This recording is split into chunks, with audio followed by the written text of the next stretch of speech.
color in tech, as well as a woman of faith in tech. So thank you so much, Sister Viola, for being here today. Thank you, Sister Queen. This is such a great honor and great privilege. Thank you for creating such a platform. I'm really grateful. Oh, I thank God.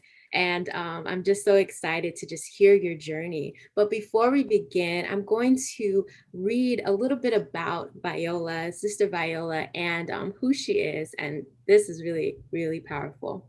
So, Viola Olayinka is an experienced technical business professional with training in software development, data analysis, business operations, and people management. She currently works as a product operations manager with the cloud communications platform company Twilio, based out of the San Francisco area. Her day to day involves coaching and overseeing globally dispersed team scale operations. When she's not at work, she serves in her local church as a department head for the teens ministry and sings with the praise team. Outside of her local church, she also serves as the zonal young adults and single ministry coordinator for RCCG NA Zone 2. Viola loves God, and her passions include sharing her faith, scaling business needs with technology, personal finance, cooking, and her newfound hobby for gardening. Currently, in her free time, she is learning how to compost and scoping out plans for a summer garden. Wow, so much. Like you are doing a lot, and I'm so excited to just learn more. So, we're going to dive into your first question. When did your passion for the field of technology begin? Wow. It's actually quite interesting. So my passion for the field of technology actually began when I moved to San Francisco. So a little bit of context. I actually grew up on the East Coast. I went to school in Philadelphia. A lot of my extended family lives in New York City or in New Jersey. I grew up in Maryland. And at that time, I was super focused to go to law school. So I had joined a lobbyist group called Forward.us, and they were focused on political reform around immigration and changing legislature around immigration. And joining that company, it was based in DC, and maybe a few weeks on the job, they were like, Viola, we're so glad to have you on board, but actually we need you to work out of San Francisco. So you need to pack your bags and leave this weekend to San Francisco. And I thought, no way. Like, I'm working here full time and I'm focused on going to law school by this September. So there's no way I'm going to move to San Francisco. But I thank God for that opportunity, because moving to San Francisco was actually what opened the door for me to learn more about technology, or even being exposed to technology. Wow. So when I moved to San Francisco, and the office was very different from the DC office. There was a lot of innovation happening, a lot of people, saying certain terminology that I just was not familiar with.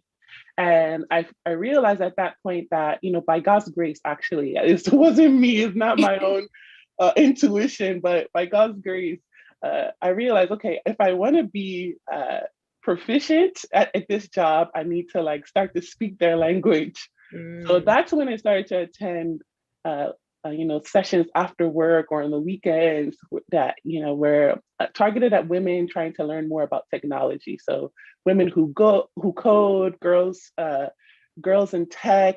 They're like meetup groups in San Francisco. And so I would go there after work and on the weekends to learn about technology, how to program, what's Python, learn about CSS. At that time, web development was really big. And so that was how I started to get this passion and interest around technology and building and programming.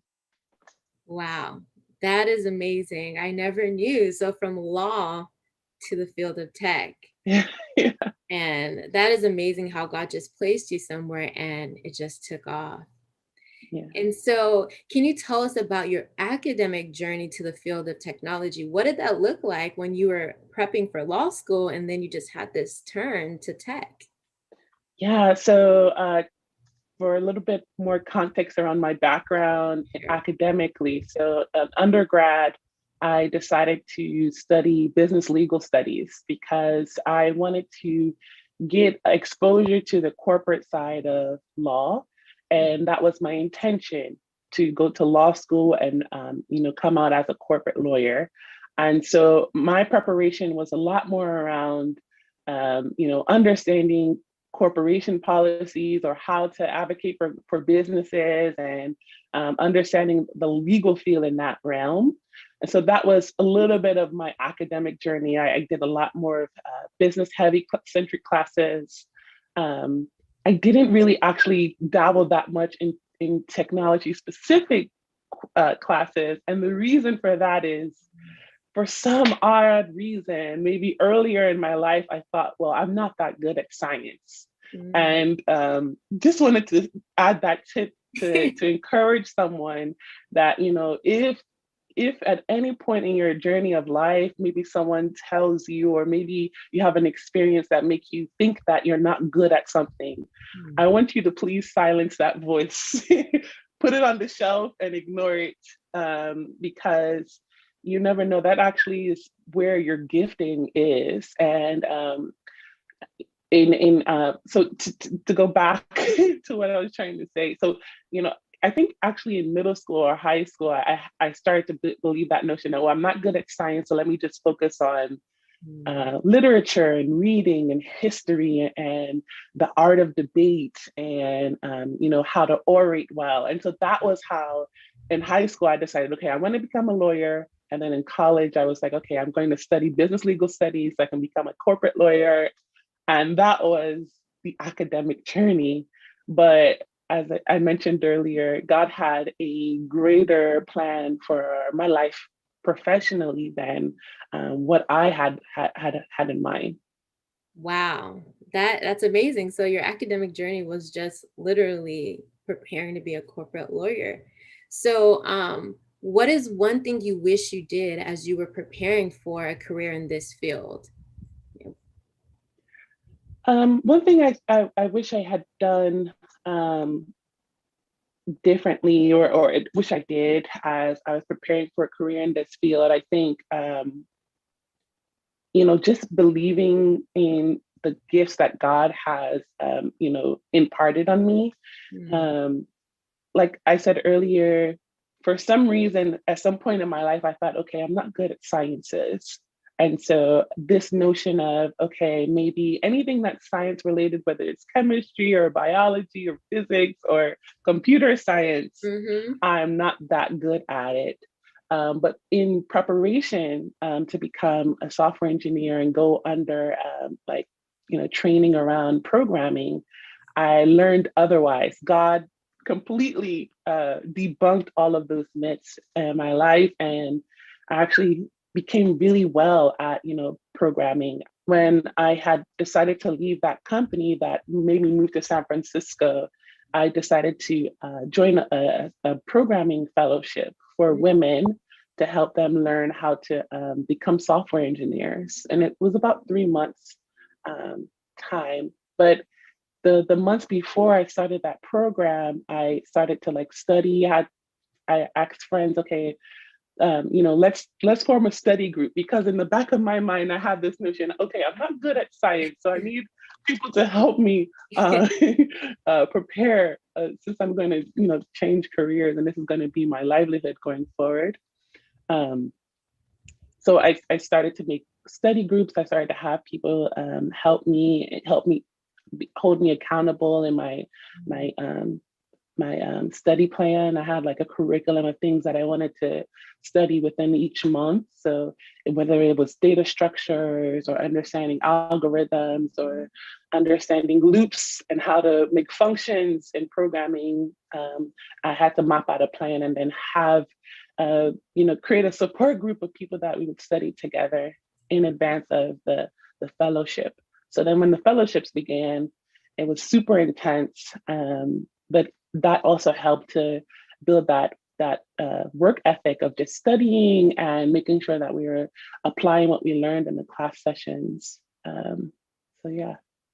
I hope I Wow. answered the question. I'm sorry. Yes, you did. You Okay. did. And you really brought up some great points. You know, you created a plan, you had a support group that held you accountable, and you were able to plug into a fellowship. I know I always tell, my study group, I'm like, fellowship, internship, plug in so that you can see what you're interested in because you never know unless you dive in sometimes so that you can get that exposure. So that's really, really awesome.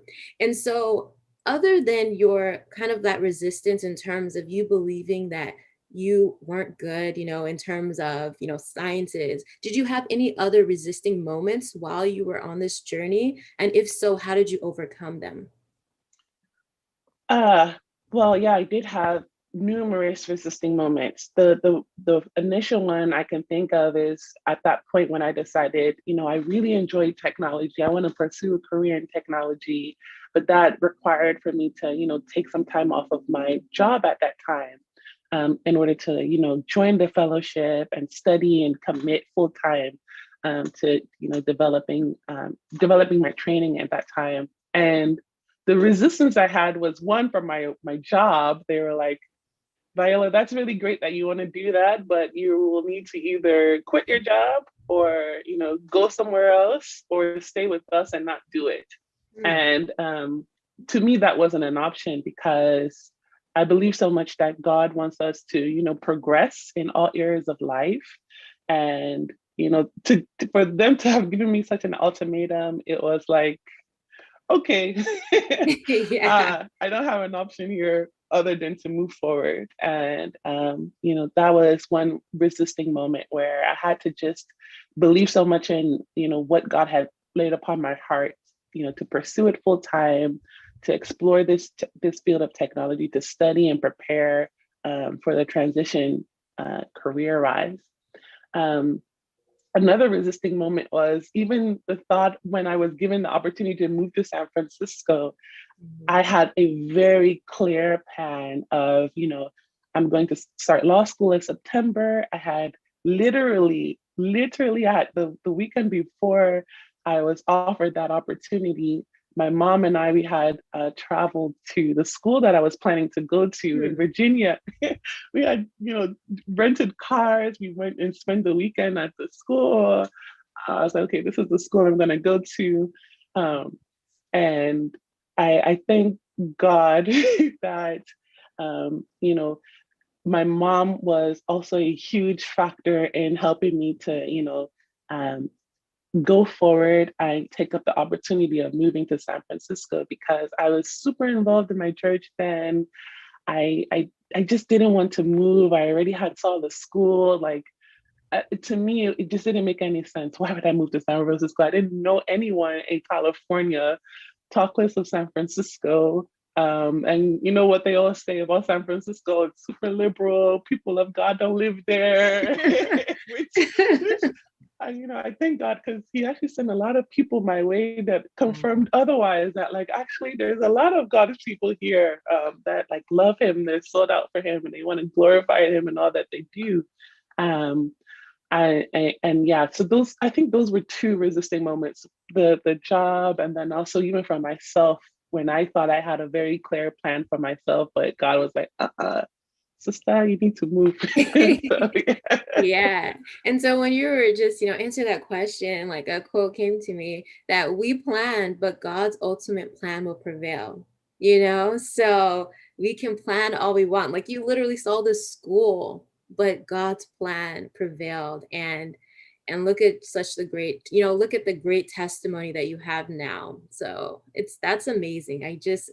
I can't imagine doing that, but God is just amazing. And I'm so glad to see him working through you. And so, my next question is, would you say a degree is essential or certifications are the way to go in the field of technology? Absolutely, 1,000%. A Mm. degree or some type of technical undergoing of like a boot camp. There's a lot of resources out there, whether it's in person or online. It is required. I'm a hiring manager now, and that's the first thing I'm looking at resumes. Like, does this person actually have the skill sets I need for the job that I'm looking to hire for. And a lot of those skill sets you need, either whether it's, programming languages or experience in some of the coding languages. And uh, fortunately, the thing about technology, since it's always changing, Mhm. there are a ton of free resources online. If it, even if it's something that someone wants to just to explore or want to learn more about, what does it mean to program in R, or what does it mean to program in Go, or what type of languages are used to build applications on my phone. There's just so many resources through Coursera or Khan Academy or Udemy or LinkedIn Learning. It's everywhere. And so to not get training or certification or a degree in it is kind of doing yourself a disservice. So I would just really encourage anyone that is considering pursuing technology to be serious with it. There are a lot of resources out there, even outside of the formal route of going through college, doing a CS degree, computer science degree. Mhm. I don't have a computer science background, and there's actually a lot of people within the field of technology that do not have a computer science background. But it is really helpful to go back and retrain yourself, even if you don't have a formal education in computer science. Recently I had someone that I went to college with. She went through pharmacy school and she decided no longer to be a pharmacist, and she went through a similar type of fellowship, and now is a software engineer for another um, uh, large web development engineering company. So it is essential. It's vital. Hmm. It's actually what is the key that opens the door for Wow. you to, get in, and then from there, by God's grace, you'll just flourish. That's awesome. Yeah, because a lot of people, are interested in tech, but just don't know where to start. So that actually flows into my next question. What advice would you give to someone who has a newfound interest in the field of tech, but does not know where to start? Um, so my advice would be to look into first, break it down into smaller pieces. Don't, it might seem very daunting or intimidating at first, like, oh, this is a field that I'm not familiar with. And especially if you're a person of color, a lot of things in the media are like, oh, there's little to no representation, which is true. But over time, it's getting better. But yeah, it is true that there's not that much representation of people of color. But nonetheless, put all of that aside and just break it down into smaller pieces. To start, I would say look into what you can do locally, Mhm. whether it's like meetups in your city, especially in large hubs like LA or DC or San Francisco or New York. There are a lot of meetups, like just literally meetup.com. And if you say, people who study specific programming languages, there are people that meet every Tuesday, and Wow. it's just like a working group. You're like, each person has their own, okay, I want to study this within this hour, and then it's like self-led, self-taught, and you can just study within that time. So that's a good way to start. That's how I started. Another option is, let's say if you don't have that opportunity to go to somewhere physically, especially during this period of COVID, I would say there's a lot of online resources. So like Coursera, sometimes the courses are either free or it's $10 a month or $10 for the entire package, which to me is a huge return on investment when you're able to actually add that to your resume and say, hey, I completed this Coursera course, and I'm now certified to be, a SQL programmer or something like that. Um, so it's super easy to use a lot of online resources like Coursera, Khan Academy, LinkedIn Learning. There's just there's so many. If you just Google search how to program in X language, there are so many online resources there. And then a lot of universities are also now venturing into like the boot camp space, which is like accelerated learning. So, okay, maybe it's too much of a financial investment to, do the 4-year degree, but they'll offer like a 3 months to become certified as a project manager, or 3 months to become a business consultant, or some type of technical role. A lot of universities are trying to mirror that model because they realize that people are, going after this field, and they're trying to make it more accessible for folks. So that's another option to get started, to like look for a local university and try to see if they have that type of accelerated training course. Great.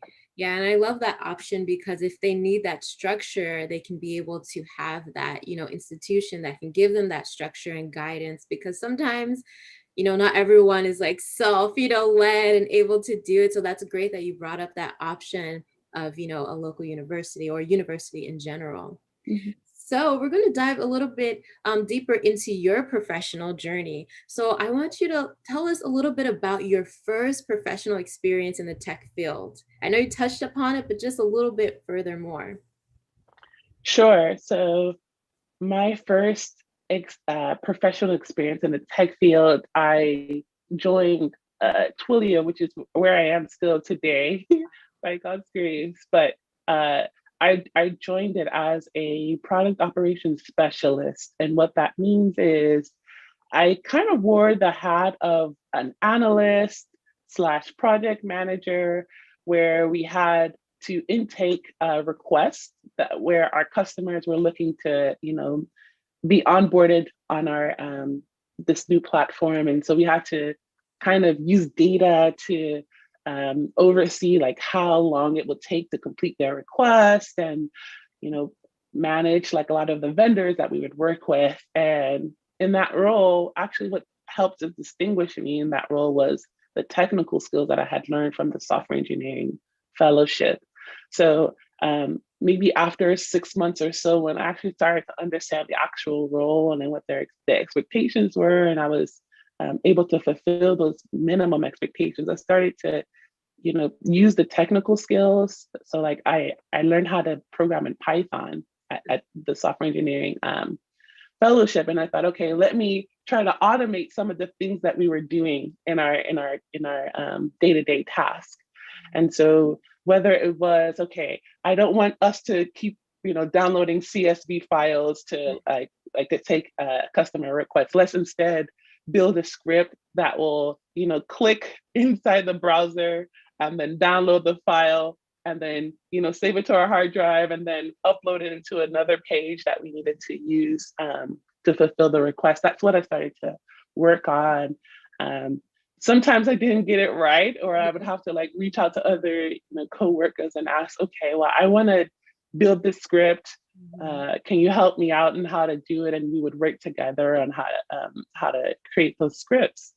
And even in that, even in that, initiative, Yes. um, I I would sometimes get pushback from coworkers like, hey, this is not our job. We are like just doing very basic stuff. Let's just keep it really basic.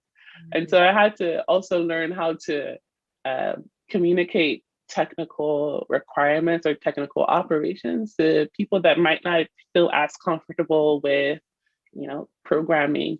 Um, and so that actually helped. That's where I saw my law background actually being very helpful, because I started to learn the importance of documentation and like how to persuade people to take on new processes that maybe they weren't so familiar with. Uh, so in that first role, it was more so of trying to leverage a lot of the skills I had learned academically from business law, as well as in this new found profession within technology of like programming and using Python to automate a lot of the things that we were doing manually, or that were just like very mundane routine tasks of like, go to this portal, download this file, upload this file. and saying, oh no, we can solve that with software. Let's just build a really easy script and get that done with less time and less errors as well, because we're humans, so we're error prone. Yes. But with software, it helps to automate and remove those failure points. So that was a little bit of my first professional experience in technology. Wow.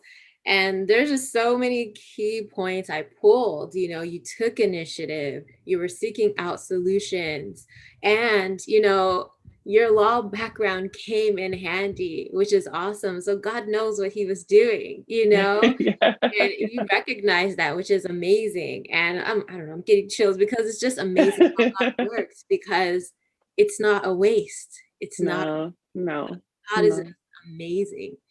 And so, how would you describe the field of technology in 3 words? Hmm. That's a good question. If I were to describe the field of technology in 3 words, it would be innovative, Mm. uh, empowering, and I would also say challenging at times, whether it's individually as a person or just like learning how to, program or, learning how to problem solve for people's everyday solutions. That is, one of the greatest challenge. But it's very empowering because, I remember when I went to my first meetup and I learned how to create a web page in HTML. It's so like sounds so basic now saying that out loud because no one now like builds a website from scratch. You like go to like GoDaddy or a Shopify and you just create a template. But we were actually learning how to create a lot of those websites from scratch. And I Wow. remember how empowered I felt when I was able to stand up my website. I was like, whoa, I've actually built that. I built that site. I can build an app. I can build a website. I can build these things. That's why I said it's empowering. And then innovative, just because, just thinking about all the things that we consume and use in our everyday lives, it's because of technology. I mean, the platform that we're talking over right now is because of technology. Honestly, anything that one can think up or imagine can be empowered and innovated and completed with technology. So yeah, I think those would be my three words. That's awesome. And so, what does a day look like as a product operations manager? Hmm. So I'm not doing as much programming as I used to be very honest with you. I think once you start to uh, spend more time in the tech field, and if you move into more like managerial roles or Mhm. director level roles, you're less and less and less involved in the actual programming, and you're more so involved in like the business side and looking at, okay, these are the deliverables that we have, these are the customers that we need to deliver for, and how do we execute? And so my day to day looks like I have 5 individuals that report to me, and they're based across the globe. Some of them are based in Colombia, some of them are based in Tallinn, Estonia, one is based in Singapore. So sometimes I'm waking up as early as 7 a.m. for my first meeting or 6 a.m. in order to meet the person in Europe.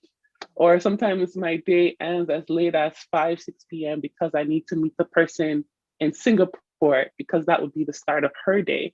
Hmm. So my day to day varies in terms of start. It would be like as early as 7 a.m., as late as 6 p.m.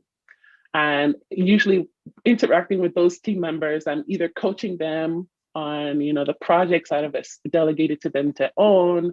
I might be giving them feedback saying, okay, this is the project I have for you. This is where maybe I imagine you to how you can execute on it. And maybe they might come back and say, okay, this is what I've done with it so far. And I might give them feedback on, okay, that looks good. Maybe we can try to tweak it here or reassess how to solve this problem. So that's what my day to day looks like with respect to managing my team. Mhm. Outside of managing my team, then as a manager myself, I'm also monitoring our metrics that we have to execute on. So I'm using dashboards built on data warehouses where we are uh, tracking trends and seeing like, okay, where are we off track? And then I need to answer why are we off track? And then I need to also answer, okay, what's the path for us to get back on track? So some of my day to day is like trying to track that down. Okay, why did we why are we off target here, and trying to work with other people to get us back on track there, or see where maybe I can unblock my team and help to empower them to solve the problem, so we're no longer off track. And then some of my day to day looks like, meeting with customers and understanding, okay, what are their pain points, and trying to assess, okay, who can I leverage to help solve this customer's pain point.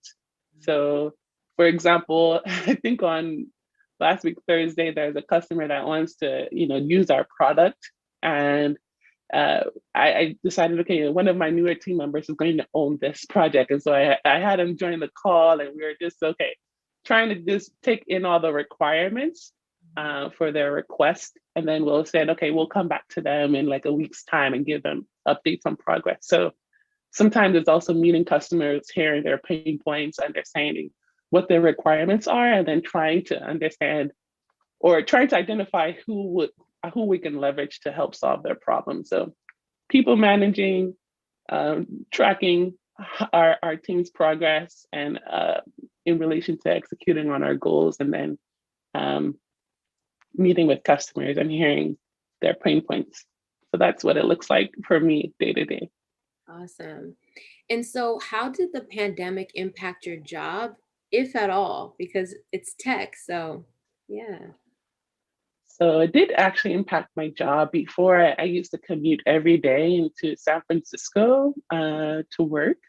Uh, but now I don't, obviously, I don't go into the office any longer. I'm working now from my home office, which is, I would say it's a blessing, and yet still it's a huge challenge because I do miss that opportunity to commute to the office, or even just to collaborate with people in an office setting and interact with folks in person. Um, but I would say now it's just mostly everything is now virtual. All of our meetings are virtual, so we're just in meetings all day over Zoom, and uh, we also have to rely a lot on internal messaging platforms like Slack, or depending on your company, it might be Microsoft Teams, where you're just messaging each other over those platforms. And I would say that those are even more important, more vital nowadays, because it's easy for people to feel isolated, or feel like, okay, I'm not having that human interaction that I would have if I was in person. So I would say that's the greatest change, is just resorting everything to Slack or Zoom virtually, and trying to keep up communications there. What have you noticed to be an advantage or challenge being a woman in tech? And you can choose one or both. Mm. So I'm actually going to touch on both. I would say the advantage is, um, now there's a lot of resources for women in technology, of just, helping them to feel empowered, helping them to feel included. Um, I think also, as a woman in technology, especially if you perform and execute well, people are more prone to seek you out, because very few and you're very rare. Mhm. um, so especially if you're executing well, people will always want to advocate for you. They'll probably want to make sure that that you're feeling empowered, that you have access to the right tools. At least in my experience, I've had that. Um, I would say also another advantage is there's a lot of like conferences that are targeted to women in technology. And those are really good platforms of like networking and just hearing what other women in technology, what they're going through, like what their experience is at their company, and like what skills or like maybe classes or certifications did they use to help advance them and go forward in their career. And I would say that's a huge advantage that if any woman is in technology that's watching this and you're not leveraging those platforms, please, please, please, please get involved, plug in. Anita Borg Institute is one that sticks in my mind that really helps to bring women and celebrate women in computing and technology and help to bring them all together through an annual conference called Grace Hopper Conference, but also they have a lot of auxiliary events that's held throughout the year to help empower women, help them feel included, help them feel, that they can do great work within the industry. To answer the flip side of that question, which is what challenges, I would say one being that it's not rare for you to be the only person, the only woman in meetings. Literally, that has been my experience for, I would say, 95% of my time right now in technology. Sometimes I'm the only woman, especially I'm definitely the only Black woman. But I actually thank God that like over time it's getting better, especially around letting there being a lot more Black women in technology. That makes me feel super proud because when I joined about 6 years ago now, it was very scarce. Um, so I would say, yeah, it's not rare for you to be like the only woman in meetings, and even with that, I would, when I think about like my journey so far, there's been times where I've been asked to like lead a team of men that were even more senior than I was. That and not only were they more senior than I was, they were also based in Europe or Asia Pacific, where there's a lot more like patriarchy structure, especially in the workplace, where like women are expected to play certain roles.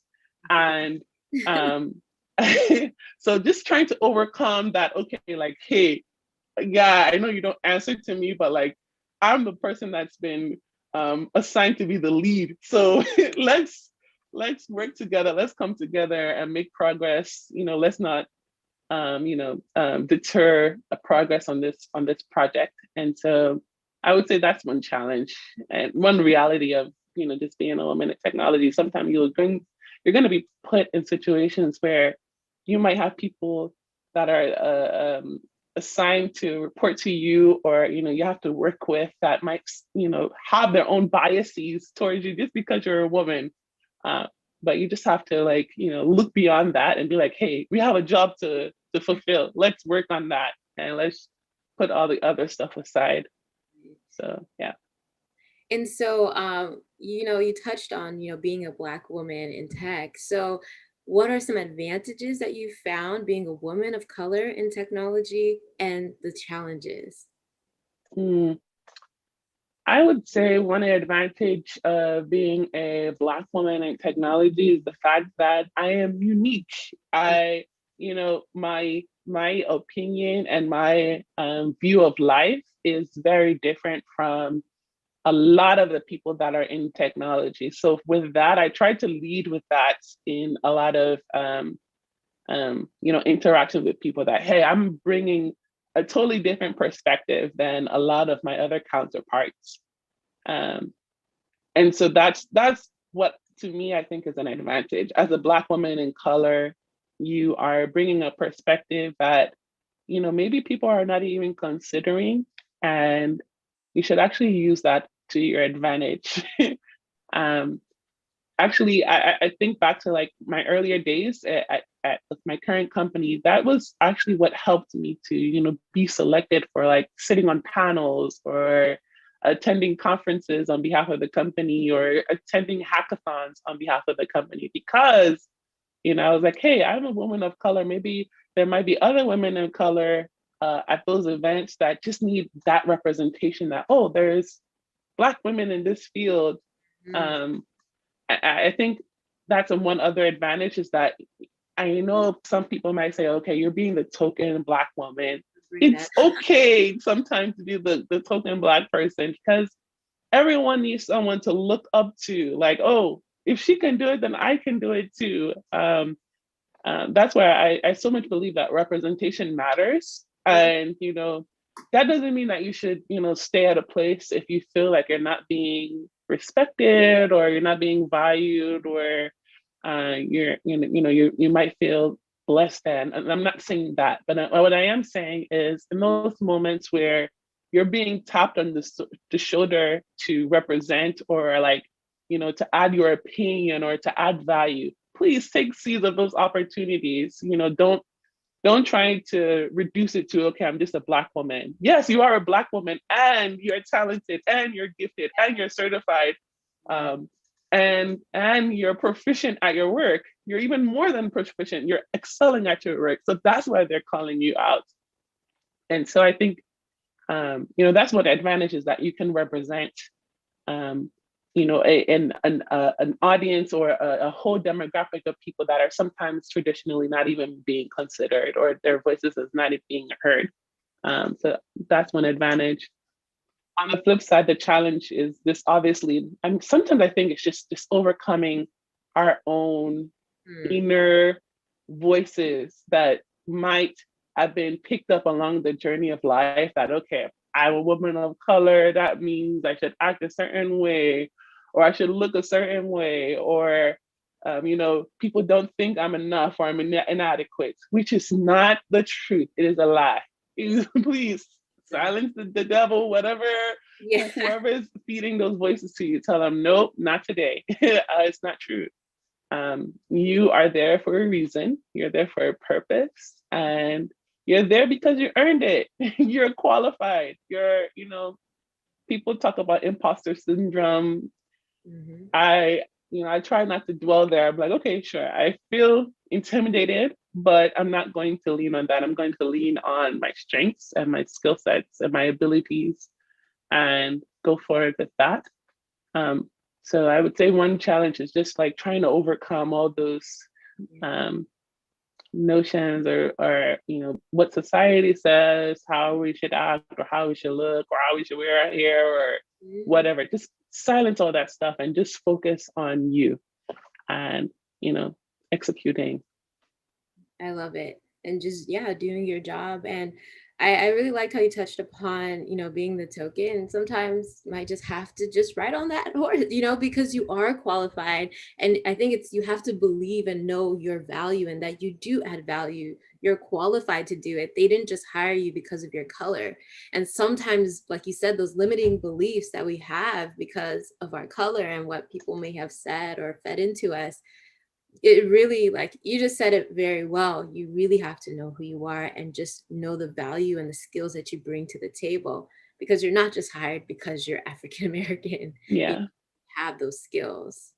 yeah. May I just add something to that point, Sister Queen? So I can give you an example of this. So I have a really close, dear friend of mine that's she's also an engineering manager for machine learning team at a major software company here in the Bay Area in San Francisco. And there was a campaign that was going to be used at their company, like a national campaign, where they were going to invite like some celebrities to be featured in this campaign. And she was selected to be a part of that campaign. And so they asked her, okay, as part of the campaign, we want you to do a scene where you're like programming at your desk. And they recorded it and they released the campaign to everyone. And there were some voices at her company that were saying, oh, she's they only included her because she's Black. She's a Black woman. That's the only reason why. Looking, trying to diminish all Yes. the facts that like she actually studied, she actually interviewed, she's been performing, she manages an engineering, machine learning engineering team. Like that's the cutting edge of technology. So that's just but just the fact that you have to silence those voices. You have to like just ignore them, and just focus on doing you, excelling, growing, learning from your mistakes, overcoming them, and just keep soaring. Because with things like technology, especially in the field of technology, one thing I love about the industry is that there's literally no limits. Like, people look at problems and they're like, oh, we can do this. We can scale this mountain. Oh yeah, we can do it. Let's just, it might take us some time to figure it out, but we can achieve, we can accomplish. Mm. So, all those limiting beliefs that I think is very prominent in, especially in minority groups and in groups of color, just try to please as much as possible, leave it at the door, and just, embrace that theory that you can do it. There's no limits, there's no boundaries unless you limit yourself. Mm. So yeah, that is one last tidbit I would add. Yeah, I love that. And so everything you said is so great. And I want to know, how does faith play a role in what you're doing? Hmm. How does faith play a role in what I'm doing? Faith is everything. Literally, I can't do anything without faith. Um, when I look back on my journey and, just the fact that, I decided to quit my job because I had faith in God that, like, no matter what, God was going to provide. No matter what, how long it would take for me to find a new job. And I live in one of the most expensive cities in the nation, maybe even the world.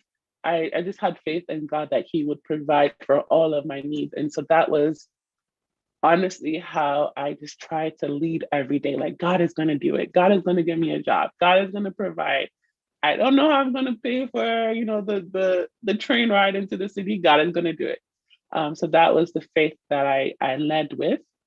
Even now, as I'm like trying to scale the corporate ladder into more like director or vice president, or even maybe she a C-suite roles by God's grace. But Amen. I'm still, leading by faith that, God, these meetings that I'm leading or people that are reporting to me, please, Lord, just speak through me, empower me. I literally try to start each day to saying, God, I thank you for today. Take over every meeting that I'm about to enter. I literally pray before my meetings with my boss. I'm like, God, I don't know. I mean, I know what I'm going to say, but Lord, I just want you to direct my tongue. I want you to be glorified in me. And one other thing about, technology, some people within the field, they might say, oh, we don't want to talk about faith. We don't want to talk about religion. We don't want to talk about God. But sometimes our life can even speak more than our words can. And so one thing that I also try to do, especially being a people manager, is be mindful of that, like, my life is what people are going to reference as evidence of my faith. So I try to be mindful in, like, how I give feedback to people, how I interact with people, how I respect people, how I seek out their opinions, how I try to not judge, be quick to judge, and try to be slow and to understand and receive what people are sharing with me at every time. So that's how faith has been playing a role. Um, Whether it be in aspirations where I'm believing God to do things in the future in terms of career growth, or even just in my day to day when I'm asking God, please, I'm about to lead this meeting of people that they don't like me. I know that they don't like me, Lord, but I need you to just, turn their hearts, Yes. and put words in my mouth and lead me. And so I usually just try to hand everything over to God, especially in my day to day work. That is awesome. That's amazing. And I love how you said how people will reference your life as as evidence of your faith. Your life is the gospel. It might be the only Bible people read. It might be the only Jesus people see. Yeah, So yeah. that's amazing. And so with all you're doing, how do you balance your family, your career, church, and everything else you do? Hmm. I laugh because I'm learning every day. And it's also by faith and believing that God will help me every day to learn how to balance everything well.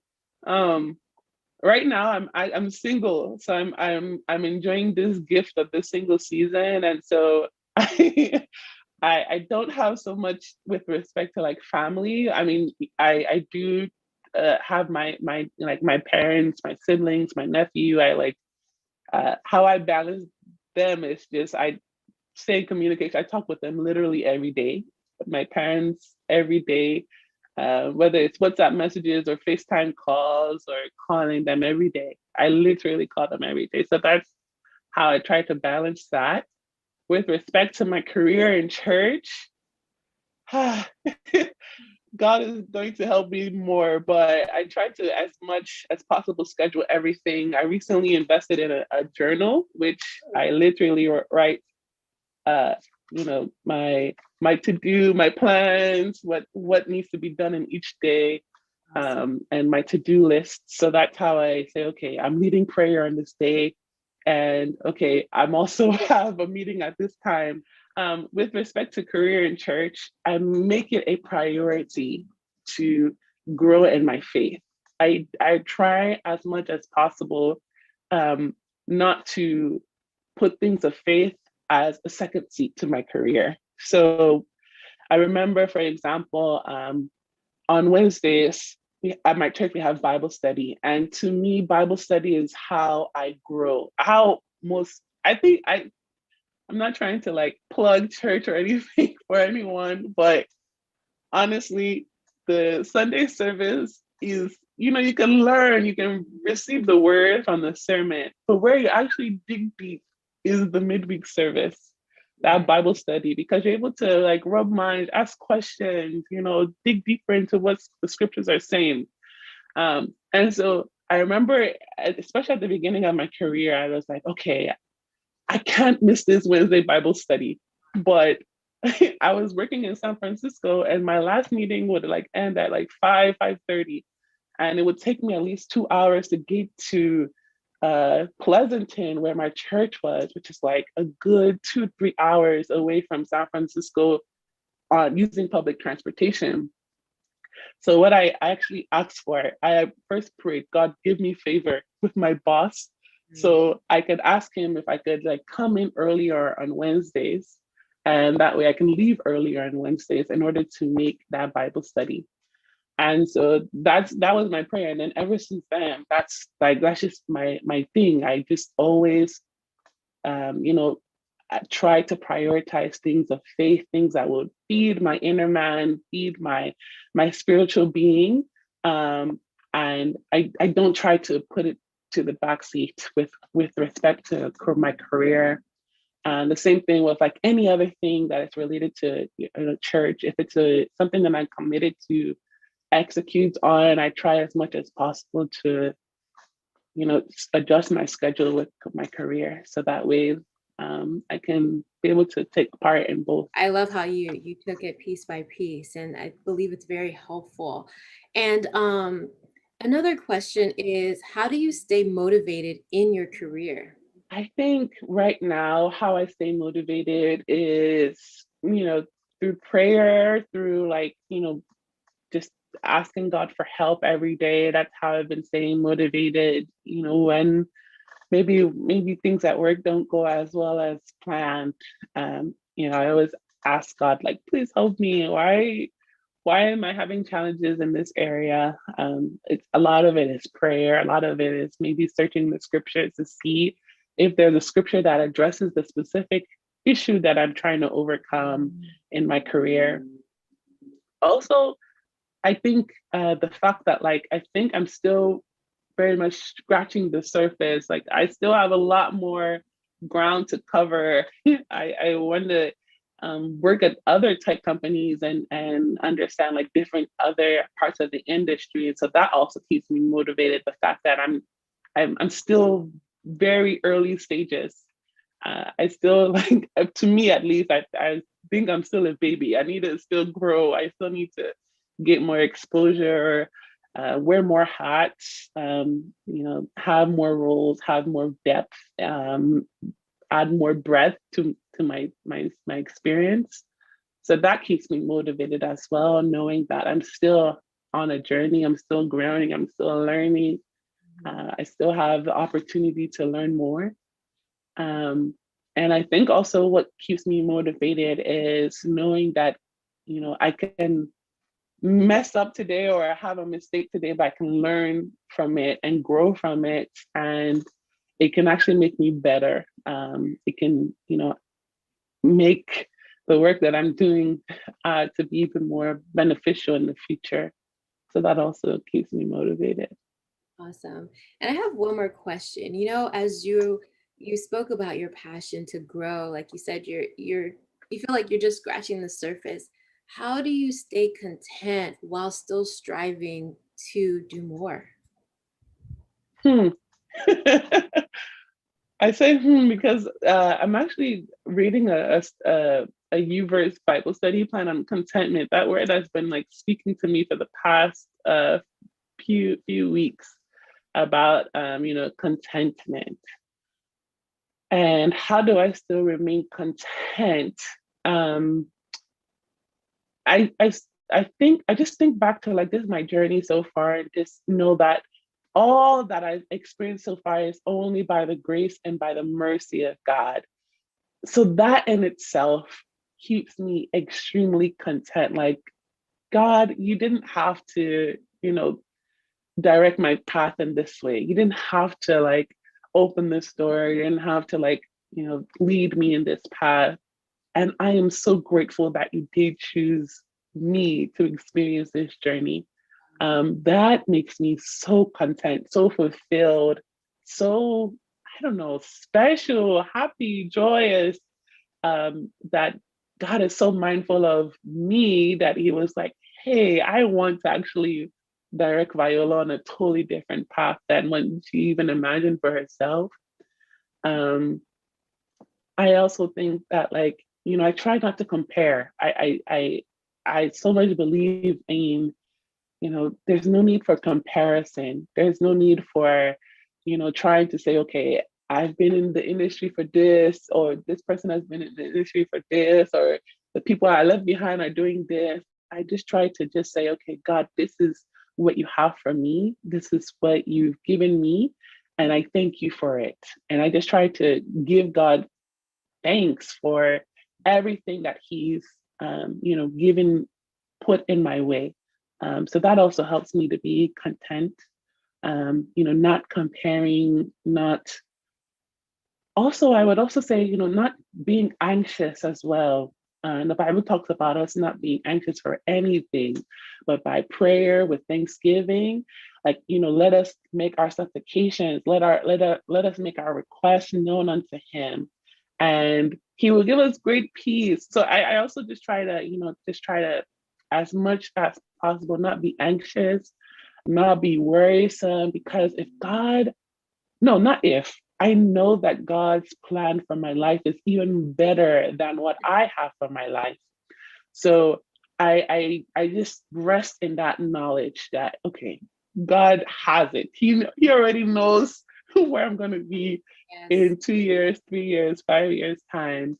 So I'm not gonna be anxious. I'm just going to do the very best at what He's committed into my hand right now. I'm going to, you know, try to excel at work. I'm trying to perform well for my boss, do whatever God tells me to do right now in this season, at this point of my life, and not be anxious for anything else, not to be worrisome for anything else.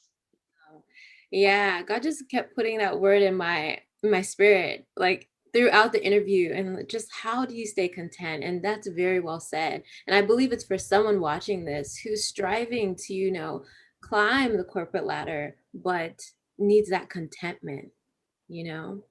And so, what does living with purpose mean to you? What does living with purpose mean to me? It means uh, honoring God, that I do say, speak, how I interact with people.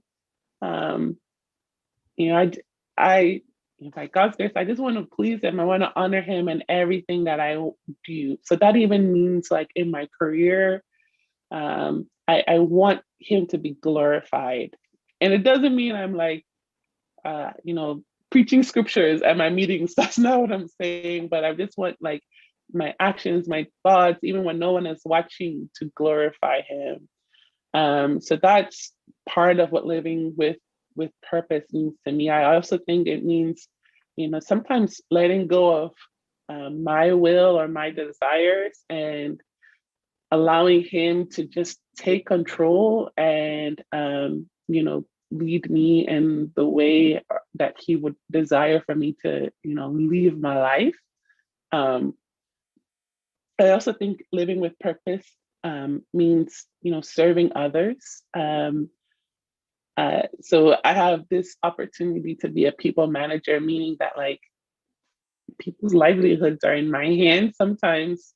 uh, and so I try to serve others in that role by, you know, thinking of them in a way that, you know, I'm thinking of the best for them, trying to advocate for them, um, and also trying to see, you know, what how I can help better their lives as well, in a way that like, you know, their time on my team is, you know, is well spent. Maybe they're growing in their skill sets, or they're being challenged, or they're being stretched beyond what they were previously joining my team.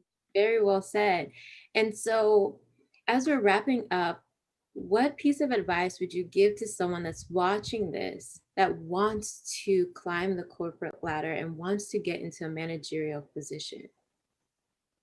You can do it. It's very cliche, but sometimes you just need that someone just to tell you that like you can do it. Why not you? Why not you? You've done it. You've trained. You've studied. You've been disciplined. You've put in the work. You have the work ethic. Why not you? Why not you know, pour back into others? And um yeah, like why not you? Um I would also, maybe one other piece of advice is, you know, try to be authentic. That, you know, there might be times where you might feel like, okay, if I'm being authentic, maybe people will take advantage of me. No, even if people take advantage of you, there might be someone that would benefit from, you know, your authenticity. So I would say, you know, just try to be authentic, you know, be humble as much as possible, because no one knows everything. No person is an island. And just try to lead with humility, try to interact with, give everyone the respect at a minimum, um, and try to lead with that. Uh, and um, you know, just try to also, you know, do everything that you do with excellence. Because one thing, at least in my career, I've realized that, you know, people that I might not even be working with directly, they still notice the work that you do. Um, and so, you know, in the path of like growing the career ladder, some people that will advocate for you might not even be your boss. It might be people that like you might, you know, just interact with on a rare occasion, but they're like, oh, this lady, she really, you know, put such a great impression on me, or she made such a great impression on the work that we did, or we committed to her. So yeah, just be mindful of that as well. I think Awesome. that's mostly it. Very, very well said. So thank you so, so, so much, Sister Viola. This meeting, this session was amazing. I learned so much, and I know that people that are watching are truly, truly blessed. Thank you so much. Oh, thank you, Sister Crane. I pray that someone is really blessed by what has been shared so far. I'm so grateful to you for this opportunity. Thank you also for this your platform. I've been so blessed by your even your study sessions. Yeah, I use it You because too. I'm actually planning to start my MBA part time later this year, and so I've been leveraging your study sessions as well, just to like study. So God bless you. I pray that God will continue to enlarge your coast and empower you for even more great work ahead. And also thank you to mommy too. She's her channel has been awesome. I watched her video on creating Zobo hibiscus tea. Oh, you So did? That's yeah. so awesome. So shout out to mommy. She's doing awesome work too. Thank you so much. Yeah. Yes, my mom is the Word of God Garden and More. I'll probably put her Yeah. here for Zobo. That is so amazing. Yeah. Oh my God, that just warms my heart. Yeah, no, I love your mom's videos. I mean, her garden is goals, like the different variations of she had like moringa video, the tomato. She just has an awesome garden. And yeah, I love mommy's video Oh, thank a you. channel. So yeah, props to her. Oh, thank you so much. And she has so much planned for this summer. Oh, So, nice. oh my gosh, you're gonna be excited. Nice. Well, thank you all so much for watching. And please do not forget to subscribe to my channel so that you do not miss out on another episode of Living with Purpose. Until next time, God's blessings always. Take care.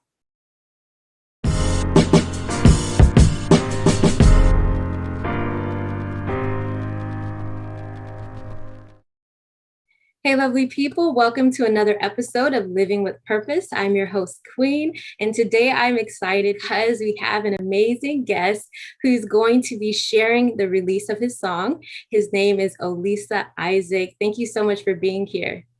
Oh, thank you so much for having me. I'm happy to be here. Thank you. Awesome. So I'm just going to introduce you to our audience and then we'll jump right into questions. All right. All right. Olisa Isaac is a gospel minister based in Atlanta, Georgia, USA, and a physical therapist by profession. He is currently the music director at RCCG Peace Assembly, Lilburn, Georgia. He has been hosting concerts since 2016 and has had the opportunity to share stages with some great names like Sammy Oposo, Sony Badu, Ruru Grant, Hope Davies, Kunle Mishida, and Osas Voice. Thank you so much for being here, Olisa. I'm just excited to have you. Thank you so much, though. Thank you so much. Awesome. So we're just going to jump right into questions. When did your passion for music begin? Well, I'll say maybe when I was like 13. I think I was like 13 years old. And we used to be like in the youth choir and stuff, you know. I wasn't really like into music like that. I was more of into like acting. So I used to be more into like drama and stuff. So I love doing drama and all that. But yeah, as time went on, somebody told me, she was like, "Oh, you have a nice voice." I was like, "Oh, I didn't know." I just like, "Oh, you have a nice voice and stuff." It's like, "Oh, okay, well." And then I went home, I started listening to myself. I started recording myself. And I was like, "Oh, okay, I'm not too bad though." And then from there, I just decided, I just started following. And so I think from there though, like 13 there about. From 13, awesome. And so in terms of that, when did your passion for music infuse with your passion for Christ? Like, how did that journey begin? So, singing in youth choir and, that type of thing, you see people in church singing and all that. When I went off to college, I was singing more circular songs, I love like R&B, Boys to Men, Lionel Richie, that type of thing. But I think it was July 1st, 2010. That was the day like I had an encounter with God. And then that was when the Holy Spirit was telling me. And that was really the first time, the Holy Spirit started speaking to me. And then I was like, and then he was like, bro, I'm calling you to do something for me. And so, yeah, July 1st, 2010. That's the day I'll not forget, because it was just an encounter basically. And so I dropped every other thing that I was doing. I just shut up from every other thing, and then I just focused on God. And of course, I was already singing. My voice, already working on my voice and everything. So I was already doing the whole love songs and that kind of stuff in school and all that. And then, from there, it just evolved. I joined the main choir, started leading songs, started singing songs, when I joined like my school choir, became a music director in school, it just stayed going from there, So Wow. that's how everything came together. That's awesome. So from singing secular music, R&B, to encountering the Holy Spirit, Oh yeah, encountering oh the yeah. Holy Spirit, and that transformed the Hmm. whole trajectory of your life in terms of music. Hmm. Yeah, And yeah. oh, there was something that came to me, but I'll keep that in mind. But let's move into the song that you released not too long ago. So when did you know you would create and release the song? And you can say the title for me so I don't, Oh, title of the song is Moa Shokwe. Yeah, title of the song is Moa Shokwe. Yeah. The thing is, during COVID, lockdown of last year, I left Georgia and I went to Maryland. So that's where my family stayed. And so I was in the house, and in my house, my mom and dad and sisters, 24/7 YouTube Christian music playing. Good. You understand? So I was sitting down there and I was looking at, I was watching Nathaniel Bassey and Dunsi Oyeko and GUC and Sinach, they play this every's running from morning till night. Wow. And I was watching it and I was like, and all of a sudden I started crying. I didn't know why I was crying though. But I was like, man, I just knew to my spirit. It's not like I'd not done programs before, I'd not done events or something, but I just knew in my spirit that there was more to do. There was a deeper level to go into. There was just like a deeper calling. I just kept watching those guys and I was just crying. And I was just in my head, I was like, why? But why are you crying? But I was like, man, there's something more, And then that night, that was actually May the 20th. If I'm right, May the 20th. So yeah, that night, May the 20th. So I was praying in that night, and then songs were dropping in my spirit. Like I had recordings of songs, And then after we had done all the recordings of the songs, and then we started planning the program, and then I'd sent most things to our producer. We didn't have any typical Nigerian song. Like you had Nigerian songs, yeah, but we didn't have any like danceable, groovy songs. So I was sitting out in bed. I was like, God, we need Nigerian song now. How far, I give you all this contemporary music like this. What are we using all this songs? So I was like, man, we did like some Nigerian group. And then I just stepped out of my room. And then I was supposed to go for some, great white throne activities. And man, I just started hearing songs in my head. And I was just hearing that, be your love, where I forget. Like I still have all the recordings on my phone. If you watch the video, the first portion of the video, you see underneath where it shows received June 20th, 2020. Yeah. That was the day I got the song. And the concert was in August. So that was the day I heard it in the restroom. And I ran out and went to get my phone and I started recording. The Moa Shokwe part, that's about Adura, Moa Shokwe. We used to sing it in our room, that back in school though. But we used to say Moa Dab. And by that time in the church to dab, everybody frowned at dabbing in church. They're like, why are you dabbing in church? I'm like, okay, I'm not dabbing again, sorry. But so when we took them, then it was like, oh no, Moa Shokwe, yeah, that's better. But all the other parts, even Be Your Love, even Be that one, I was like, it's like somebody downloaded the sound in my head like this, and then I ran out from that place and I just grabbed my phone and I started recording. I sent it to my producer and he was laughing. I was like, whoa, okay. I thought you're done with all the songs. I said, no. We have 7. We need to add that one. That's the 8th one. Wow. And then it just came from there. That is amazing. And so when you sing the song, you say, sir. When did that come along? Because I've noticed that. The sad part is, I think from years of singing in school and stuff, I think typically, like, I'm not Yoruba though, but I think a lot of Yoruba people like to add that thing. But over time, it then developed as more of a respect for me. So I call God like sir. So like sa. I came Mhm. to I came to greet you. I came to give thanks. So yeah, it developed more as a form of respect for me. I just sa. Yeah. That's so awesome. Yeah, I was like, oh, that's so interesting. But, so pretty much like when you spoke, you said that the songs just came. So there was no like writing process. It just flowed, or the Holy Spirit just dropped it. Yeah. More. But typically though, like I've released like 3 songs before this one, for this album. I think it's the first one. The first one was the one I actually, because that's the first time I ever did any recording, like Okay. recorded any song, to release any song. So that's the first one. My friend wrote some parts of it, and then I wrote some other parts of it. But after that time, and this is like so now we have, like in the album we have like 8 songs, and then we've released like 2 other ones. I don't think I've written any other song.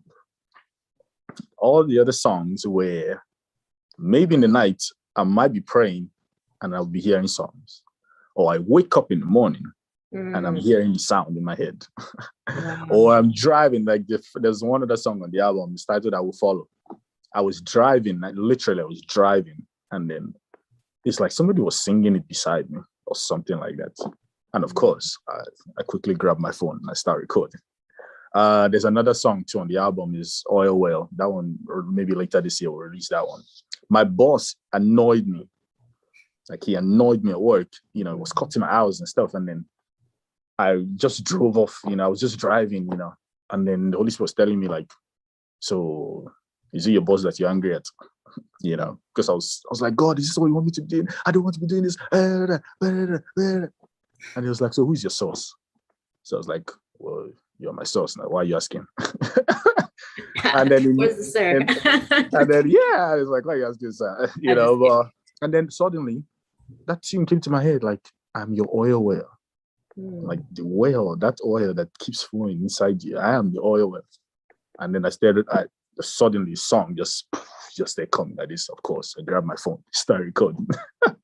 wow. So that one is just down to grace. Like is down to grace. That is not, most of the songs I just received.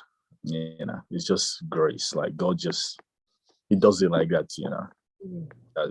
That is just grace. That's awesome. And also obedience, and you actually taking it, recording it and doing something with I had a lot in school. I had a it. lot of songs in school that I received, but I thought I would remember it when I left the place. It never came back. So I just Yeah. learned over time, like, hey, no, don't waste time. That tune is going to leave your head. Yeah. So I just jumped up to, I always like to get my phone quickly and record. That's awesome. And so when you were releasing your song, the song Moa Shokwe, when you were releasing it, did you have any like resisting moments? And if you did, how did you overcome them? Well, the only resistant moment I had was the timing of the release. I wanted to be sure. You can have songs, a lot of people have songs. Like a lot of people receive songs, write songs, awesome songwriters, but it's really down to God instructing you that, okay, now is the time to do this. You understand? So I listened to, we technically I had the song since October of last year, but the video guy, well, that was a story for another day though. But from like, let's say somewhere around April, we're almost done with the video and stuff. So we had the song. I just had it, but I was just waiting. I was like, okay, wait, God, is it time for me to release a song? Because I don't want to push myself out there, because you're the only person that will sustain us if you So I was like, God, so I just waited and just waited and just waited. And I just felt in my spirit like, hey, go. And then that's when I released the song. Awesome. Yeah, it's an amazing song. Literally listen to it. Oh Literally yeah. listen to it a lot. And so I remember like when well, I'm not sure when it was released, but by the time when I listened to it, and I would listen to like maybe like every other day or so. And so one day I just see like 10K views. So how did you feel when your video just went like viral? How did that how did that impact you? Oh, like, you know, man, I woke up one morning, I was like, wait, what? I was like, what? You know, I think the only other video that we have has like maybe 1,000 or something. But I was like, what? You know, but somebody in my church, like a lot of people in my church, called me and they were like, oh, we want to promote your song for you. I was like, oh, I said, oh, thank you. So they were trying to, a lot of people, and then a lot of people in church, a lot of people like just called me and told me how they were sharing and sharing and sharing and sharing the song. It's like, oh, like I'm a physical therapist, so I was showing to one of my patients, and he took it to his workplace. I started sharing it to people in the workplace. Wow. I shared it with another person, and then she showed her mom, and then the mom was sharing it to other people. I was like, oh wow. I was like, oh, thank you. So I think people they liked the song, and then they just kept on sharing. And of course, my family, they're my number one fans. And of course, my dad is a WhatsApp guy, so he's one of those guys that shares everything on WhatsApp. So I was like, well, Dad, this one, share this one. All the other ones that be sharing, we don't need it. So share this one. And he has a lot of contacts. So I think it's just like that. People just wanted to just help out. They just kept sharing and sharing and sharing. And then I just woke up that morning. I was like, oh, we're on TikTok. What? I was just happy. Wow. Yeah, that is awesome. How would you describe your music / style of music? And that's why I'm very eager to release like the other songs. Okay. So I don't get boxed into the only praise and worship singer. Okay. Basically, I love doing a lot of like, it's just Christian worship, a lot of worship. I like to see myself as, I really like singing like a variety of songs. I don't really have one sort of style. Okay. Because when I started singing, I used to listen to everybody in the gospel music though, But so I listened to a lot of like gospel jazz. I love like Donnie McClurkin, Dietrich Haddon, Jane Moss. I listened to like, I like the way Kirk Franklin did his stuff. He may not be like the typical singer, but just his attitude on stage and stuff. So I listen to a variety, like Christian rap, trap, every kind of music. So because I wanted to always, I wanted to be that if I find myself anywhere, any kind of style, any kind of music, I will be able to flow. So I love doing worship, I still love doing R&B though. So, but, I wanted to be more like this guy, his name, Israel Houghton. Yeah. The Lord, you are good and your mercy. So Israel does every kind of song, African, South African, contemporary music, slow songs, fast songs. That's the kind of thing I wanted to do. So I said, I'm not going to box myself into any style. I'm going to do every, awesome. Kind of style. So you fit into any setting. That's awesome. And I pray God will give you the grace to do that in Jesus' name. Amen. And so tell us about the name Olisa Isaac. How did it come about? My uncle doesn't like it though. But well, yeah, so my name is, the name is Olisa Eluka. Okay. Olisa Eluka, it's Igbo. So of course I go by Olisa. Okay. So, and that's Olisa. So I think it was in school. I decided, I was like, no, I think in school somebody spelt it that way. Somebody spelt it that way in school. I was like, oh, nice. Okay. But I used to just go by Olisa. So Olisa. And then at some point I felt like my pastor was preaching one day and then he said something. It was like, have you noticed that Pastor Adeboye goes by Enoch Adeboye?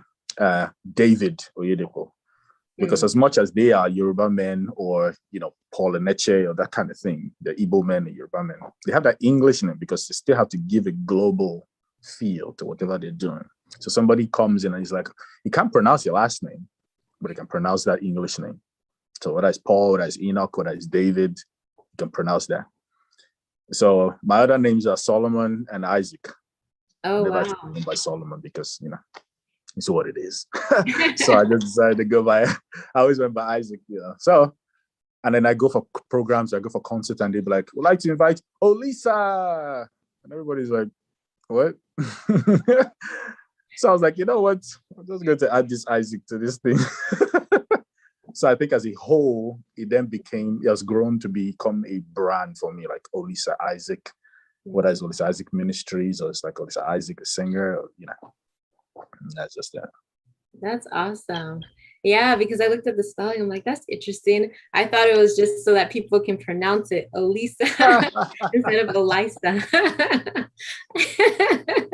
At work, I go by Isaac because a lot of people look at me like, Olisa? Olisa? Oh, I'm like, don't worry, man. It's Isaac. Don't worry about it. It's Isaac. Yeah. Awesome. And so in terms of music, what do you envision for the future? For the future really is, I think for me is impact, really. I think every human being, God has given them, whatever it is that they need to impact their world. So you may not be a singer, you may not be like an artist or, but you might be like one of the best bankers in the world or one of the best financial advisors in the world or something. You can use that to impact people. So my vision for the ministry that God has given to me is that these songs would impact people. People will hear the songs. Like in worship, where really my vision for it is that people will be listening to the song and then the garment of praise will just come upon them. They just dance because God loves it when we praise him, loves it when we dance, So my desire is just impact. It's just that people would hear the songs and be like, wow, God, like they just listen to it, and then the worship spirits, the praise spirits, and the thing is that in the atmosphere of wherever the atmosphere of God is, like anything can happen. You understand? So if you have songs that create that atmosphere, then anything can happen. People could be healed through your song. People could listen to a song and be delivered through your song. And, people just hear it and be like, I need to repent. I need to change, something like that. So my honest vision is impact, that God would impact us. And of course, you want to rise, you want to sing with, as many people as you can sing with, you want to partner with people, you want to partner with great names and stuff like that. You want to stand on great stages and sing with great people and stuff. Yeah, of course, definitely. But the main goal is impact. Yeah, that's awesome. And being able to stand on great stages with great people can, propel or bring, I would say, expose your music to more people. So that's also, a component of it. And I find it admirable that it's not just great names, because I think it's fickle, if it were to be just for great names, but I love that you're doing it for the impact, Oh, yeah. And that's so important. And so how are you able to balance music and your career? You said you're a physical therapist. So how do you balance the two, and your family too, church, music director? Man, I swear it has been a lot. Like, I won't lie to you. And I've been doing this because I got into physical therapy school in Unilag. That was in 2009. So okay. I've been singing in school, in choir and everything, concerts in school and everything. So it has always been having to pick one at a time. You understand? There are just periods where you just can't do so much of music. Of course, you can do your regular Wednesday services, Thursday services, or Sunday services, But, there are just times when, first of all, it's not physical therapy that is putting food on your table. So you better work it out. but I think it's always finding the balance between knowing when, okay, this is the priority now, Mhm. and okay, this is the priority. Because I feel like a lot of times, God is always speaking to you. You have a lot of inspiration, Yeah. really. And I feel like that's just the type of what heaven is, whereby in heaven, you don't really have to be a therapist. So all the inspiration that you're getting, you can use it and just stay on it. Just that's all you're doing, living on those inspirations, living on those songs, you know. And uh, but here you just have to, okay, no, now I have exams. Okay, now I have, like, the funny thing was that when I did that concert, I just started a new job. You Mm. understand? So, and I wasn't working in Georgia, I was working in Alabama. So I was driving back and forth, which is like 2 hours and 45 minutes, Wow. for rehearsals, and then going back to work in the morning. And then I was driving back again. I was going back Hmm. again. So there are times you just have to sacrifice. You just have to put your body in line and just do it, because at that moment, that is what you're supposed to be doing. In Yeah. that moment, that's the inspiration, and that's it. God is telling you, hey, go. So in that moment, you're doing it because you know that now is the time, do it. And Mhm. then you have the moments of rest where you know that, okay, now is your career. You need to focus on stuff because, of course, you start a new job. You need to learn. Every company is different. Mhm. You need to learn stuff. You need to be in the company. People need to know that, okay, yes, we hired the right person, that type of thing. So it's sometimes it's a lot though. And then, of course, you have your concert on Saturday, but you're singing in church on Sunday. Hmm. And then you're screaming at your choristers, no, that's not the part. It's not what I did. No. And then you're still singing on Sunday. And you're like, oh my man. And then some nights some afternoons I might probably sleep from like 3 to like only God knows when. Wow. Because some days you just have to work yourself. So, but if everything is down to priorities, though, you just knowing like, okay, now do this. Now is this time. Yeah. And it made me think about like you have different seasons in your life. So if it's Mhm. that season of music, go do it as best as you can, and God's grace will, take you through. Mhm. So Yeah, that's yeah. awesome. And so for that, so how do you stay motivated to make more music? Oh, worship though, like worship. You had to. When 2016, when I first released the first song, I went to this guy's program, and then he asked me to sing one of his songs. Okay. And I sang that song like crazy. I was singing it like this. They actually thought, I did the song and stuff like that. And I thought, I was like, no, it's not my song. It's this guy's song. So I called the guy. I was like, man, you need to give me this song. Like, don't worry, I'll put your name in stuff, or we can sign an agreement. Because I love the song. Like, man, I was like, what? And then he told me something. So I said, no, I'm not giving you the song. Oh, wow. He said, in the place of prayer, there are multiple songs that you can receive. You don't need my own. Go and get your own. So from then on, that just stuck in my head. It's not I was not praying before that time, but I didn't really have any inspiration. I used to find it hard to write songs or to get songs. So it was after I finished releasing that first song, then all of a sudden, that's from that 2017. It's like I'll be sitting down and the song will play in my head. So Mhm. now I think I have like over 30 recordings of songs that I've not Wow. even processed. You understand? But it's down to the place of worship, though. Like if you spend time with God, if you truly like just fellowship with God, like whether you're dancing or you're singing to God or you're just Yeah. chatting or whatever it is you're doing, you have put yourself in a position where sounds, and God knows your gift. He Mhm. knows your gift. So if you're a poet, if you are a writer or something like that, because he knows your gift and you spend so much time with him, he will pour into your gift. You understand? You look at David, all the Psalms he wrote, you look at Solomon, all the stuff he was Yeah. writing. It's because they spent so much time with God and he knew their gift. So he just naturally poured into them.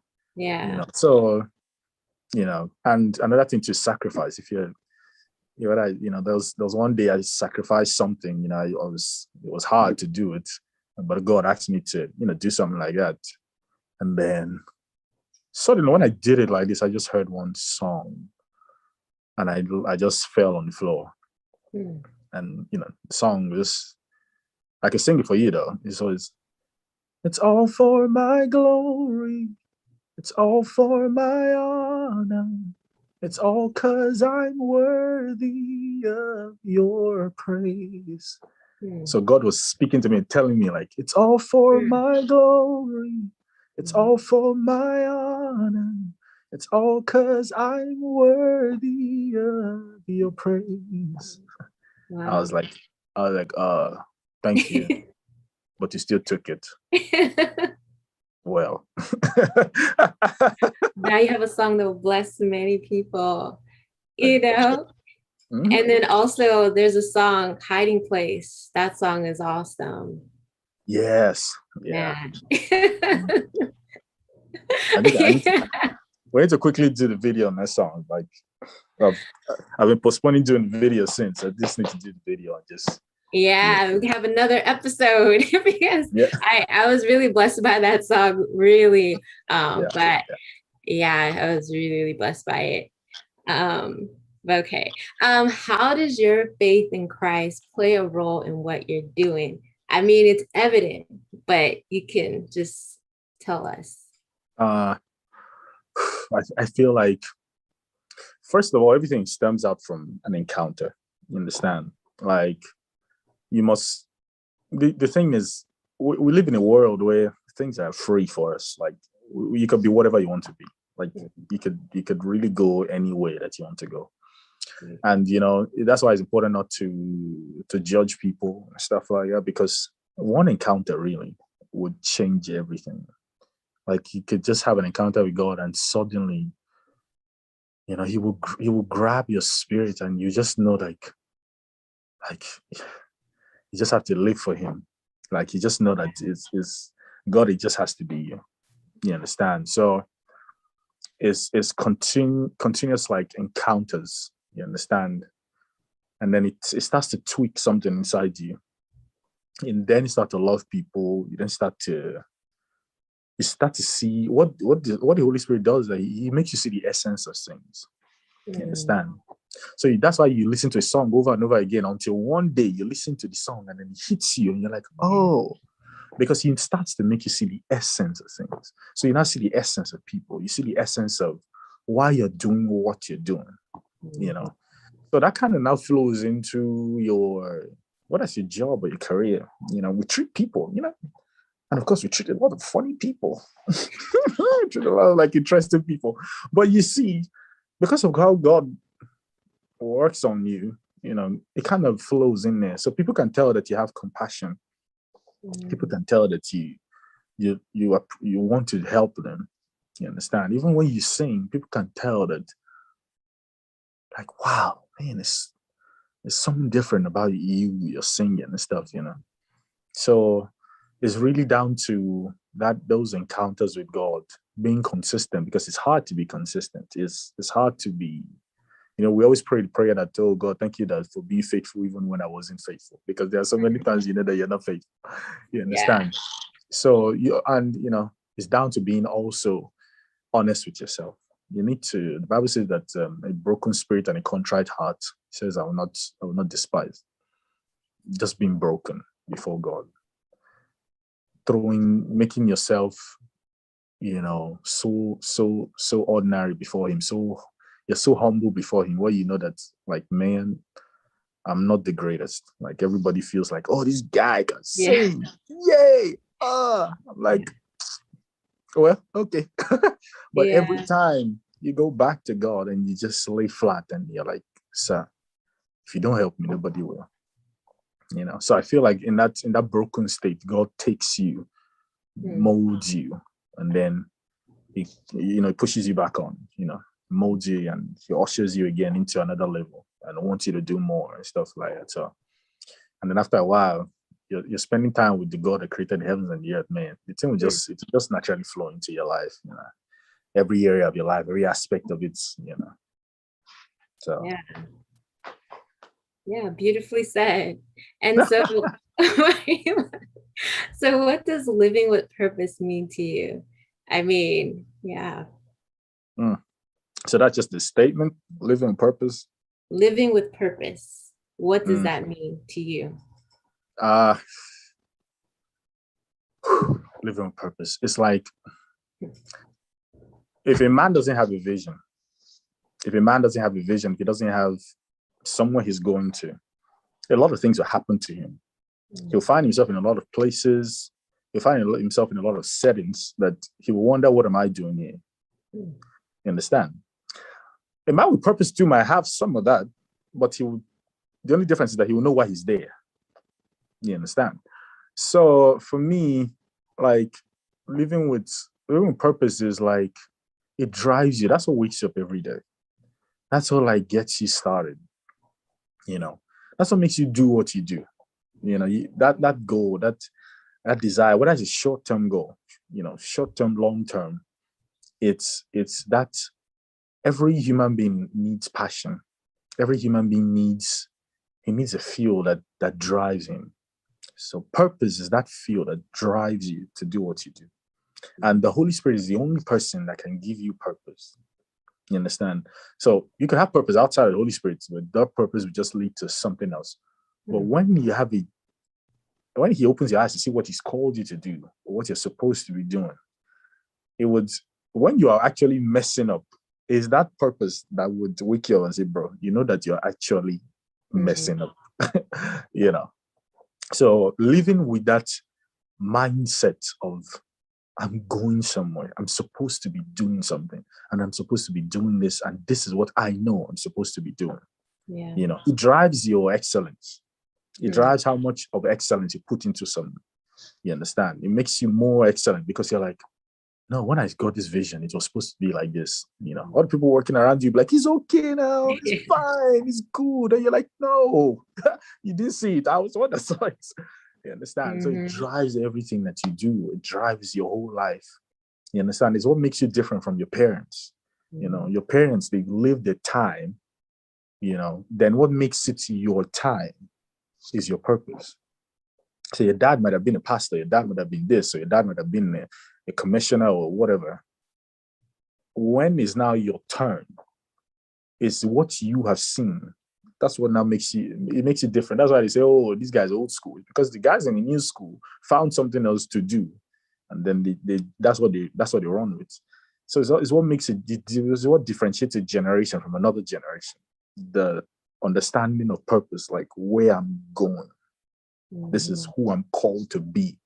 Then you set your own path. So for me, that's like that's the driving force. That's the driving force. Awesome. And yeah, beautifully said. And it's from the Holy Spirit, it's from God. And then he's the one that will guide you through the journey. Because sometimes in terms of purpose, some people kind of overcomplicate it.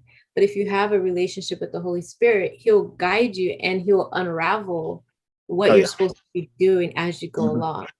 You know? Is that natural GPS?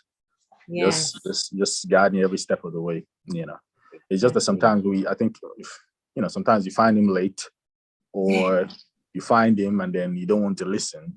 It's all this time before you now finally realize, like, oh, you might be right though. And then you decide to, okay, no, let's follow this way. This is the way. Yeah. Yeah. And just to add on to that, there's a scripture that talks about God knows the end from the beginning. So he knows how that path will end. Do you think it looks bright? Yep. But he knows how it's going to end. This reminds me of like Lot and Abraham. One chose the luscious land, but God knows. And so what advice would you give to a person? So we're wrapping up. What advice would you give to a person interested in using their gift of singing for God? What I would say is, first of all, develop your relationship with God. Like that personal relationship with God trumps every other thing. You can have the best voice in the world. If you don't have the anointing or that oil, or let me put it this way, if you don't have that signature from him that makes him, that calls you his, that calls you like, this is my son. You could sing for a long time, and it won't do anything. The main thing is knowing that, okay, this gift, God gave me this gift. Now I go back to him and I say, okay, Dad, what do you want me to use this gift to do? Like, what do you want me to use this gift to do? And then he says, okay, I want you to write songs. I want you to sing songs. I want you to become a DJ. I want you to become a producer or something. And then he anoints you in what he has told you to do. Mm-hmm. So the main thing really is going back to him, walking with him, loving him. Like, you have to get to a point where you really can't live without him. Like, it becomes impossible to live without him. Like, when you are outside of his will, and then you're sad. You're so sad. So like, oh man, I didn't do it. I didn't get it right. So I need to go back. So the main thing for any singer, anybody who wants to walk with, like, you want to be a musician or singer, especially when it comes to music, you must love God. You must have that relationship with him, that fellowship with him where your life depends on it. Like, you're just like, it's like if you don't see him, nothing will happen. Like, you can't move without him. You really have to be passionate about God, so passionate about him. Yeah. And then he will now start to pour into what I like. Most of the time when they say, oh, that I used to pitch high, or I used to scream and stuff like that. Funny thing is that he's maybe in a place of prayer. I hear a sound and I'm like, ah! Oh, wow. Oh my God, thank God I leave alone now. Nobody has time for my drama. You understand? But it's in that place, then your gifts, your expressions, they start to come out. They start to develop. Like, I would say, it's important to go for voice training schools and classes and do all that kind of stuff. But the Holy Spirit is still the number one teacher. Of course. Like, he's still the person that. There were times I wanted to sing in a particular way. I remember on the stage I was singing, like, my voice. The song I was supposed to sing was by John P. And then John P.'s voice is kind of husky, so he has that, and my voice is not like that. So I was trying to do it. And then the Holy Spirit said, yes, do it. Get it. Sing it like that. And then that's how I started doing it in every song. And then I remember one day I was singing and my spirit just told me, stop doing it. It's not now. You don't need it now. And then many years down the line, there are times where I've needed to do that because the key is high, or I just need to wrap my voice around it. So I do that thing. But it was all from one rehearsal or one session where the Spirit told me, like, yeah, you need to learn that. Like, the way that guy does that, you need to do it. Mm-hmm. And then I said, trying to do it every time. He's like, no, it's not every time you should do it. Do it when you need to do it. Don't do it every time. I was like, oh, okay. Yeah, that makes sense though. Yeah. So it's first of all, personal, walking with God, loving God. Let him cut out your excesses. We all have flaws and faults and stuff. Let him work on those things. You understand? Be hopeless.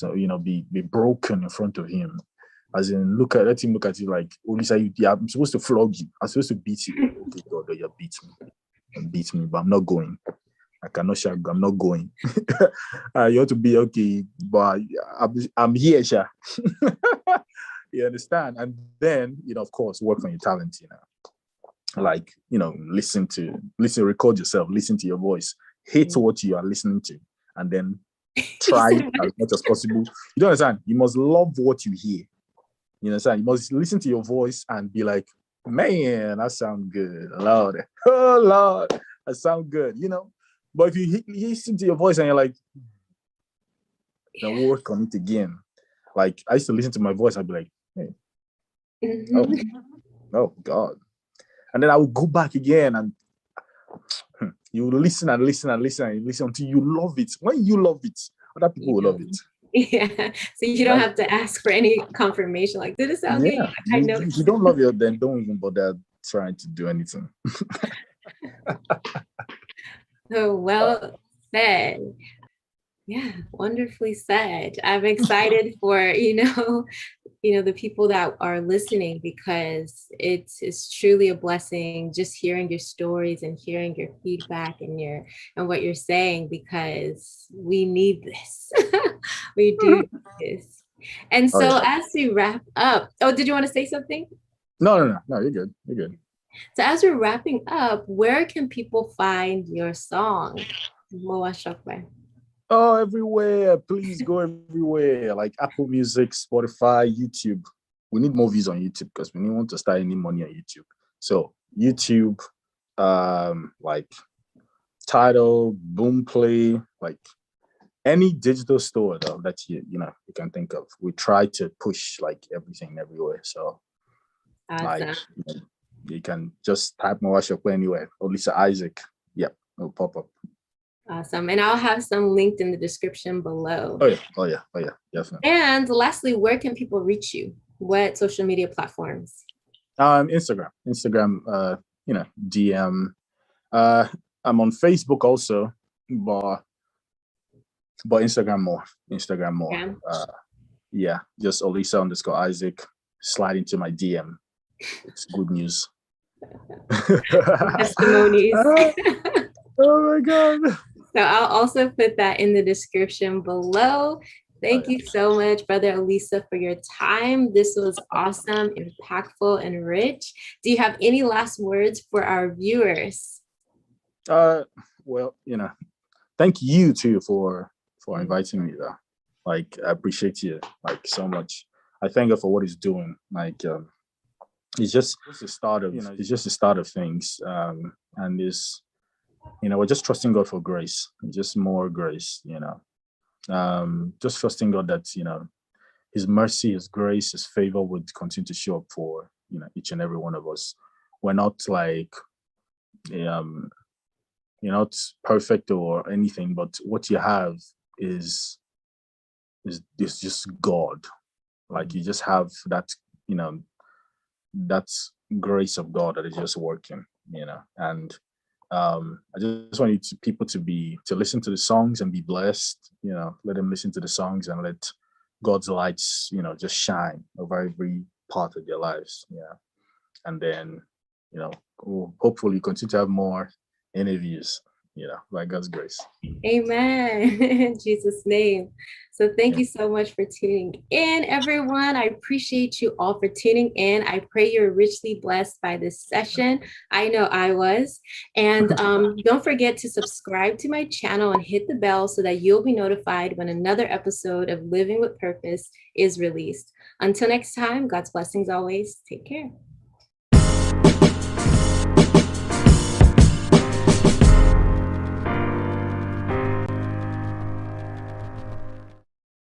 Hey, lovely people. Welcome to another episode of Living with Purpose. I'm your host, Queen. And if you're new to my channel, I film about faith, food, and public health. And also, don't forget to subscribe, hit the bell so that you do not miss out on the next episode of Living with Purpose. Today, I'm so excited because we have an amazing guest. Her name is Shay E, and I'm going to read a little bit about her. Shay E is a wife and mother of two, as well as being an investor and running a number of businesses. She is also a qualified solicitor and business coach, and her passion lies in helping women strive for and achieve their goals. Welcome, Shay. How are you? Thank you. I'm good. Thank you so much for having me. Seriously, it's such an honor to do this with you. Thank you so much. Yes, I'm glad to have you. So I'm going to start off with the first question. When did you know you would be a business coach? Oh, loaded question. It's weird. It's weird because I've always sort of done what it is that I'm doing now, but I never realized what I was doing until probably the start of this year, that I really realized that there was a title for what I was doing. So it's something that I guess I've always kind of done, but it wasn't basically until the start of this year that I formally like, oh, that's the title that I'm trying to actually, work towards, being a business coach. So I would say probably the start of this year then. And so did you have like an aha moment, or like Okay. Definitely did. I think it was when I was speaking to one of my friends, my friends, she's like my avid supporter. She's like my number one fan, apart from my husband. She's like my go-to. She's pretty much like my hype man. And she's like, you know what you're doing is similar to what like business coaches. So I was like, what's a business coach? And that was literally like my aha moment. Like, wait a minute, I can actually do something that I love and have, make income from it at the same time. So that was definitely for me my aha moment. Awesome. And so how did this whole journey begin? Oh, where do we get started? Which journey? I mean, it has been a few. So I guess starting with your business coach journey, like how did you like begin that journey? So that started years ago, actually, when I started my first business. And it was in events management years ago. Did that for about 3 years or so. And just pretty much from there started, more businesses after that. And I think from then on, it was about speaking to other women about, they wanted to start something. They didn't quite know what to do or how to do it. So that kind of, started the seed, as you would say. To speaking to other people about sort of my experiences and teaching them, I guess, as you would say, my methods on how I started my business, using the different, things that and different ways that I've learned, through my journey to help them with their journey. So yeah, that's kind of like how it started, kind of with me. I don't teach something that I don't, I haven't done myself. But yeah, so it kind of just started with me and it kind of just grew from there, really. Wow. And so as you were beginning this journey, like, did you have any resisting moments where you're just like, I don't know if I can do this? And how did you overcome that? Every day. I mean, it still happens. I won't even lie, it Wow. still happens because when you're on the social sort of media platform and space, you get, you're bombarded with so many different things, the perfect life, the perfect this, and you're thinking, you get that comparison syndrome kind of like kicking in. So yeah, definitely faced some challenges. And I think my main challenge at that point was myself, because when I go back to my history, now I was born in Nigeria, so I wasn't born in the UK. I was born in Nigeria, born and raised there.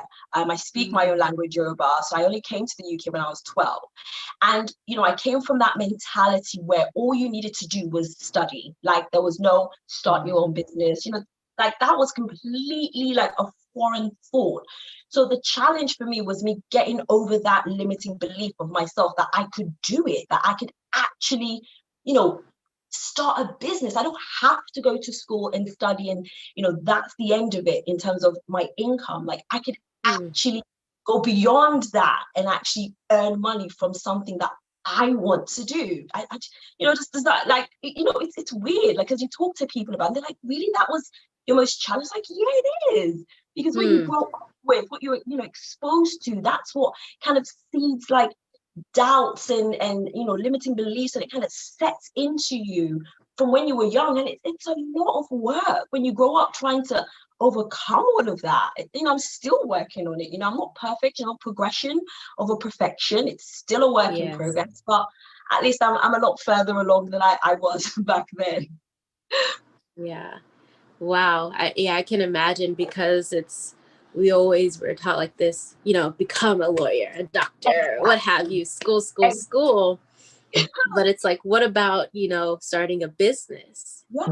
And it's so important. It's so important. And that's one of the main reasons why I love teaching other women about this, because it's helping me as well. Because the more you teach, and I find this very interesting, the more you teach people, the more you learn even more. And I'm trying to lay a foundation for my kids. Not saying that I wasn't raised, I thank God for my parents' lives. I thank God for the way I was raised. Nobody else can go through the experiences that I did. But I realized that there's so much more, and I want that for my kids. But for me to teach them that, I kind of need to experience it, or I kind of need to be open to it. So, it's all a part of a bigger journey. Definitely. And so what made you interested in helping women in particular? Because I see that's your focus. Yeah. I mean, it's for me, like I said, from what I said before, I can only do what I know how to do. And knowing, I've been married to my husband for about 8 years. We've been together about 14 years. And I know for a fact men think completely different from women. So I know what I know because I am a woman. So my triggers, the struggles that we face, I know them. So I can only speak to other women that I can pick up on their triggers and pick up on their pain points and pick up on the things that I know or I feel that can help them. Men are a completely different ball game. I leave my husband to deal with that one. But yeah, I deal with women because that's, that's who I feel more comfortable with. That's who I feel more led to help as well. And it's who I connect with more, essentially. That makes sense. It's true. And so can you tell us a little bit about your first experience with working with your first client? Oh gosh, yeah. I mean, that was mind blowing because I had to work through a lot of limiting beliefs when I got her. And it was actually, the way I got her was through Instagram. Actually, it was, I mean, you never think that, oh, Instagram is just like, a quick thing. You put your pictures up, people like it, people share, and that's pretty much it. But you can actually sell through Instagram. You can, build that know, like, trust factor through Instagram. So when I got her through Instagram, I was like, what? Really? She wanted to work with me? Like, I've worked with beta clients. So basically, I've worked with clients for free. I've given them tips, pointers. So I've used that to build my credibility and build my experience. But when I was like, someone wants to pay me for my experience, really? And again, it's going back on that limiting beliefs that I had about myself. Like, can I actually really do this? So it was amazing.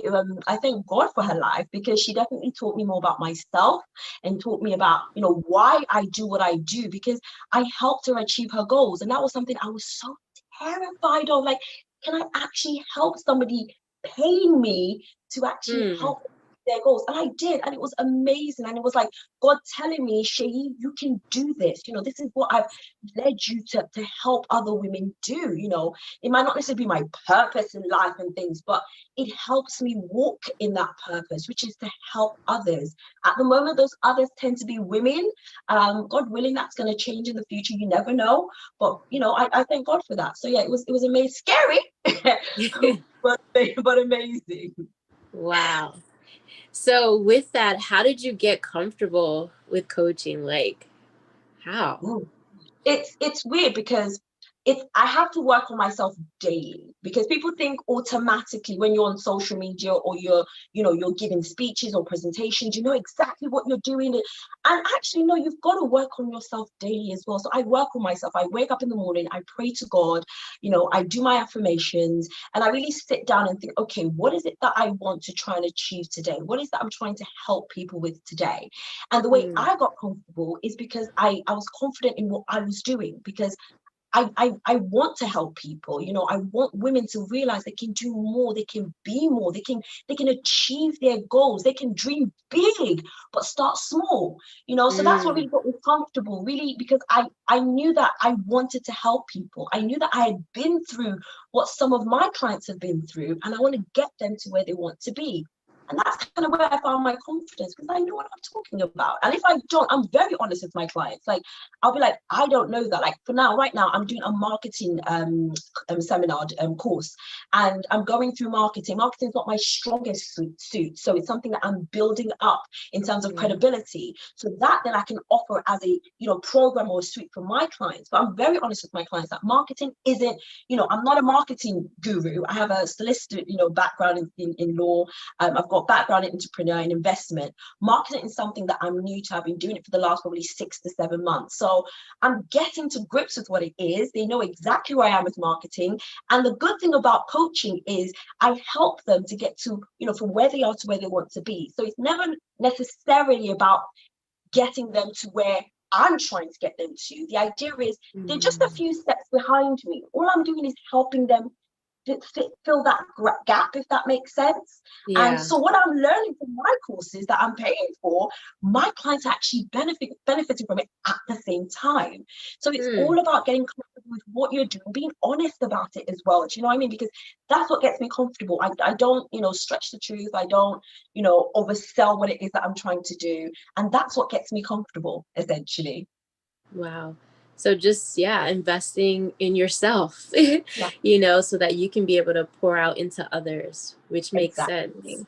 Yeah. And I just love how you're just real. This is who you are, and you're Yeah. going to let them know who you are. And That's it. That's it, exactly. And like that's the same thing I love about your page as well. You are so real. Like you could tell that you are purpose led. You know, you love God, and I love that. And a lot of people, you don't see that authenticity. You know, they think authenticity is being able to show up without makeup, or showing Mm, behind the scenes. And a part of it is, but it's also your personality. Like, just be real. Like there are things that are so far stretched that I would say sometimes to my clients, are like, oh, Shavy. I'm like, yeah, but the reason you vibe with me is because of our values match. And if they don't, you wouldn't be my client in the first place.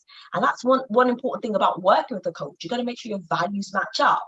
And the way you do it is by being real. And the more real you are, the more people see your values and be like, actually, I want to work with her. She kind of gets where I'm coming from, because you're not really for everybody. That's just the way the world is.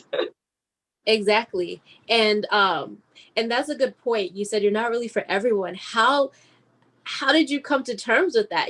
Because sometimes people are like, I want to help everyone, or it's just like, I feel like once you realize that, you've struck gold. So how Yeah. did you come to that realization? Well, it's been a journey. My husband will tell you it has been a journey, because there are nights or days that I've just been like, babe, like who is this for? Like, I don't understand. Who is this for? Like in our industry, we call it niching down. And a lot of people are very scared to niche down because they feel like they're going to limit themselves. But actually, when you niche down, you blow up, because you know exactly who it is that you're trying to serve and why you're trying to serve them. And the way I kind of came about that is I kind of looked at myself, because I'm kind of trying to coach a version of me a few years ago. And that's kind of how I found out who I wanted to coach. And like you said, about women and just being me. And I realized as seasons change, because now I'm a mom. I wasn't a mom a few years ago, but now I'm a mom. That gives me a different, element as well. So it's not just women, it could be mothers as well, professional women, because I work as well. So it's just the different aspects of me. And that's how I kind of know who it is that I'm led to serve, essentially. So like different aspects of my life to make like a whole me, which kind of sort of seems that, yeah. It sounds weird, but it kind of makes sense at the same time. No, it does. It does. And it's great that you begin with you, and you're able to use your experiences to help others. And, God has blessed you, and you're blessing others through what you've learned. And so, going off of the point that you're a mother, how do you balance having a family, your career, and all that you do? Do you have time? This is going to take a while. Take your time. First and foremost, it's God, because he literally is strength. He gives me the strength and the mindset to put on, to be like, you know what, okay, God, I don't know what's going to happen today. Ezra might not be in the mood to wake up and have, his shower. Leah might just decide to start PMSing, despite the fact that she's only 4, thinking like she's got a period already. But I need strength today because I've got things I've got to do. And the one thing that helps as well is time management. I am very big on time management. I know exactly what I'm going to be doing, when I'm going to be doing it. And funny enough, I leave time in between for spontaneous stuff as well. That's how detailed I am. Like between 12 and 1, you're going to be spontaneous. I don't know what you're going to do, but you're going to be spontaneous. But it's time management. That is what keeps everything together. Apart from praying to God and asking for strength, time management is key, and really being realistic about my time. Like seriously, you especially with kids, you've got to understand your time isn't yours as much as you think it is. Like tonight, I want to chill for like 5-10 minutes. My kids are going to want to chill for 5-10 minutes. I'm going to be like, you know what, I'm going to give them that time. I'll have my time later. So it's being realistic with your time management as well. Oh, and one other thing as well, which is actually key before I forget, my husband. He makes everything so much more easier. Support. So if you don't have a husband, you don't have a partner, your family, your friends, the support that you have, he makes it so much more easier. He's so understanding. I'm like, babe, can you get the kids ready today? But it's weird because we have this idea of men having to babysit their children. And it's like, no, he's not. He's not babysitting his children. So for me to be like, babe, can you give them a bath this morning? It's not necessarily me telling him to do something outside his fatherly duties. He already thinks, okay, she's knackered, she's tired, she's asking me to do it because she's too tired to do it. So it's not like she's asking me to do something outside of what? You're asking me to do it? I mean, you're the mom. No, it's like, okay, she's knackered. I'm going to give her that time. So he definitely plays a massive role in kind of making everything work. Yes.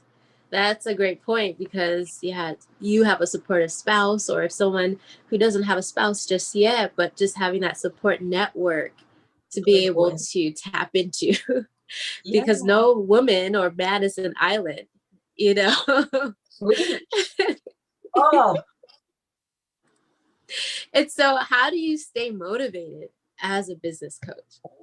Um, well, the wins for my client, for one, the fact that I'm helping them and they're actually achieving their goals, the fact that, we talked about something and they're like, Shay, I actually did that today. I didn't realize that that would actually make any difference. And I'm like, excellent. So that keeps me motivated. The fact that I get feedback from my clients and their results, that keeps me motivated.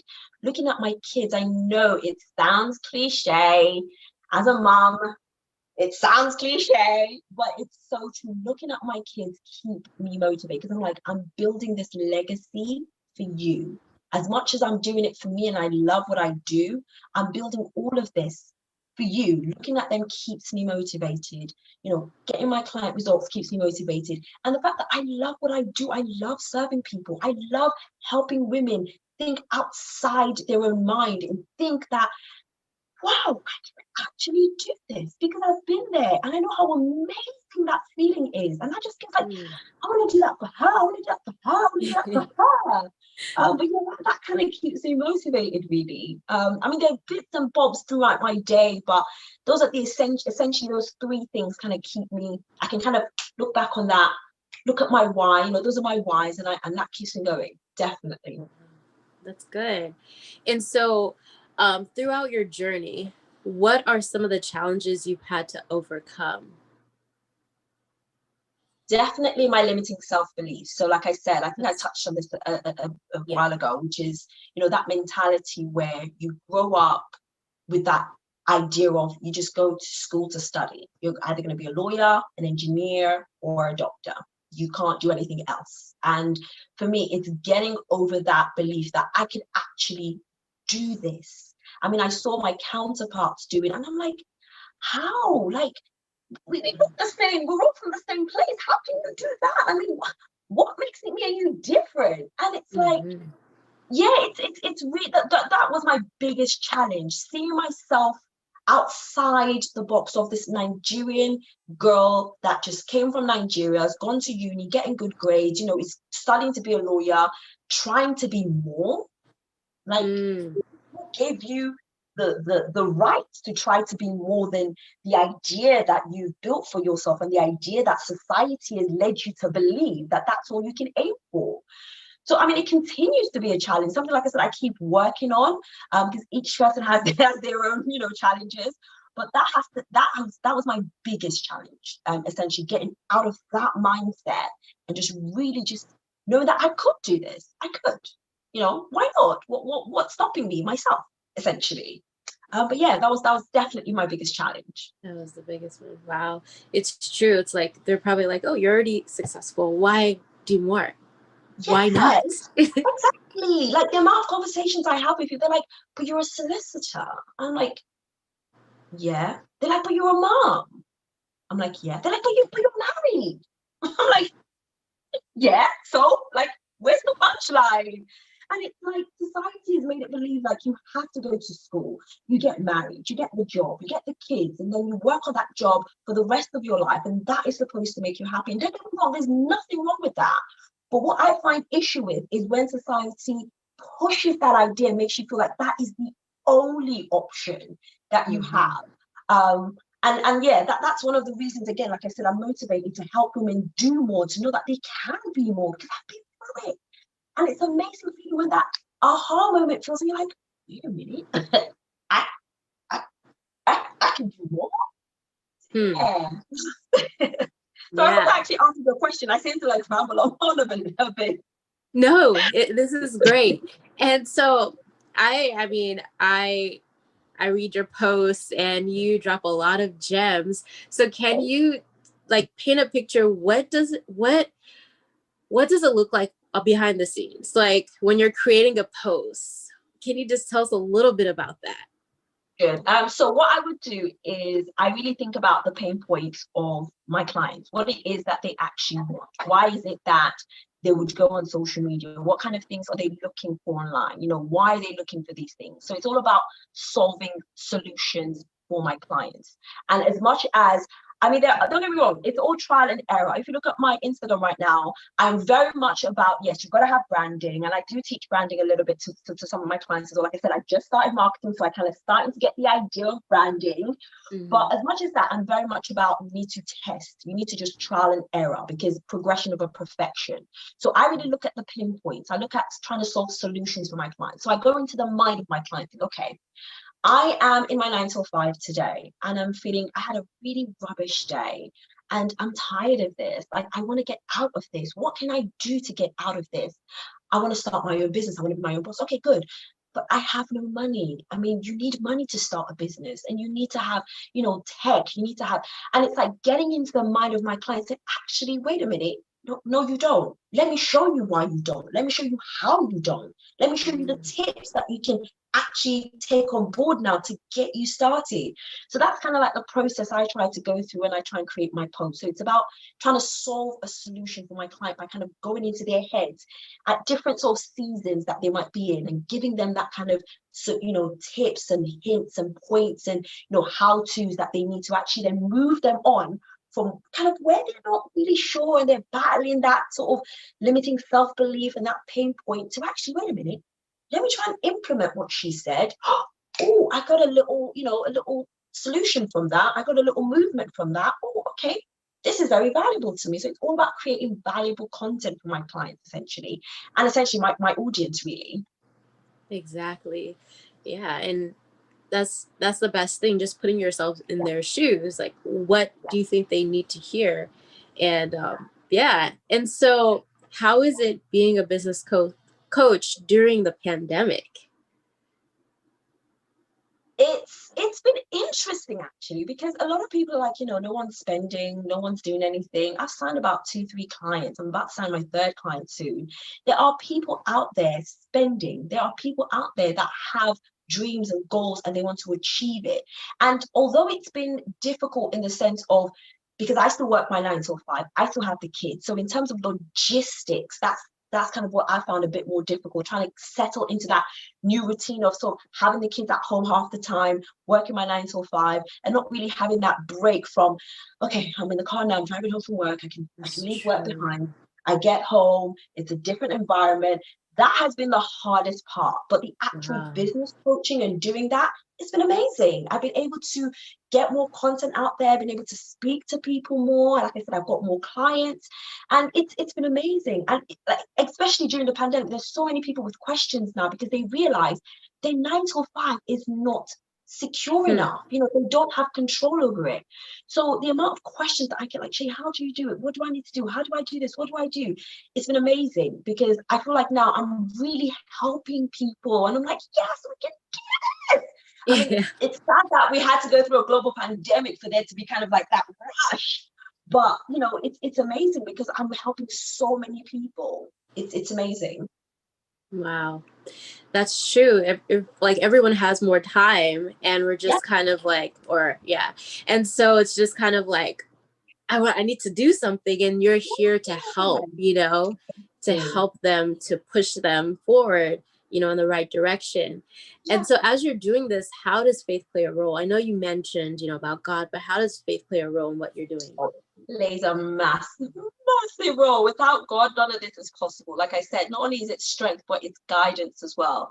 And as much as a lot of people talk about, purpose and stepping into my purpose, I really had to take, like I said, I work on myself a lot, and I'm still working on myself, and I'm taking a step back and really think about what is my purpose, what it is that I'm trying to do. And I know that God has spoken through a lot of my pastors, a lot of my friends, to tell me that, what, you're here to help people. You're here to help women, essentially. I've heard words, I've heard words of wisdom, words of advice that I feel like you're led to do this. That's what a lot of people tell me. Like when they see my content, they see my posts, when I talk to people, they're like, you're led to do this, and I'm like, you know what, I'm going to take that because that's from God. And it takes a lot of faith for you to believe in something that isn't there yet, because don't forget, when I started this earlier this year, I had my 9 to 5, I had my business, I had my investments. I was okay. I mean, I've got other businesses apart from this that I run that are successful.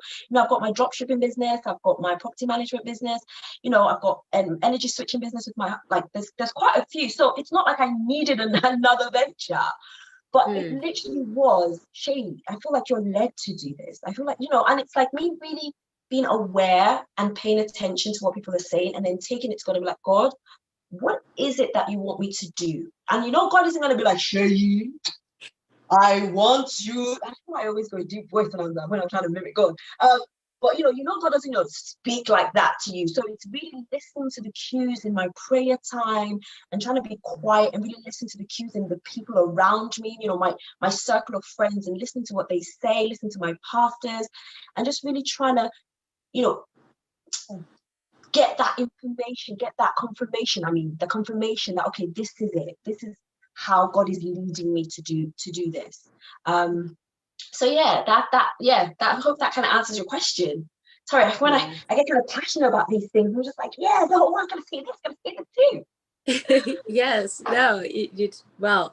And so I wanted to know, so for someone that's watching that's interested in launching their business, do you have a webinar or something that they can?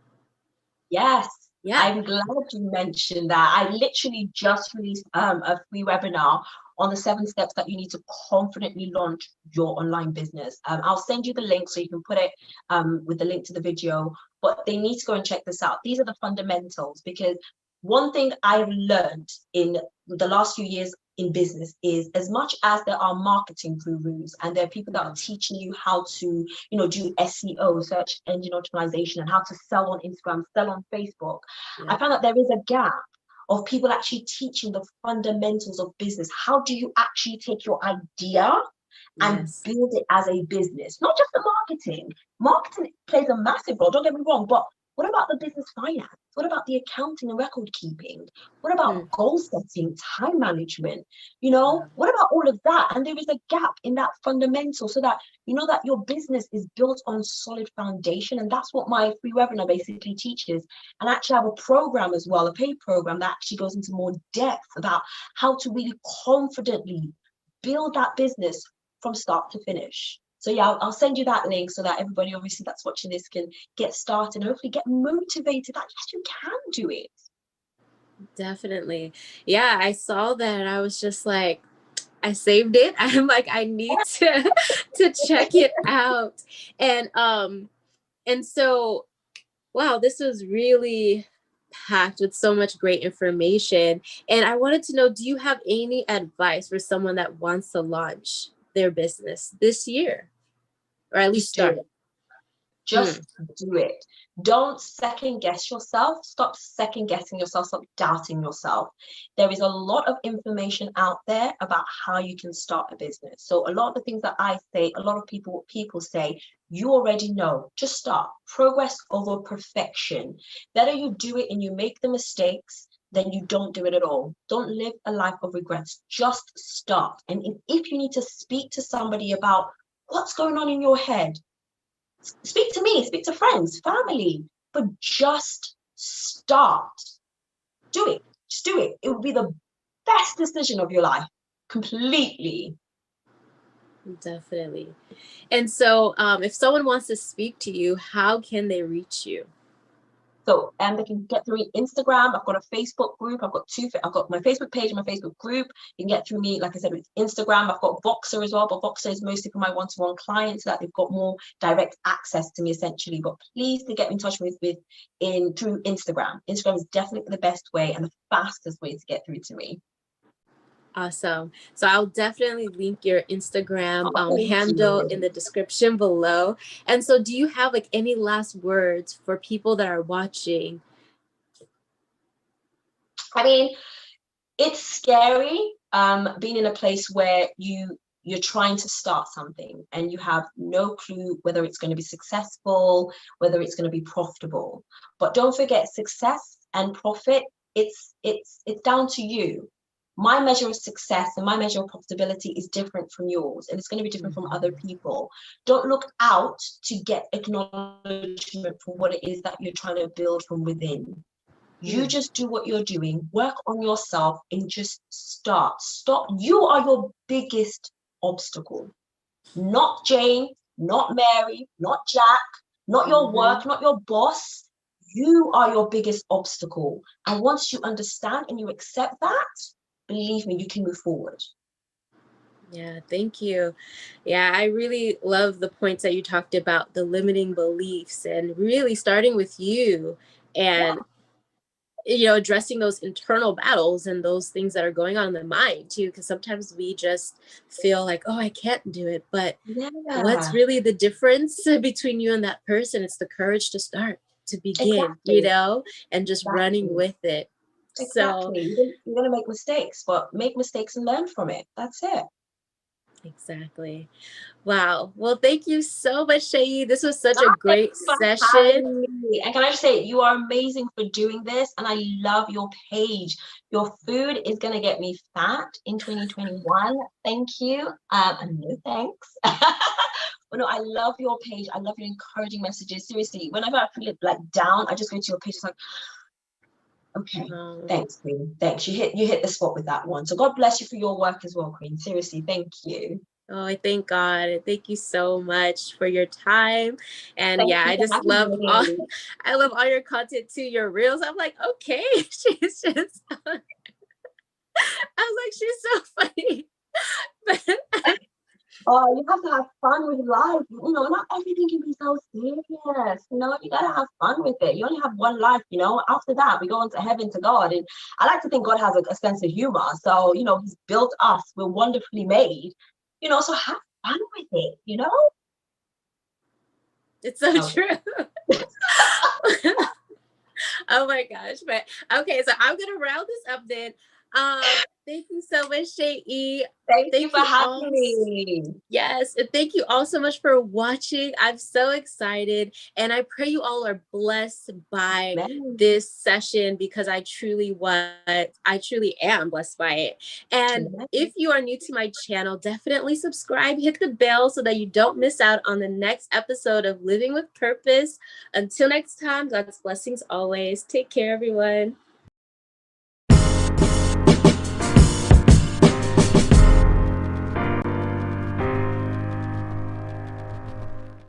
Hey, lovely people. Welcome back to another episode of Living with Purpose. If you're new to my channel, my name is Queen, and I film about the Christian faith, food, and public health. Today's episode is going to be amazing and definitely very impactful. We have Brother Lamre, and he'll be sharing about how he has been dealing with a chronic pain condition. Thank you so much, Brother Lamre, for your time. Thank you for being here. Thank you for having me, Sister Queen. Thank you. So I'm going to start off with the first question. Tell us about what happened. So I was tackled dangerously when I was playing soccer, and a kid kind of kicked and swept me off the floor. So I fell and hit my lower back, like the buttocks region on the ground on the floor. So that was how it all began. Wow. And so you were playing soccer, you said? Yes, I was playing soccer. This was about 16 to 17 years ago. Wow. And so initially, I felt a little bit of daze, a little bit out of it, but few seconds, I stood up, continued playing, and it was a gradual thing. I started noticing months after numbness, tingling in my groin.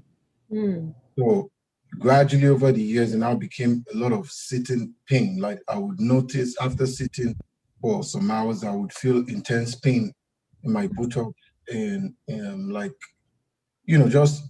a lot of fatigue also with sitting. So over the years, it now became really bad and unbearable. Wow. And so how long have you been dealing with this condition? I would say roughly 16 to 17 years, I guess. Wow. But the initial stages was kind of a gradual thing. I didn't take it as seriously as I should have at the initial stage because I thought it was something that was gonna be very light and just go away with time, but that wasn't the case. Wow. Wow. So over 16 years. So it happened when you were young. And so like over those years, how have you been coping with the condition?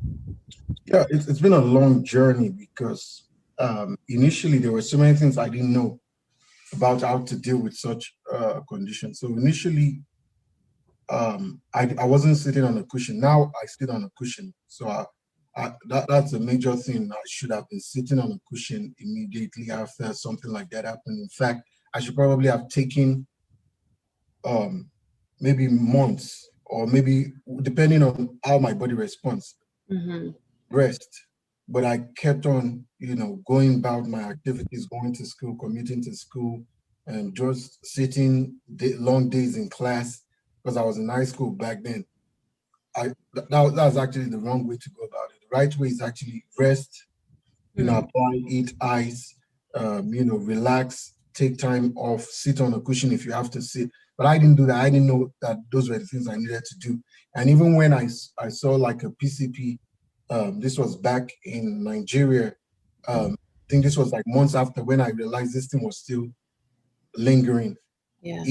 There was no assessment. There was just he just physically looked at that area and felt doesn't think there's anything wrong. Wow. So, but so nowadays, because it's been years now, I sit on the cushion. That's important, and I've had some treatments to help the condition. But what complicates this kind of issue is the fact that diagnosis was not done in time. So as time passes, there's a lot of symptoms that follow. Mm-hmm. It now becomes difficult to pinpoint which symptom was the origin, like what kind of precipitated all these symptoms that followed, you know. So, but over the years, in recent years, I've had lots of physical therapy and I've had some treatments in that area because it became very like the pain kind of spread over my pelvic floor. And there's Ooh. so many nerves, so many muscles Yeah. involved. So you're now trying to find which one is it. Like, you Yeah. know, Because there's a lot of referred pain. So exactly. you don't know where the pain is originating from. You can only kind of point, but you don't know within your Yeah, you body. don't know. Yeah, exactly, exactly. Yeah. Wow. And so as you've been dealing with this and you said that you wish you would have like sat on a cushion. So it's kind of like information. If you had that information, you would be able to have dealt with it better. And then Exactly. also, yeah, and also you talked about diagnoses, because sometimes a lot of, individuals or physicians, they might address the symptoms, but if they don't address the root cause, like you said, it will just manifest and you don't even. Exactly. Yeah, exactly. In fact, when I got to the US, my first primary care physician Mhm. um, is a general, general doctor. So I didn't realize that general doctor may not be equipped in that area. Yeah. So, and medications like Motrin, Tylenol, they did absolutely nothing. They Wow. did nothing. And even when I started getting like imaging tests, this was like way back in 2008, 9, Mhm. still, I didn't realize that the imaging was done for my lumbar region. Oh, wow. That's your And back. yeah, but sometimes if the actual point of injury is in the sacral region, that Hmm. imaging is not going to show the sacral region. So all those issues come into play and they affect diagnosis, they affect treatment, they affect, the prognosis, they affect everything. Hmm. Definitely. Wow. Yeah, because if they're looking at the wrong region, Yeah, they're gonna say everything is right. It's okay, exactly. but you need to look at where the actual Yeah. injury And that was. was just the reality. They kept saying there was nothing, and my Wow. pain kept increasing, became Hmm. excruciating, so it was kind Yeah. of very confusing. Yeah. And that's why it's important for us to know that the patient is the expert of their body. You can't tell a patient how they feel. They know how Exactly. they feel. Wow. Exactly. And so, with all of that that's going on, how has it been navigating the healthcare system? You kind of pointed at it, but maybe give us a little more detail. So yeah, I had to become proactive. So I think this was about 2000 and initially, I deferred to my the primary care I had back then. I deferred to him, but I noticed sometimes the kind of insurance you have matters too. So, but I noticed I wasn't getting anywhere and the pain was becoming worse. So I had to turn to the internet to do my own research. I Mhm. stumbled across certain things that I felt kind of mirrored my symptoms. Mm. And the reason why I couldn't go further was insurance because the physicians I saw listed online did not accept my insurance. Wow. And at the same time, this was at the time where the pain had reached like a crescendo. I had to literally stop, drop my classes in college. This was like 2010, and that was like I was about to start my junior year or something, sophomore to junior year. So I had to stop for like 1 or 2 semesters. In between the semester, I stopped. Then the following semester, because the pain was too, I couldn't. When I would sit down in class, my my mind would just be consumed by the burning, the Hmm. tingling, stabbing sensation. I could not even things that I could do naturally before the pain started. Things that I enjoyed doing, all those things became impossible to do. Wow. So I turned to the internet. That I wasn't able to see those physicians, but the internet was where I found out that, oh, you need a cushion. If you have any form of put off pain, if you don't even know what it is, it could be Mm. sciatica, it could be pudendal neuralgia, piriformis syndrome, Mm. whatever it is, you need find a cushion that works for you, because Wow. not all cushion would work for you. So I started buying different types of cushion to figure out which one would work, and Mhm. that helped a little bit. And at the same time, I was taking up. That was the time I started taking tramadol just to control the pain. And tramadol helped a little bit to kind of, just make me feel a little bit like I was living and not just existing and going through the motions. Wow. Because, it just calmed it a little bit and brought it down. And tramadol was what helped me to now decide to, after like 1.5 semesters out of school, I went back. At that point, I just tried my best because literally I dragged myself to the finish line essentially just to get the degree done.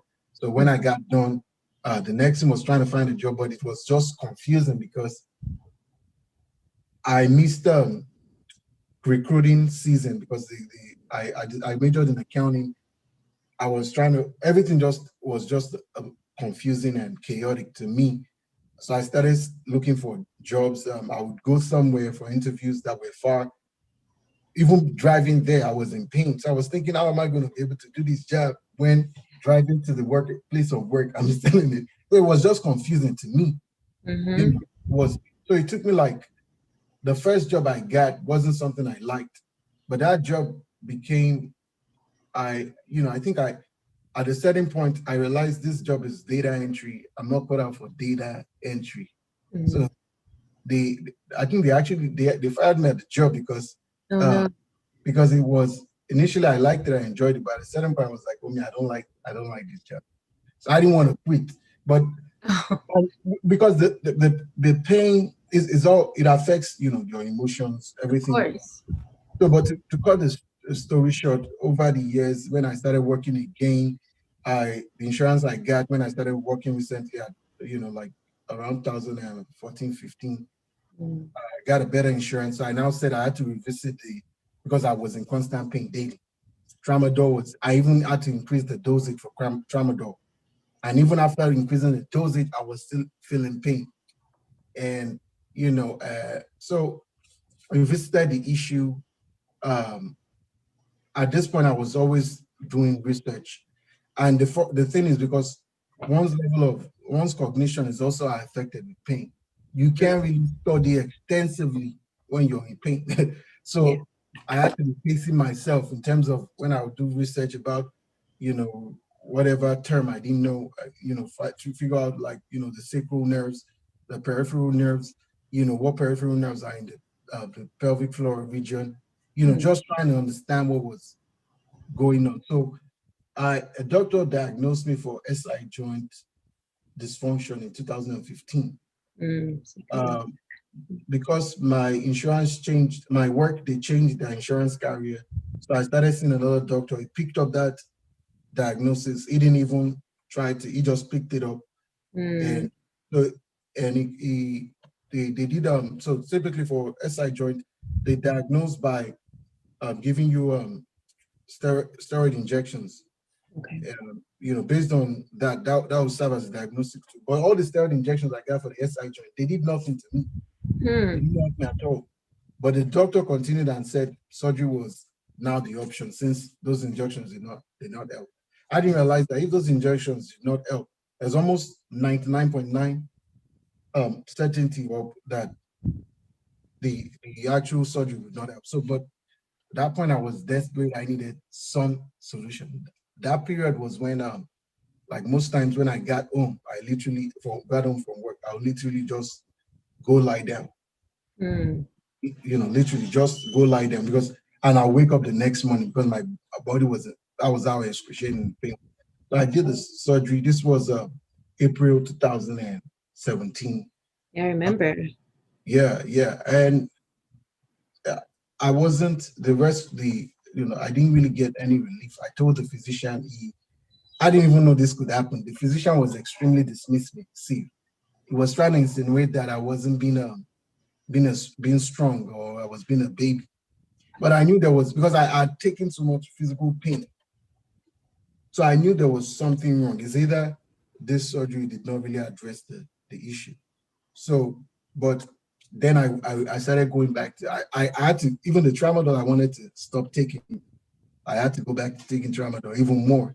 So Wow. but at that point, I found out that you can actually do some pelvic pain physical therapy to help you manage the pain. Hmm. After that surgery, a couple of months or some months after, I started like weekly. I'd be going for chiro, going for physical therapy back to back, Mhm. just to make to manage the pain with and that kind of helped me. I stumbled across some pelvic pain specialists online that I had to pay for. That really helped me too. Then Hmm. fortunate thing is in 2018 I found within my insurance people that do that pelvic pain specialty, because it's a specialty. So that Yeah. was what was helping me to manage my pain, to kind of help my pelvic floor muscles relax, because Hmm. there's so much tightness, the nerves, they've caused so much tightness and tension. The muscles are kind of like extremely tight, Hmm. nothing more pain. So it's just a Wow. cycle. So that helped to regulate, just give me some form of some form of relief.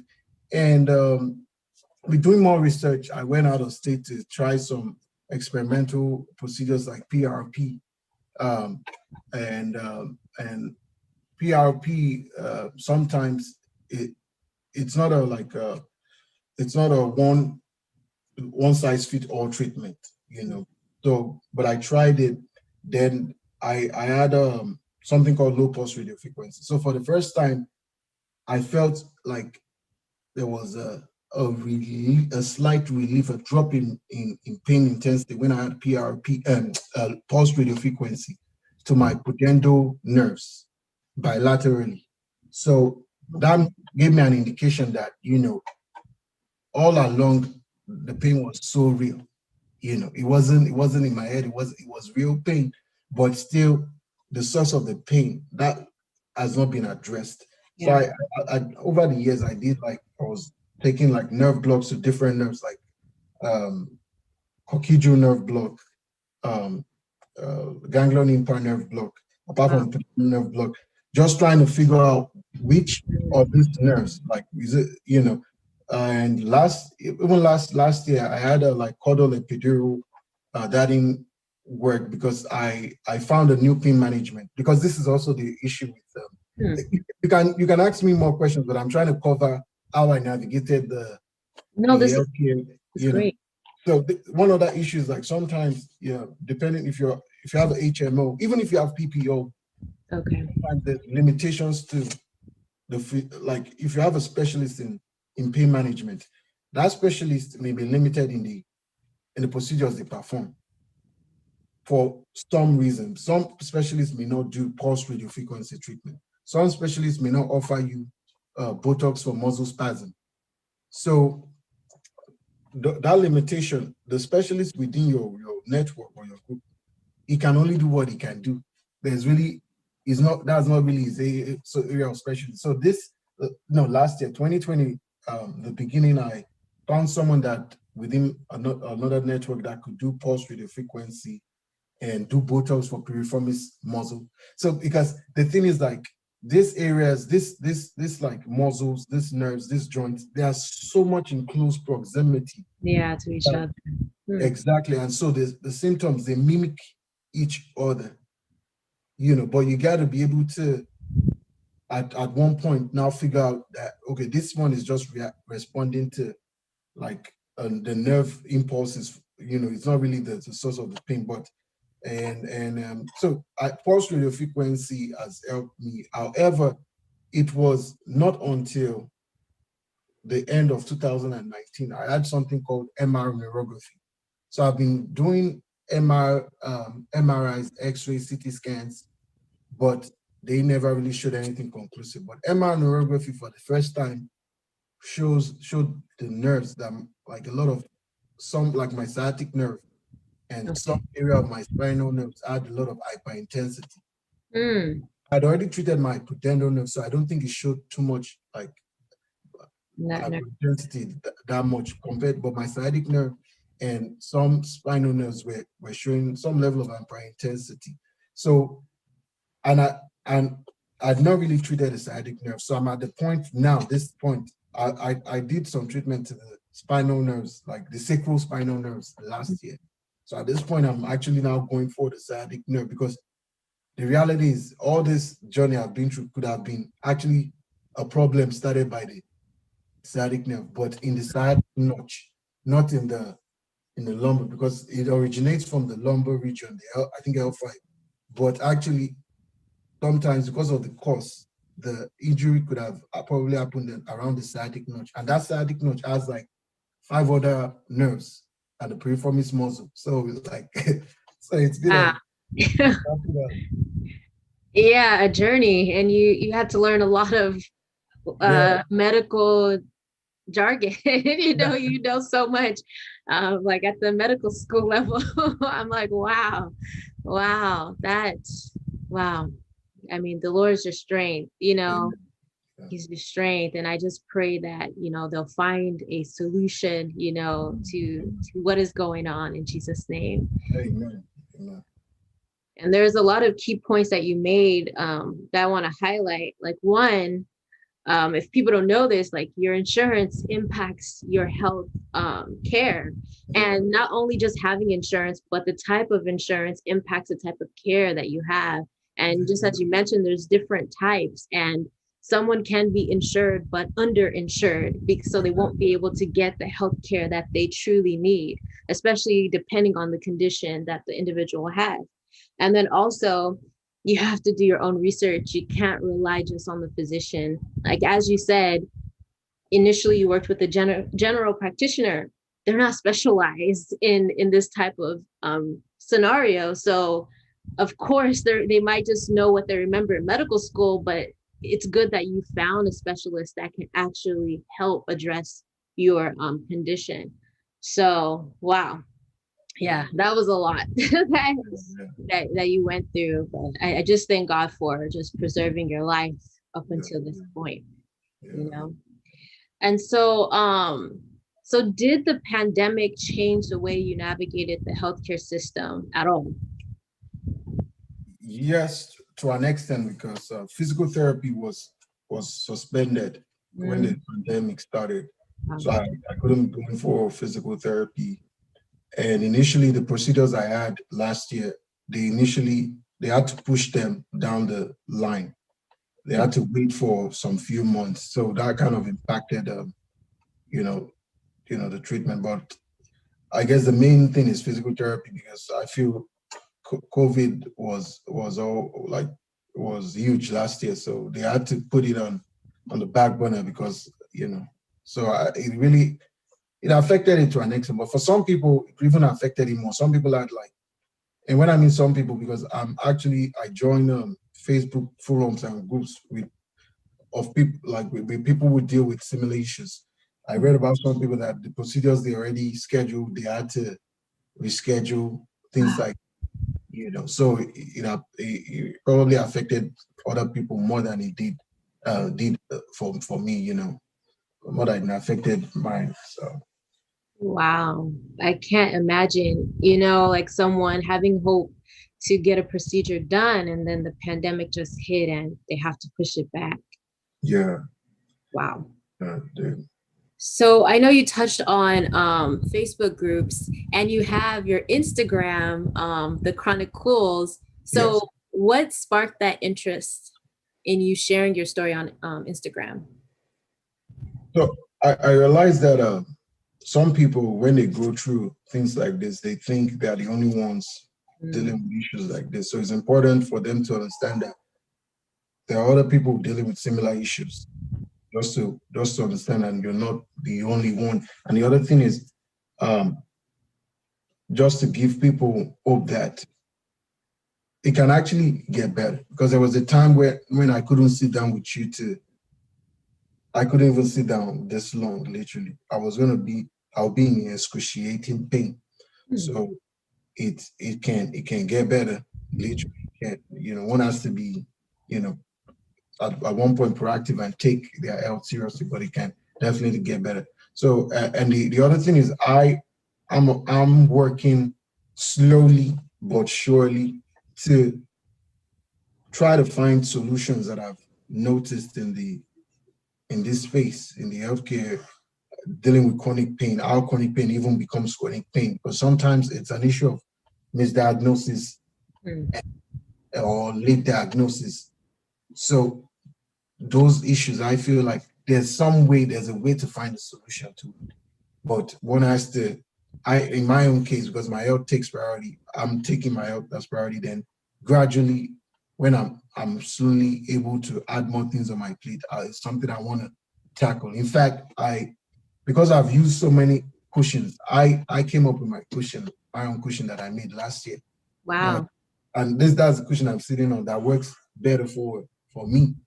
So I feel like I've learned certain things. I can use those things to help other people, So That's great because you've experienced it. You don't want someone to have to go through all those. exactly. Yeah, when you're like, okay, this is what worked for me, maybe it could work for you before you Yeah. start trying out different cushions and everything.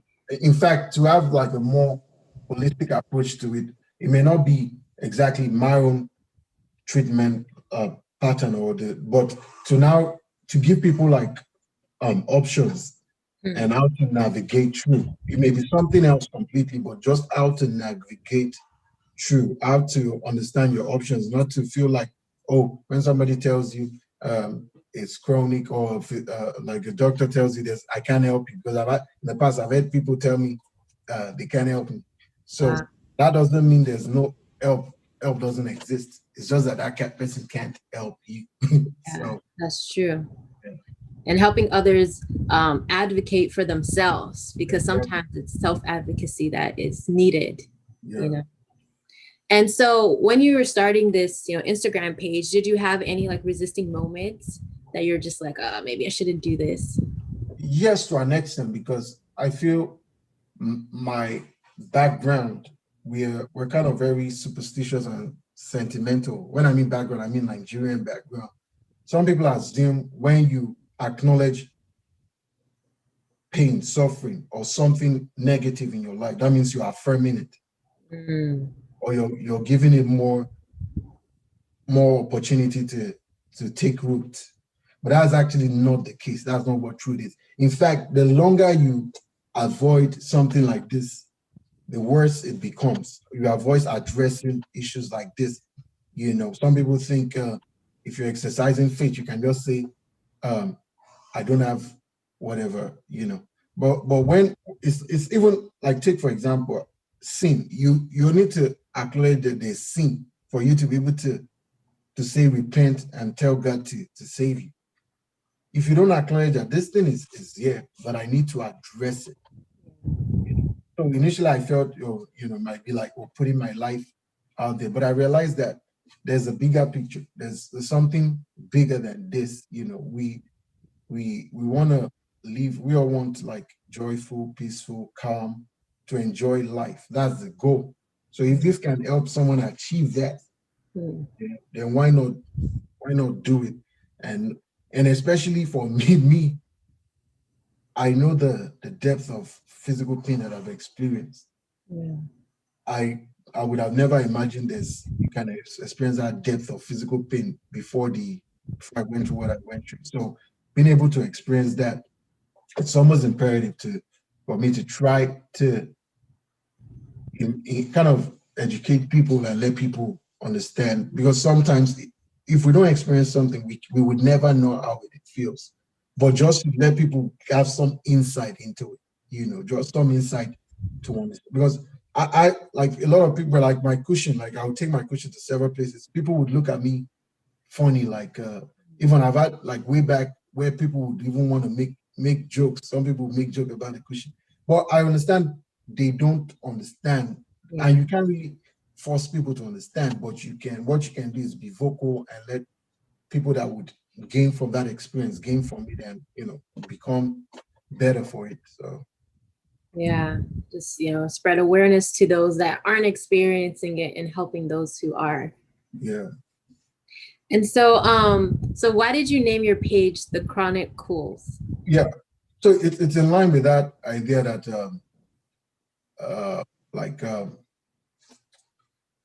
it can always get better, and positive things can come about from it.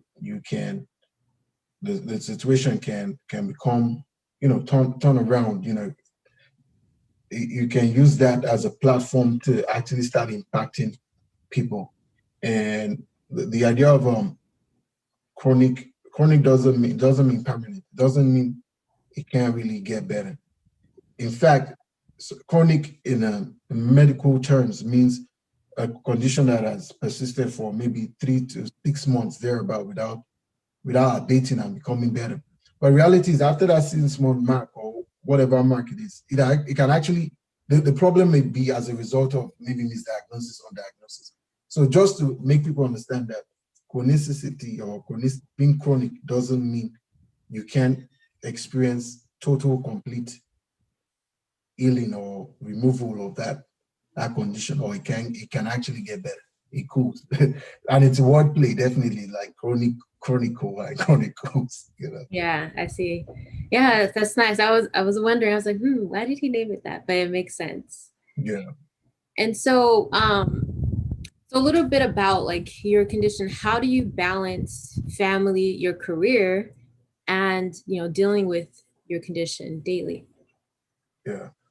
So I kind of I communicate with my family about my health and progress on a regular basis. I kind of communicate with them, and at work I use a standing desk. Oh, nice. So and I pace myself a lot, and sometimes I try to do things depending on, I could see 15 minutes. Whenever I realize it's getting to a point where maybe I can't focus at all, I don't even, years ago I would try to toughen it out, but the reality is you're making the case worse. It's going to start affecting your brain and everything else. So it's better to just pace yourself. It doesn't have to get to that point. Just pace yourself. And I try my best, but in light of the fact that my health is important, is important. And just being able to just take one's health seriously, communicate with things, don't overdo things. Your health is paramount. And one thing I wish I had known way back was the fact that lifestyle adjustments are important. I used to want to act as if there was nothing wrong, but that made my when I mean nothing wrong, like drive to somewhere, pick up stuff, do this, do that. But all those things made it extremely terrible. So you need to gauge what you can do and adjust accordingly. So yeah. Yeah. Yeah, that makes sense. You just have to, like you said, adjust. And are there like any lifestyle adjustments you would want to share or? Yeah, absolutely. Like I think uh, taking periodic breaks, and also the physical therapist I had, like 2008, 12 or 2008, 2009. No, I said 2018. My physical therapist then, 2019. She really helped me with meditation. Mm, I've not been consistent, but meditation, mindfulness meditation. There's an app called Headspace. okay, It, yeah. it kind of, because the thing is, like, if you're dealing with chronic pain over years, and if it affects your nerve, your body, it upregulates your system. Mm, You're going to be feeling restless for no reason. Like, you can't calm down for no reason. It's not like and you're going to be feeling anxious. In fact, I mm, started my mind. There was a year that I had to take Seroquel. This was like early 2009, 2010, because my mind would keep racing. I won't be able to sleep. Like, mm, just from one thought to the other, just bouncing, bouncing, bouncing, bouncing, bouncing. So, wow. and even to the point of, like, my mind became like very obsessive of sudden thoughts. Mm, I was wondering, is there a connection between pain and the mind? mhm, And when I did research, for some people, it could trigger things like that. So being able to meditate and find ways to be calm, mm, to relax, and as much as social media is a good platform, but in the I'm always is a balancing act. I'm always trying to limit social media, but sometimes use it, because I realize some things, they make you more anxious and they mm, stimulate you more. So being able to meditate, find ways to be calm. If you need to sleep, rest. Don't feel guilty. That you're sleeping and resting and relaxing. Because reality is your body needs it. And literally, if you don't do those things, when I've not had like good sleep, my body feels it, because my nerves, my muscles, they are tighter. mm. I feel more pain, literally. Wow. It's just that I feel more pain, my body detects it. So those things are important. Sleep, meditation, trying to relax, trying to live life, and make your life simpler. I simplify my life. Mm, When I mean I simplify, I don't try to do too much. mm. Because when I've tried to do too much, it made my symptoms worse, because your body can you need to be sensitive to your body. Definitely. Wow. Yeah, those are some really good points um, for everyone. How does faith play a role in what you are doing? I think faith in God and believing in Jesus Christ has been a motivation for me. It's really been the thing that kind of kept me going, because when you think about it logically, there was a point I thought of that it's not practical, sustainable living with pain indefinitely, or like, what is the point really if you think about it logically? But I Wow. understand that based on what I've read in the Bible, the stories I've read about people's lives, real people's lives, and even after the Bible was written, God can use a situation and turn it around, And it's not always, you don't always feel it. It's not like something I always feel consistently, but there's kind of like a knowing of that reality, of that truth. There's like, because I've not always felt it. It's been trying and challenging, man, trying to reconcile the fact that I know that God loves me, Mm, but I'm going through this. It's difficult to reconcile. But when I read about Job, I realized that God even boasted about Job in the first place. But Job went through real pain and suffering.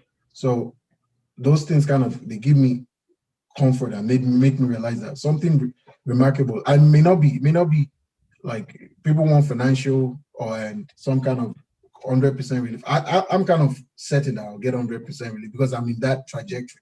mm, I'm towards that trajectory. So it might not be like becoming a millionaire or whatever, but the reality is something good can come out of it. And the person who determines what is good is actually God at this point. Because for me, I wouldn't ever want to go through this. Like literally, like I don't care what you pay me. This experience is terrible. It's excruciating because you feel like you're not. Sometimes in the past, I felt like I wasn't really living. I was just going through the motions, just existing.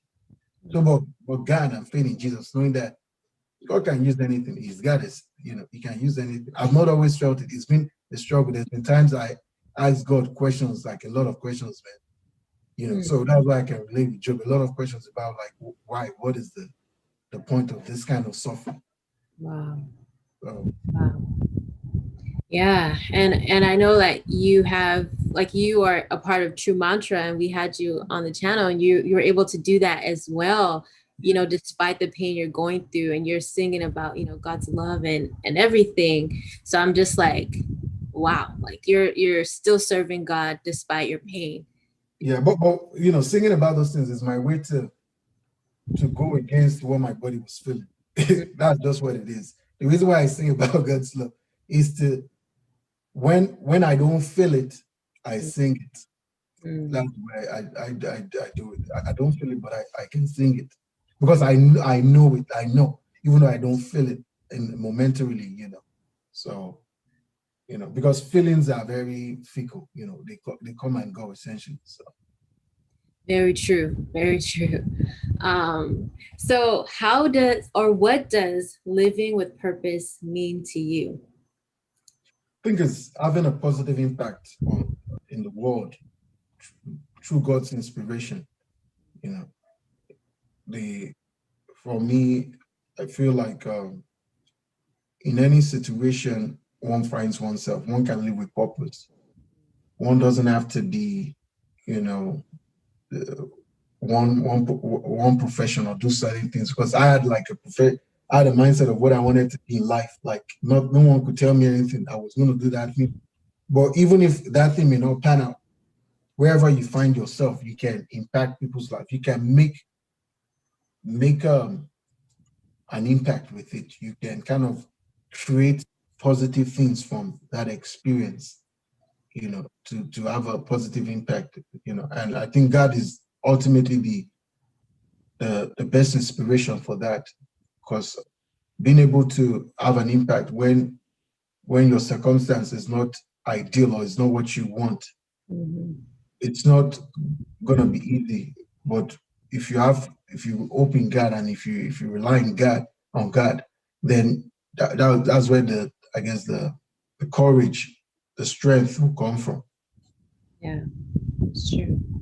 Yeah, and you have like your many testimonies throughout, your story. And it Yeah. just makes me think of the Bible verse that we overcome, the devil by the blood of the Lamb and by the word of our testimony.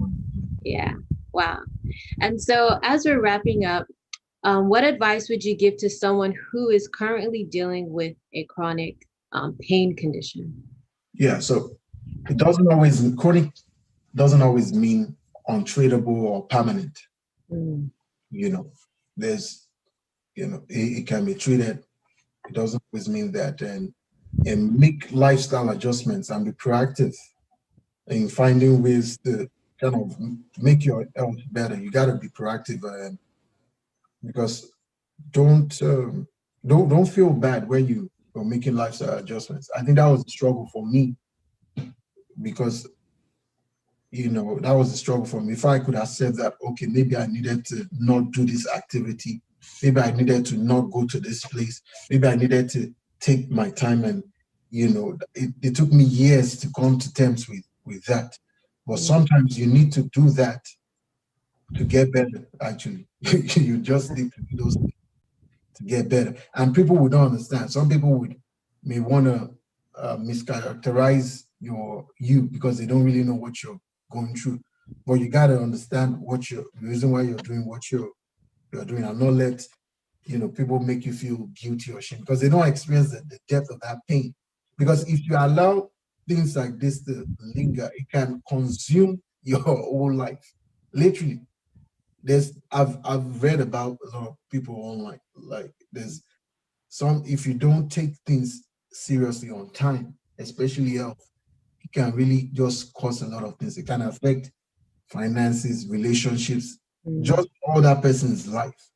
So you got to be proactive, make lifestyle adjustments, know that there's chronic doesn't mean permanent or treatable. Yeah. That's great. So thank you so much for the Larry for your time. You shed. Oh, you're welcome. Thank God. I thank God for this opportunity to have you to share your story. And I pray that this video blesses those who God has appointed it to bless in Jesus' name. Amen. Amen. Amen. Thank you all so much for watching. If you're new to my channel, definitely subscribe, hit the bell so that you do not miss out on another episode of Living with Purpose. Until next time, God's blessings always. Take care.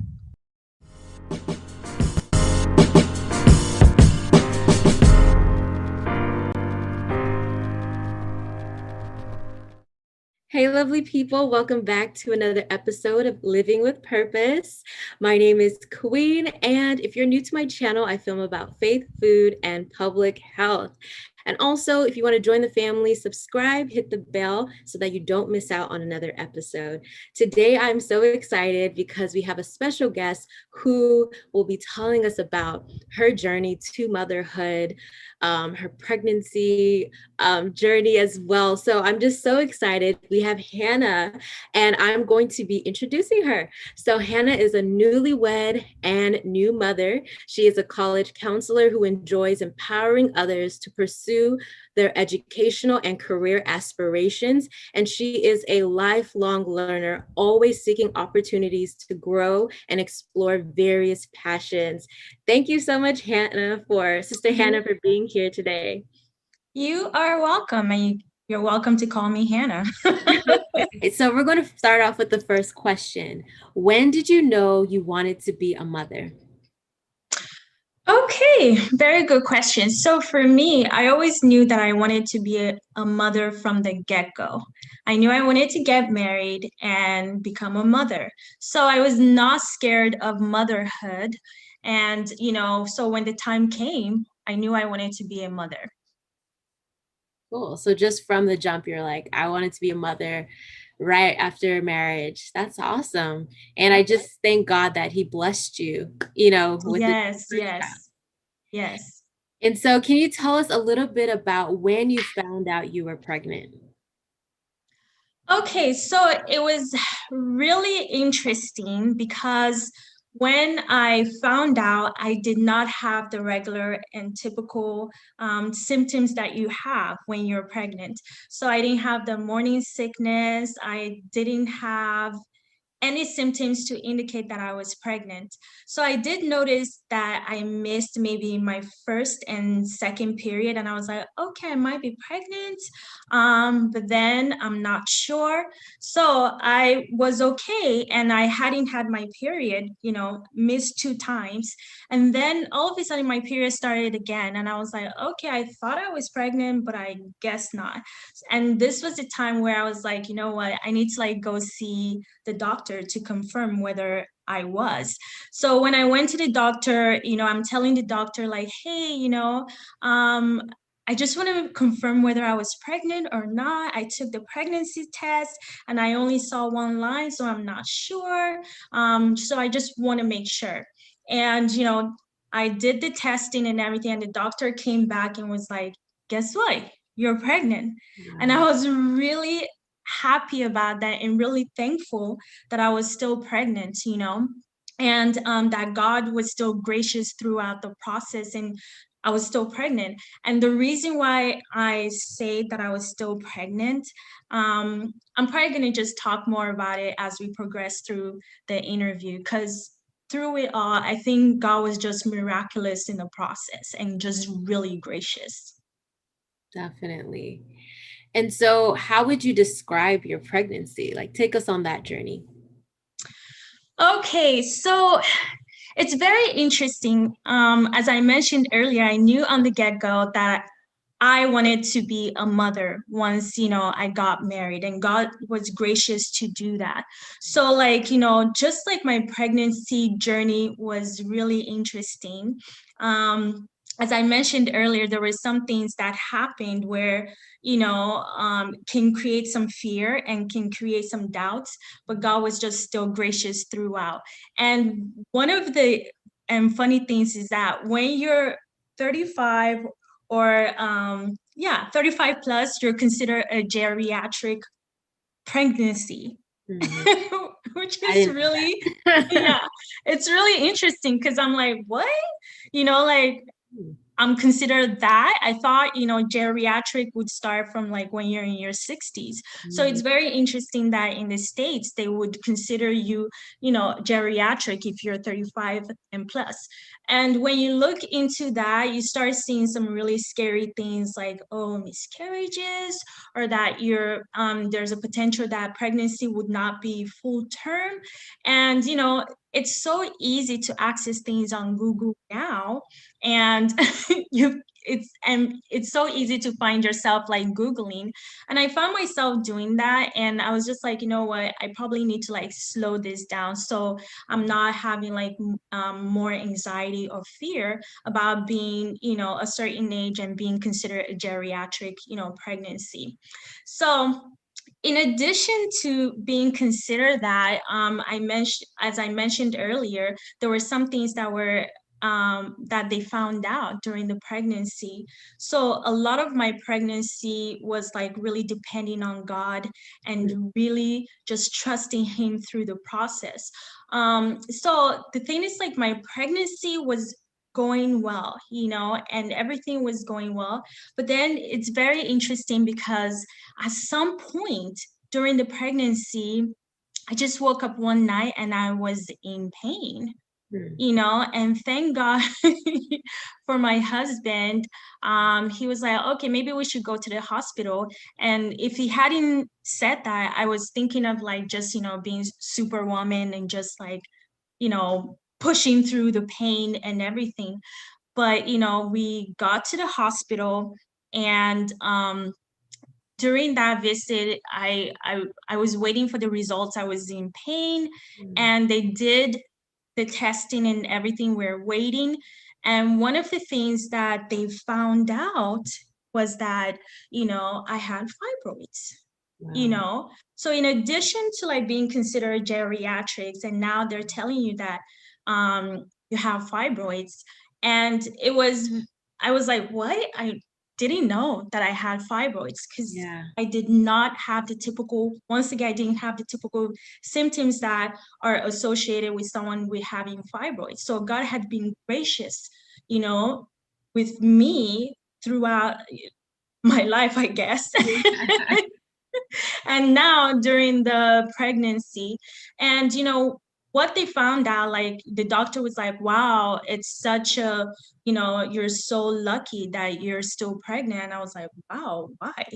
And one of the things they pointed out was that the fibroids were big, one being the size of a bowling ball and another being the size of a grapefruit, so like just like thinking about, and now I'm pregnant with it, and now I'm considered high risk, pregnancy. So God was just like really gracious throughout the pregnancy. And I was just like, thanking God and just praising Him and really trusting Him through the process. Because now there was a situation in place where I'm pregnant, and now there are fibroids, and now, the concerns that come with having fibroids, and making sure that, the fibroids don't take life away from like the baby or anything like that. So that's how my pregnancy that's what my pregnancy pretty much consisted of. Like, despite the fact that God was gracious enough that the pregnancy was going well, I had to also think about the fibroid, but overall, I keep mentioning this, God was gracious. He was faithful, and I just trusted Him through. I'm like, hey, God, you brought this life, you put this life in me, and I trust that what you started, you are going to finish, so I would just say the pregnancy went well with God on my side.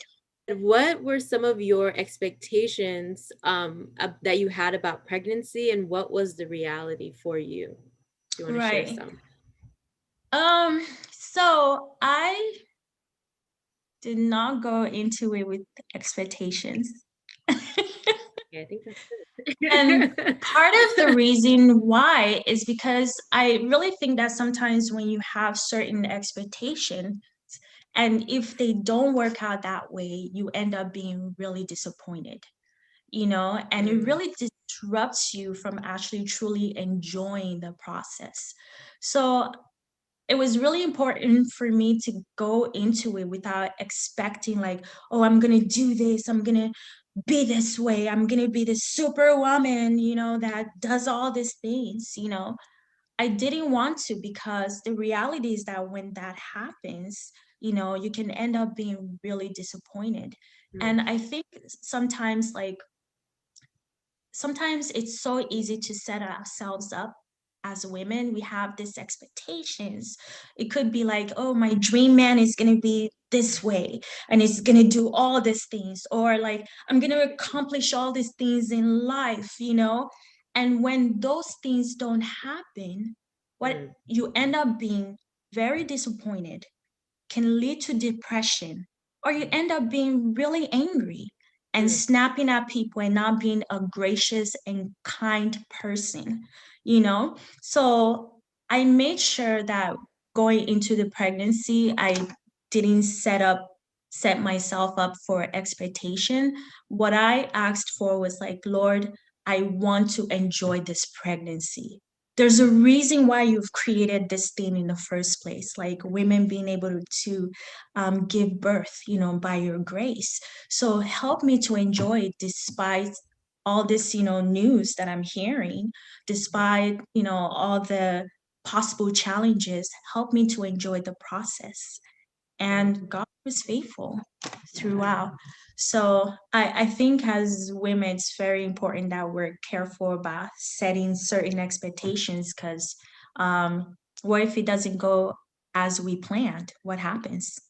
You know? Very true.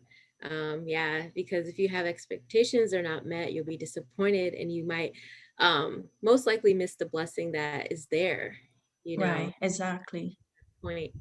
And so, so during your pregnancy, did you take any classes, do any exercises or declarations or prayers? I know that's a mouthful, but But it's a really good question. um, so during the pregnancy, I do think I didn't take official classes, but I did sign up for some courses online, because I think as women, it's very important to be informed. Pregnancy is it's an interesting thing that happens. It's a big thing that happens in your life, and there are changes that your body goes through. So it's really important for you as a woman to be informed. Mm, I think that is so important. And one of the things that I wanted was, I didn't necessarily want medical interventions okay. in my pregnancy. So I wanted to be equipped. I wanted to be informed on what I could do to make this pregnancy, um, with God's help, a good pregnancy. So you start realizing, like, there are certain foods that you can eat that Mhm, can help you even with like morning sickness, like the nausea that you're feeling. There are certain exercises that you can do that can help you with the discomforts that you might feel in your body. So I was making sure that I was staying informed. And there are certain things, like maybe certain teas that are safe for you, like herbal teas that you can take, that will probably make the laboring, that will help with the laboring process, mm, you know? So I wanted to be informed, because one of the things is, like, I didn't necessarily want to take like an epidural mhm, or, Pitocin. And part of the reason why was because I didn't want my laboring to be long. You know, you hear a lot of stories of like labor being for 3 days, I know. being for many, many hours, and it was excruciating. And when you hear that, what ends up happening is that a lot of women end up saying like, you know what, I don't want to get pregnant, I don't want to have kids, Wow. it's a painful process, I don't want to go through that. And you don't necessarily see the beauty of and the miracle of like a child growing inside of you and being able to like, and God helping you to birth that child, and you're like, what, that whole human being with arms, it came out of me, things like that. So I wanted to make sure that I did whatever I could to minimize medical intervention. When I heard that my mom going through labor for like 2 hours, like 3 hours, I'm like, Lord, bless me with that by your grace. May that be the case. Definitely. And the thing is like, and not to, some women can't help it, Of course. there's some things that lead to them causing them to have like long labors and really painful pregnancy or uncomfortable pregnancy. But then the thing, as I think I like to encourage women, like, you can be empowered.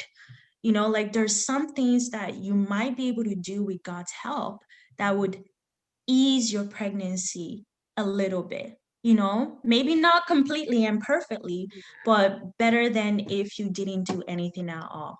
So I did just a little, some exercises, like walking really helps, exercise ball, like, sitting and bouncing on that really helps you with your pelvic bone, there's certain exercises, eating certain foods, taking your vitamins, knowing the difference between folic acid and folate acid. Wow. Folate acid is what you should take as a woman who is pregnant, not the synthetic folic acid. Like, so you learn all of these things, and it really does help with your pregnancy. Um, Making sure that you're taking all the vitamins. Vitamin D is really important. Mhm. Your iron level is really important, because you find out that a lot of women, when they're pregnant, they end up being anemic during the pregnancy. So it's really important that your iron level is up, so it's enough for you and also enough for the baby. So you learn like all these different things, and I think as women we need to be informed. So those were the types of courses that I took online, easily accessible, that really helped me throughout the pregnancy. Wow. Staying informed. Yeah, Mm-hmm. this information is honestly power. Um, Yes. so is there like any tip, because we're going to move into like your laboring process, but is there any tip you would give to someone that is pregnant for the first time? Like, what's like one pearl of wisdom you would give them? um I think it's important to really connect with other women. Mm, It's important to connect with women who have gone through the process, encouraging women, and women who are also honest. Um, I don't think as women we talk about this enough, like how um, such a miracle, how it's such a blessing to be a mother, and I'm not necessarily talking about like the sugar coating, like, oh yeah, everything was perfect, you mhm. know, or the other end, like everything was horrible. Who wants to do this again?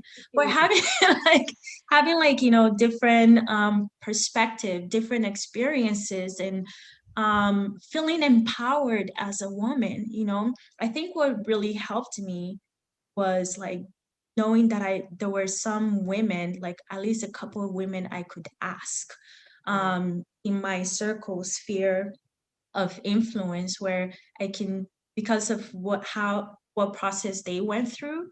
Like, since for instance, I wanted minimal medical intervention, Yeah. so I was able to connect with another woman who didn't have medical intervention. Wow. So I was able to ask her, like, so what did you do? How was the laboring process? Like, what are some tips that you have for me? You know, being a first time, because this process can be really scary because there's so many things that are uncertain. And she gave me some really great tips, recommendations of books I could read.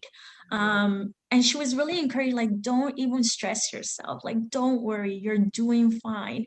You know, just incorporate these few things, you know, eat certain foods, you know, like don't take too much carbs, you know, because it does have an effect on you. But then don't cut out carbs completely because you also need that for energy, you know, so just different things. And that right there would be like one of the I feel like that's the best recommendation I could give, like for first time mothers. We need to connect with other mothers and other women and make this more of a positive experience. Wow. Yeah. Well said. Well said. I'm like taking notes in my head. um, so fast forward to giving birth. What was your initial experience when the pandemic hit, and what adjustments did you have to make? Okay. So I mean, truth be told, the pandemic has been crazy for everyone.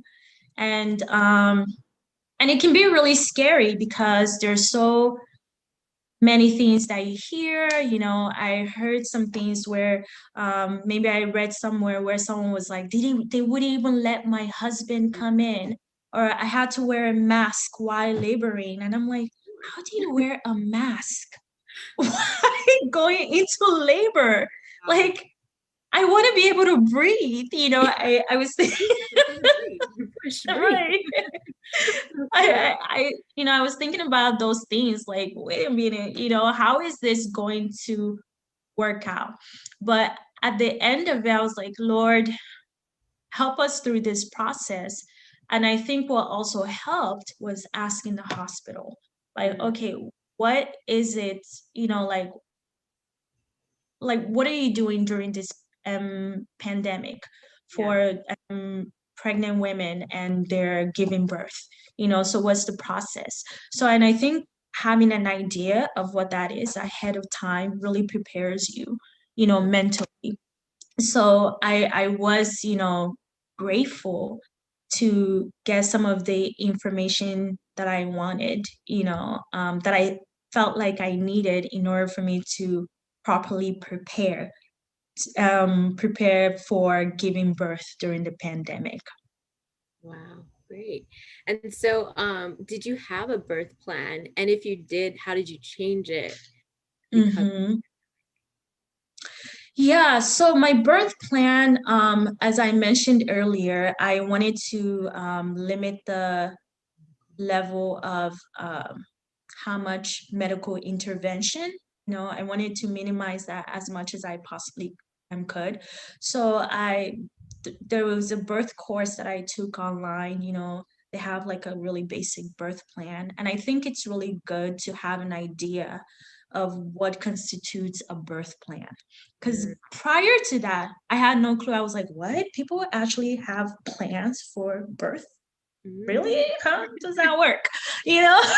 So it was really helpful to have like some sort of like template and see what you could read on the different things and see what you would prefer, you know, and what you wouldn't want.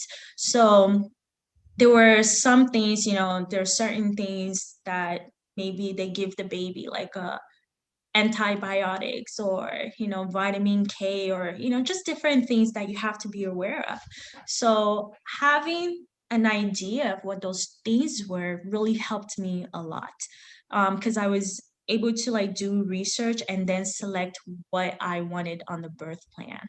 So that I'm not surprised once I start birthing and they start saying, oh, here's the epidural, here's the Pitocin, it's really gonna help you, or here's all this stuff, you know, you have to like take your vaccines now, you know, and you're like, what's going on?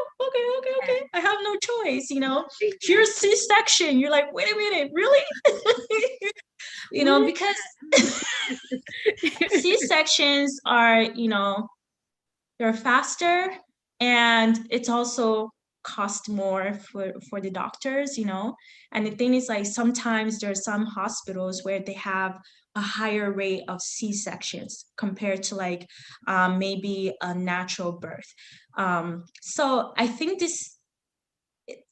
these are important information, you know, to really find out prior to, like, whatever hospital you're going to, like finding out like the statistics of like, okay, how many C-sections do they have compared to like natural birthing, you know. So I was really blessed to like go to a hospital where they're like, yeah, we really, you know, support natural birthing, you know, like this is yeah, we encourage that the woman, you know, be able to do that. And so though the birth plan was something that I constantly had in front of me and I had to like pay attention to. And I was like, you know, what is it? I was building as the pregnancy went along, because one of the things that they said, because of the fibroids, they were like, okay, you might have to have like a C-section. I'm like, hold up. Like, slow down. Hold up, slow down, wait, you know, like, are we sure, you know? So, and I'm glad I was able to ask this question, because usually it's very easy to retire to and relax when you have like a doctor giving you information. You're like, they're the experts, you know, and I'm just a patient, you know, so they know more than me. So when my doctor was like, you might need to have a C-section, I was like, okay, so is that the only option? Like, is there a way where it can be natural, you know? And I was glad to ask that question, because then my doctor was able to like look and was like, okay, looks like the pathway is clear, you know? So yeah, you can have this baby naturally, you know, and everything. I was like, oh, okay, Lord, thank you, you know. And from there, once I got that information, I started praying like, Lord, let the pathway be clear, you know, so that I can have this baby in a natural way. And part of the reason was because the recovery time for a C-section compared to natural is longer. And I was like, I don't think I want to be in that discomfort or that pain for 6 weeks or more, you know? So God was gracious enough to allow me to actually not have to go through a C-section, but to go through a natural birthing. And I think the birth plan that I was able to find really kept me informed. It helped a lot. That is awesome. Yeah. So just from what you're saying, be informed and ask questions. You know, don't just accept, you know, what Yeah, your doctor says as fact and truth. Ask right. questions, because there could be alternatives to what they're saying.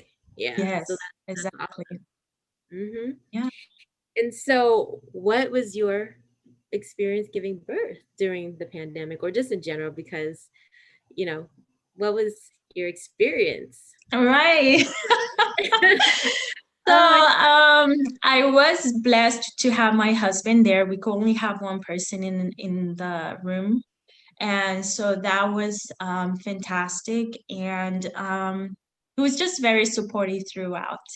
good. So um, so I gave birth at 39 weeks as opposed to like 40, you know, so a week prior to anticipated, you know, due date, expected due date. Yeah. So baby was ready. And I think I was like busy doing my hair and getting ready, like, okay, you know, you want to look at least decent enough when you're birthing and everything. So I had been feeling constipated. Oh, okay. TMI. We're talking about motherhood, you know, we're No, talking about, TMI. People need to know. I know, I we're need to know. talking about birthing. So there's some information that I'm going to provide because I think it's very important that we women know, Thank you. right? Yes. So I'm feeling cramped. I'm feeling some sort of constipation. I've been feeling it, off and on. And since it was my first time being pregnant, I'm like, I don't know what contractions feel like. Mm. All I know, I don't know, and I'm like, what do they feel like? I have no clue, first time pregnancy. So I had been feeling, constipated. I'm like, oh gosh, it must have been something that I ate, because, and the thing is, like, I had challenges with like constipation Okay. prior to getting pregnant. So Mm. one of the things I was like, Lord, let this not make it harder, and everything, because you don't want to be constipated while you're pregnant, So I'm like experiencing this, and I'm like, okay, I'm just gonna, use the bathroom, and everything is, fine. So I think like a couple of days before, like I felt constipated, and I'm like, gosh, it must have been the spaghetti that I ate, maybe. And I'm like, Lord, forgive me for eating. You start saying all your prayers when you're going through certain That things, was and one of you're your like, cravings, wasn't it? Right? I remember. yes, I love spaghetti. And it's not like my cravings were like crazy, like I want that chicken over there, but there were things that I usually like, but spaghetti was like really good. Was my favorite, definitely. So I'm like having my spaghetti and everything. I'm like, oh gosh, could it be because of the spaghetti that I ate that I'm feeling this constipation that, it's not going away? So, like, the night before, it was like a long stretch. I'm like, oh my Mm. gosh, this constipation, what is going on? And I'm like, okay, this needs to go away. So at some point, I'm like, Lord, praying like, Lord, help me with this constipation, help me, uh, all of that. So in the morning, everything is fine. I use the bathroom a little bit, throughout the night and everything. So in the morning, it's Saturday morning, and I'm like doing my hair, talking on the phone, and everything, getting ready, still feeling some sort of constipation, but the spaghetti was still tempting. So I still ate a little bit more. I'm like, this shouldn't hurt me, right? Right. So I'm like, and I'm feeling that constipation. I'm like, okay, I have to like go to the bathroom, Mm. right? So this time, like, okay, we're gonna really go, like, whatever, by force. Constipation, you need to be taken care of. So I'm like, there, and I sit, and I was able to, like, I got some relief. And Mm. then after that, I felt something. Oh, wow.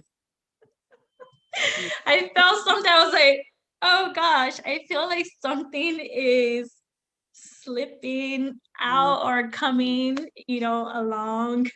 And, I called my husband. I was like, hey, babe, I think you need to come home. I don't know. I might need to like go to the hospital, like, because something is coming out, and I hope it's not the baby, because I don't know, So Oh my God. thankfully, when I called him, he was by the door. Thank God. And I'm like, wow, Lord, you're so gracious. He was by the door, and he walks. He was like, what's going on? I was like, I don't know. Something is like coming. I don't know. Maybe it's the baby. And everything. He was like, okay, let's go. I called the hospital. I'm like, should I? Something is coming. I don't know. Maybe it's the baby, its head. I'm feeling something there. I'm not sure. I'm a first time mother. This is my first time going through this. And then the lady was like, so maybe you should call, the ambulance. I'm like, okay, maybe I can call and Mhm. everything. So I'm like in the process of calling the ambulance. And then my husband was like, wait, are you in pain or anything? I was like, no. And he was like, okay, so maybe we can drive to the hospital. So I was like, okay.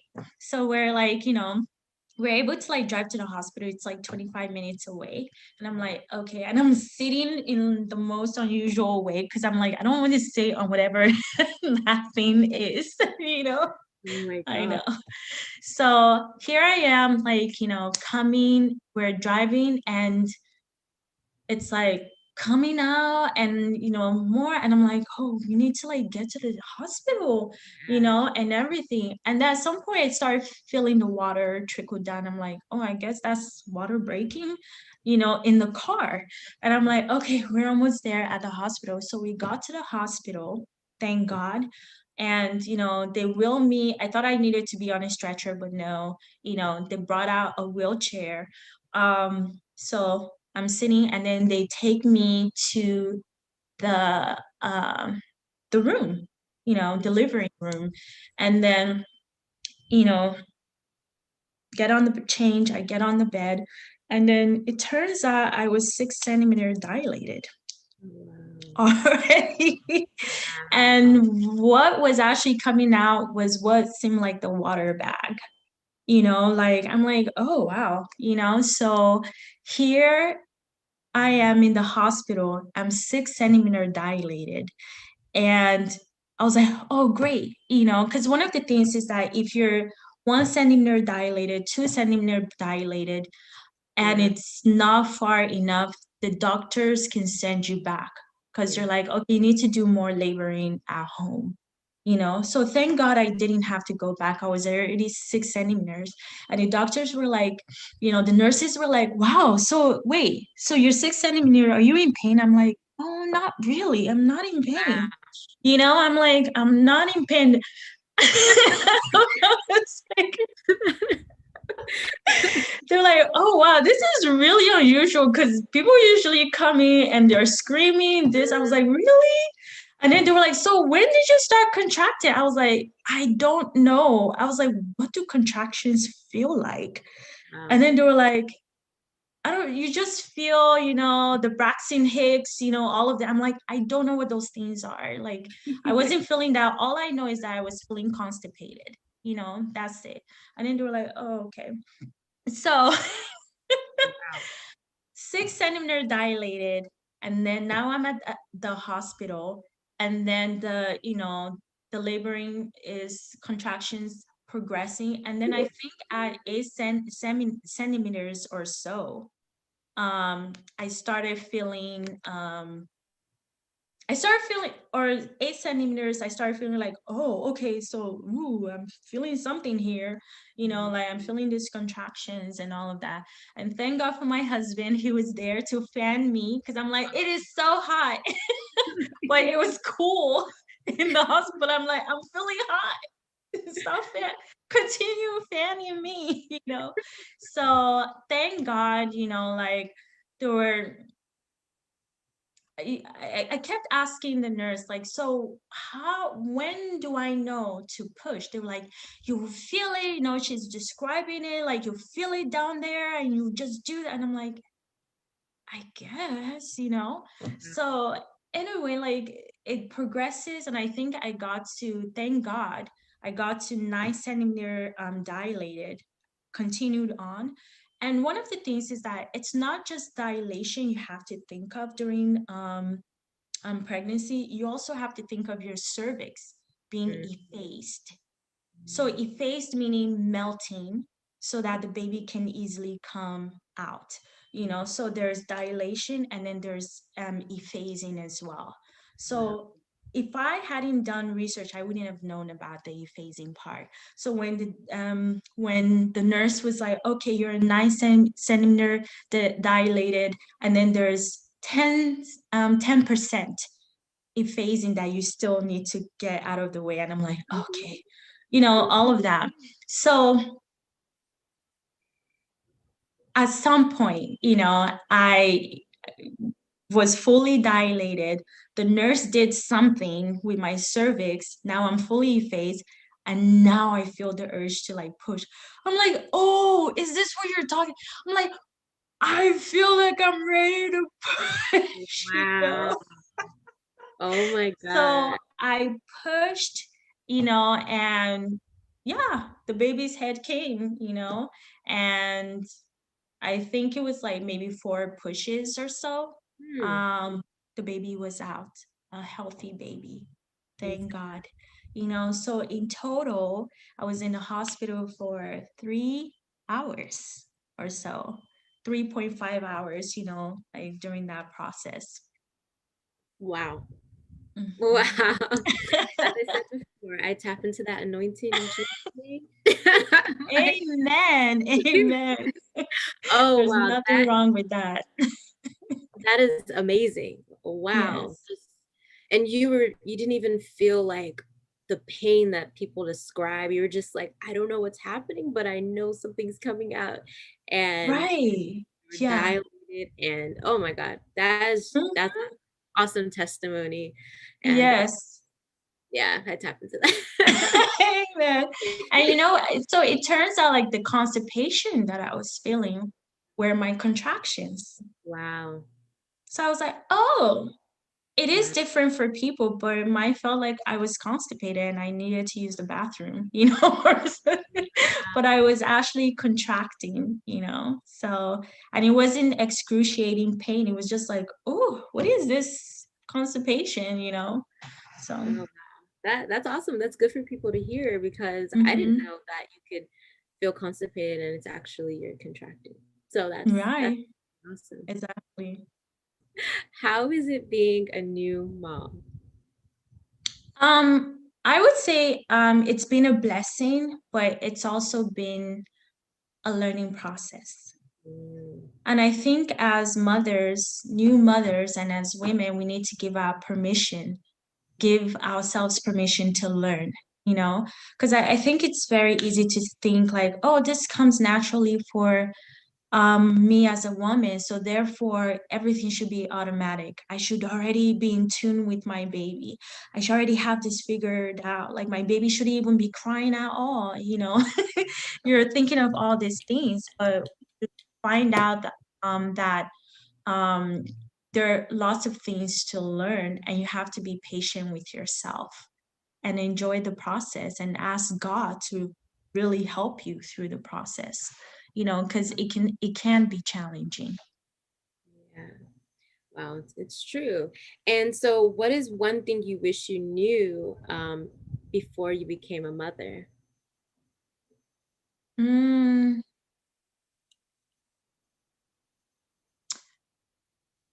I, hmm. I think because I think once again it's like allowing yourself to learn, you know, and not being so hard on yourself. Like I think understanding that you don't have to know everything. You know, Mm, you don't have to have it all figured out. I wish, you know, I knew that initially. So it allows you to be more gracious and with yourself, you know. And the thing is that sometimes you're not, when you when you're not patient with yourself, you can let it out on the baby, and you don't want that to happen. Because you're like, how come you're not working according to my plan? You know, I'm doing all the baby tricks that I know, like yeah, whatever it is. And why is it that you're not responding? The thing is, like, every baby, every child, every baby is different, you know? And I think the thing is, I thought I was a really patient person, but honestly, like, motherhood makes you realize that you need to be more patient. mm, And it causes you to, like, rely on God because this is a life that He's entrusted you with, you know, and you want to do the best that you possibly can to raise this child in the way of the Lord. And it's not something that you can actually do on your own and mm, say, okay, if I do this Bible study every Tuesday night, or you have all these different formulas. It's God giving you wisdom, you being sensitive to the Holy Spirit, and God guiding you through the process. And in order for that to happen, you have to allow Him to actually guide you through the process. So you're in that position of like, I need all the help that I can get, Lord, mm. because I don't have the answers. Wow. Very well said. And so, one of my second to last questions. So, how does faith and your purpose in life play a role in being a mother for you? Uh, mhm. Faith, I think motherhood is a privilege and it is a blessing. So when God blesses you with the opportunity to be a mother, it's like He's entrusted you, as I mentioned earlier, He's entrusted you with the life, and now it's like raise this child in the way of the Lord. Like raise this child to like love me, raise this child to come to a point where they're like, Lord, I need you. I surrender to you, be the Lord of my life, and where they come to a point of salvation, you know? So I feel like, motherhood should be embraced because this is part of God's design. You get married and you have children, you know? And yes, it's true that it doesn't always work out that way, but when God blesses you with that, it is such a privilege and an honor to be involved in the process of raising a child, raising a person to come to know Him as Lord and Savior. Wow. Yeah, just very, very well said. So, your last piece of advice, what advice, because you already gave great advice and pearls of wisdom, but what advice would you give to someone that is a new mother to be during the pandemic? There's fear, there's all of this anxiety that is associated with motherhood in general, but added with the pandemic, what advice would you give since you have gone through it? Mm-hmm. I think it's really important. I mentioned it earlier. Connect with other women. Connect with women you trust. You know, and and when I say that, like you're not necessarily looking for someone who is a super mom and has all the answers, but someone that can support you through the way. Someone that can pray with you. Someone that you can, and when I say that, like, because fear is real, and it helps. Sometimes when you're in the midst of that fear, you're not able to pray the way that you need to. So it helps when you can say to like maybe your spouse and say, "Ah, I'm feeling this way. Can we just pray about it like right now?" Or if not your spouse, I think it's really important to have other women, to say, okay, can you can you pray with me about this, and sometimes you might not even need to ask, they just know, they're like, okay, I'm gonna pray about it because based on what you're talking about, I'm just gonna pray for you about it, and you're like, thank you. And you have to like break it down, and you were able to like sense that. So I think it's really important to like be connected with other encouraging women, and also to see this as a beautiful thing, you know it is to see the design that God has in place. And I think what also helped me through the process is because you're going through all these changes in your body. You're a first time mom, you're anxious, you're fearful, you're thinking about things, the news out there, if you continue listening to that, it only creates more fear. So when I found myself feeling in that way, I went back to the word. So very easy. I was like, okay, Lord, what is your design? Okay, I'm feeling this way. What do you say about this? Like my body is going through this motherhood thing, like going through these changes. Like, okay, what does your word say about, being a mother? What are other women in the Bible that have actually, what was their testimony? And yes, okay, it's true. That was like maybe hundreds and hundreds of years ago or whatever. But guess what? The experience is the same. God did something in their lives. So, like, God can do something in your life and more, So, connecting with other women and also making sure that you understand and you're connected to God's design, and God's purpose for this help you embrace, and enjoy the process better. Wow. Wow. Well said. This session was Amazing. I definitely was taking so many notes in my head. Thank you so much, Hannah, for your time and just for pouring out and just being transparent with us, because it's true. We need to know what's going on with motherhood and the journey. And I'm glad you're able to share your story with us, on this platform. So if anyone is interested in, reaching out to Hannah, her information, her email and Instagram handle will be in the description below. Definitely check it out. She's a very sweet and kind person. So I'm just excited that she's here and that you all are able to, experience a piece of, who she is. So thank you so much, everyone, for watching. If you're new to my channel, definitely subscribe so that you will not miss out on another episode of Living with Purpose. Thank you so much. God's blessings always. Take care.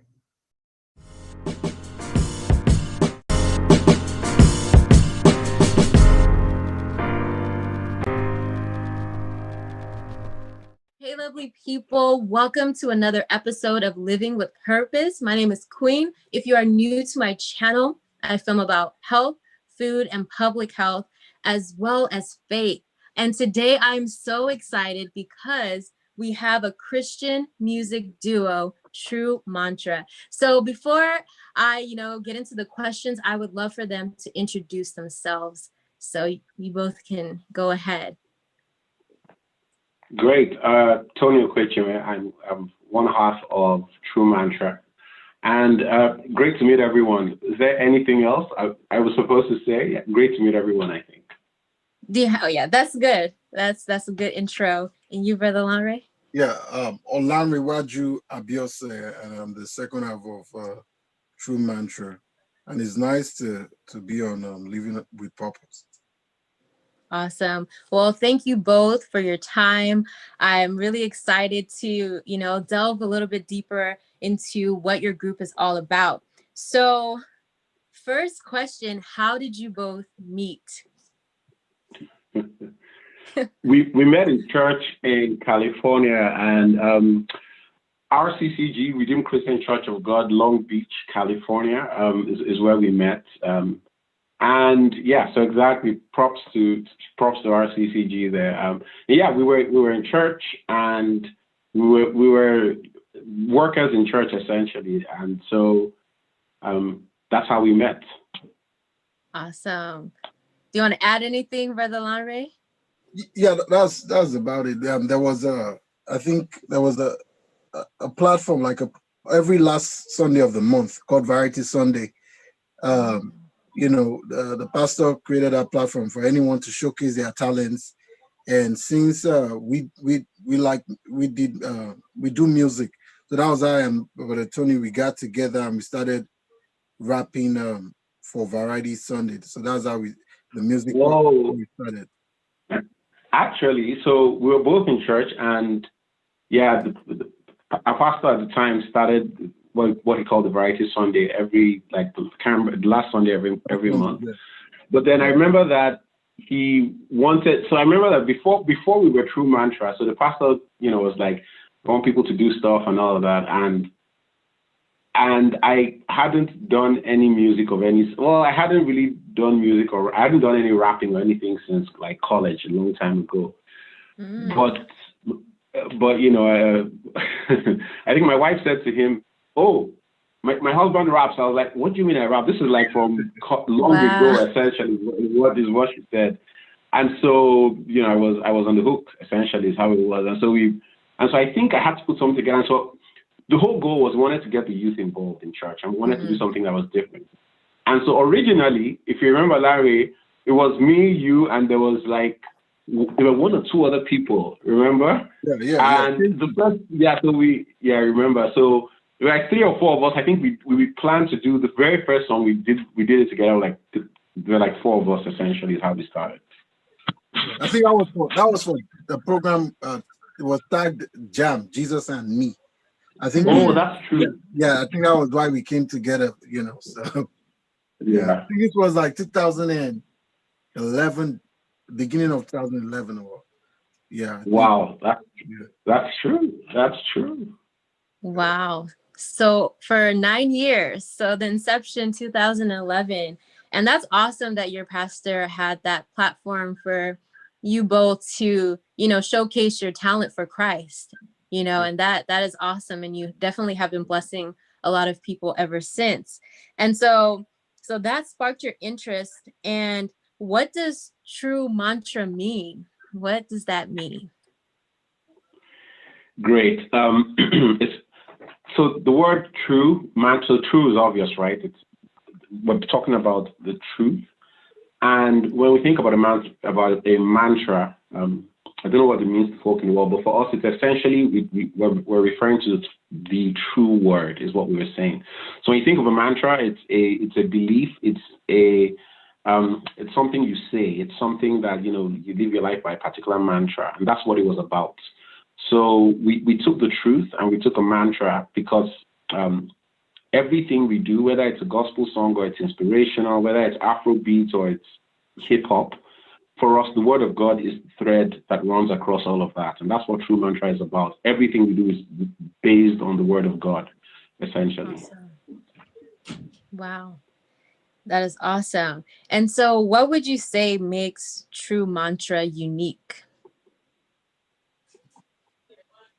Larry, you want to go first? Yeah. So I think what makes us unique is the kind of music we do is not what people consider like traditional Christian music. We do a lot of like hip hop fusion with Afro beats. So it's not a typical sound people associate with Christian music. And the other thing is like our message and content is quite important, but we tend to weave important messages into like a beat, a song people can dance to. So the lyrical content is sound, and it's from our worldview, our Christian worldview, but it is weaved into like the songs we do typically. They are songs that people can dance to. They are very like upbeat sounds. So I think it makes us unique. That combination of the style of music and the message we have. Awesome. Yeah, I would agree completely with that. Great. And so I know definitely Brother Tony touched upon the word of God threading through, and which is amazing and which is awesome. And so how would you say this, group plays a role in your purpose in life? Great. And now that's, I'll say this, that's a personal, so I guess everyone has an individual purpose, right? And the way that true mantra fulfills that purpose for me is that, for a long time, I've always known that I wanted to be able to reach out to people, particularly people that will not respond to the traditional evangelism or the message in the way that the church, particularly, we were members of a Nigerian church, in the way that perhaps a traditional Nigerian church would deliver it. I'll put it that way.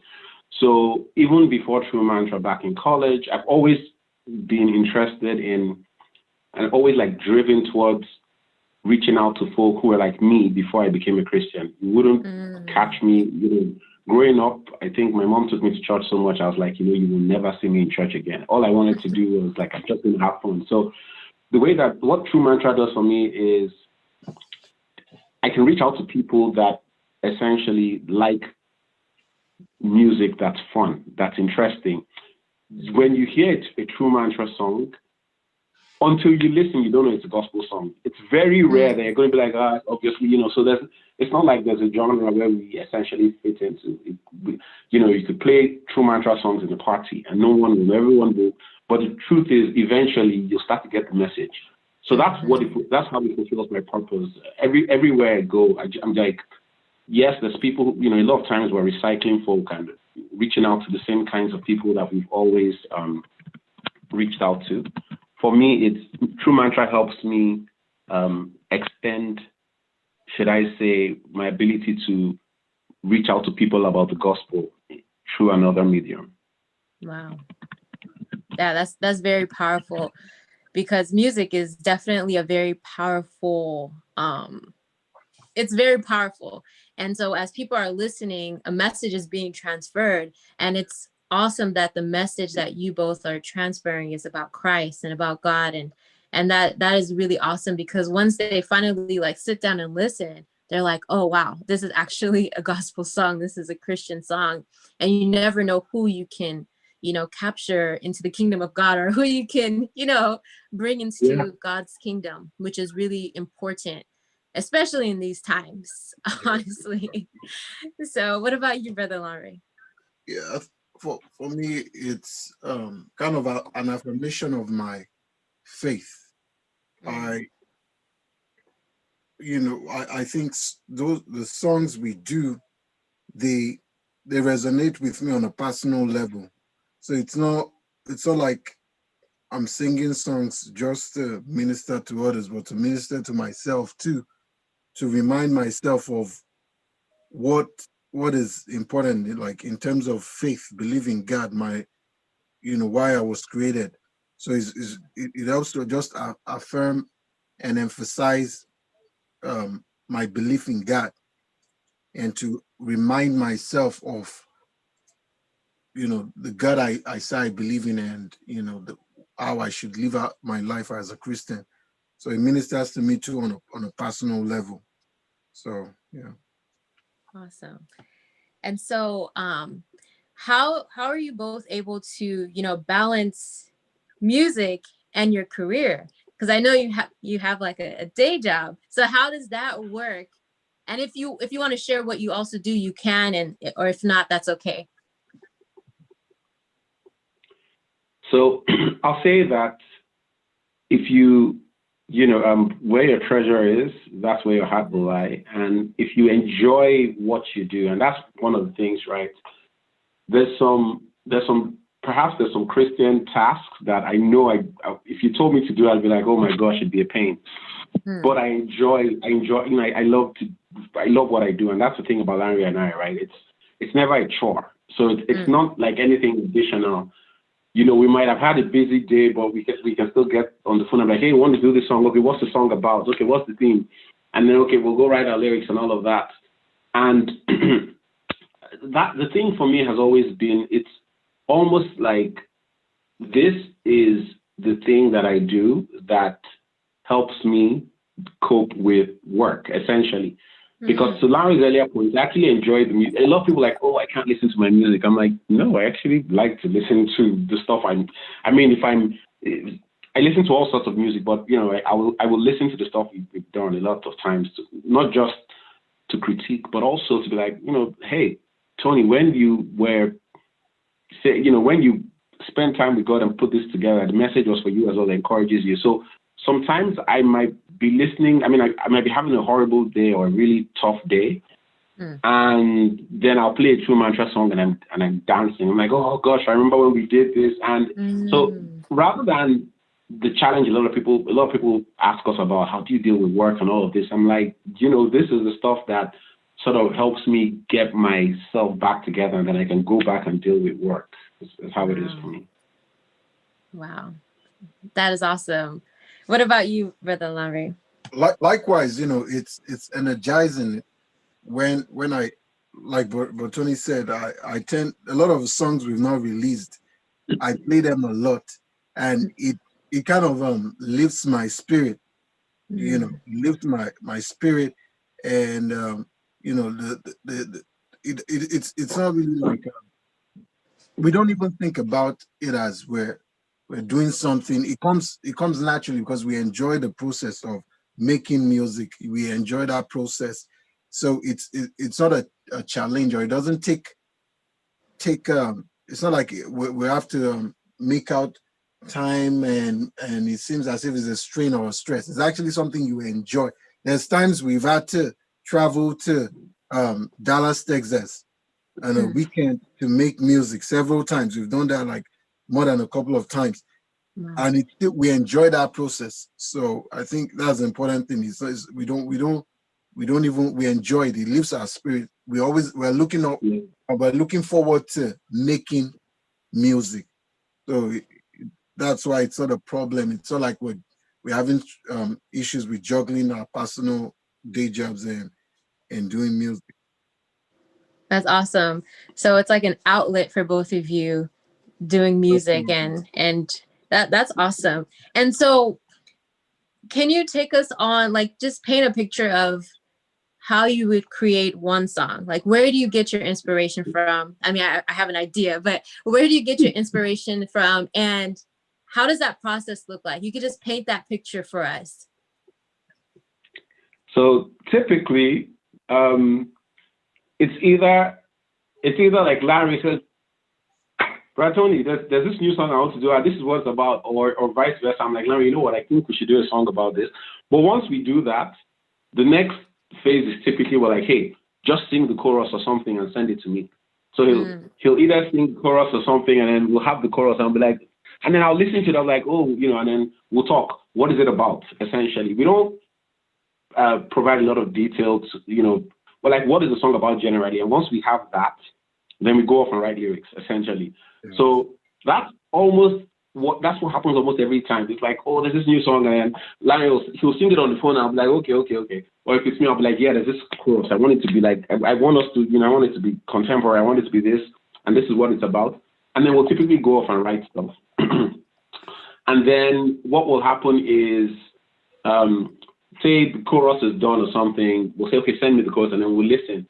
In the past, earlier on, before we started going to the studios and all of that, I put together the music on the keyboard or something, and I'll send it to Larry. Then we'll listen, and that's what we do. Initially, I'll say, but we typically will write it all ahead of time, so we're ready, and then I'll say that the songs that for me have been best are the ones where, back in the day, we write it out, we get it done, we do the song, we do the song in church or something over and over, and then the songs would evolve so that when we go to the studio to record it, it's not the same way it was at the beginning. These days, it's more like, okay, we have a song, we'll plan, we're going to go do a recording, and then we might not even have done it anywhere, and then we'll record. But typically, it's someone coming up with an idea, right. We listen to each other, and that's the other thing. We kind of work off each other. So I might listen to Larry and be like, oh, he's talking about this and all that. Okay, so you know what? You're the good guy in this, I'm the bad guy. We're going to play good cop back up in this song. Or, you're talking about, say we're talking about the love of God, which is a theme that True Mantra loves. So he might, so Larry might address the love of God on a vertical level, how God loves us, and then I might be like, okay, I'm going to address the love of God about how we apply it horizontally and stuff like that. So that's what it is. But Larry, do you want to add anything? Yeah, that's it. What it is. The inspiration comes, and we flow with the inspiration. The melodies they come different times at random times. I tend to, so like if I get a melody in my head, I tend to record it on my phone so that I don't forget the melody. Sometimes the melody come they come pre-filled with lyrics already. Sometimes they don't come with lyrics already. So that's it. That's one major difference. Larry's inspiration comes with all the work done already sometimes. And the guy who's in the studio, I'm like, oh my gosh, I need to write this thing now. God help me. Wow. Yeah, essentially. Sometimes though, yeah. So that's the process. There are times when we have to do a specific song for a specific event or something like that. And in those instances, yes, we'll be a bit more, should I say, structured, or like, okay, we need to check off this, that, and that, essentially. But typically, when it's our stuff, that's what happens. That's what happens. So has it ever come like when you're praying, or maybe you're dreaming, and then have you ever like been sleeping and then you're just like hearing a song in your head you've never heard it before, and then it just comes? Or because I know the Holy Spirit works in different ways. So like how, if you want to talk a little bit on that point. Yeah, absolutely. Sometimes it's in random places, most times it comes when there's quiet, and there's certain places we human beings tend to want quiet in, where we're in that place. If when I'm in the restroom because it's quiet, things that tend to come to mind to me. And it's always, I think, typically the songs are like the song we're working on right now. It just came to me the way I was, the my mindset at that point. I was thinking about my relationship with God, and it came, and I was thinking back, taking like stock of like my life and everything, and that was just what came out of me. So so it's really, I think there was a time a young lady at church when we were in the Redeem, she was asking me how do you guys come up with the songs. I wasn't able to tell her like there's a formula because she was wondering like how do you remember the melody, how do you, I couldn't really explain basically that it just comes, so, yeah. Wow. And so, can you tell us a little bit about your first performance? Like, was there stage fright? How did you get comfortable on stage? Like, yeah, can you paint that picture? So I think for me it was a bit different because in college I was a part of another group, and it was a gospel rap group as well. And I thought in college this was what I was going to be doing all my life until real life hit. And this was back in Nigeria. So we traveled a lot already and we did all of that. But, after that, I started working. So I was sort of used to getting on stage to do all of that.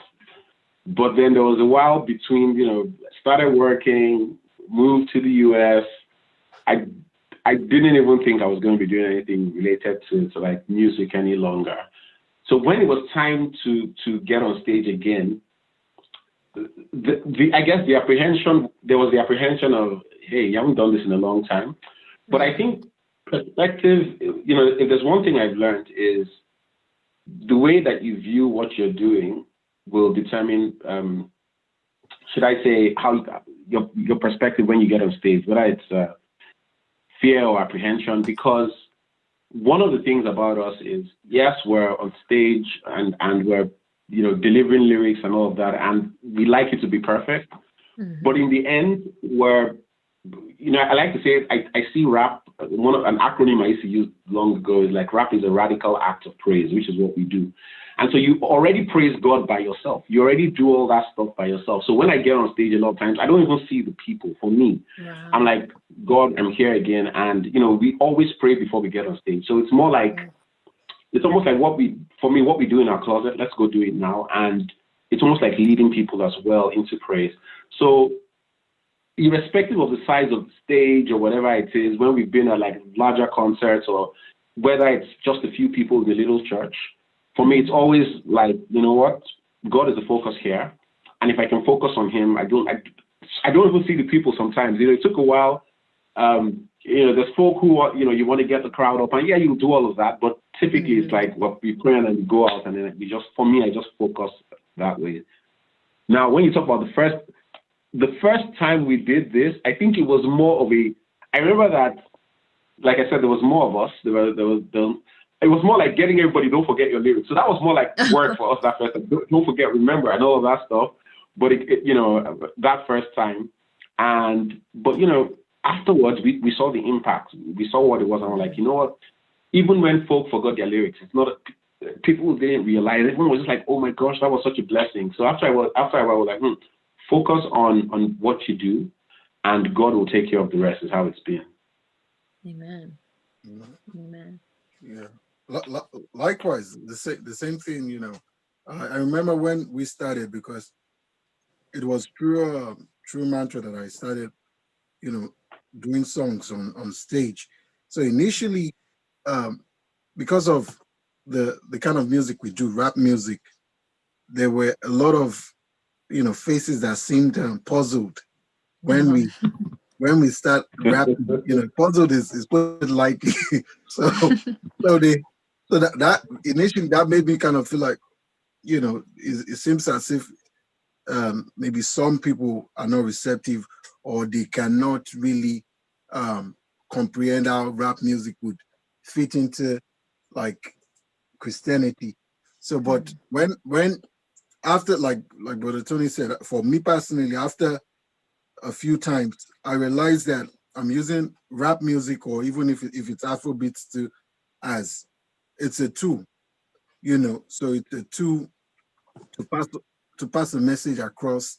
And what really inspires me is what matters. Is God is the inspiration behind it. So subsequently, regardless of the size, regardless of the the expression on people's faces, it didn't really bother me anymore. It was kind of like I have something important to do, and I'm going to do it regardless. But there's always, naturally for me as human beings, there's always a little bit of that nerves of how it's going to pan out. But nowadays it's really not that. Compared to when I started, it's like I don't really think too much about it anymore. So it's just go do what. And I think something that Ari said was, I think we had good practice because the initial time, the initial times we would get on stage to do our music, it was different from everything else. So just imagine being like in a convention or in a conference for, a traditional Nigerian church where the music is a certain style. Then you're going to get on stage and, your music starts playing and it sounds like Afrobeat or something. It sounds, everyone is like, what is this? It sounds like the music that people typically attribute to a club or a party or something like that. So if we're doing something that's hip hop, it sounds like, proper hip hop and it's hard hitting. So just imagine having like pastors sitting on the front row, like, what is happening here? And then It can go either way. That happened. Yeah, so that happened a lot.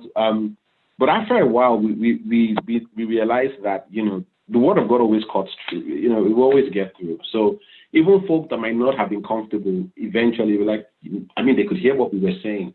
It also influenced our style. I'll say for me, because before True Mantra, when I was in college, a lot of the time I wanted I wanted to have the style, and all. It was all about listening to the tightest lyrics and all of that, and it was fine because in college everyone understood what you were saying anyway. But when we started, when True Mantra started, we realized that there's no point being ministering if the people don't even understand what you're saying. So it sort of impacted us stylistically, where we had to be like, you know what, if no matter how tight you are, all of the all the punchlines you want, if nobody understands it, you don't want them to need the Holy Spirit to even interpret your English, essentially. And you're not even speaking tongues. Exactly, you're not speaking in tongues. So they're like, yeah, let's let them get the message, and God can work on their heart. So yeah, so that's how that went. Yeah, that's true. Essentially, we had to write in English, as in in terms of the stylist, the artistic aspect of hip hop. Even though I also wanted to do that, but I felt it's pointless if you rap a verse and the people in the crowd, middle-aged people, if they don't listen to rap music that are used to the wordplay, message will not, so just know your crowd, your audience at that point, because at that point most of the songs initially we did them in church, so we knew our audience, and we wrote, because the message is key, but how you communicate the message is what matters. So yeah, definitely.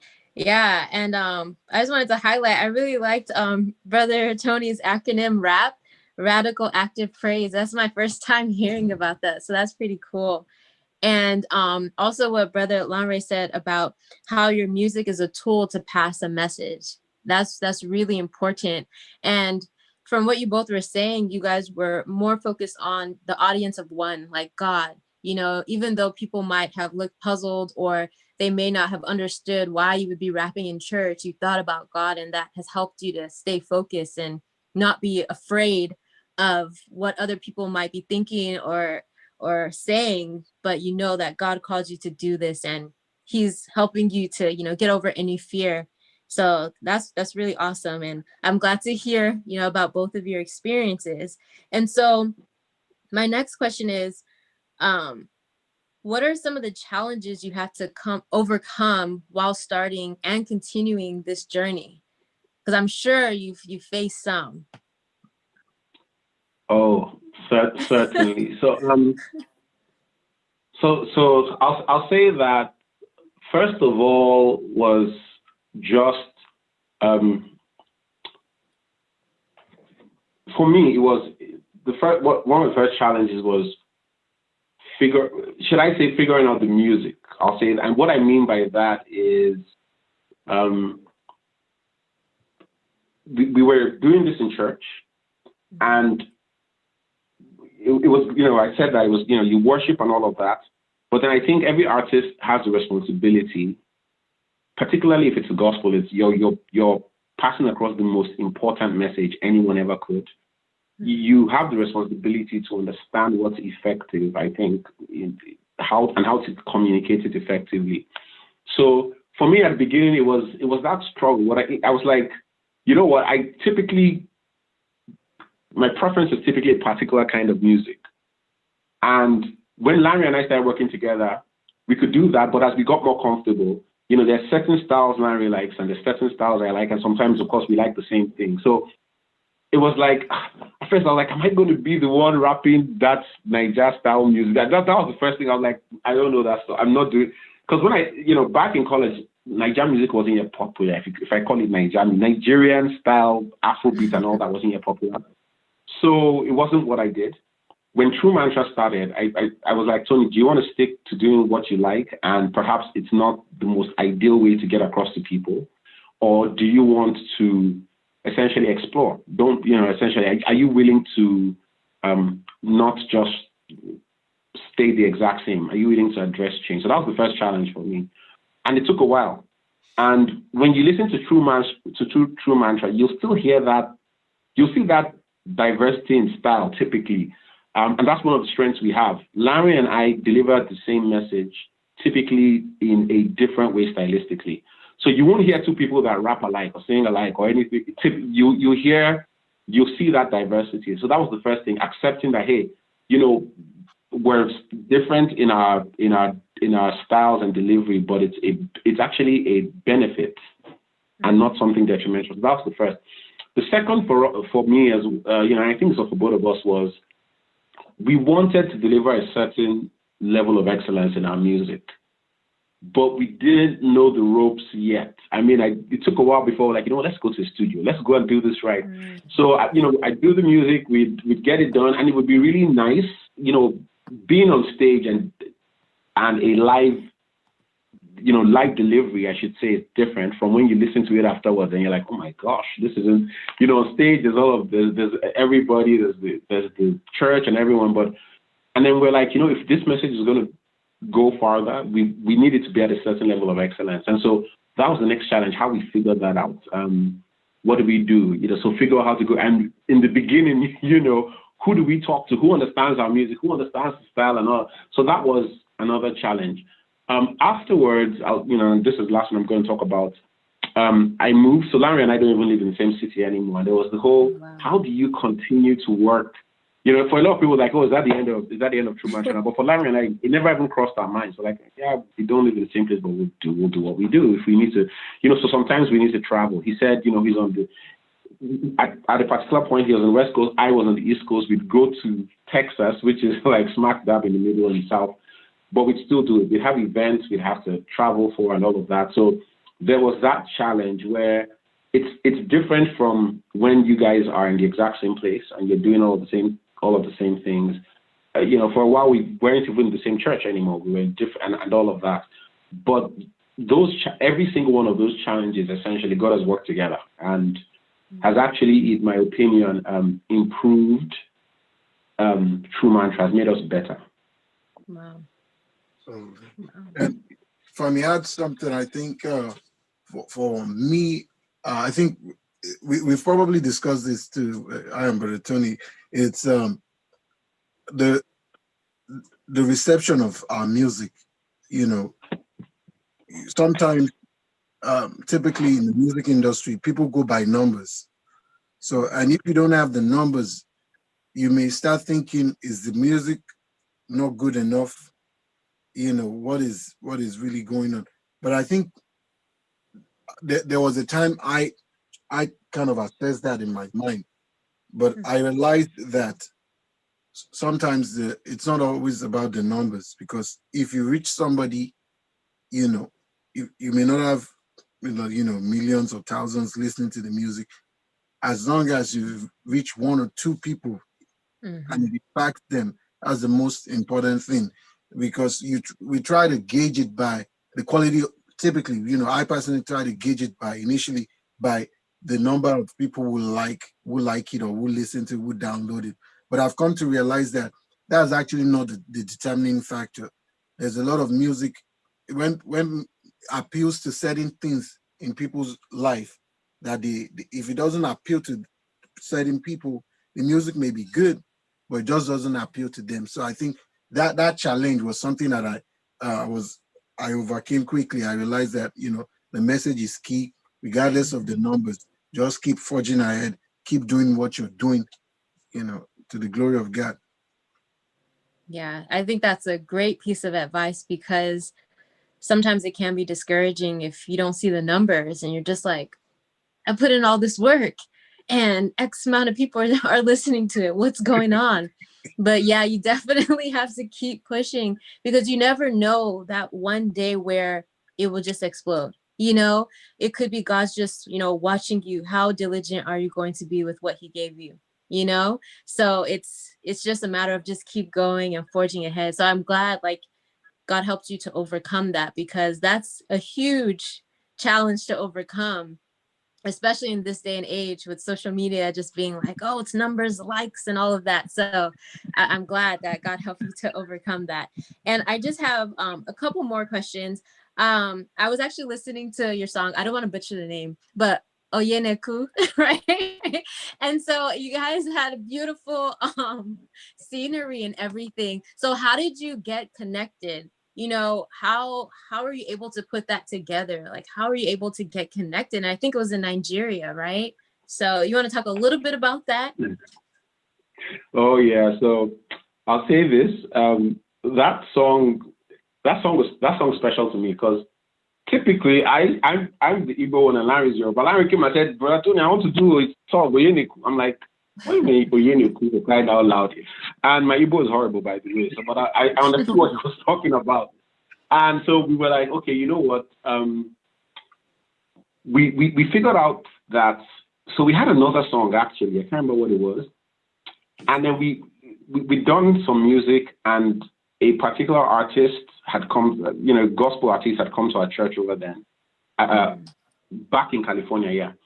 And he told us, okay, if you want to take this seriously, I know a promoter in Nigeria who can help you guys, put all of that together. And we'd spoken to that promoter, and he was like, yeah, you know what, you guys come over to Nigeria. We can do radio, we can do TV, we can do all of that. And Larry and I actually like, you know what, we'll go to Nigeria. This is like a proper tour type thing. We're going to go to Nigeria. So we said, okay, and we did. And when we got there, he did a good job. We were on radio, on TV, we did all that stuff. And then he was like, why don't you guys do some songs here? And that's when Larry talked about the Oyeniku song. And I was like, I don't know that had we done anything in the studio before then, Larry? Had we? I can't. We were working with. We had done like some semi-professional stuff in the US. In the US, yeah, exactly. Like, yeah. So we had this friend who used to help us, and it was great. Really talented. But we hadn't like gone to a proper full-on studio. And this promoter was like, you know what? There's a gospel producer in Nigeria. We're going to go do this. And so we said, okay. And then he was like, you know what, you guys, let's get another gospel artist. This was the first time we ever thought about featuring anyone. And, he talked about all of these things, and I was like, really? We can do this? And frankly, he took care of it. He found the producer, the music producer. He got the artist that we featured. He said, oh, now, before we left, like, you guys, why don't you just shoot a video? I'm like, is this okay if you say so? And so he put it all together. And it was a great experience for me. Who knew that guys needed to put on makeup before they shot videos, right? It was crazy. So when I think about it, it was really fun because Larry and I were in Nigeria. I don't think I'd been in Nigeria for a while. I don't know how long it had been for Larry, but I remember I was driving to some like a factory or something. A lot of that video, was shot in a factory. He got like a dance crew. I remember, like all things, people showing up not on time and all of that. It's getting dark. We need the lights, but it was a great experience. It was a great experience. I mean, for me, that was like one of the first times where I didn't even know that when you shot it at the time, when you shot a video that you did, multiple takes and all of that. Yeah. So it was just like we went on and on. I was like, I was tired, but it didn't come through. The video really looked, so that's what it was like. That's what the process was like. It started off with, we went to Nigeria, and then I don't even think we had plans to do a song, but the promoter said, you guys, why don't you do this? Do the video. Larry says, I'm like, really, we're going to do this song with Igbo in the middle of it, and that was great. But Larry, what do you think? Yeah, exactly. We thought about the song while in Nigeria. We wrote the lyrics while, and this is a matter of like days. One day we go to the studio, the next day we shoot the video. It was that, that close. It was just back to back. We didn't plan anything elaborate, but the promoter was able to put everything together. So it was just quick, and so. Wow, that's pretty cool. And just for our viewers that don't know what it means, what does that actually mean? Oyeneku. So Oyeneku means who is speaking or who is talking. So it's the whole message of the song is, it's almost like asking you, like, whose report will you believe is what we're trying to say there, essentially. And you hear Oyeneku, now waiting you they do, Oyeneku, now waiting they do you. So everything is from the Father. It will give you. So the whole point was, again, this is where sometimes you try to, like, I hope everyone gets the message, but that was what it was about. Like, who are you listening to? Who's speaking? Whose word are you believing? Are you going to fall? There's pressure. There's all sorts of bad news in the news, and it's always negative. Or are you going to be grounded on the word of God? And that's what it really means and is about. Wow, that's very powerful. And so, does your group have any new music on the horizon that we should be looking out for? Yes, we do. We actually intend to release new music this month and next month, a couple before the year runs out. And we're excited about the music because it's I think sometimes when you start doing music, for me personally, it took me a while to get comfortable with my style and how I want to deliver it, regardless of what anybody thinks. And it's not to diminish the role of input from people, not to diminish that, but ultimately to be able to be kind of comfortable in the way you deliver the music. So we are quite excited. And November and December, we have a couple to release. Yeah.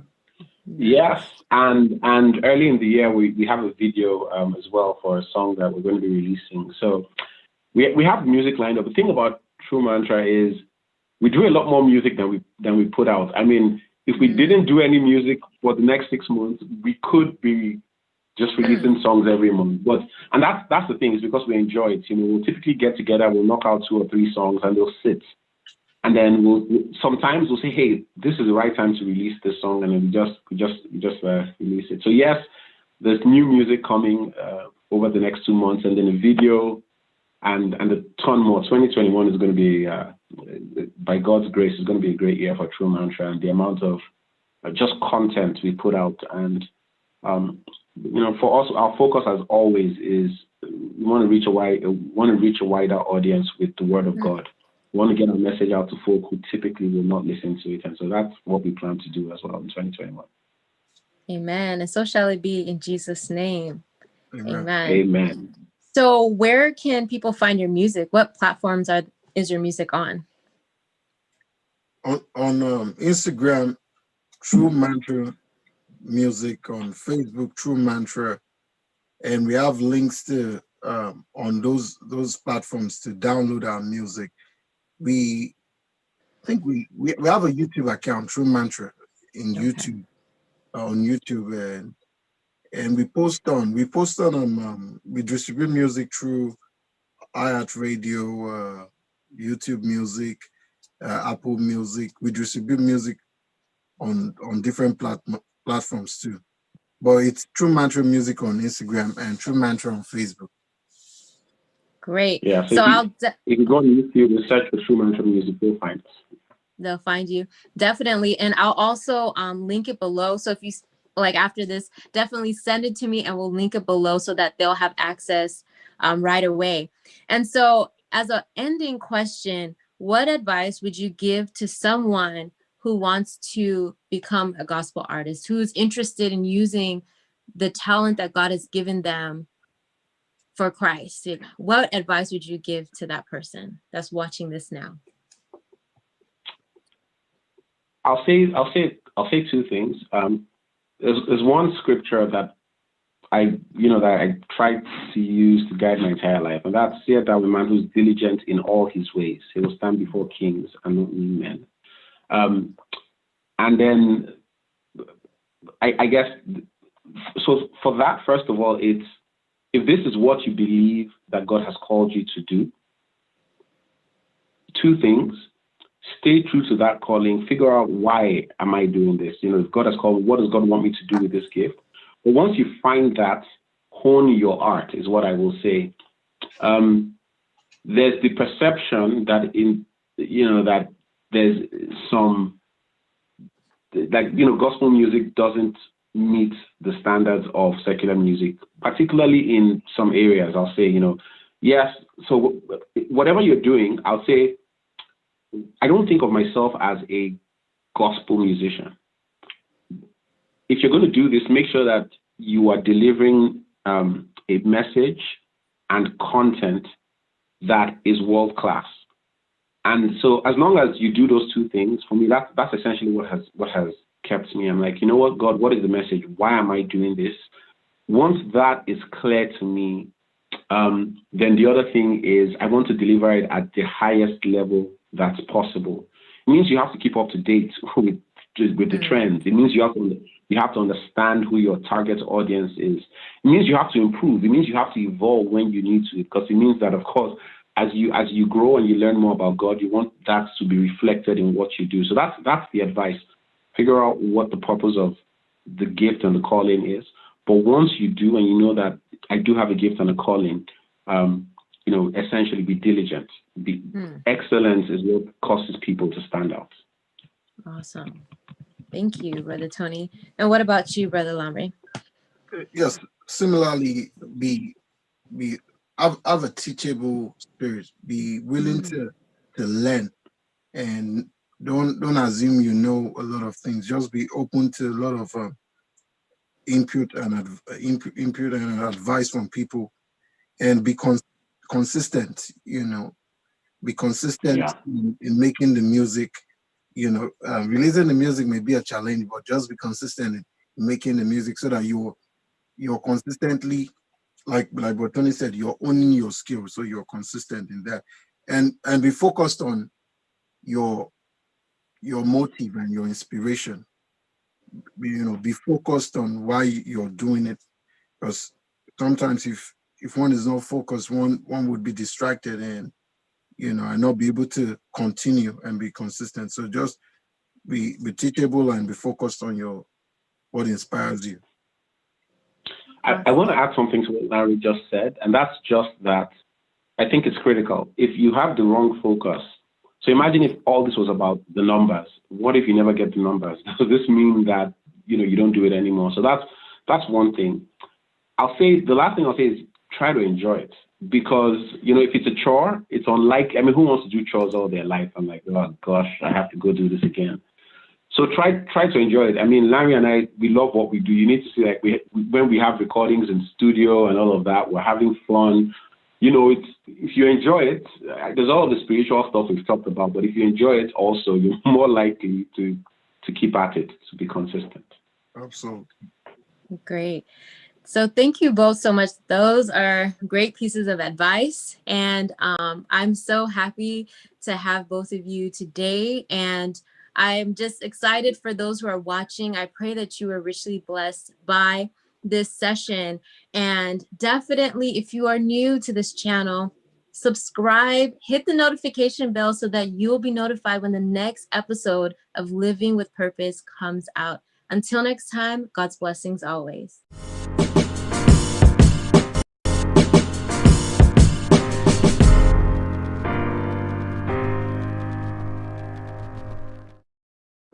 Hey, lovely people. Welcome back to another episode of Living with Purpose. My name is Queen, if you do not know, and I film about faith, food, and health. Today, we have an amazing guest for you all. I'm so excited. I'm just going to introduce Pastor Gago for you. All right. So Pastor Bullis Gago is the head pastor at Finger of God Good News Ministry Valley. He is the founder of RevCon Movement and is a PhD student. He loves the Lord and he loves his family. So I'm excited, you all. We're going to get right into questions. So my first question is, when did you know you would be a pastor? First of all, thank you so much for having me here, Queen. I really appreciate it. And I'm grateful that you're doing this. We need more people like you. And I pray that God continues to bless what you're doing. Amen. Your question is, how did I know that I was going to become a pastor? Well, Yeah. well, it's a complicated question in the sense that I never had those aspirations a lot of young people have, right? Where so when you're growing up in a house, the question is, what do you want to be when you grow up? Some people say, you know what, pilot. Some people say doctor, lawyers. My parents never forced us into any area. They actually believed that we would get to choose one day, right? So, but I never, wanted to become anything per se. I just lived as a young person because I wasn't that great academically. I wasn't, growing up. In Sunday school, I was that person that the teacher would look at. I've actually had one Sunday school teacher on a Sunday look at me and go, "I rebuke you, sit down right now." Oh my God. I was bad. Like, Wow. I never listened. I was just hyperactive. I just had all these allergies. I was just all over the place, right? So wow. Growing up, if you said Bullis and pastor in the same sentence, it didn't make sense because it didn't look like Bullis knew what was going on in life or where. So if there's one person God should not be using based on human definition, it's me, because the Sunday school teachers, my academic teachers, everybody just thought, you know what, we need to enroll him in sports because he's not heading anywhere right now, I would have never thought you would say that. I promise you, like, this is goodness. Jesus. Like, I'm a product of the existence of Jesus. Because if you follow my story up till, I'll be honest with you, up to the age of 15, it looked like I was heading nowhere at all. Like, yeah. So and one of the problems too is the way I grew up is I've had a lot of struggles growing up, right? I mean, one of the first earliest memories I have as a child is being sexually assaulted, right?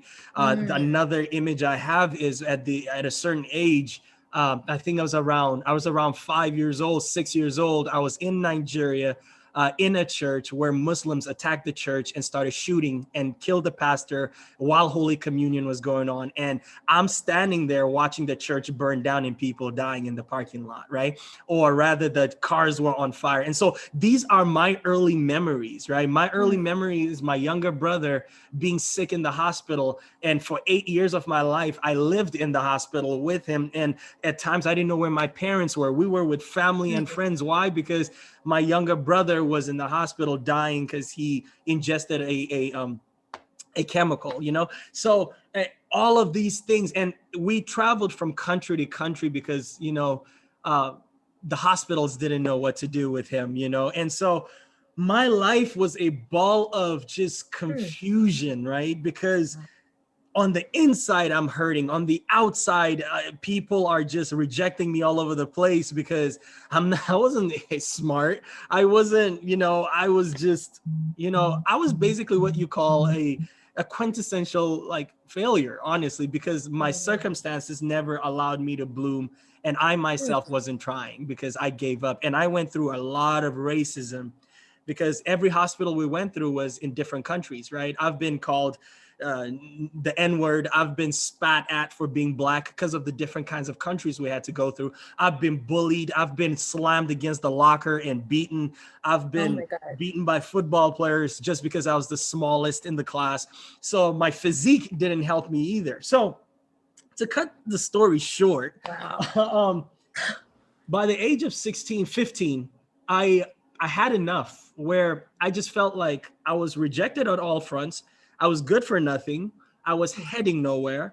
And you know what? I was just tired at that age. So what I would do is I would go into my parents' room and I would turn off the light, or I would sit in the closet. And that's when I started having suicidal thoughts.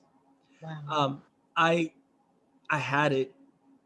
And at that time, you know, my dad was very supportive in the sense that, you know, the times that he would have to communicate with me, he would always say, "Oh, you're going to preach one day." Well, and I always thought that's because he preached, right? So it's always like, you preach, I preach, we all preach, you know, that kind of thing. So I was going to commit suicide, and I was sitting on the bed, and I decided to just scream out in the bedroom. I said, "Hey, I heard you create people for a purpose. What's my purpose?" Now, what's interesting is when I was younger, when I was going through all of this, like 3 years old, 4 years old, I had a lot of visions, like things that I would be asleep and I would see like angels or not even dreams. I couldn't remember when I would even remember seeing these things, or I would see an angel, or I would see things that were not in this world and that I didn't even understand. In fact, the first time I had a dream about my wife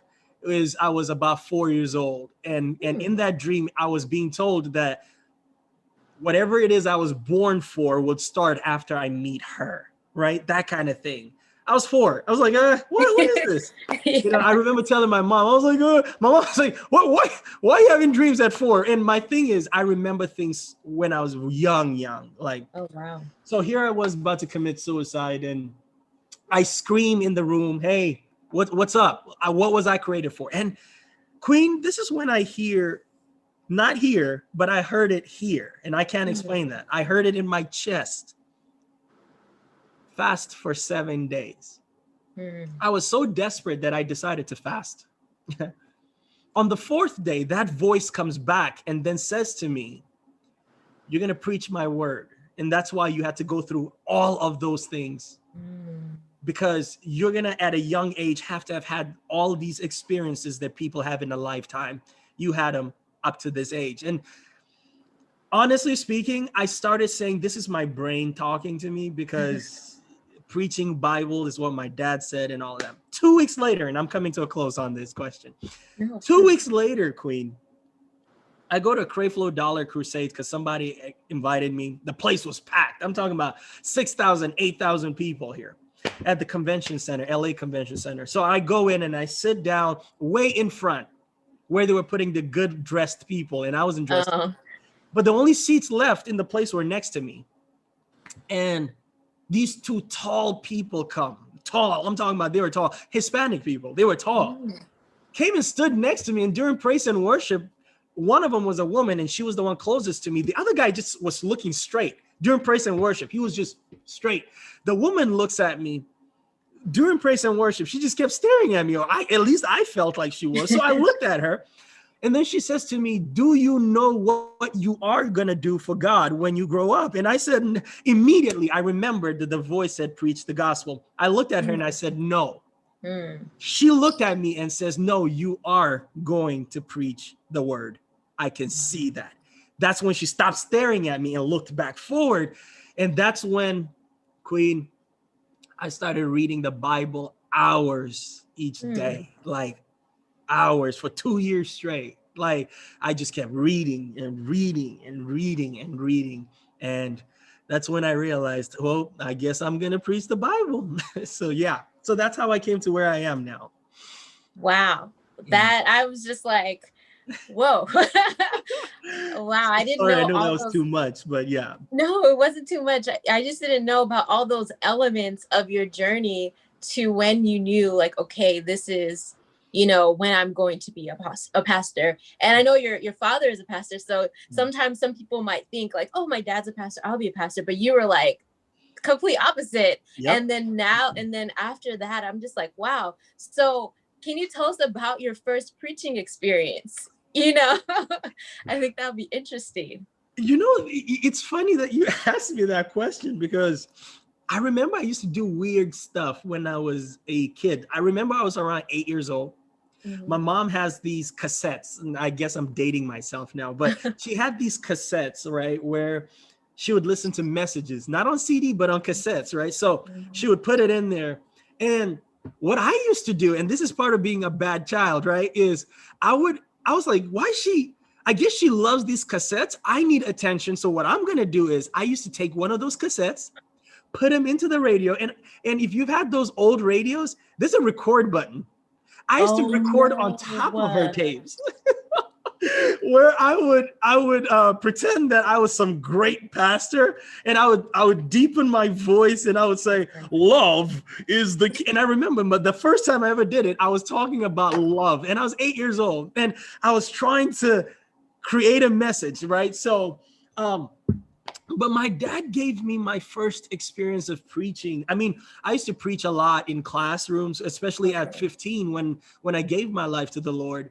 One of the things that happened was I realized that I received the Spirit at a young age where the power of God started demonstrating through me before all my experiences even started, because there were days when I was 16 years old, the power of God would hit me at night, and I would sit there at the computer just either crying or just worshiping, and I didn't even know what was going on. And there were days that he would tell me to go out on the streets. I would literally get up, go out on the street, and I used to live on Crenshaw and Slauson. I went to Crenshaw High School, right? I went to Crenshaw High School, and if you know anything about Crenshaw High School, the area had a lot of gangbanging and stuff. Literally, I would walk out of the house at 16 and go lead gangbangers to the Lord on the street, right? And he would just do that with me. But the first time I was on stage, I was 17 years old, and my dad asked me to preach, and my topic was something around the 8 things every Christian must know, right? And I honestly didn't struggle in the beginning, because like I was already like studying my Bible for 2 years straight. I just felt like the style for which God wanted me to preach was simply, this is what I taught you, just teach them. Don't try to do any gymnastics. Don't try to emulate anybody else. Just teach what you already know. And I think that's what makes preaching effective and easy. Just don't try to be anything else. Just speak what you know as truth, and God will take care of it from there. So yeah, that's my trajectory of speaking experiences. Yeah. Wow. Yeah. That's awesome. So God was just preparing you along the way through different avenues. So that's amazing. And so on your journey to being a pastor, did you have any resisting moments, like resistance to it? And how did you overcome that, if you did? Yeah. No, I guess if you were going to say resistance, one of the things remember the Bible says God equips the called, right? The equipping process of God in a person's life is where a lot of the resistance comes from. We resist, especially when we're being taught, because it's painful, right? Even now, I'm not going to lie to you, even now, one of the things that we find out is our generation, or the people, or we upcoming pastors need to understand something, is what we need to understand is we're not preaching to the same kind of generation our parents were preaching to. And that generation was a little bit different, right? Because with the lack of technology, with the lack of advance in information, such as the Google age and all of that, what ended up happening is that a lot of people resorted to religion as the answer to the predicaments that was going on in their lives, or they resorted to religion as the prism for which they interpreted reality. And so one of the things that happened is, They were more religiously minded. They were more less distracted. They were more keen to, oh, I got to hear the voice of God. And so they were drawn more to the pastors, right? Because, hey, they were so eager because there wasn't much distractions. Now we're not only in the Google age, but we're in an age where there is so much distractions. There's so much answers that people feel as though they don't need to run to God, right? Because science shows us, or rather sociologists shows us, that as developmental advances come in, modernity comes in, people have less reason to pray because they find answers more in technology, that kind of thing, right? Yeah. And so because that's the kind of generation we're preaching to, ministry is harder. And what that means is we don't see the same kind of enthusiasm or immediate crowds that our parents saw. And this is one of those reasons why a lot of older pastors are having problems now, where they're like, back in my day, people were more fire for God. What's wrong with you guys? No, what's happening is that we're competing with the more. And so as a pastor, as a young pastor, that and this is where my story changes. When the anointing of God hit me at the age of 16, 17, I discovered that even academically, I started advancing to the point where it was obvious. If I wanted to become a doctor, I could have, and it would have been not difficult at all. In fact, I realized that I was able to, I basically started off as chemical engineering, and knew I was going into ministry. I switched to biology and finished an entire biology degree in 3 years, right? And so it's like academics wasn't anything for me anymore. I was able to just say, hey, I want to finish. It's nothing. I get it done. All right. And now I'm doing a PhD. Like, if you ask people that knew me back then, they're like, so it's like, I could have gone in any direction. And so the resistance comes in where here you are, you feel like you're brilliant, you know a lot of people are succeeding, and like money's flowing in, and you're like, I'm doing ministry though. Wow. You feel like, I'm doing ministry though. Like, I could be anything right now. I almost finished the chemical engineering degree. It's like, but then, you got to keep reminding yourself that, it's about the end goal. And the end goal is, one of these days, we're going to stand before God, and all of those things doesn't matter. But what matters is what you were created for. What the ultimate bigger picture is, the will of God. Those that will enter the kingdom of heaven are those that do the will of my Father who is heaven, God says. Solomon says, all things are vanity. So as a pastor, especially a young one, the resistance comes when I lose focus. When I lose focus of what I was called for and why I am called, and how God actually wants to use me. When I lose focus on that and I want to become everything else, it becomes a drag, a challenge to say, you know what, I'm just going to stick to doing ministry. You get tired, right? But when you wake up to the purpose and see the bigger picture and see what Jesus lived for, you remember again why you were called in the first place. Wow. Yeah, that's amazing, because you said when God's anointing fell upon your life, everything became easy. Like, school wasn't difficult anymore. So you're like, why am I doing this? But then you remember your purpose, and you remember the true end goal is to make heaven and bring others to heaven. So that's it. Yeah, that's awesome. Thank and you. so, you said you're a PhD student.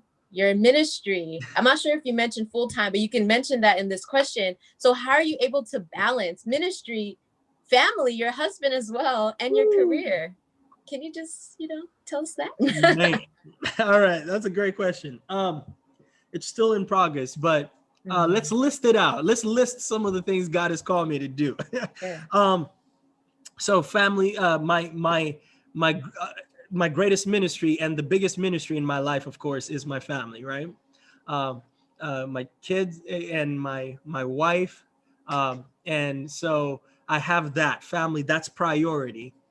On top of that, of course, we've mentioned that I have a PhD, right? I'm working on a PhD, and by God's grace, I should be done in some few months. Amen. Thank you.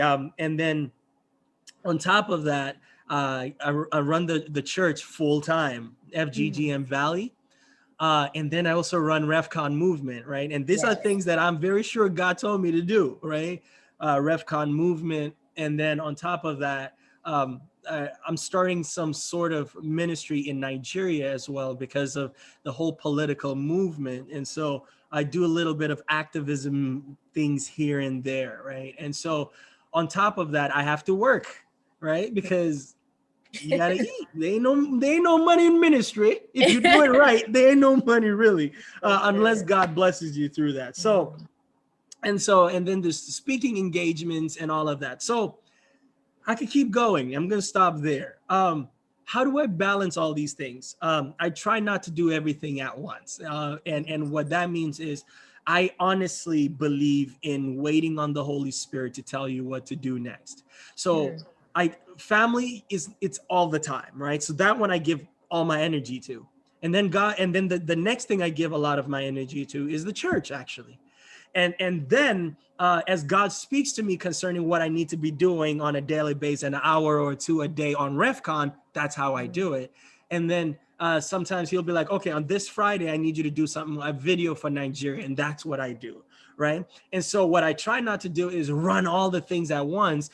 For the things that need to be ran constantly, that's what I give my energy to. And the things that I walk by inspiration, that's what I do, right? So it's about hearing the voice of the Lord, because I tell you, if I'm running all these things at once, I'll die. Now, another thing that I've done is, or rather God has done, is he's surrounded me with the right people. He surrounded me with the right people. With the church, I could tell you I'm not running it alone, right? My father is still the overseer of the main branch. He guides me along the way. We have awesome people around me in the church that are, they hold different offices. So one of the things that I do not do is hold on to every position at all. In RevCon, got an awesome team. And a wonderful team that, they lead the singing, they lead the postings, they lead all of that. All I do, honestly, is come here and just talk. But the face of all my ministry is just not my face. It's everybody else with me, right? So again, it's not trying to do everything at once. It's not holding every position. That's one thing pastors need to, a lot of us need to learn, that when God called you, he called everybody else with you. And what that means is, identify those that God has called to work with you and just leave it to them. Even if it's not done to the perfection of what you want, he'll still use it. So the way I balance it is not to do everything at once, and to allow those that God has brought in my life to also work in the ministry God has given me. Wow. Oh, and I have an awesome wife. Yes. Yeah. Yes. I have an awesome wife that the way what she has done is, I couldn't have asked for more. She has created an environment in the house where as soon as I walk through the door, the house does not feel like work anymore. Like literally, she's created an environment where our home has become my safe refuge. It's like as soon as I walk, all the labor and baggage from the office stops at the door. And literally, I forget the weight on my shoulder when I walk into the house. And she did that. I forget it because the environment is so peaceful. Like she creates this environment where the kids are happy, like they're growing. The kid rather is growing, and all of that. And so it's amazing. Yeah. Wow. That is amazing. Yes, the Bible tells us he who finds a wife, who finds a good wife, finds a good that's thing, it. Amen. and obtains favor from the Lord. So that is awesome that you have a wonderful wife that creates that safe place so that you can come home to. So we thank God. And we might have her one day. Amen to that. That would be great. But so you talked about RevCon, and I actually was at the first RevCon session. So what is RevCon for people that are watching? What is it? Sure. RevCon stands for Revolution Convention, right? Now, the motto to RevCon is kind of the motto to my life and my ministry, and all my ministries kind of have the same motto, right? The first thing is to introduce Jesus without the man-made stuff. I've come to realize, especially through my doctoral process, that one of the reasons why Christianity seems ineffective, or rather where it seems as though a lot of people are leaving. I saw a statistic that showed that 40% of young people that grew up in church are all leaving the church. And that's moving towards a 50-50 position right now. And one of the reasons why, it's not that Jesus is no longer relevant or inefficient or what's going on here is that there's been a lot of things over the years that has placed Jesus in a box. And one of the things, like I mentioned earlier, is as technology and knowledge is growing, you find out that the box actually works to the detriment of the faith and not to the benefit of the faith. And so one of the things that I seek to do is to bring Jesus back out of the box, where Jesus basically is who he says he is, and we're serving him based on how the Bible perceives him to be. So the way we do that is by answering questions. In other words, whatever it is that has caused people to leave the faith or has caused them to question the faith, we want to provide answers by simply bringing the real Jesus to that question. And so it's basically meeting people at their context. What's the context? So we don't have tailor-made answers for people. We want to know people. We want to engage people in true relationships and then present Jesus within that context, right? The true context to where they're from. And the last thing we do is to then, okay, here's Jesus, but we don't leave you with information. We create an environment that what you learned, you can actually put into practice. And so we want to walk you from the place of receiving Jesus to actually walking with Jesus, to becoming comfortable with Jesus, to the point where you can start preaching Jesus as well. So it's that trajectory that we want to work with, basically. That's awesome. Yeah, because God is all about meeting you where you are. And so that is really important that you all are, meeting people where they are and answering those questions. I really enjoyed RefCon, the singing, and then the Q&A session, because people have a lot of questions about Christianity, and sometimes they go to the wrong places for answers. So it's great to have an environment where we have pastors that actually seek the face of God and actually have the word of God in them. So that is great. And so, I mean, I can already answer this question, but how is RefCon a part of your purpose in life? Oh man. Yeah. It's the embodiment of how I wish ministry really was. And it's still work in progress, right? I mean, the truth is I've not been as diligent because, of course, I've been working on my doctorate and all of that. And I'm hoping when I'm done with that, I will be giving myself fully to the ministries that God has really asked me to. But I really believe that ministry for Christians should be all about creating relationships. Not only that, but it should be more about answering questions and living out the message of Jesus Christ. And so I believe this is entirely my purpose. My purpose is to drive that revival, to drive that fire, to leave the four walls of simply Sundays to every day, right? And so while I do run a church on Sundays, I hope Monday to Saturday as well is filled with an experience of where people can experience Jesus Christ as well. So it's a work in progress, but it's the embodiment of where I hope ministry starts to flow to, basically. Awesome. And so what do you envision for the future of RefCon? Yeah. All right. That's a great one. Where I envision is, I pray, and one of the goals that I have for RefCon, especially in this new year that I'm hoping for, and I touched on it a little bit, it's about empowering other people. I would be satisfied that RefCon has done its job, where I see a lot of young people taking charge of RefCon in their zip codes, in the context of their zip code. I can't reach in relationship wise everybody, right? I mean, a lot of us pastors are focused a lot on how many people have I reached numbers wise. And so we have this one model fit all system. I feel as if I can continue to do what I'm doing online or reaching a lot as much people, but I think the real work will be done if I can work with training individuals to go back to their zip codes and creating relationships in their circles, they having Bible studies, they having conversations, they answering questions because they know what's going on in that zip code. And so my vision for RevCon is the fire started here and it basically spreads where every individual becomes a leader in RevCon. They become RevCon. They become the revolution, right? And one thing that we didn't touch on really was how, I don't know if you were going to ask this, but how it really even started, right? Yes. Can I touch on that? Yes, you can. Right. So the way it even happened was kind of interesting because I was in my master's degree at this time, and my master's in ministry and leadership. And I was driving past the convention center downtown LA, and I was driving and the Spirit of God says to me, I want you to feel that. I was like, feel what? He was like, feel that. And honestly, I'm one of those that, I don't know if it's because of my science degree. I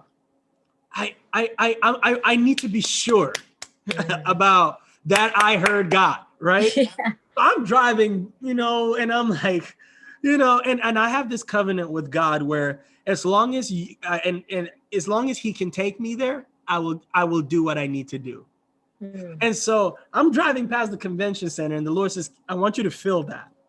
And I was like, okay, and he was like, no, I need you to feel that in LA and lead a revival, basically. Now, when I heard that, I was like, okay, yeah, great. I let a whole year pass by. I didn't do anything. I kept hearing that voice though, like, hey, a lot of youth, a lot of young people need the gospel. And I was like, okay. I let a whole another year go by. Okay. 2 years now. All of a sudden, I had a friend. I don't know if you might know him. He comes up to me and goes, his name is Toomey, basically. Oh, yeah, I do. Yeah, he comes up to me and says, Bullis, we need to start something. A lot of young people, something's going on. Something's not right. And I was like, you know what? Yeah. And then the Spirit of God reminds me that, hey, I told you to do something. I didn't do anything. Michael, another friend of mine, comes up to me and literally Michael says out of nowhere, Bullis, I think God has asked you to do something, but you're not doing it. And he says this, Michael says this out of nowhere. He says, if you don't do it, I'm going to do it. All right. And I was like, oh, all right. That's when I was like, okay, I'm going to bring at least 4 or 5 people that I know together. And at this time I was married. And so I told my wife, I was like, hey, you know what? I think, oh, was I married? Yeah, I think so. And I was like, you know what? Hey, at this point, I'm going to start something. Right. And so she and I were like, we're going to start with like 30 people, and all of that. So we had a meeting at first. I called the friends that were around me and, asked me to join. I asked them to join. And we had the first rehearsal. After the first rehearsal, those that were there ended up inviting others. And so literally in like 2 weeks, we went from like 8 people to where we had the core of like 23 people. So all of a sudden, and this was we were not having meetings. This was just rehearsal to a date for the RevCon event that you came to. I honestly budgeted 30 people. And I think at the first one, we had about 100 plus people that showed up. Yes. And so that was the first one. So we were like, okay, I guess we are an organization. So we had the second one, third one, and I guess we had the fourth one. And I guess the fifth one was the one we had online. So I haven't been as diligent as I need to be, but it's something that all my ministries, I felt I was thrown into by God. I didn't kind of go out looking for it kind of thing. So, yeah. Wow. And so God just showed you that when he gives you a word, he might not give you the full picture. Just run with the word and everything will fall in place. Sisters, right? That's all we got. Yeah. So, wow. Don't sleep on it. Don't sleep on this word.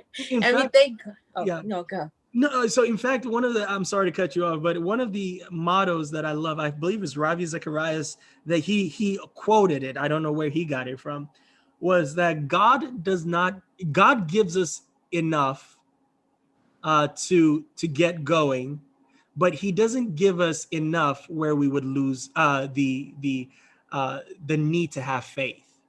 So he just gives us enough to get us going, but doesn't give us enough where we would stop relying on him. So and that's one of the things that I hold on to, that, you know what, if I heard him say it, and that was the message I preached last Sunday, that faith without works is dead. A lot of us, what we're doing is we've heard God, but we're waiting for the time that God just, oh, you're great now. No. If you heard him say it, get going. Get going. A lot of us are waiting for, as a pastor, I've talked to so many people that are still waiting for God, and they're 30 years into waiting. Wow. I've prayed with people where the Spirit of God almost like was telling me that if they knew who they were, they wouldn't be where they are. And it's like a lot. This is why ministry doesn't seem to be moving forward anymore for a lot of people, is because cast your mind back to Hebrews 11. Look back to people like Reinhard Bonnke, right? Where Reinhard Bonnke, the first time he saw Black people was in a dream. I don't know if you know Reinhard Bonnke. I mean, he's one of the greatest evangelists that he just passed away. But in Africa, where in Nigeria, first of all, one of his crusades was like 1.2 million people. And I wish if your viewers would go look him up. I mean, he's the quintessential example for me of what faith looks like, in the sense that in our modern times, where at the age of like 30, God showed, like at a younger age, like 15, he has a dream of Black people. That's the first time he saw Black people. He's German, in a dream. At the age of 30, he took his wife, put her on a ship back in the day, and sailed to Africa, got off the ship, went to a village, and just stayed there. For like 5 years, he just preached on the street corner as a German in Africa, South Africa. He went through diseases, almost died, and he was just there. Little by little, he became a pastor in a village, a remote village. He was faithful to it, preached to like what, 5 people? All of a sudden, people started growing. Yeah, a good amount came. He started doing crusades where he started inviting famous Africans. Africans would come to his crusade, and one time looked at him, a very big evangelist looked at him and says, your ministry is going nowhere, and left. After Reinhard Bonnke blew up flyers and said this man of God was coming, the man of God decides not to show up because he looked down on it. Reinhard Bonnke sat down in his car and said, God, you're the one that called me to Africa. I didn't call myself. Do what you said you're going to do. Wow. Reinhard Bonnke goes to the crusade. Everybody was expecting this miraculous African pastor. Reinhard Bonnke stands there and says, look, the pastor I invited said he's not coming because my ministry apparently is going nowhere. He started to preach. All of a sudden, people in the audience, blind eyes started opening. Cripples started walking. The next day, 8,000 people showed up.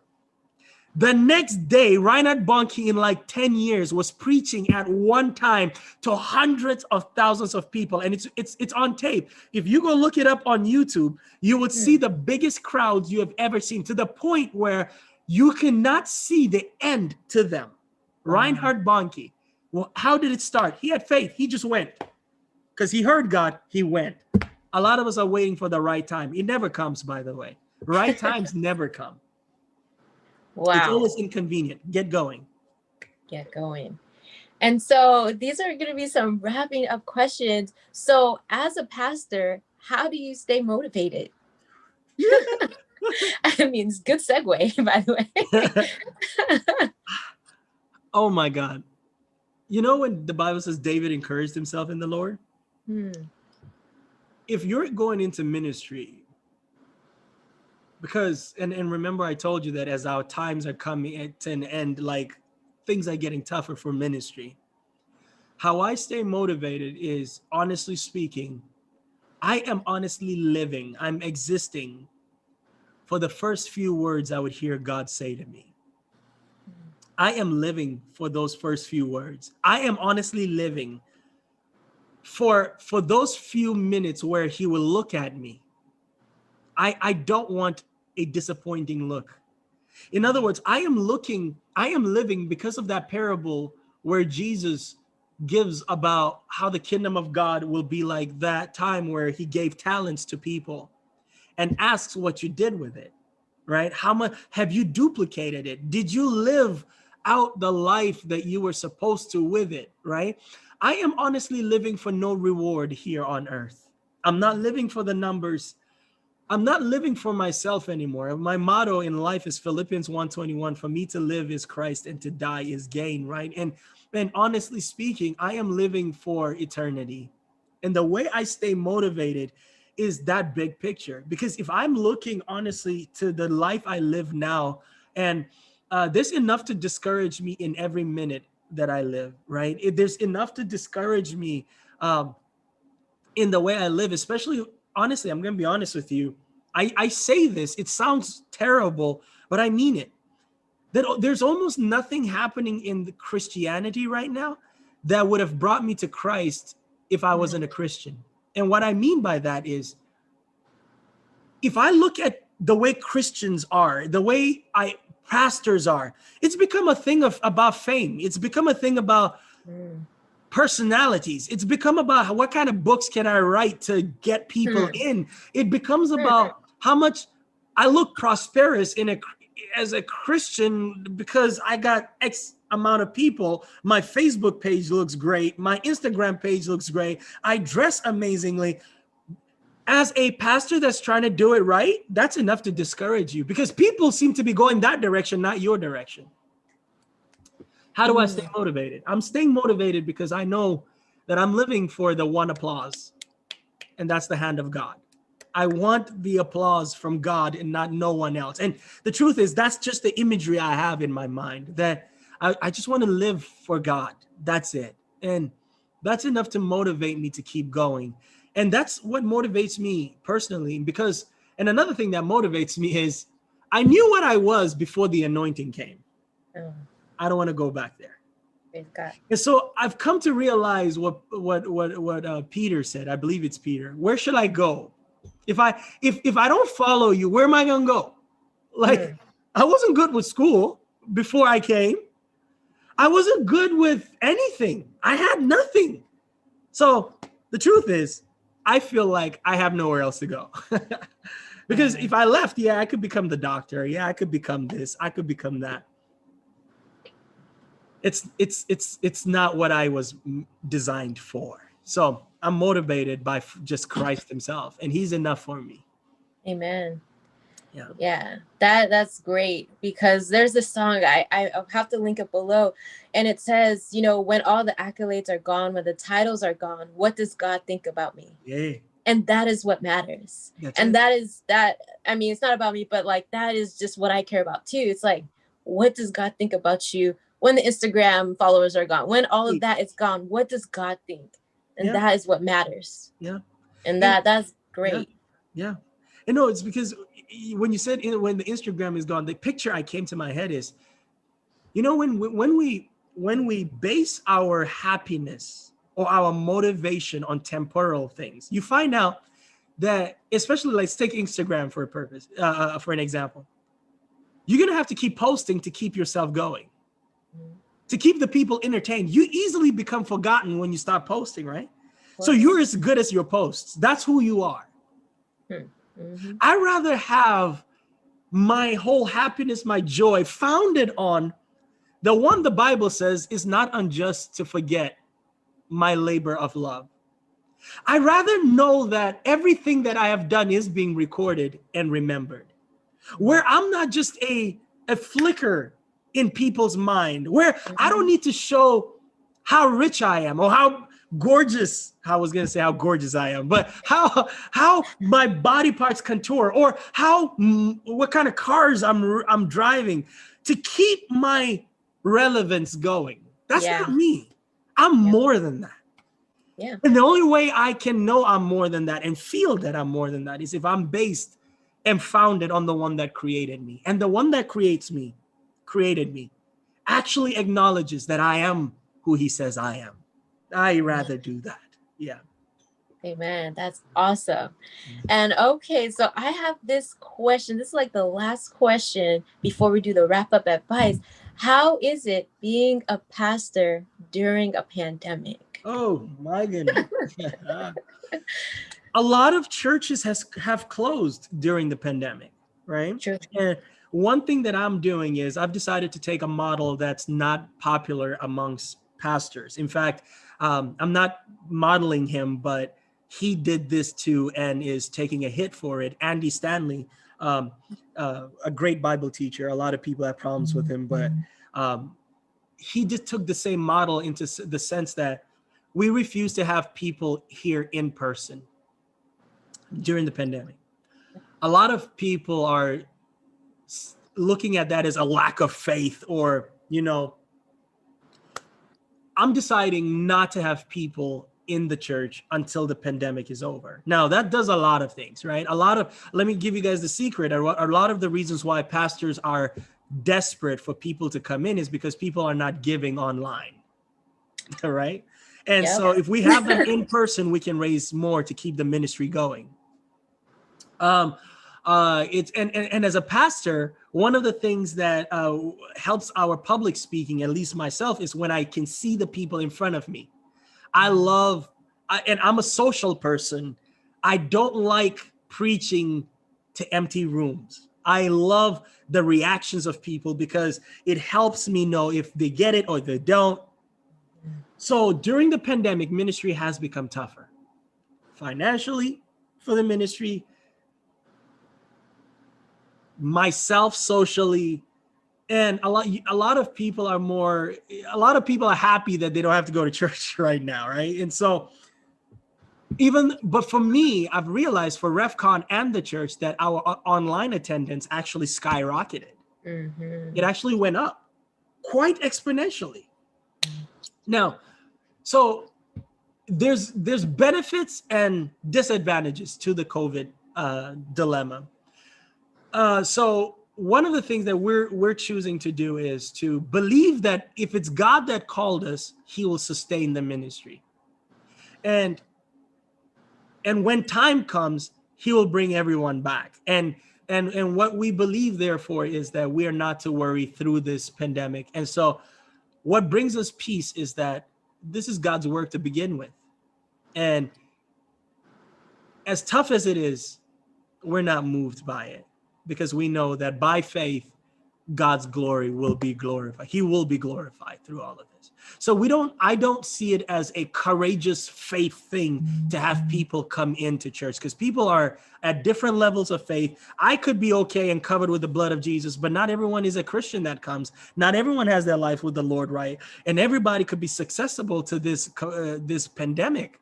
And so if that's the case, I do believe in the power of Jesus Christ, but I also believe that God doesn't force himself down people's throats either. And anything could happen. So stay at home, be safe, but tune in and still be a part of the fellowship. Yeah. Definitely. And so on that point, we'll definitely link below your information and how people could tune in, to your services as well, because that would be great, because you have a larger reach now with this pandemic. So it's kind of like the silver lining. Yeah. And so to wrap it up, what advice would you give to someone who is called to be a pastor? Oh, man. Yeah. One of the reasons why, and I'm just going off the cuff based on my experience, right? Off my mind right now. So there was no...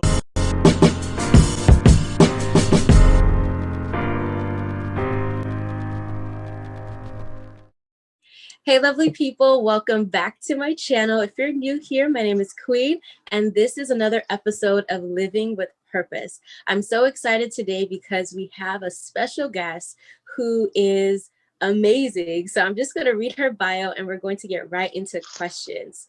So Mrs. Faith Adole, she has her master's in nursing, as well as, and she's also a family.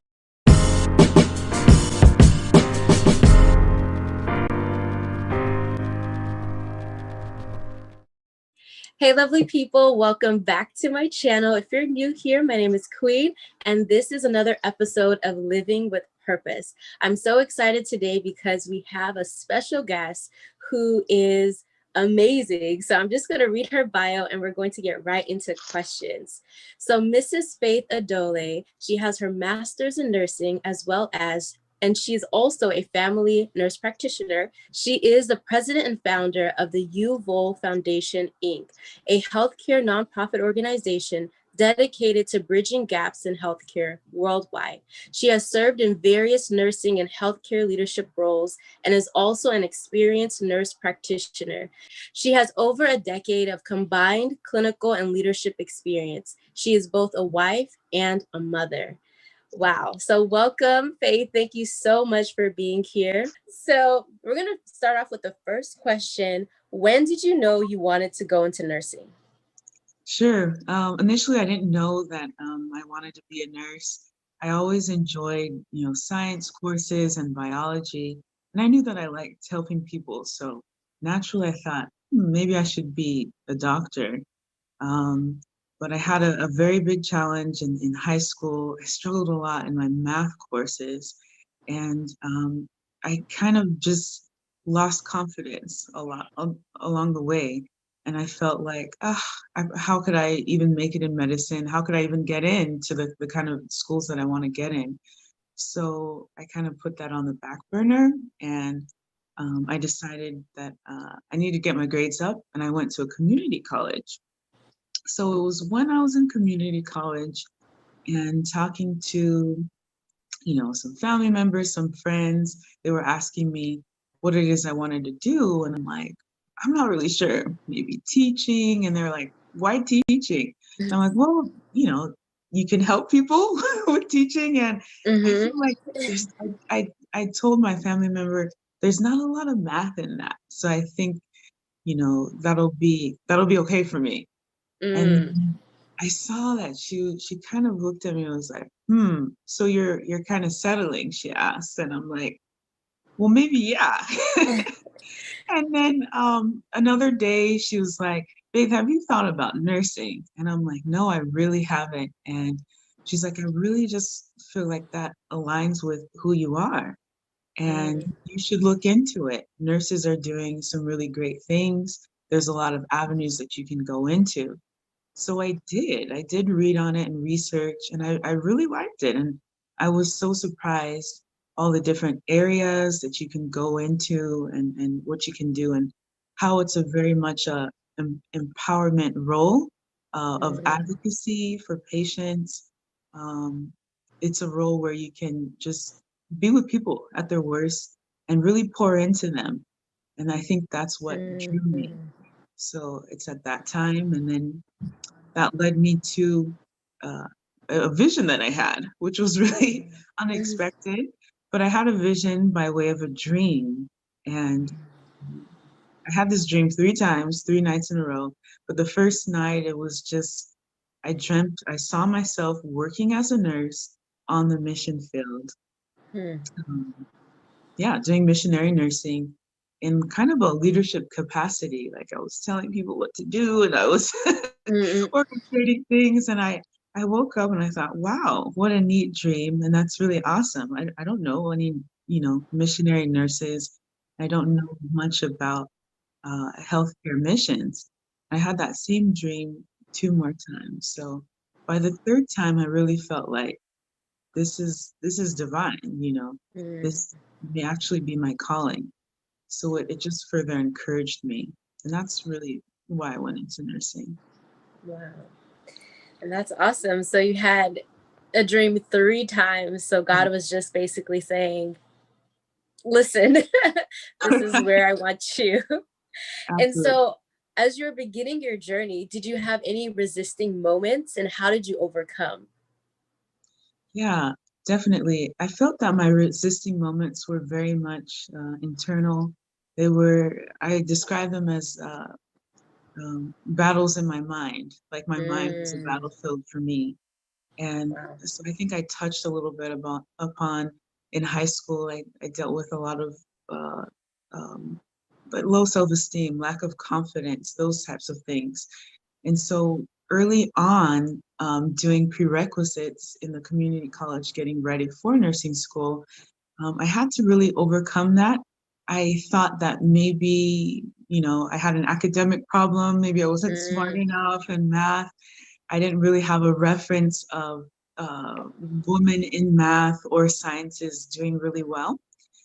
And I just feel like there was a disconnect with like, I really enjoy what I'm reading, what I like, but then when I take tests, it didn't translate. So I took practical steps to work on things like self-confidence and my academic performance. Specifically, I took courses in time management, learning how to manage my study time. I took different courses on, it was called test taking strategies. And these were all non-credit courses, but they were self-development courses that were offered. And also during this time, I felt like my faith, just understanding who I was in Christ, I became born again during this period. It's about 18, 19 years old. And I began to just read about what God says about me and who I am and how he sees me. And then I began to see myself that way. The more I spent in his word, that, you know, I saw myself in his image. So those were really the things that helped me to overcome those internal obstacles that I faced, really. Okay, so tell us a little bit about your journey to nursing, to getting your NP. Yeah, so when I was taking my prerequisites, they were prerequisites to get into a bachelor program. So I did transfer from the community college into a four-year university where I obtained my BSN. And then during my BSN, I began to learn more about nurse practitioners. I actually had a professor who was a nurse practitioner and was a clinical instructor, which I'm still in contact with her today, but she made a really big impact. She was actually my community health professor and clinical instructor. And I just thought she was so neat and cool because she was also a nurse practitioner and I never met, you know, a live one. So I was like, oh, wow, you know, like, so I used to ask her, I'm like, what do you mean? Like you diagnose people and all of that, but you're a nurse. So she began to kind of tell me about it. Like, okay, nurse practitioner is an advanced degree in nursing. You need your master's for it. And so I read and read while I was in my bachelor's, and I knew, oh, this is definitely what I want to do, especially if I want to get into advocacy and leadership roles and just have, you know, more autonomy and more say for my patients. So after I graduated from my bachelor's program, I went back to my hometown. I started my nursing journey very kind of typical on the hospital bedside nursing on a med-surg floor. I went through a new graduate program, which basically kind of helps nurses transition from nursing school to the field. So you do a little bit of kind of some classes, and then half of the day, like the second half of the day, you go and work on the floor and you have a preceptor. So that was about a 6-month program. You graduate from that and then you're on your own. So that's kind of what I did. It was very challenging when I first started, you know, just dealing with real life issues right away. Everything from just having people's kind of lives in your hands, you know, dealing with death and dying and all of that. So that's kind of how I started there. And I think I practiced for about 2 years. And then I went on to do my master's. So the program that I did was a master's in science and nursing program plus a nurse practitioner certificate. So at that time, there weren't many doctoral nursing programs. It's either like, if you get a doctorate program, it's your PhD, which was really research based. But for people that are watching that maybe know about DNP programs or Doctor of Nursing Practice programs that are linked with nurse practitioner programs, that didn't really exist back then. So you get your master's and you can get a master's in nursing in various areas, just a straight general master's in nursing or a track in education, a track in leadership. But the track I chose was to be a nurse practitioner. So it was like an extra kind of year tacked on to the MSN program. So that's kind of how basically I started from school to work and how I became an NP. Cool. And so that's awesome. And it's good to know like there's different paths, and yours started with community college and then, you know, a 4-year university, master's, and then the NP. So that's really awesome. And so after you got your degree, tell us a little bit about your first experience, you know, with patients. Sure. I guess you're asking about, right away as a nurse when I finished my bachelor's, Yes. right? Yeah, so it was nerve-wracking definitely once I finished that new graduate program, and it was on my own, because in nursing you're basically put in leadership roles right away in a way because you have to delegate. You're delegating to LVNs. LVN is a licensed vocational nurse, or on the East Coast they call it LPN, licensed practical nurse. They're the same thing, just different terminology on different codes. And so you're delegating to them and you're delegating to your nursing assistants. And so right away, I was about 21, 22 when I finished, and I realized, well, first of all, most of my colleagues are much older than me. They're in their 50s, and I think Oh probably man. the mean age was like 55 or so. And so that was very interesting. And sometimes the LVN I'm delegating to is much older than me, or, so I had to get comfortable in that kind of role pretty fast. And then the other side of it that was a bit scary, I would say, is just I guess having the confidence that you're not going to kill someone or do something wrong, when you're pushing IVs and different medications and stuff like that. And it just really confidence came with practice over and over again. So even when you're on your own, so to speak, you still have, your nurse colleagues and older nurses to ask questions and all of that. So you're never truly on your own. And what's interesting, shout out to LVNs and nursing assistants, those that have worked in the field so long, even if they're not an RN, since they work so closely with RNs, they, at times, an LVN was helping me in my skills and saying that, I'm not licensed or able to do it, but, she would give me tips and pointers and all of that. And it was a real team effort, and I enjoyed that. Um, Issues with death and dying. Oh, I still remember the first patient that I lost, as a nurse, a new nurse. I did cry, definitely. Oh man. It was really tough for me because I never really experienced death that closely or in front of me. And so it was hard to deal with. And I think I got through that with just, again, my nursing colleagues talking with other nurses that have gone through that. And sometimes in the hospital, they would have like, if a hard case, they'd have debriefing sessions and those kind of things. So you can just kind of talk through your emotions. And longevity in such a role as a nurse and seeing all those difficult things, I would say having good work-life balance was very helpful. So having an outlet to where my life wasn't just work. So that's kind of how it started for me as a nurse. Wow. And yeah, I can't imagine, you know, being young and, you know, delegating tasks. They're like, what do you know? Exactly. So it's good that you got comfortable over time, you know?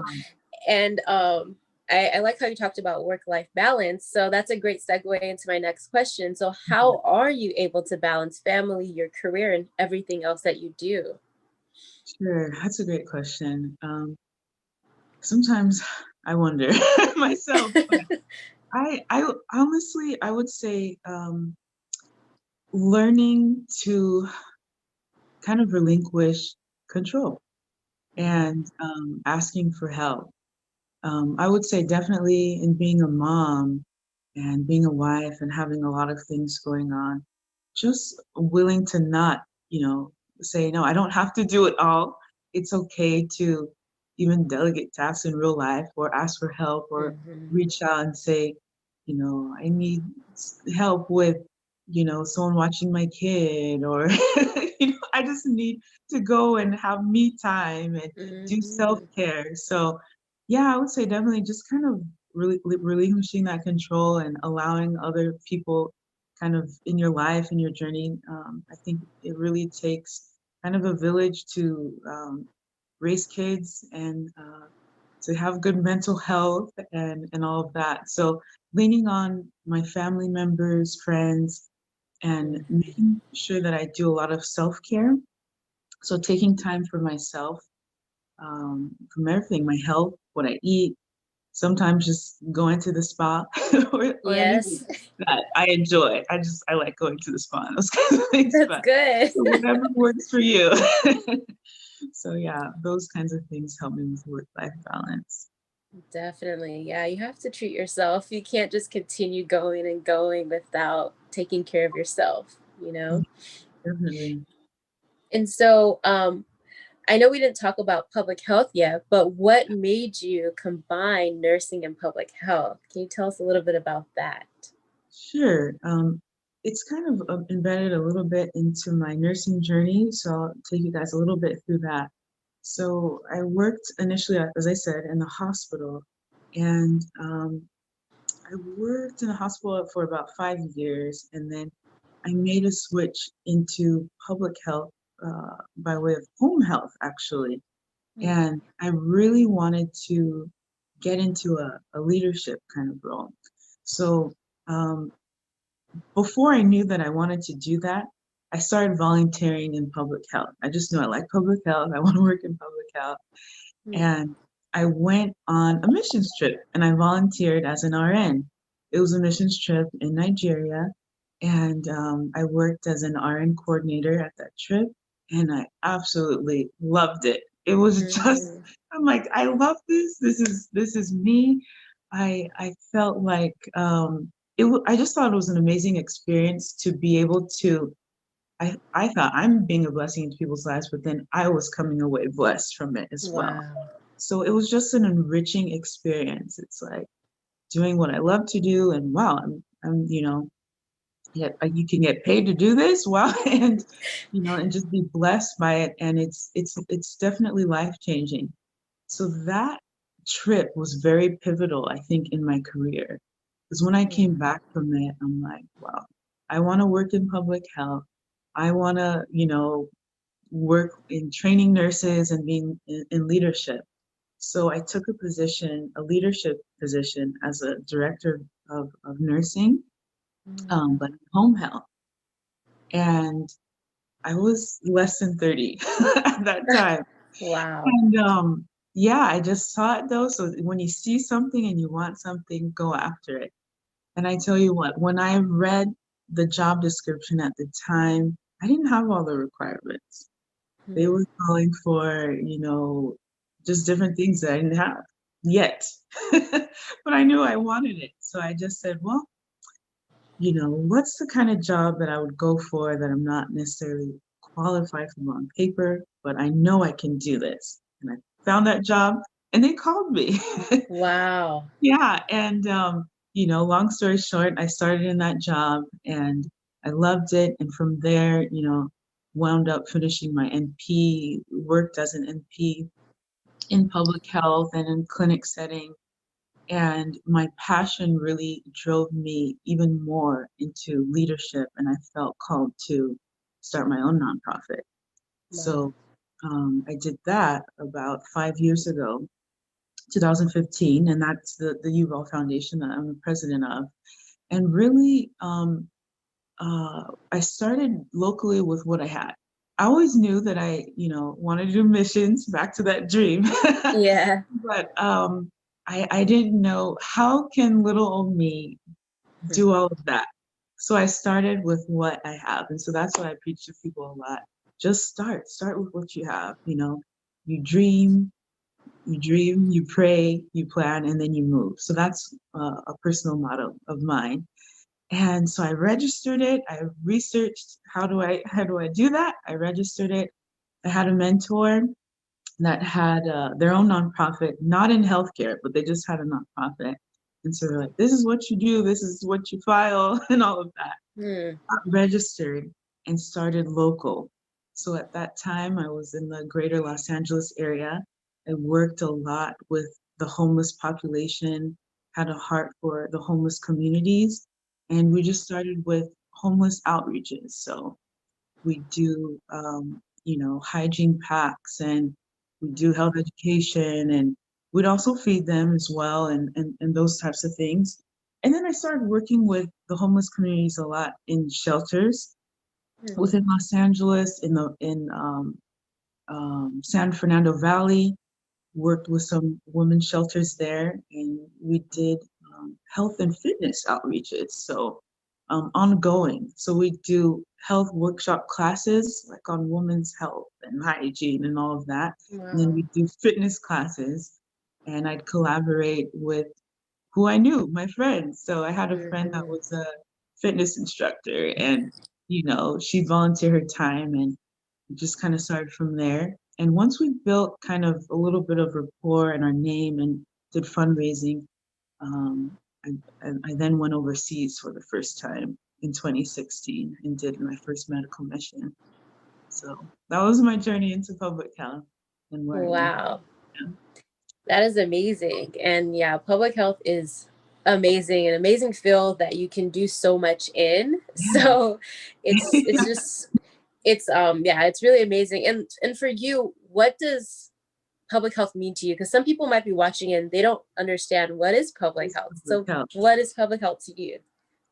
Yeah, that's, as you said, you can do so many things within public health, but really it's just public health, community health, being in the public or community in some way, and helping in the area of health. So that could be anything from health education, speaking, helping with health programs, developing programs, implementation of programs. So a little overlap into nursing. So you could be actually doing health activities as a nurse, as a non-nurse, implementing, health practices. And so that's just a little bit of, I think, summary. It just means health wellness promotion, I would say, Yes.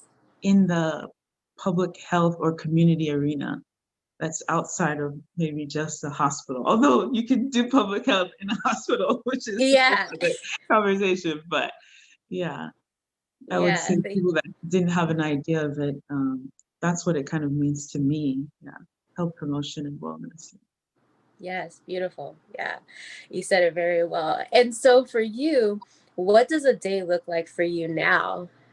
So currently, I'm working really with our partners here and a lot in Nigeria on health education, health prevention activities. So back home in Nigeria, I feel like there's not a lot of preventative health activities.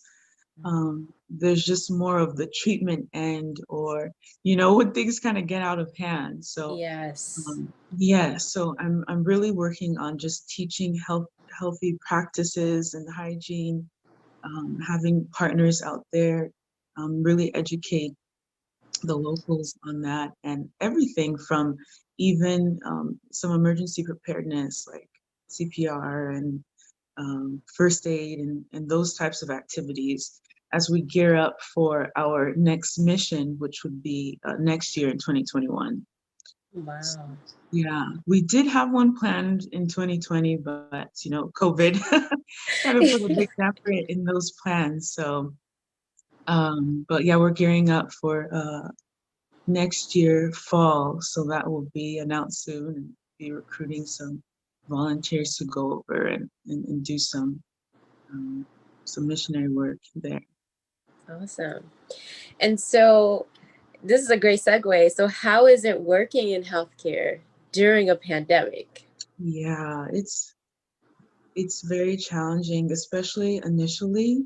Um, I was I serve also as a administrator for some clinics here in the U.S. So a lot of my role is just getting, making sure my nurses, nurse practitioners, and providers are safe, practicing safe and protected in the midst of the pandemic. I think the most challenging thing is how rapidly things were evolving when the pandemic first hit. I mean, we started educating our healthcare professionals when it was still primarily in China and Asia. And then, just in case we had people come over that traveled. And then before we knew it, it's like, oh, it's in the United States. It's community spread. It's anyone could have it. So it was like an all hands on deck kind of a deal with our clinics here. Just a massive race trying to get a hold of PPE. Everything's PPE, get PPE. Ordering it, everything was back ordered. There was a shortage. So we had those kind of challenges. And then other challenges that I think the public didn't really talk about a lot. Everyone talked about PPE and not having supplies, but there were a lot of issues on ground with just having my nurses and providers being scared. Me dealing with fear, everyone dealing with fear of a virus that you didn't really know much about. Because usually we've had time in our field to understand other viruses and we can teach it to other people. So we kind of had to put that behind us, fear of our families, ourselves, and just really just show up kind of on the front line. So it was definitely challenging, but I give God praise, to just be alive here in December and not be sick and all that. So. And so how does faith play a role in all that you're doing, especially in nursing? How does faith play a role in your nursing career? So there's this, I'm not sure if you're familiar with, but there is this song by a gospel artist named Phil Thompson. It's called My Response. And there's this hook I love, and it says, "You have rescued my life, and I'm never turning back." Basically says that you're my redeemer, and my response is hallelujah. And so I think of that song because it reminds me of my journey. I really feel that, God definitely rescued my life at a very detrimental, pivotal moment that, I was dealing with a lot of just internal turmoil. And I feel like he just changed the trajectory of my entire life and has blessed me so much and given me favor through my journey and brought me into this place where I am today. From being young, timid, shy, having self-doubt to being a leader of an organization and serving in leadership roles. So I feel like my response is praise in all that I do. And so what does that mean practically? I feel that whatever I do, whatever I say in my nursing role, in my healthcare leadership roles, it's praising God. So I just take that personal, and I feel that I just have this calling to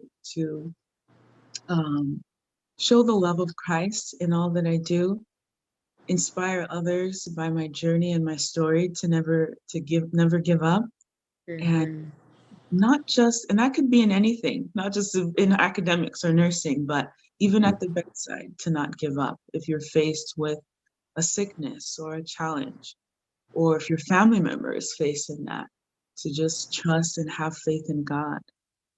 So yeah. That's great. So thank you so much, Faith. This whole interview has been amazing, just hearing about your journey. And I wanted to ask, what advice would you give to someone who wants to pursue a career in nursing?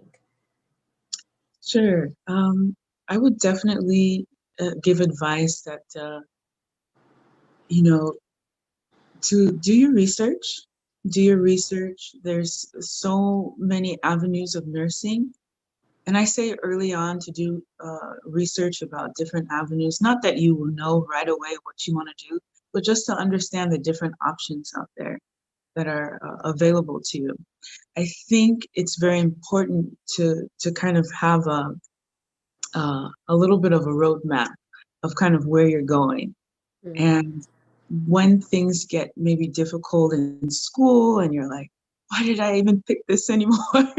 You can recall about some of the reasons why you wanted to even get into nursing and the different options. If you do your first clinicals and you're like, oh man, hospital work is difficult or this is hard for me, then, you can be reminded like, oh, I don't have to just give up. There's different things that I can do, but this is a journey that everyone has to pass through. You go through nursing school, you may or may not start in a traditional role, but most people do. So I would say, yeah, definitely do your research and then do a little bit of internal work and um, find out if this is a passion of yours and if you're genuine about wanting to be in nursing. I would say nursing has been very good to me in a lot of ways, and it's very lucrative, but don't go into nursing because it's lucrative. Yeah. Yeah, don't do that because you'll burn out. And I've I've I've been in this now, going into my 12th year, so I've seen a lot. I wouldn't change anything. I love this field, but I've seen a lot of people burn out and go into it for the wrong reasons. So if you're someone that truly, really wants to make a difference, whether it's right there at the bedside, in a public health role, in the ICU, an insurance company, in politics, in so many different avenues. If you're someone that truly wants to make a difference, I would say go into it. But do your research and prepare yourself. It's not an easy course. So if you need to, develop study habits like I had to back then, do that. I would also say find a mentor if you can early on. People ask me a lot, like, how do I even find a mentor? And sometimes it can't be easy if you don't have someone like that in your, I say, arena. The cool thing now about social media age is that I didn't have back then. There are a lot of amazing nursing blogs and vlogs on YouTube um, by other nurses that have gone through, what you're looking to go into. I would say follow them, even reach out to them, send them a message, ask questions, send me a message. I love those kind of questions, and ask, I'm looking to be mentored in this way or this area. Yeah. And then finally, I would just say never give up, never quit. Um, I would say that the scripture says that we can do all things through Christ who strengthens us. I truly believe that. That has been my testimony, as you guys have heard. Everything that God has shown me that He wanted me to do is what I have done. So, and I just give Him glory. So, don't be afraid to dream, and then you pray, you plan, and you move. Amen. And before we end, I wanted to touch on the mentorship aspect. I Yes. know when you were, going through that struggle, did you have a mentor, like someone that poured into you at that time? It actually took some mentorship and from another woman, which was my mom, God bless her, that Amen. she was going through a career change in her own life. So she wound up back in school. So she she ended Wow. up taking classes at the same school I was. And so Oh, I'd see her often and we'd spend a lot of time together and she was like, you know what? I don't think you have an academic issue. I think your issue is confidence. I think you have anxiety about test taking and math. So I just began to work on it specifically. Like I would take courses, non-credit courses on test taking strategies or my time management, for example. I took these courses that were offered and just worked on my self-development that way. And then as I also, I became born again during this time. So I just began to see myself as God saw me. So it was a combination of those things, my faith and practical actions that I took to develop self-confidence and to work on what I felt were academic weaknesses that really helped me get the right mindset and mind frame that, oh, I can do this. yeah. So once I started, applying the tools that I learned, I found that my grades started to improve and improve and, improve a lot until I became, at one point, I had a 4.0 for a while. The same person that, I literally barely graduated high school.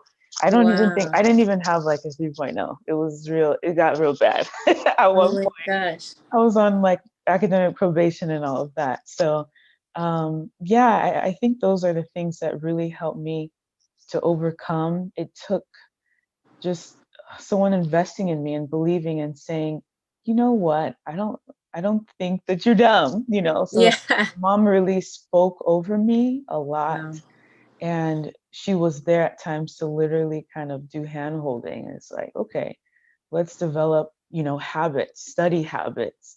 I don't think I drove at that time, but I didn't have a car. So she's like, I'm dropping you off at this library. I'm not picking you up until, this time. So get it done, kind of a thing. So, yeah. Wow. Well, thank you so much, Faith. So, how can people find you? Like, Yeah, what sure. platform? Yeah, you can find me. I'm on Facebook, I'm on Instagram. You can follow my personal page if you'd like. It's at Faithfully.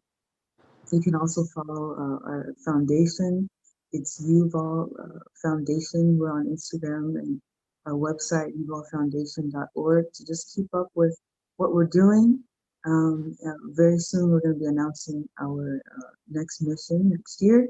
If you're interested in public health, we've taken folks that are nurses, nursing students, public health people, physical therapists. So reach out to me if you have questions or if you're interested. Awesome. Well, thank you so much, Faith, for your time. And thank you all for watching. I pray that you're richly blessed by this interview. I know I was, just learning about her whole journey. So if you are new to my channel, definitely subscribe and hit the bell so that you will not miss out on the next episode of Living with Purpose. Until next time, God's blessings always. Take care.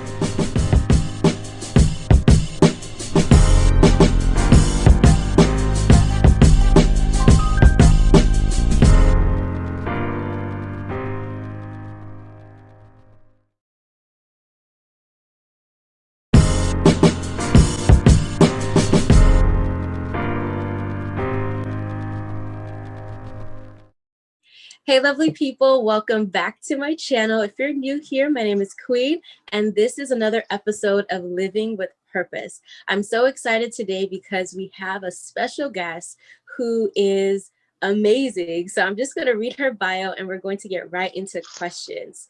So Mrs. Faith Adole, she has her master's in nursing and she's also a family nurse practitioner. She is the president and founder of the Yuval Foundation, Inc., a healthcare nonprofit organization dedicated to bridging gaps in healthcare worldwide. She has served in various nursing and healthcare leadership roles and is also an experienced nurse practitioner. She has over a decade of combined clinical and leadership experience. She is both a wife and a mother.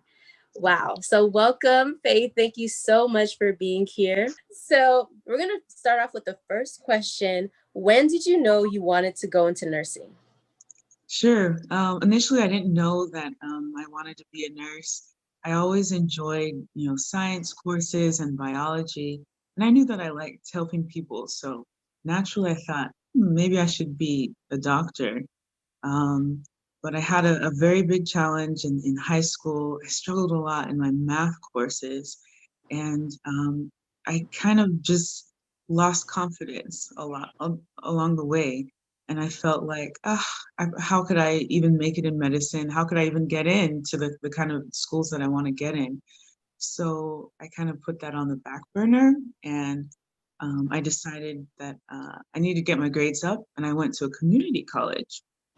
So it was when I was in community college and talking to, some family members, some friends, they were asking me what it is I wanted to do. And I'm like, I'm not really sure, maybe teaching. And they're like, why teaching? And I'm like, well, you can help people with teaching. And I feel like I told my family member, there's not a lot of math in that. So I think, that'll be okay for me. And Mm. I saw that she kind of looked at me and was like, so you're kind of settling, she asked. And I'm like, well, maybe, yeah. And then another day she was like, babe, have you thought about nursing? And I'm like, no, I really haven't. And she's like, I really just feel like that aligns with who you are. And Mm. you should look into it. Nurses are doing some really great things. There's a lot of avenues that you can go into. So I did. I did read on it and research, and I really liked it. And I was so surprised all the different areas that you can go into and what you can do, and how it's a very much a empowerment role of Mm. advocacy for patients. Um, it's a role where you can just be with people at their worst and really pour into them. And I think that's what drew me. Mm. So it's at that time, and then that led me to uh, a vision that I had, which was really Mm. unexpected. But I had a vision by way of a dream. And I had this dream 3 times, 3 nights in a row. But the first night, it was just, I saw myself working as a nurse on the mission field.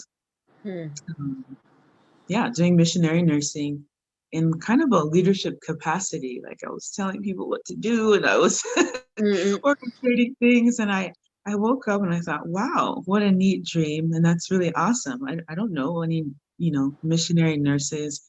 I don't know much about healthcare missions. I had that same dream 2 more times. So by the third time, I really felt like this is divine, Mm. this may actually be my calling. So it just further encouraged me. And that's really why I went into nursing. Wow. And that's awesome. So you had a dream 3 times. So God was just basically saying, listen, this is where I want you. And Absolutely. so as you're beginning your journey, did you have any resisting moments and how did you overcome? Yeah, definitely. I felt that my resisting moments were very much internal. I describe them as battles in my mind. Like my mind was a Mm. battlefield for me. And Wow. so I think I touched a little bit upon in high school. I dealt with a lot of uh, um, but low self-esteem, lack of confidence, those types of things. And so early on, doing prerequisites in the community college, getting ready for nursing school, I had to really overcome that. I thought that maybe, I had an academic problem, maybe I wasn't smart Mm. enough in math. I didn't really have a reference of women in math or sciences doing really well. And I just feel like there was a disconnect with like, I really enjoy what I'm reading, what I like, but then when I take tests, Mm. it didn't translate. So um, I took practical steps to work on things like self-confidence and my academic performance. Specifically, I took courses in time management, learning how to manage my study time.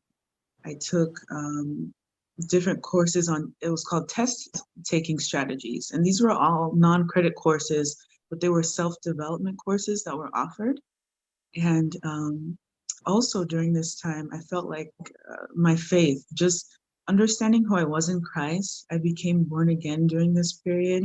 Mhm. It's about 18, 19 years old. And I began to just read about what God says about me and Mm. who I am and how he sees me. And then I began to see myself that way. The more I Yes. spent in his word, um, I saw myself in his image. So those were really the things that helped me to overcome those internal obstacles that I faced, really. Okay, so tell us a little bit about your journey to nursing, to getting your NP. Yeah, so when I was taking my prerequisites, they were prerequisites to get into a bachelor program. So I did transfer from the community college into a 4-year university where I obtained my BSN. And then during my BSN, I began to learn more about nurse practitioners. I actually had a professor who was a nurse practitioner and Oh, was a wow. clinical instructor, which I'm still in contact with her today, but she made a really big impact. She was actually my community health professor and clinical Wow. instructor. And I just thought she was so neat and cool because she was also a nurse practitioner and I never met, a live one. So I was like, oh, wow, like, so I used to ask her, I'm like, what do you mean? Like you diagnose people and all of that, but you're a nurse. So she began to kind of tell me about it. Like, okay, nurse practitioner is an advanced degree in nursing. You need your master's for it. And so I read and read while I was in my bachelor's, and I knew, oh, this is definitely what I want to do, Wow. especially if I want to get into advocacy and leadership roles and just have, more autonomy and more say for my patients. So after I graduated from my bachelor's program, I went back to my hometown. I started my nursing journey very kind of typical on the hospital bedside nursing on a med surg floor. I went through a new graduate program, which basically kind of helps nurses transition from nursing school to the field. So you do a little bit of kind of some classes, and then half of the day, like the second half of the day, you go and work on the floor and you have a preceptor. So that was about a 6-month program. You graduate from that and then you're on your own.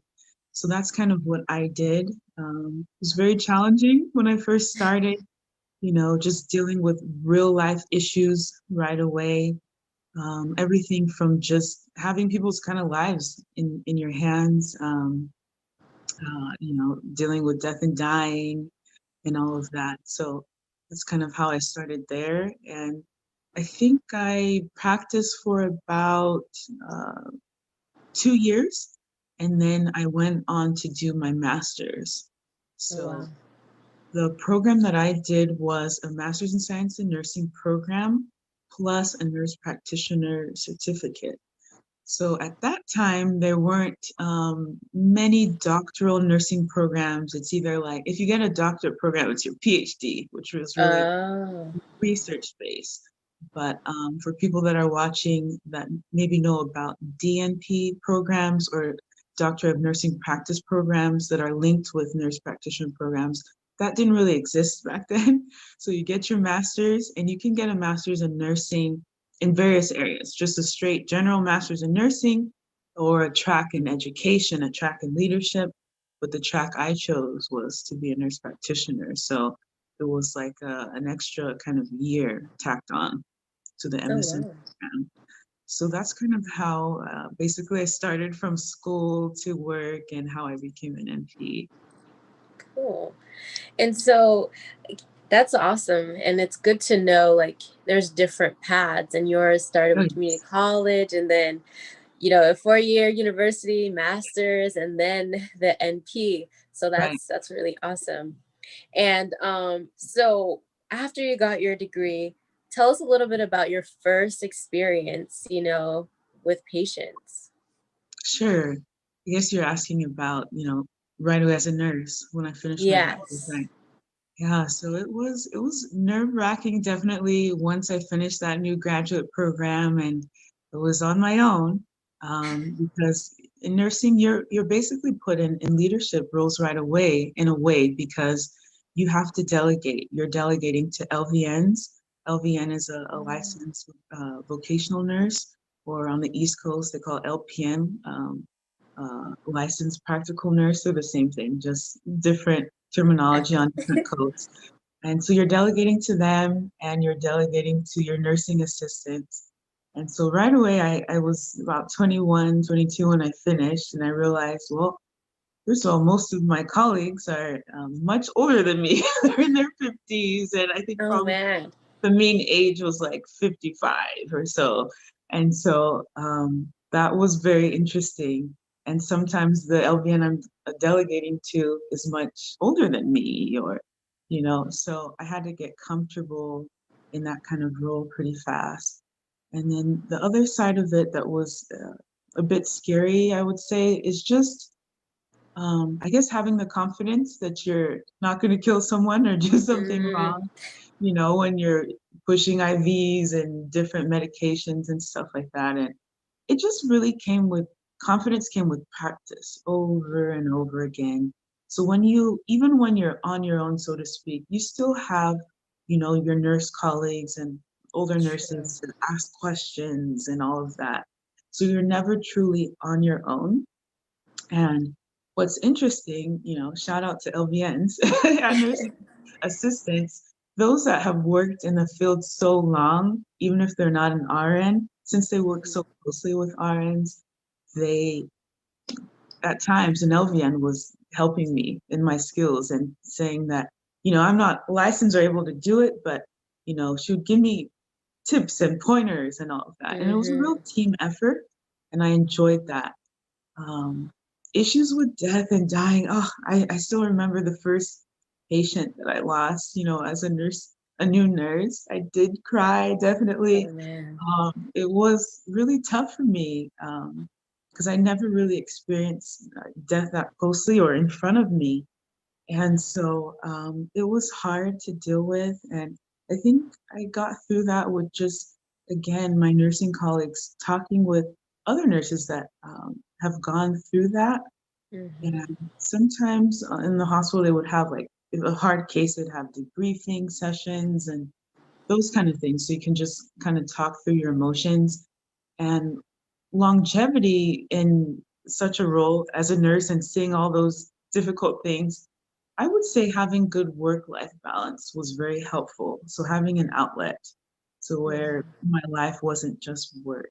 So that's kind of how it started for me as a nurse. Wow. And yeah, I can't imagine, you know, being young and, you know, delegating tasks. They're like, what do you know? Exactly. So it's Yeah. good that you got comfortable over time, you Yeah. know? And I like how you talked about work-life balance. So that's a great segue into my next question. So how are you able to balance family, your career, and everything else that you do? Sure, that's a great question. Sometimes I wonder myself, but I honestly, I would say learning to kind of relinquish control and asking for help. I would say definitely in being a mom and being a wife and having a lot of things going on, just willing to not, you know, say, no, I don't have to do it all. It's okay to even delegate tasks in real life or ask for help or reach out and say, you know, I need help with, you know, someone watching my kid or, you know, I just need to go and have me time and do self-care. So yeah, I would say definitely just kind of really relinquishing that control and allowing other people kind of in your life and your journey. I think it really takes kind of a village to raise kids and to have good mental health and all of that. So leaning on my family members, friends, and making sure that I do a lot of self-care. So taking time for myself, from everything, my health, what I eat, sometimes just going to the spa or anything Yes. that I enjoy. I like going to the spa and those kinds of things, That's but good. so whatever works for you. So yeah, those kinds of things help me with work-life balance. Definitely. Yeah, you have to treat yourself. You can't just continue going and going without taking care of yourself, you know? Definitely. And so I know we didn't talk about public health yet, but what made you combine nursing and public health? Can you tell us a little bit about that? Sure. It's kind of embedded a little bit into my nursing journey, so I'll take you guys a little bit through that. So I worked initially, as I said, in the hospital, and I worked in the hospital for about 5 years, and then I made a switch into public health by way of home health, actually. And I really wanted to get into a leadership kind of role. So um, before I knew that I wanted to do that, I started volunteering in public health. I just knew I like public health. I want to work in public health. And I went on a missions trip and I volunteered as an RN. It was a missions trip in Nigeria, and I worked as an RN coordinator at that trip, and I absolutely loved it. It was just, I'm like, I love this. This is me. I felt like I just thought it was an amazing experience to be able to. I thought I'm being a blessing into people's lives, but then I was coming away blessed from it as well. Wow. So it was just an enriching experience. It's like doing what I love to do, and wow, I'm yeah, you can get paid to do this. Wow, and and just be blessed by it, and it's definitely life changing. So that trip was very pivotal, I think, in my career, because when I came back from it, I'm like, wow, I want to work in public health. I want to, work in training nurses and being in leadership. So I took a leadership position as a director of nursing, but in home health. And I was less than 30 at that time. Wow. And yeah, I just saw it though. So when you see something and you want something, go after it. And I tell you what, when I read the job description at the time, I didn't have all the requirements. They were calling for, just different things that I didn't have yet. But I knew I wanted it. So I just said, well, what's the kind of job that I would go for that I'm not necessarily qualified for on paper, but I know I can do this. And I found that job and they called me. Wow. Yeah. And, long story short, I started in that job and I loved it. And from there, wound up finishing my NP, worked as an NP in public health and in clinic setting. And my passion really drove me even more into leadership. And I felt called to start my own nonprofit.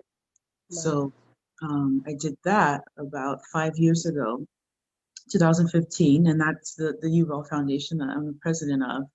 And really, I started locally with what I had. I always knew that I, wanted to do missions, back to that dream. Yeah. But I didn't know how can little old me do all of that. So I started with what I have. And so that's what I preach to people a lot. Just start with what you have. You dream, you pray, you plan, and then you move. So that's a personal motto of mine. And so I registered it. I researched how do I do that? I registered it. I had a mentor that had their own nonprofit, not in healthcare, but they just had a nonprofit. And so they're like, this is what you do, this is what you file, and all of that. Got registered and started local. So at that time, I was in the greater Los Angeles area. I worked a lot with the homeless population, had a heart for the homeless communities. And we just started with homeless outreaches. So we do, hygiene packs and we do health education and we'd also feed them as well and those types of things.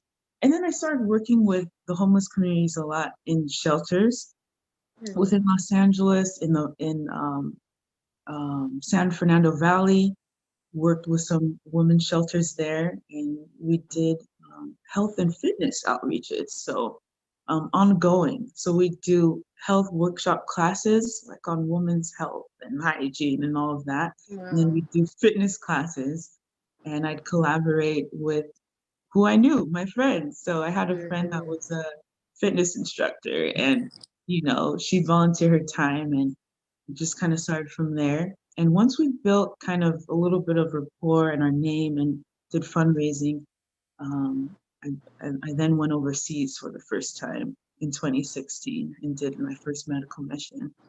So that was my journey into public health and where I am. Wow. Yeah. That is amazing. And yeah, public health is amazing, an amazing field that you can do so much in. Yeah. So it's just it's really amazing. And for you, what does public health mean to you? Because some people might be watching and they don't understand what is public health. So what is public health to you?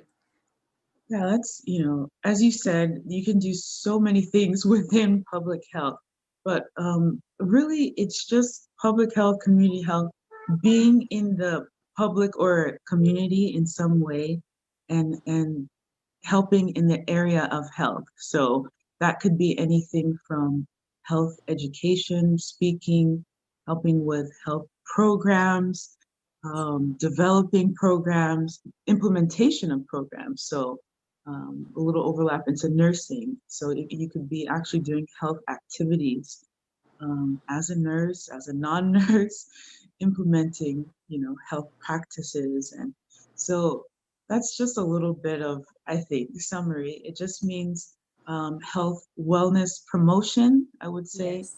in the public health or community arena. That's outside of maybe just the hospital. Although you can do public health in a hospital, which is Yeah. another conversation. But yeah, I would Yeah. say people that didn't have an idea of it, that's what it kind of means to me. Yeah, health promotion and wellness. Yes, beautiful. Yeah, you said it very well. And so for you, what does a day look like for you now? So currently, I'm working really with our partners here and a lot in Nigeria on health education, health prevention activities. So back home in Nigeria, I feel like there's not a lot of preventative health activities.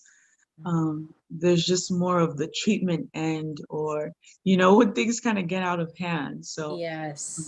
yeah, so I'm really working on just teaching healthy practices and hygiene, having partners out there really educate the locals on that, and everything from even some emergency preparedness like CPR and first aid and those types of activities as we gear up for our next mission, which would be next year in 2021. So, Wow. yeah, we did have one planned in 2020, but COVID kind of put a big gap in those plans. So, but yeah, we're gearing up for next year fall, so that will be announced soon, and be recruiting some volunteers to go over and do some missionary work there. Awesome. And so this is a great segue. So how is it working in healthcare during a pandemic?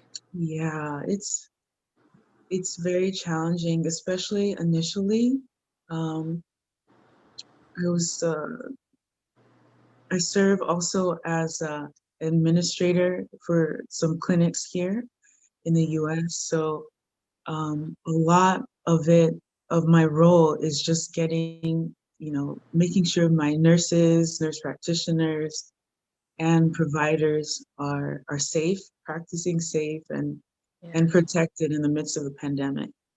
I think the most challenging thing is how rapidly things were evolving when Mm. the pandemic first hit. I mean, we started educating our healthcare professionals when it was still primarily in China and Asia.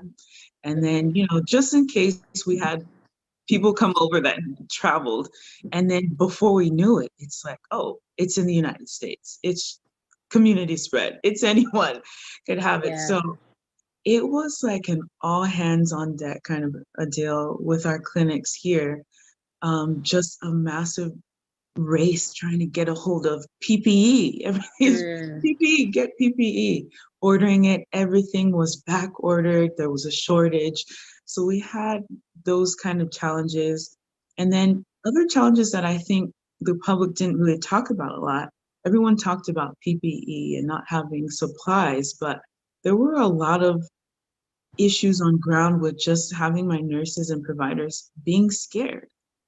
Me Mm. dealing with fear, everyone dealing with fear of a virus that you didn't really know much about. Because usually we've had time in our field to understand other viruses and we can Mm-hmm. teach it to other people. So we kind of had to put that behind us, fear of our families, ourselves, and just really just show up kind of on the front line. So it was definitely challenging, but I give God praise, to just be alive here in December and not be sick and all of that. So And so how does faith play a role in all that you're doing, especially in nursing? How does faith play a role in your nursing career? So there's this, I'm not sure if you're familiar with, but there is this song by a gospel artist named Phil Thompson. It's called My Response. And there's this hook I love, and it says, "You have rescued my life, and I'm never turning back." Um, basically says that you're my redeemer, and my response is hallelujah. And so I think of that song because it reminds me of my journey. I really feel that, God definitely rescued my life at a very detrimental, pivotal moment that, I was dealing with a lot of just internal turmoil. And I feel like he just changed the trajectory of my entire life and has blessed me so much and given me favor through my journey and brought me into this place where I am today. From being young, timid, shy, having self doubt, to being a leader of an organization and serving in leadership roles. So I feel like my response is praise in all that I do. And so, what does that mean practically? I feel that uh, whatever I do, whatever I say in my nursing role, in my healthcare leadership roles, it's praising God. So I just take that personal, and I feel that I just have this calling to show the love of Christ in all that I do, inspire others by my journey and my story to never give up, and not just, and that could be in anything, not just in academics or nursing, but even at the bedside, to not give up if you're faced with a sickness or a challenge, or if your family member is facing that, to just trust and have faith in God. So yeah. That's great. So thank you so much, Faith. This whole interview has been amazing, just hearing about your journey. And I wanted to ask, what advice would you give to someone who wants to pursue a career in nursing? Sure. I would definitely give advice that, to do your research. Do your research. There's so many avenues of nursing. And I say early on to do research about different avenues, not that you will know right away what you want to do, but just to understand the different options out there that are available to you. I think it's very important to kind of have a little bit of a roadmap of kind of where you're going. And when things get maybe difficult in school and you're like, why did I even pick this anymore? You can recall about some of the reasons why you wanted to even get into nursing and the different options. If you, do your first clinicals and you're like, oh man, hospital work is difficult, or this is hard for me, then, you can be reminded like, oh, I don't have to just give up. There's different things that I can do, but this is a journey that everyone has to pass through. You go through nursing school, you may or may not start in a traditional role, but most people do. So I would say, yeah, definitely do your research, and then do a little bit of internal work and find out if this is a passion of yours, and if you're genuine about wanting to be in nursing. I would say nursing has been very good to me in a lot of ways, and it's very lucrative, but don't go into nursing because it's lucrative. Yeah. Yeah, don't do that because you'll burn out. And I've, I've, I've been in this now going into my 12th year. So I've seen a lot. I wouldn't change anything. I love this field, but I've seen a lot of people burn out and go into it for the wrong reasons. So if you're someone that truly, really wants to make a difference, whether it's right there at the bedside, in a public health role, in the ICU, an insurance company, in politics, in so many different avenues. If you're someone that truly wants to make a difference, I would say go into it. But do your research and prepare yourself. It's not an easy course. So if you need to, develop study habits like I had to back then, do that. I would also say find a mentor if you can early on. People ask me a lot, like, how do I even find a mentor? And sometimes it can't be easy if you don't have someone like that in your, as you say, arena.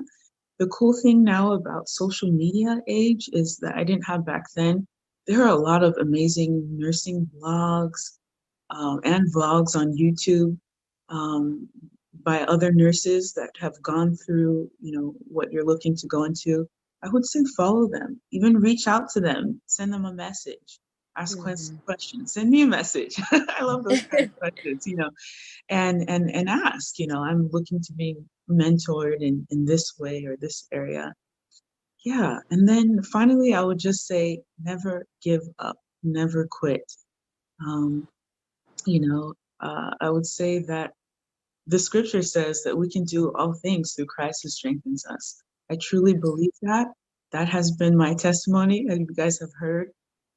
Everything that God has shown me that He wanted me to do is what I have done. So, and I just give Him glory. So don't be afraid to dream, and then you pray, you plan, and you move. Amen.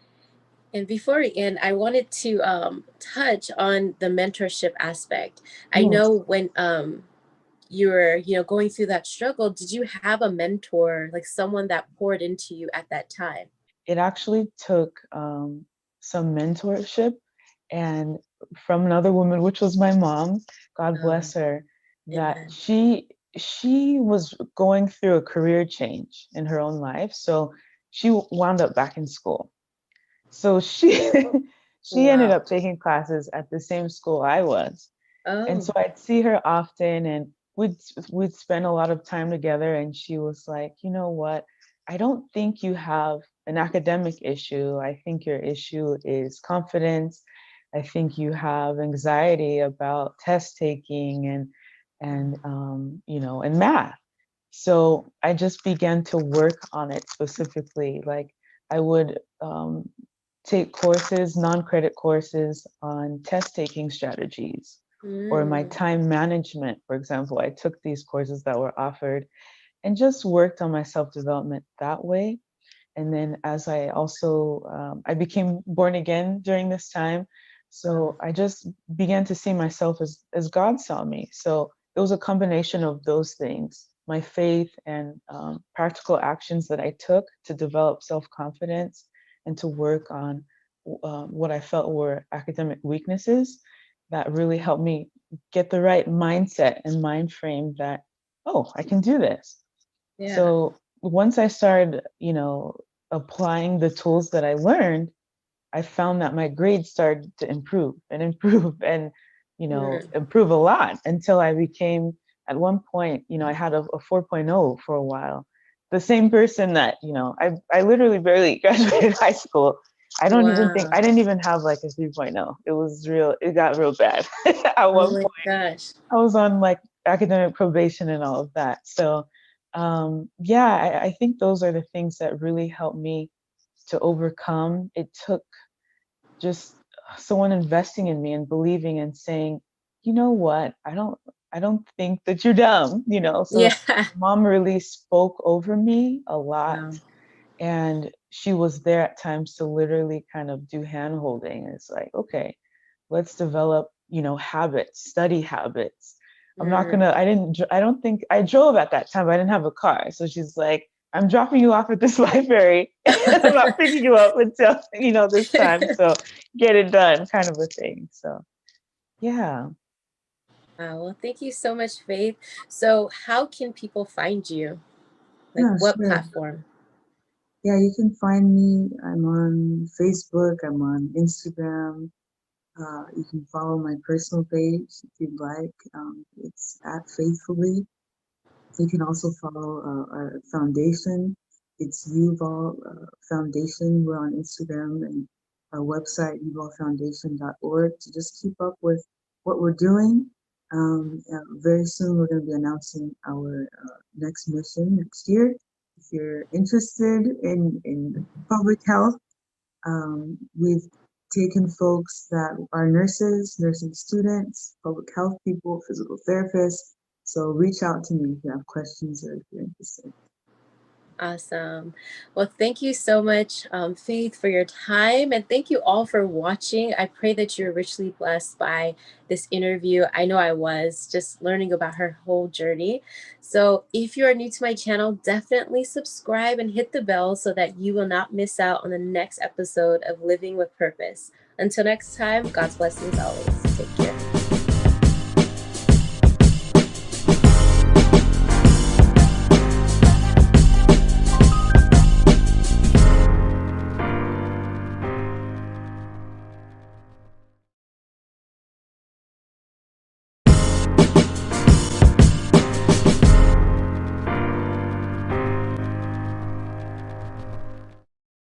Hey, lovely people, welcome back to my channel. If you're new here, my name is Queen, and this is another episode of Living with Purpose. I'm so excited today because we have a special guest who is amazing. So I'm just going to read her bio and we're going to get right into questions.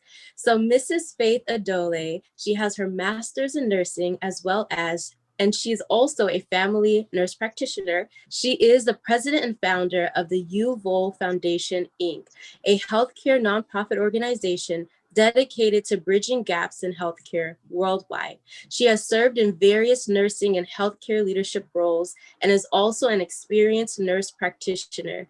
She has over a decade of combined clinical and leadership experience. She is both a wife and a mother.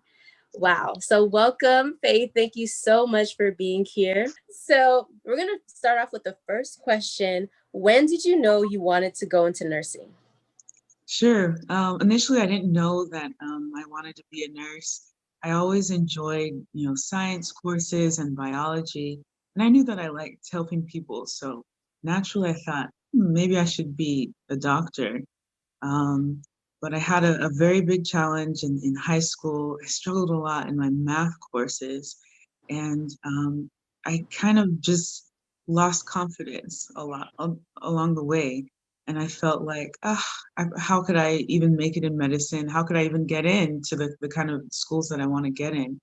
So I kind of put that on the back burner, and I decided that I need to get my grades up, and I went to a community college. So it was when I was in community college and talking to, some family members, some friends, they were asking me what it is I wanted to do. And I'm like, I'm not really sure, maybe teaching. And they're like, why teaching? And I'm like, well, you can help people with teaching. And I feel like I told my family member, there's not a lot of math in that. So I think, that'll be okay for me. And then I saw that she kind of looked at me and was like, so you're kind of settling, she asked. And I'm like, well, maybe, yeah. And then another day she was like, babe, have you thought about nursing? And I'm like, no, I really haven't. And she's like, I really just feel like that aligns with who you are. And you should look into it. Nurses are doing some really great things. There's a lot of avenues that you can go into. So I did. I did read on it and research, and I really liked it. And I was so surprised all the different areas that you can go into and what you can do, and how it's a very much a empowerment role of advocacy for patients. Um, it's a role where you can just be with people at their worst and really pour into them. And I think that's what drew me. So it's at that time, and then that led me to a vision that I had, which was really unexpected. But I had a vision by way of a dream. And I had this dream 3 times, 3 nights in a row. But the first night, it was just, I saw myself working as a nurse on the mission field. Um, doing missionary nursing in kind of a leadership capacity. Like I was telling people what to do, and I was orchestrating things. And I woke up and I thought, wow, what a neat dream. And that's really awesome. I don't know any, missionary nurses. I don't know much about healthcare missions. I had that same dream 2 more times. So by the third time, I really felt like this is divine, you know, this may actually be my calling. So it just further encouraged me. And that's really why I went into nursing. Wow. And that's awesome. So you had a dream 3 times. So God was just basically saying, listen, this is where I want you. And Absolutely. so as you're beginning your journey, did you have any resisting moments and how did you overcome? Yeah, definitely. I felt that my resisting moments were very much internal. I describe them as battles in my mind. Like my mind was a battlefield for me. And Wow. so I think I touched a little bit upon in high school. I dealt with a lot of uh, um, but low self-esteem, lack of confidence, those types of things. And so early on, doing prerequisites in the community college, getting ready for nursing school, I had to really overcome that. I thought that maybe, you know, I had an academic problem, maybe I wasn't smart enough in math. I didn't really have a reference of women in math or sciences doing really well. And I just felt like there was a disconnect with like, I really enjoy what I'm reading, what I like, but then when I take tests, it didn't translate. So um, I took practical steps to work on things like self-confidence and my academic performance. Specifically, I took courses in time management, learning how to manage my study time. I took different courses on, it was called test taking strategies. And these were all non-credit courses, but they were self-development courses that were offered. And also during this time, I felt like my faith, just understanding who I was in Christ, I became born again during this period. It's about 18, 19 years old. And I began to just read about what God says about me and who I am and how he sees me. And then I began to see myself that way. The more I spent in his word, that, you know, I saw myself in his image. So those were really the things that helped me to overcome those internal obstacles that I faced, really. Okay, so tell us a little bit about your journey to nursing, to getting your NP. Yeah, so when I was taking my prerequisites, they were prerequisites to get into a bachelor program. So I did transfer from the community college into a 4-year university where I obtained my BSN. And then during my BSN, I began to learn more about nurse practitioners. I actually had a professor who was a nurse practitioner and Oh, was a wow. clinical instructor, which I'm still in contact with her today, but she made a really big impact. She was actually my community health professor and clinical Wow. instructor. And I just thought she was so neat and cool because she was also a nurse practitioner and I never met, you know, a live one. So I was like, oh, wow, you know, like, so I used to ask her, I'm like, what do you mean? Like you diagnose people and all of that, but you're a nurse. So she began to kind of tell me about it. Like, okay, nurse practitioner is an advanced degree in nursing. You need your master's for it. And so I read and read while I was in my bachelor's, and I knew, oh, this is definitely what I want to do, especially if I want to get into advocacy and leadership roles and just have, you know, more autonomy and more say for my patients. So after I graduated from my bachelor's program, I went back to my hometown. I started my nursing journey very kind of typical on the hospital bedside nursing on a med-surg floor. I went through a new graduate program, which basically kind of helps nurses transition from nursing school to the field. So you do a little bit of kind of some classes, and then half of the day, like the second half of the day, you go and work on the floor and you have a preceptor. So that was about a 6-month program. You graduate from that and then you're on your own. So that's kind of what I did. It was very challenging when I first started. just dealing with real life issues right away.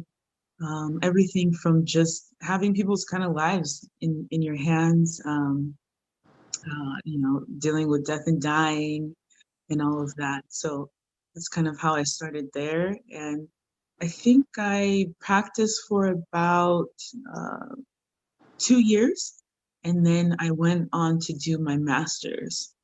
Oh, wow. So the program that I did was a master's in science and nursing program plus a nurse practitioner certificate. So at that time, there weren't many doctoral nursing programs. It's either like if you get a doctorate program, it's your PhD, which was really Oh. research based. But for people that are watching that maybe know about DNP programs or Doctor of Nursing Practice programs that are linked with nurse practitioner programs, that didn't really exist back then. So you get your master's and you can get a master's in nursing in various areas, just a straight general master's in nursing or a track in education, a track in leadership. But the track I chose was to be a nurse practitioner. So it was like an extra kind of year tacked on to the Oh, MSN wow. program. So that's kind of how basically I started from school to work and how I became an NP. Cool. And so that's awesome. And it's good to know like there's different paths, and yours started with community Nice. college and then, a 4-year university, master's, and then the NP. So Right. that's really awesome. And so after you got your degree, tell us a little bit about your first experience, with patients. Sure. I guess you're asking about, right away as a nurse when I finished my bachelor's, Yes. right? Yeah, so it was nerve-wracking definitely once I finished that new graduate program and it was on my own. Because in nursing you're basically put in leadership roles right away in a way because you have to delegate. You're delegating to LVNs. LVN is a licensed vocational nurse, or on the East Coast they call it LPN, licensed practical nurse. They're the same thing, just different terminology on different codes. And so you're delegating to them and you're delegating to your nursing assistants. And so right away, I was about 21, 22 when I finished, and I realized, well, first of all, most of my colleagues are much older than me. They're in their 50s, and I think Oh, probably man. the mean age was like 55 or so. And so that was very interesting. And sometimes the LVN I'm delegating to is much older than me, or, so I had to get comfortable in that kind of role pretty fast. And then the other side of it that was a bit scary, I would say, is just I guess having the confidence that you're not going to kill someone or do something Mm, wrong, when you're pushing IVs and different medications and stuff like that. And it just really confidence came with practice over and over again. So even when you're on your own, so to speak, you still have, your nurse colleagues and older true. nurses to ask questions and all of that. So you're never truly on your own. And what's interesting, shout out to LVNs and nursing assistants, those that have worked in the field so long, even if they're not an RN, since they work so closely with RNs, they, at times, an LVN was helping me in my skills and saying that, I'm not licensed or able to do it, but, she would give me tips and pointers and all of that. And it was a real Mm-hmm. team effort, and I enjoyed that. um, Issues with death and dying. Oh, I still remember the first patient that I lost, as a nurse, a new nurse. I did cry, definitely. Oh, man. It was really tough for me because I never really experienced death that closely or in front of me. And so it was hard to deal with. And I think I got through that with just, again, my nursing colleagues talking with other nurses that have gone through that. Mm-hmm. And sometimes in the hospital, they would have like, if a hard case, they'd have debriefing sessions and those kind of things. So you can just kind of talk through your emotions. And longevity in such a role as a nurse and seeing all those difficult things I would say having good work-life balance was very helpful. So having an outlet to where my life wasn't just work. So that's kind of how it started for me as a nurse. Wow. And yeah, I can't imagine, being young and, delegating tasks. They're like, what do you know? So, Exactly. so it's Yeah. good that you got comfortable over time, Yeah. And I like how you talked about work-life balance. So that's a great segue into my next question. So how are you able to balance family, your career, and everything else that you do? Sure. That's a great question. Sometimes I wonder myself, but I honestly, I would say learning to kind of relinquish control and asking for help. I would say definitely in being a mom and being a wife and having a lot of things going on, just willing to not, say, no, I don't have to do it all. It's okay to even delegate tasks in real life or ask for help or Mhm. reach out and say, I need help with, someone watching my kid or, I just need to go and have me time and do Mhm. self-care. So, yeah, I would say definitely just kind of really relinquishing that control and allowing other people kind of in your life and your journey. I think it really takes kind of a village to raise kids and to have good mental health and all of that. So leaning on my family members, friends, and Mhm. making sure that I do a lot of self-care. So taking time for myself, from everything, my health, what I eat, sometimes just going to the spa or anything Yes, that I enjoy. I like going to the spa and those kinds of things, that's but good. so whatever works for you. So yeah, those kinds of things help me with work-life balance. Definitely. Yeah, you have to treat yourself. You can't just continue going and going without taking care of yourself, you Yeah, know? definitely. And so, I know we didn't talk about public health yet, but what made you combine nursing and public health? Can you tell us a little bit about that? Sure. It's kind of embedded a little bit into my nursing journey, so I'll take you guys a little bit through that. So I worked initially, as I said, in the hospital, and I worked in the hospital for about 5 years, and then I made a switch into public health by way of home health, actually. And I really wanted to get into a leadership kind of role. So um, before I knew that I wanted to do that, I started volunteering in public health. I just knew I like public health. I want to work in public health. Mm, And I went on a missions trip and I volunteered as an RN. It was a missions trip in Nigeria. And I worked as an RN coordinator at that trip.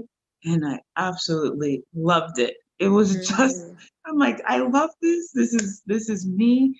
I felt like I just thought it was an amazing experience to be able to I thought I'm being a blessing into people's lives, but then I was coming away blessed from it as well. wow. So it was just an enriching experience. It's like doing what I love to do, and wow, I'm yeah, you can get paid to do this, wow, and and just be blessed by it, and it's definitely life changing. So that trip was very pivotal, I think, in my career, because when I came back from it, I'm like, wow, I want to work in public health. I want to, work in training nurses and being in leadership. So I took a leadership position as a director of nursing, Mm. but in home health. And I was less than 30 at that time. Wow. And yeah, I just saw it though. So when you see something and you want something, go after it.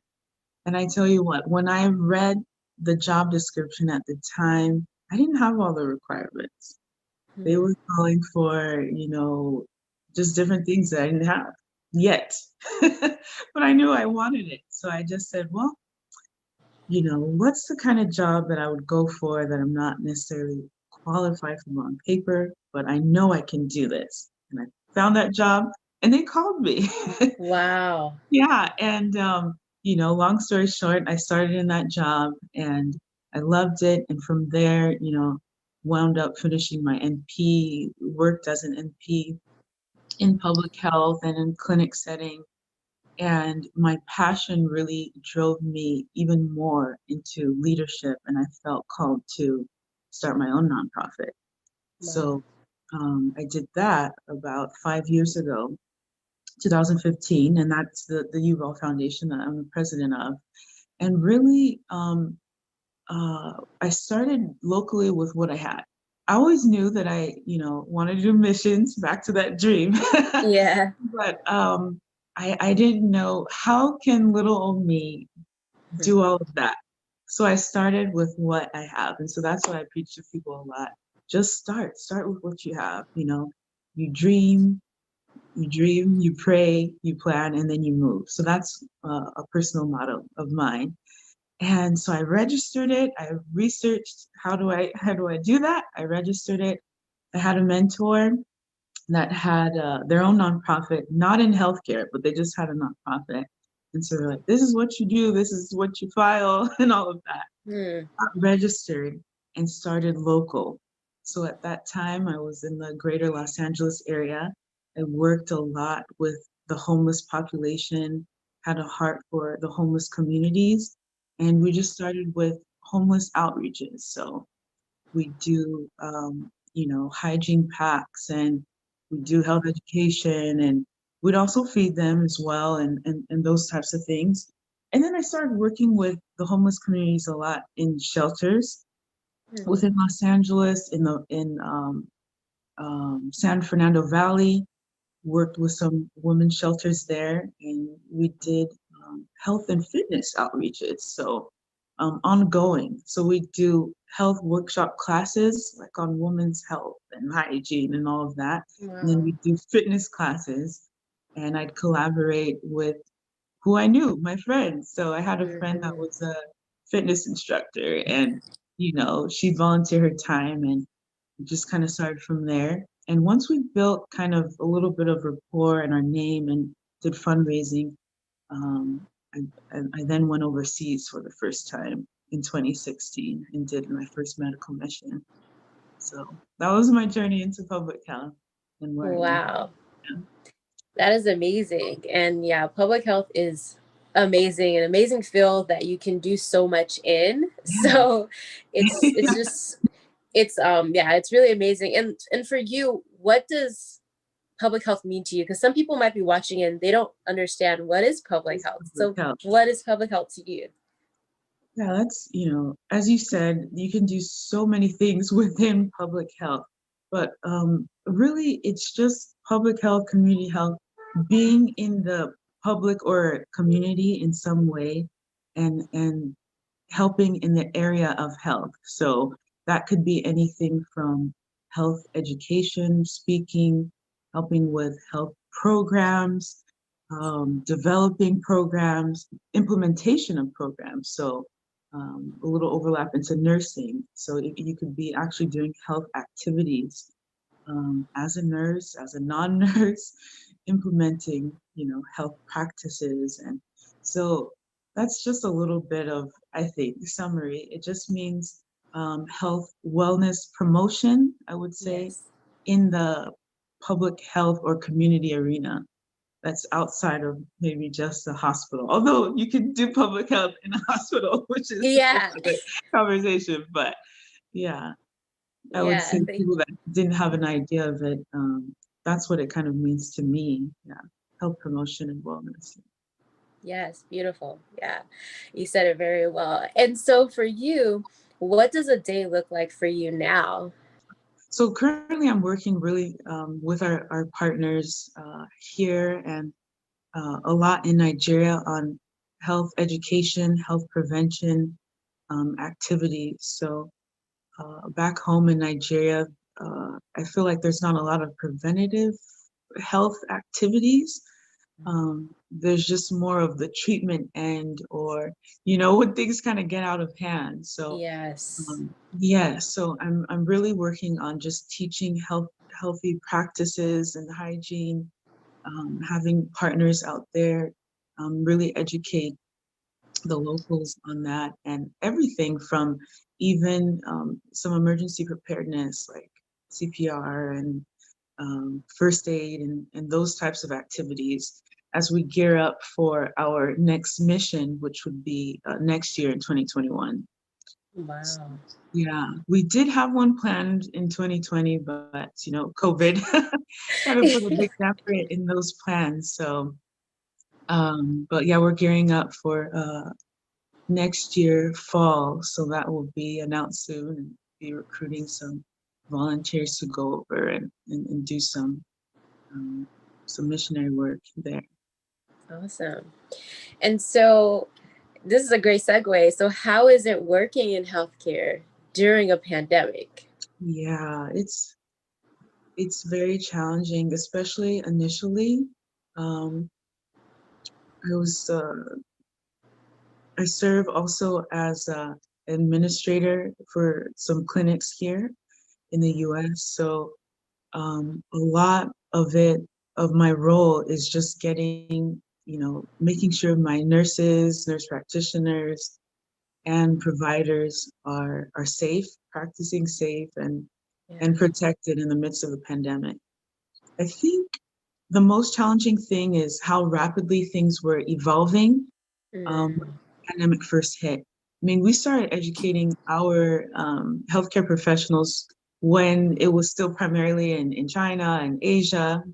And then, just in case we had people come over that traveled. And then before we knew it, it's like, oh, it's in the United States. It's community spread. It's anyone could have it. So it was like an all hands on deck kind of a deal with our clinics here. Just a massive race trying to get a hold of PPE. Everything's PPE, get PPE. Ordering it, everything was back ordered. There was a shortage. So we had those kind of challenges. And then other challenges that I think the public didn't really talk about a lot. Everyone talked about PPE and not having supplies, but there were a lot of issues on ground with just having my nurses and providers being scared. Me dealing with fear, everyone dealing with fear of a virus that you didn't really know much about. Because usually we've had time in our field to understand other viruses and we can teach it to other people. So we kind of had to put that behind us, fear of our families, ourselves, and just really just show up kind of on the front line. So it was definitely challenging, but I give God praise, to just be alive here in December and not be sick and all that. So. And so how does faith play a role in all that you're doing, especially in nursing? How does faith play a role in your nursing career? So there's this, I'm not sure if you're familiar with, but there is this song by a gospel artist named Phil Thompson. It's called My Response. And there's this hook I love, and it says, "You have rescued my life, and I'm never turning back." Basically says that you're my redeemer, and my response is hallelujah. And so I think of that song because it reminds me of my journey. I really feel that, God definitely rescued my life at a very detrimental, pivotal moment that, I was dealing with a lot of just internal turmoil. And I feel like he just changed the trajectory of my entire life and has blessed me so much and given me favor through my journey and brought me into this place where I am today. From being young, timid, shy, having self-doubt to being a leader of an organization and serving in leadership roles. So I feel like my response is praise in all that I do. And so what does that mean practically? I feel that whatever I do, whatever I say in my nursing role, in my healthcare leadership roles, it's praising God. So I just take that personal, and I feel that I just have this calling to show the love of Christ in all that I do, inspire others by my journey and my story to never give up, and not just, and that could be in anything, not just in academics or nursing, but even at the bedside, to not give up if you're faced with a sickness or a challenge, or if your family member is facing that, to just trust and have faith in God. So yeah. That's great. So thank you so much, Faith. This whole interview has been amazing, just hearing about your journey. And I wanted to ask, what advice would you give to someone who wants to pursue a career in nursing? Sure. I would definitely give advice that, you know, to do your research. Do your research. There's so many avenues of nursing. And I say early on to do research about different avenues. Not that you will know right away what you want to do, but just to understand the different options out there that are available to you. I think it's very important to kind of have a little bit of a roadmap of kind of where you're going. And when things get maybe difficult in school and you're like, why did I even pick this anymore? You can recall about some of the reasons why you wanted to even get into nursing and the different options. If you do your first clinicals and you're like, oh man, hospital work is difficult or this is hard for me, then you can be reminded like, oh, I don't have to just give up. There's different things that I can do, but this is a journey that everyone has to pass through. You go through nursing school, you may or may not start in a traditional role, but most people do. So I would say, yeah, definitely do your research and then do a little bit of internal work and find out if this is a passion of yours and if you're genuine about wanting to be in nursing. I would say nursing has been very good to me in a lot of ways, and it's very lucrative, but don't go into nursing because it's lucrative. Yeah. Yeah, don't do that because you'll burn out. And I've, I've, I've been in this now going into my 12th year. So I've seen a lot. I wouldn't change anything. I love this field, but I've seen a lot of people burn out and go into it for the wrong reasons. So if you're someone that truly, really wants to make a difference, whether it's right there at the bedside, in a public health role, in the ICU, an insurance company, in politics, in so many different avenues. If you're someone that truly wants to make a difference, I would say go into it. But do your research and prepare yourself. It's not an easy course. So if you need to, develop study habits like I had to back then, do that. I would also say find a mentor if you can early on. People ask me a lot, like, how do I even find a mentor? And sometimes it can't be easy if you don't have someone like that in your, I say, arena. The cool thing now about social media age is that I didn't have back then. There are a lot of amazing nursing blogs and vlogs on YouTube um, by other nurses that have gone through, what you're looking to go into. I would say follow them, even reach out to them, send them a message, ask questions, send me a message. I love those kind of questions, and ask, I'm looking to be mentored in this way or this area. Yeah. And then finally, I would just say never give up, never quit. Um, I would say that the scripture says that we can do all things through Christ who strengthens us. I truly believe that. That has been my testimony, as you guys have heard. Everything that God has shown me that He wanted me to do is what I have done. So, and I just give Him glory. So, don't be afraid to dream, and then you pray, you plan, and you move. Amen. And before we end, I wanted to touch on the mentorship aspect. I Yes. know when you were, going through that struggle, did you have a mentor, like someone that poured into you at that time? It actually took some mentorship and from another woman, which was my mom, God bless her, that Amen. she was going through a career change in her own life. So she wound up back in school. So she she ended Wow. up taking classes at the same school I was. And Oh. so I'd see her often and we'd spend a lot of time together, and she was like, "You know what? I don't think you have an academic issue. I think your issue is confidence.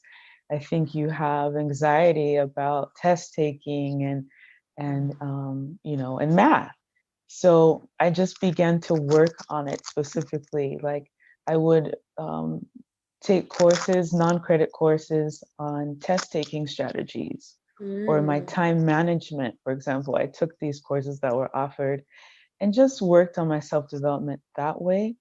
And then as I also I became born again during this time, so Wow. I just began to see myself as God saw me. So it was a combination of those things, my faith and practical actions that I took to develop self-confidence and to work on what I felt were academic weaknesses that really helped me get the right mindset and mind frame that, oh, I can do this.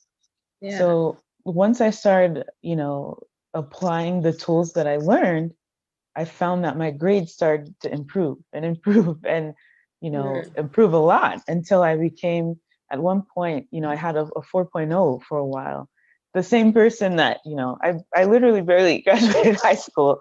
I don't even think, Wow. I didn't even have like a 3.0. It was real, it got real bad at Oh one my point. gosh. I was on like academic probation and all of that. So, yeah, I think those are the things that really helped me to overcome. It took just someone investing in me and believing and saying, you know what, I don't think that you're dumb, you know. So Yeah. mom really spoke over me a lot, Wow.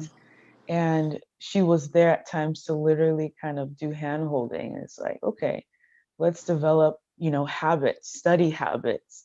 I'm not Mm. gonna, I don't think I drove at that time, but I didn't have a car. So she's like, I'm dropping you off at this library and I'm not picking you up until, you know, this time. So get it done, kind of a thing. So yeah. Wow. Well, thank you so much, Faith. So, how can people find you? Like, Yeah, what sure. platform? Yeah, you can find me. I'm on Facebook, I'm on Instagram. You can follow my personal page if you'd like. It's at Faithfully. You can also follow our foundation. It's Yuval Foundation. We're on Instagram and our website, yuvalfoundation.org, to just keep up with what we're doing. Very soon, we're going to be announcing our next mission next year. If you're interested in public health, we've taken folks that are nurses, nursing students, public health people, physical therapists. So reach out to me if you have questions or if you're interested. Awesome. Well, thank you so much, Faith, for your time. And thank you all for watching. I pray that you're richly blessed by this interview. I know I was just learning about her whole journey. So if you are new to my channel, definitely subscribe and hit the bell so that you will not miss out on the next episode of Living with Purpose. Until next time, God's blessings always. Take care.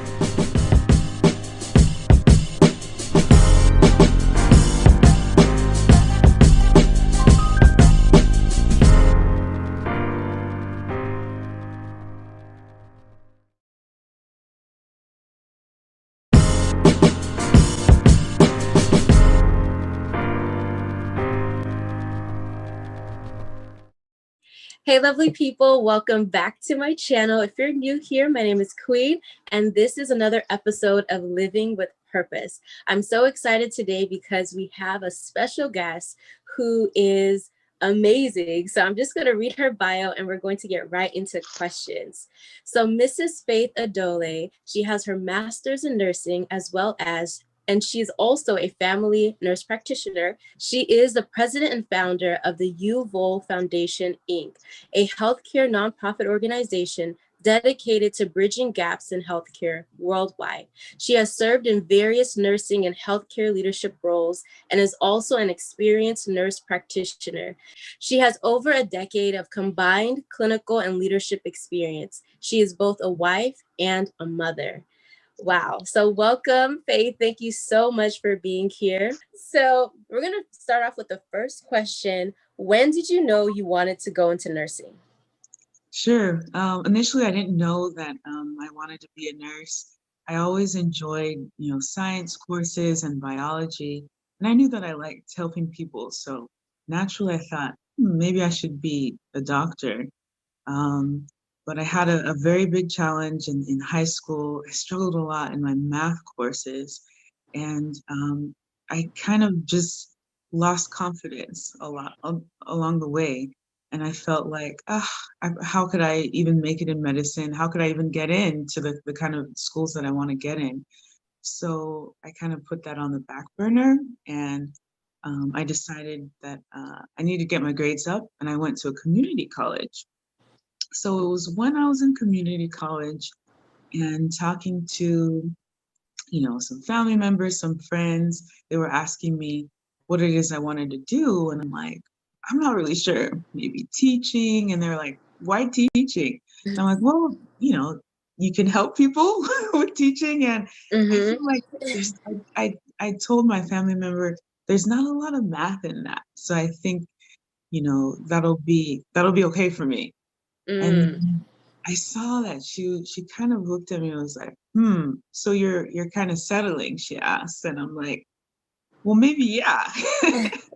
And then another day she was like, babe, have you thought about nursing? And I'm like, no, I really haven't. And she's like, I really just feel like that aligns with who you are.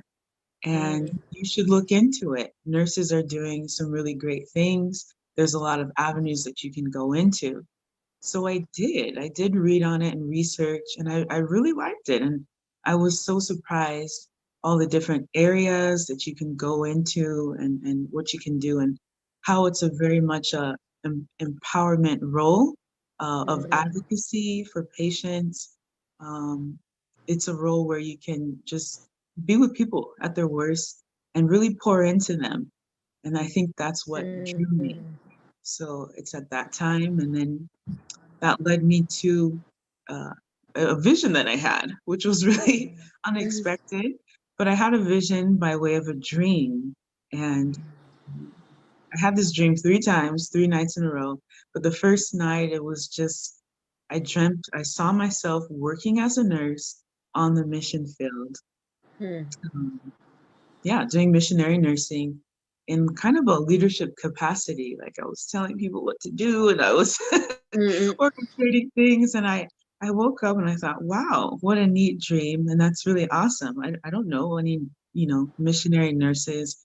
I don't know much about healthcare missions.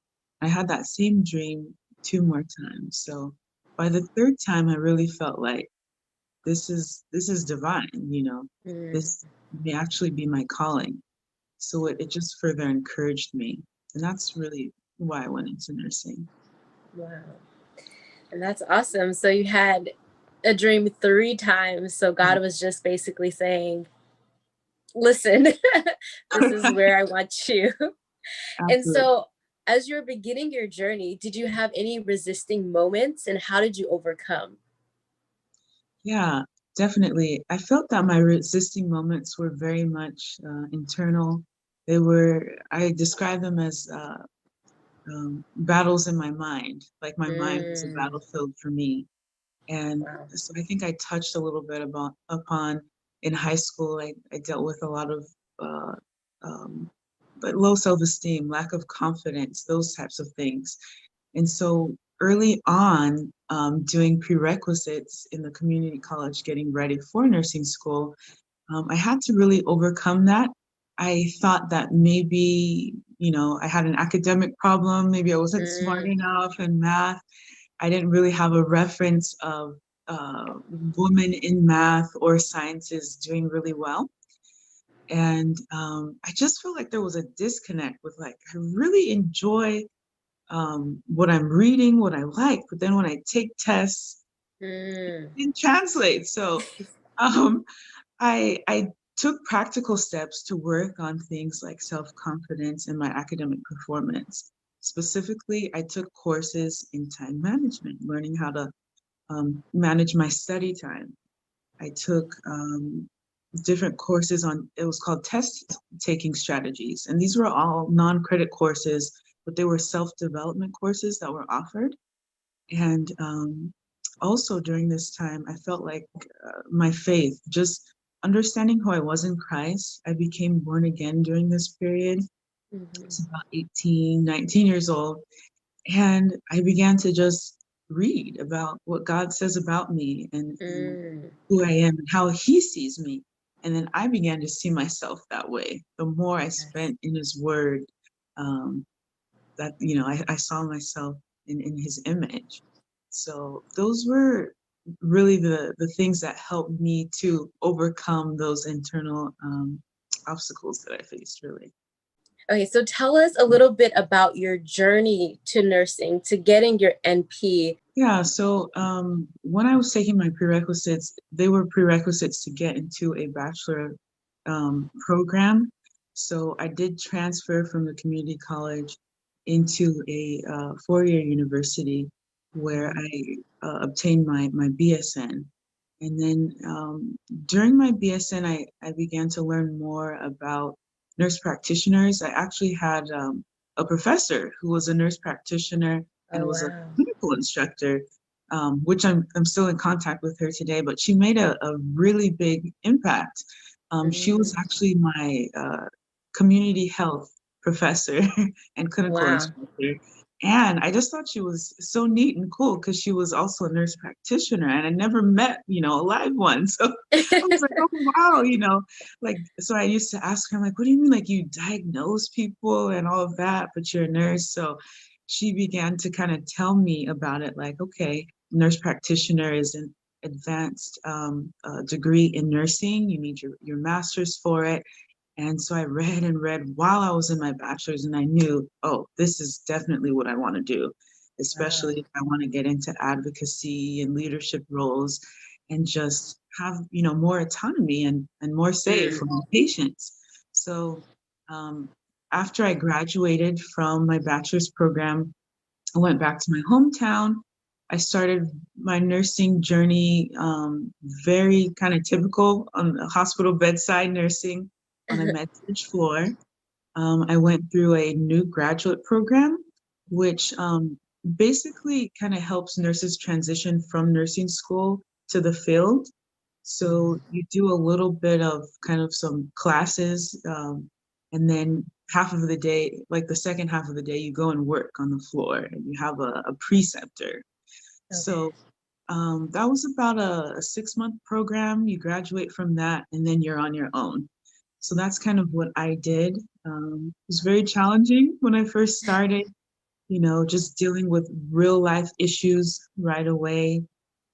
Everything from just having people's kind of lives in your hands, you know, dealing with death and dying and all of that. So that's kind of how I started there. And I think I practiced for about 2 years. And then I went on to do my master's. Oh, wow. So the program that I did was a master's in science and nursing program plus a nurse practitioner certificate. So at that time, there weren't many doctoral nursing programs. It's either like, if you get a doctorate program, it's your PhD, which was really Oh. research based. But for people that are watching that maybe know about DNP programs or Doctor of Nursing Practice programs that are linked with nurse practitioner programs, that didn't really exist back then. So you get your master's and you can get a master's in nursing in various areas, just a straight general master's in nursing or a track in education, a track in leadership. But the track I chose was to be a nurse practitioner. So it was like an extra kind of year tacked on to the Oh, MSN wow. program. So that's kind of how basically I started from school to work and how I became an NP. Cool. And so that's awesome. And it's good to know like there's different paths and yours started with community college and then, you know, a 4-year university, master's, and then the NP. So that's really awesome. And so after you got your degree, tell us a little bit about your first experience, you know, with patients? Sure. I guess you're asking about, right away as a nurse when I finished my bachelor's, Yes. right? Yeah, so it was nerve-wracking definitely once I finished that new graduate program, and it was on my own, because in nursing you're basically put in leadership roles right away in a way because you have to delegate. You're delegating to LVNs. LVN is a licensed vocational nurse, or on the East Coast they call it LPN, licensed practical nurse. They're the same thing, just different terminology on different codes. And so you're delegating to them and you're delegating to your nursing assistants. And so right away, I was about 21, 22 when I finished, and I realized, well, first of all, most of my colleagues are much older than me. They're in their 50s, and I think Oh probably man. the mean age was like 55 or so. And so that was very interesting. And sometimes the LVN I'm delegating to is much older than me, or, so I had to get comfortable in that kind of role pretty fast.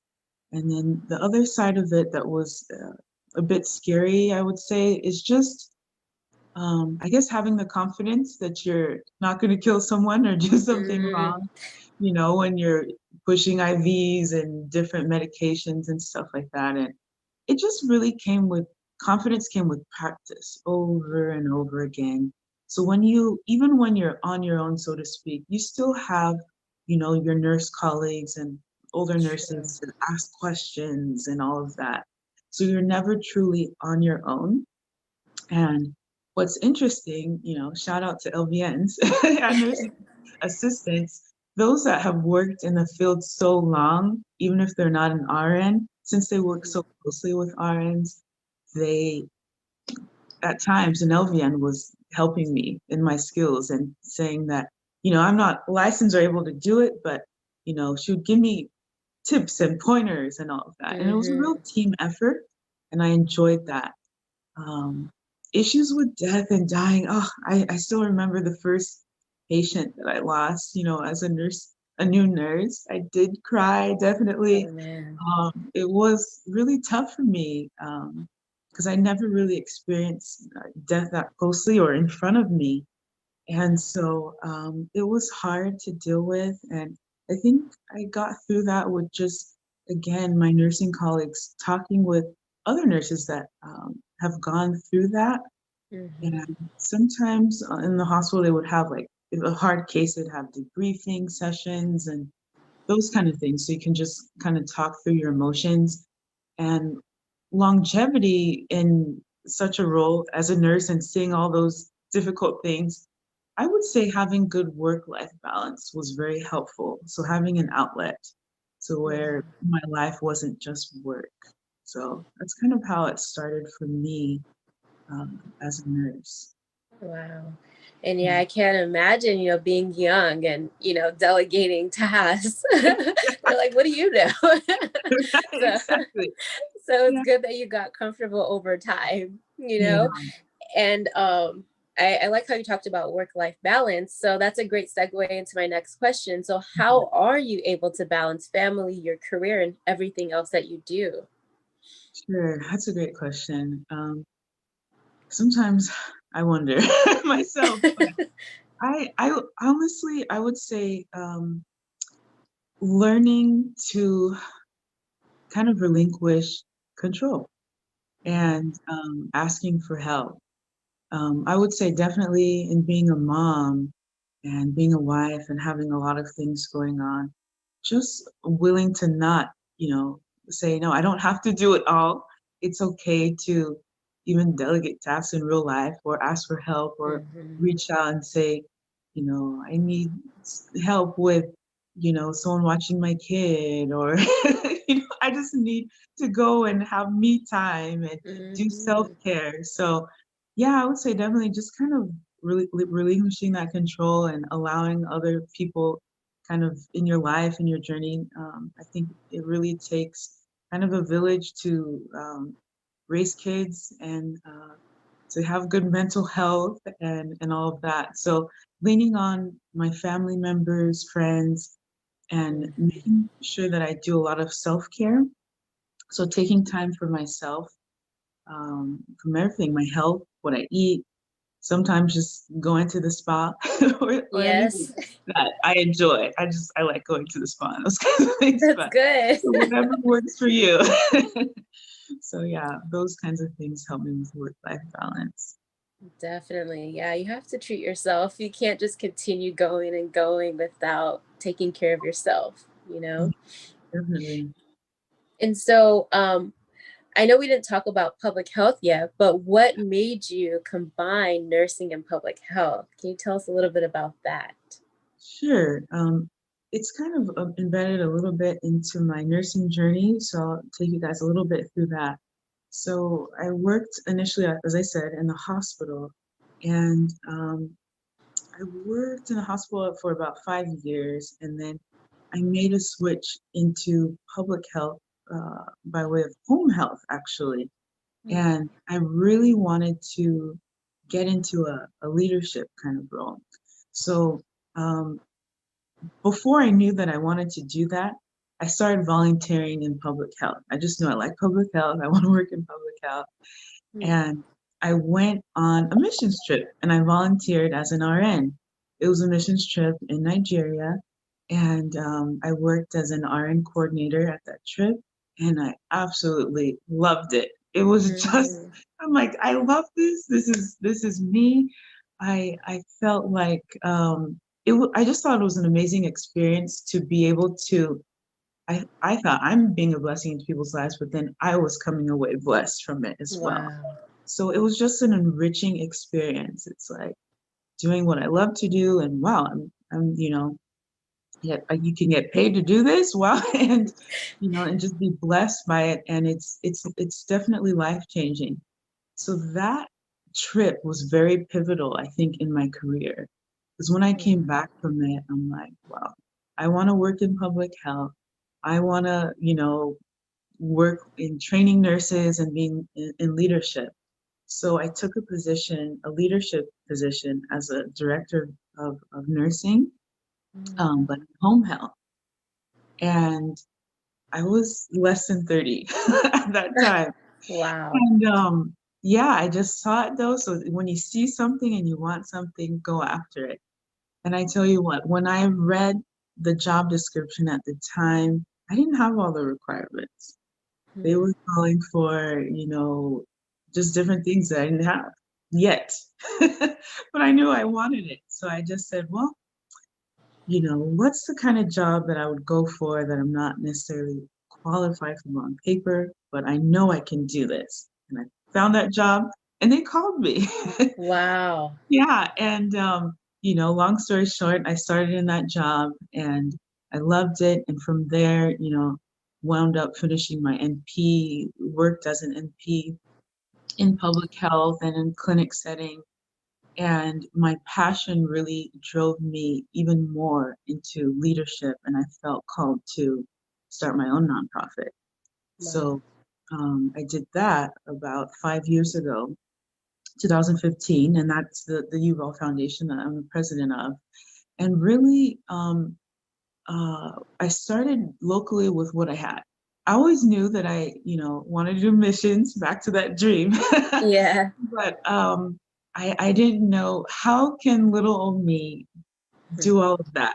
So I started with what I have. And so that's what I preach to people a lot. Just start with what you have. You dream, you pray, you plan, and then you move. So that's a personal motto of mine.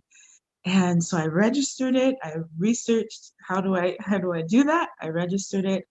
I had a mentor that had their own nonprofit, not in healthcare, but they just had a nonprofit.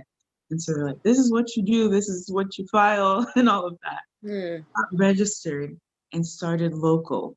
So at that time, I was in the greater Los Angeles area.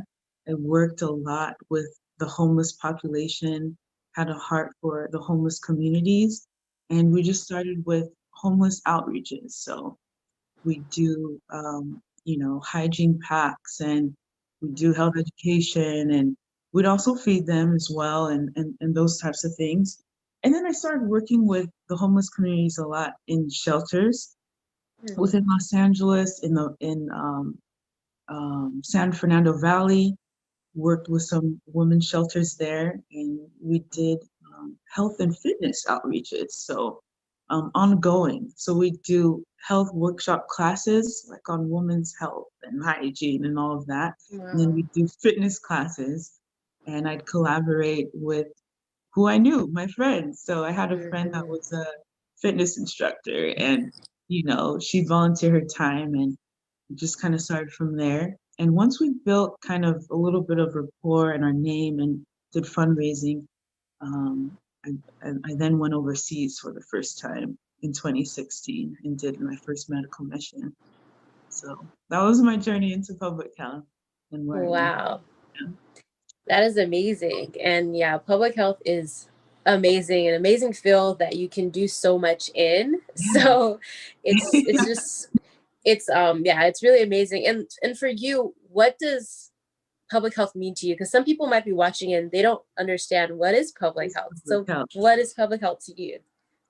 Yeah, that's, as you said, you can do so many things within public health, but really it's just public health, community health, being in the public or community in some way and helping in the area of health. So that could be anything from health education, speaking, helping with health programs, developing programs, implementation of programs. So a little overlap into nursing. So you could be actually doing health activities as a nurse, as a non-nurse, implementing, health practices. And so that's just a little bit of, I think, summary. It just means health wellness promotion, I would say, Yes.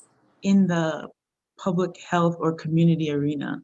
That's outside of maybe just the hospital. Although you can do public health in a hospital, which is a whole Yeah. other conversation. But yeah, I would Yeah. say people that didn't have an idea of it, that's what it kind of means to me. Yeah, health promotion and wellness. Yes, beautiful. Yeah. You said it very well. And so for you, what does a day look like for you now? So currently, I'm working really with our partners here and a lot in Nigeria on health education, health prevention activities. So back home in Nigeria, I feel like there's not a lot of preventative health activities. There's just more of the treatment end, or when things kind of get out of hand. So Yes. yeah, so I'm really working on just teaching healthy practices and hygiene, having partners out there, really educate the locals on that, and everything from even some emergency preparedness like CPR and first aid and those types of activities as we gear up for our next mission, which would be next year in 2021. So, Wow. yeah, we did have one planned in 2020, but COVID kind of put a big gap in those plans. So, but yeah, we're gearing up for next year fall, so that will be announced soon, and be recruiting some volunteers to go over and do some missionary work there. Awesome. And so this is a great segue. So how is it working in healthcare during a pandemic? Yeah, it's very challenging, especially initially. Um, I was I serve also as a administrator for some clinics here in the U.S. So a lot of my role is just getting, making sure my nurses, nurse practitioners, and providers are safe, practicing safe and Yes. protected in the midst of the pandemic. I think the most challenging thing is how rapidly things were evolving when Mm, the pandemic first hit. I mean, we started educating our healthcare professionals when it was still primarily in China and Asia. And then, just in case we had people come over that traveled. And then before we knew it, it's like, oh, it's in the United States. It's community spread. It's anyone could have it. yeah. So it was like an all hands on deck kind of a deal with our clinics here. Just a massive race trying to get a hold of PPE. Everything's PPE, get PPE. Ordering it, everything was back ordered. There was a shortage. So we had those kind of challenges. And then other challenges that I think the public didn't really talk about a lot. Everyone talked about PPE and not having supplies, but there were a lot of issues on ground with just having my nurses and providers being scared. Me dealing with fear, everyone dealing with fear of a virus that you didn't really know much about.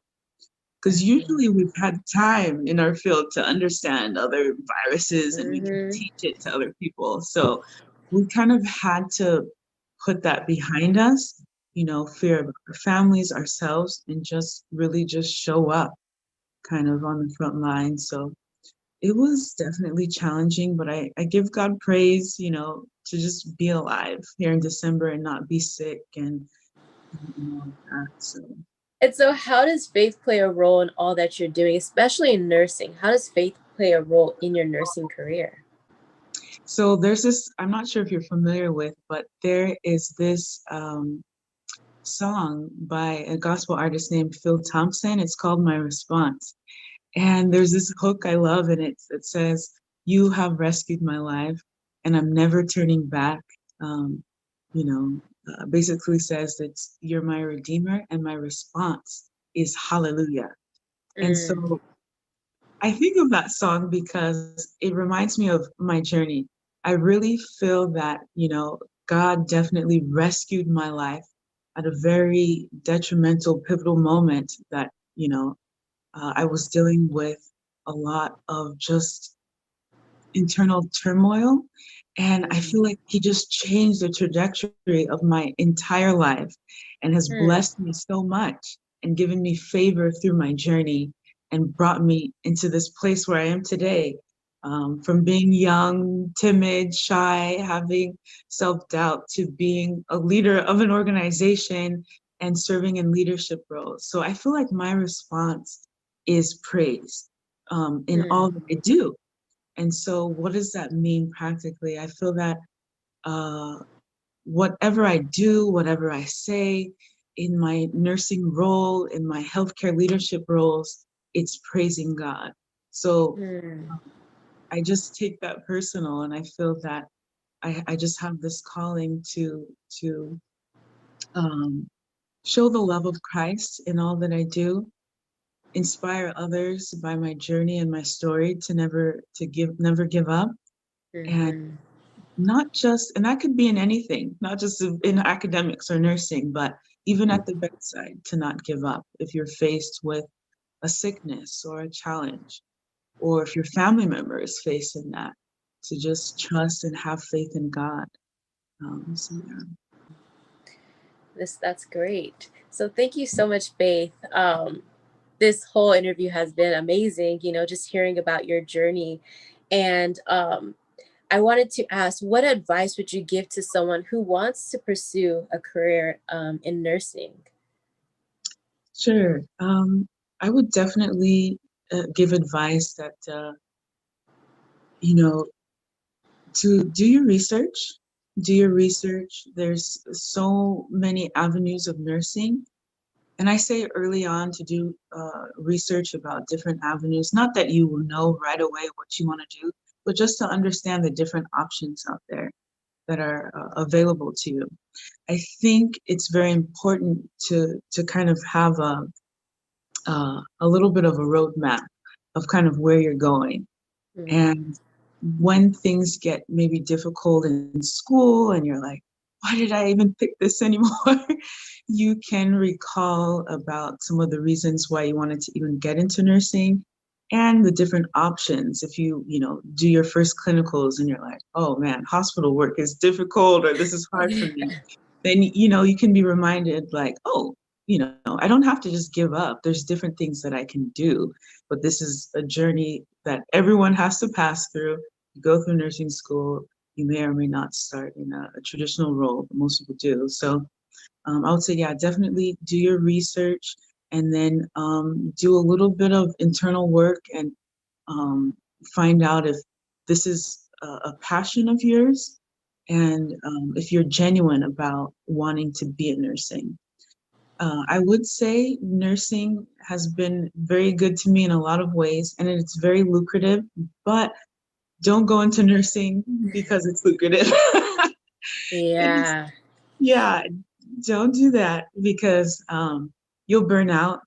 And I've I've I've been in this now, going into my 12th year, so I've seen a lot. I wouldn't change anything.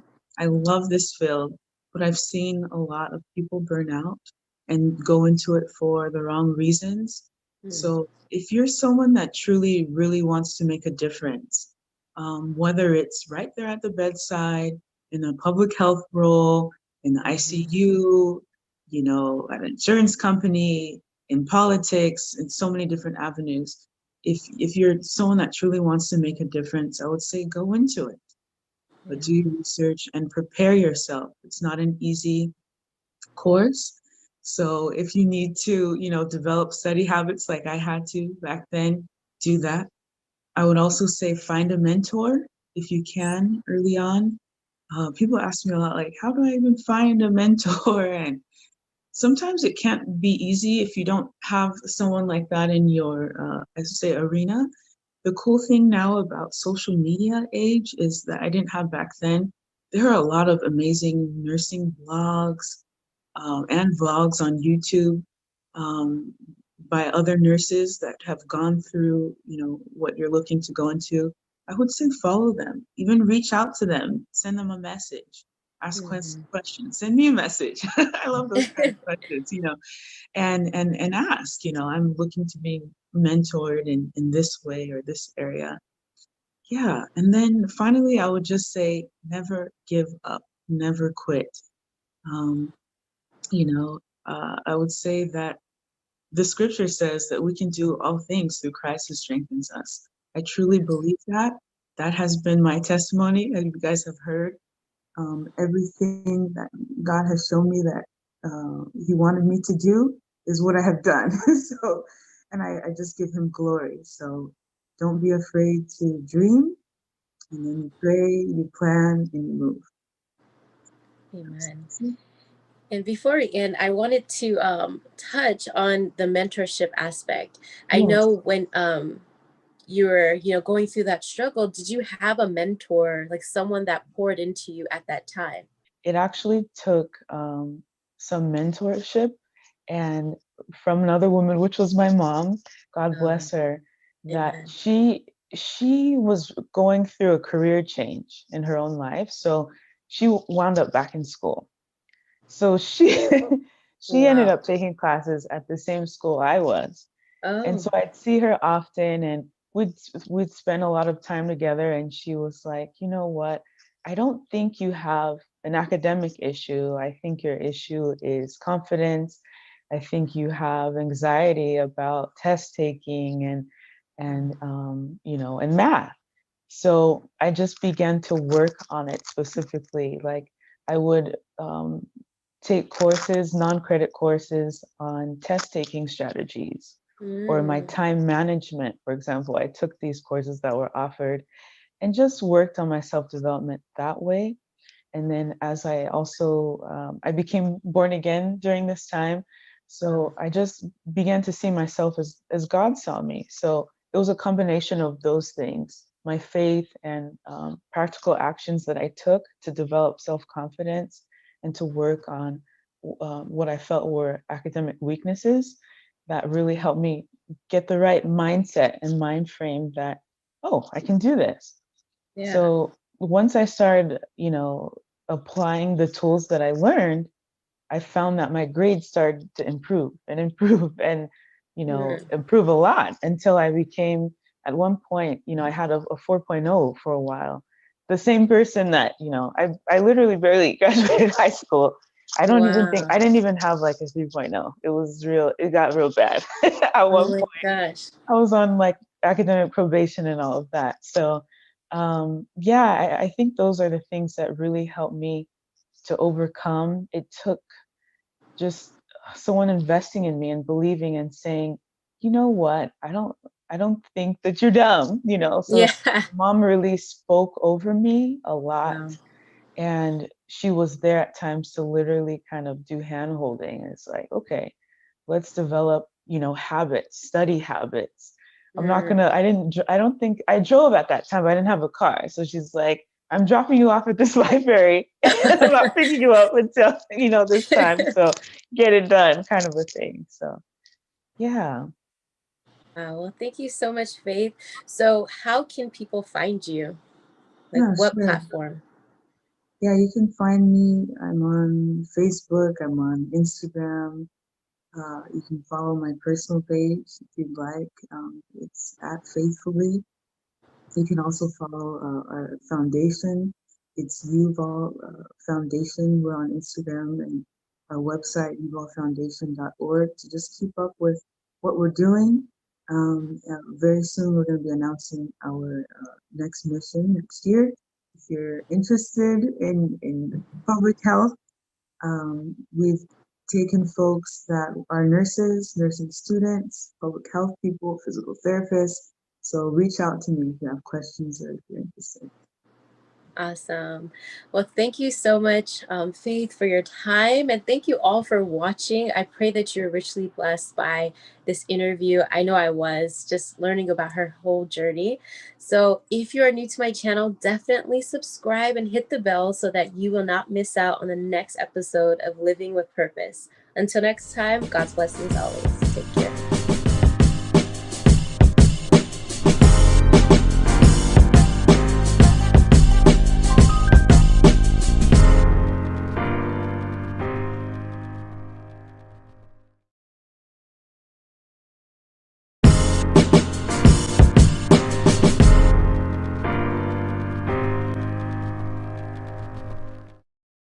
Hey, lovely people, welcome back to my channel. If you're new here, my name is Queen, and this is another episode of Living with Purpose. I'm so excited today because we have a special guest who is amazing. So I'm just going to read her bio and we're going to get right into questions. So Mrs. Faith Adole, she has her master's in nursing as well as and she's also a family nurse practitioner. She is the president and founder of the UVOL Foundation, Inc., a healthcare nonprofit organization dedicated to bridging gaps in healthcare worldwide. She has served in various nursing and healthcare leadership roles and is also an experienced nurse practitioner. She has over a decade of combined clinical and leadership experience. She is both a wife and a mother. Wow. So welcome, Faith. Thank you so much for being here. So we're going to start off with the first question. When did you know you wanted to go into nursing? Sure. Initially, I didn't know that I wanted to be a nurse. I always enjoyed, science courses and biology, and I knew that I liked helping people. So naturally, I thought, maybe I should be a doctor. Um, but I had a very big challenge in high school. I struggled a lot in my math courses, and I kind of just lost confidence a lot along the way. And I felt like, how could I even make it in medicine? How could I even get into the kind of schools that I want to get in? So I kind of put that on the back burner, and I decided that I need to get my grades up, and I went to a community college.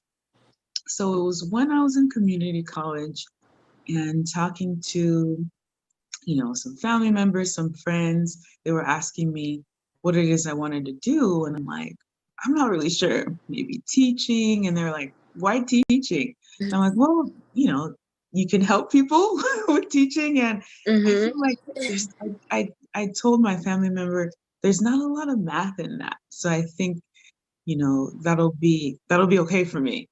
And Mm. then I saw that she kind of looked at me and was like, so you're kind of settling, she asked. And I'm like, well, maybe, yeah.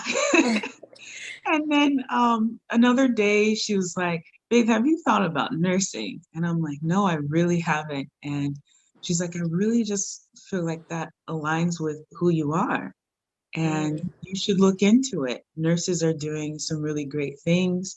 There's a lot of avenues that you can go into. So I did. I did read on it and research, and I really liked it. And I was so surprised all the different areas that you can go into and what you can do, and how it's a very much a empowerment role of advocacy for patients. Um, it's a role where you can just be with people at their worst and really pour into them. And I think that's what drew me. So it's at that time. And then that led me to uh, a vision that I had, which was really unexpected. But I had a vision by way of a dream. And I had this dream 3 times, 3 nights in a row. But the first night, it was just, I dreamt, I saw myself working as a nurse on the mission field. Um, yeah, doing missionary nursing in kind of a leadership capacity. Like I was telling people what to do, and I was orchestrating things. And I woke up and I thought, wow, what a neat dream. And that's really awesome. I don't know any, missionary nurses. I don't know much about healthcare missions. I had that same dream 2 more times. So by the third time, I really felt like this is divine, this may actually be my calling. So it just further encouraged me. And that's really why I went into nursing. Wow. And that's awesome. So you had a dream 3 times. So God was just basically saying, listen, this is where I want you. And so as you're beginning your journey, did you have any resisting moments, and how did you overcome? Yeah, definitely. I felt that my resisting moments were very much internal. I describe them as battles in my mind, like my mind was a battlefield for me. And so I think I touched a little bit upon in high school. I dealt with a lot of uh, but low self-esteem, lack of confidence, those types of things. And so early on, doing prerequisites in the community college, getting ready for nursing school, I had to really overcome that. I thought that maybe, I had an academic problem. Maybe I wasn't smart enough in math. I didn't really have a reference of women in math or sciences doing really well. And I just felt like there was a disconnect with I really enjoy what I'm reading, what I like, but then when I take tests, it didn't translate. So um, I took practical steps to work on things like self-confidence and my academic performance. Specifically, I took courses in time management, learning how to manage my study time. I took different courses it was called test taking strategies. And these were all non-credit courses, but they were self-development courses that were offered. And also during this time, I felt like my faith, just understanding who I was in Christ, I became born again during this period. It's about 18, 19 years old. And I began to just read about what God says about me and who I am and how he sees me. And then I began to see myself that way. The more I spent in his word, that, I saw myself in his image. So those were really the things that helped me to overcome those internal obstacles that I faced, really. Okay, so tell us a little bit about your journey to nursing, to getting your NP. Yeah, so when I was taking my prerequisites, they were prerequisites to get into a bachelor program. So I did transfer from the community college into a 4-year university where I obtained my BSN.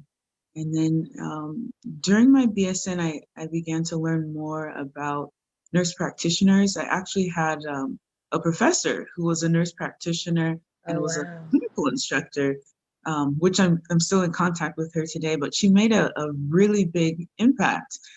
She was actually my community health professor and clinical instructor. And I just thought she was so neat and cool because she was also a nurse practitioner and I never met, a live one. So I was like, oh, wow, so I used to ask her, I'm like, what do you mean? Like you diagnose people and all of that, but you're a nurse. So she began to kind of tell me about it. Like, okay, nurse practitioner is advanced degree in nursing. You need your master's for it. And so I read and read while I was in my bachelor's, and I knew, oh, this is definitely what I want to do, especially if I want to get into advocacy and leadership roles and just have, more autonomy and more say for my patients. So after I graduated from my bachelor's program, I went back to my hometown. I started my nursing journey, very kind of typical on the hospital bedside nursing on a med-surg floor. I went through a new graduate program, which basically kind of helps nurses transition from nursing school to the field. So you do a little bit of kind of some classes, and then half of the day, like the second half of the day, you go and work on the floor and you have a preceptor. So that was about a 6-month program. You graduate from that and then you're on your own. So that's kind of what I did. It was very challenging when I first started, just dealing with real life issues right away. Everything from just having people's kind of lives in your hands, dealing with death and dying and all of that. So that's kind of how I started there. And I think I practiced for about 2 years. And then I went on to do my master's. So the program that I did was a master's in science and nursing program plus a nurse practitioner certificate. So at that time, there weren't many doctoral nursing programs. It's either like, if you get a doctorate program, it's your PhD, which was really research based. But for people that are watching that maybe know about DNP programs or Doctor of Nursing Practice programs that are linked with nurse practitioner programs, that didn't really exist back then. So you get your master's, and you can get a master's in nursing in various areas, just a straight general master's in nursing or a track in education, a track in leadership. But the track I chose was to be a nurse practitioner. So it was like an extra kind of year tacked on to the MSN program. So that's kind of how basically I started from school to work and how I became an NP. Cool. And so that's awesome. And it's good to know, like, there's different paths, and yours started with community college and then, a 4-year university, master's, and then the NP. So that's really awesome. And so after you got your degree, tell us a little bit about your first experience, with patients. Sure. I guess you're asking about, right away as a nurse when I finished my bachelor's, right? Yeah, so it was nerve-wracking, definitely, once I finished that new graduate program, and it was on my own, because in nursing you're basically put in leadership roles right away, in a way, because you have to delegate. You're delegating to LVNs.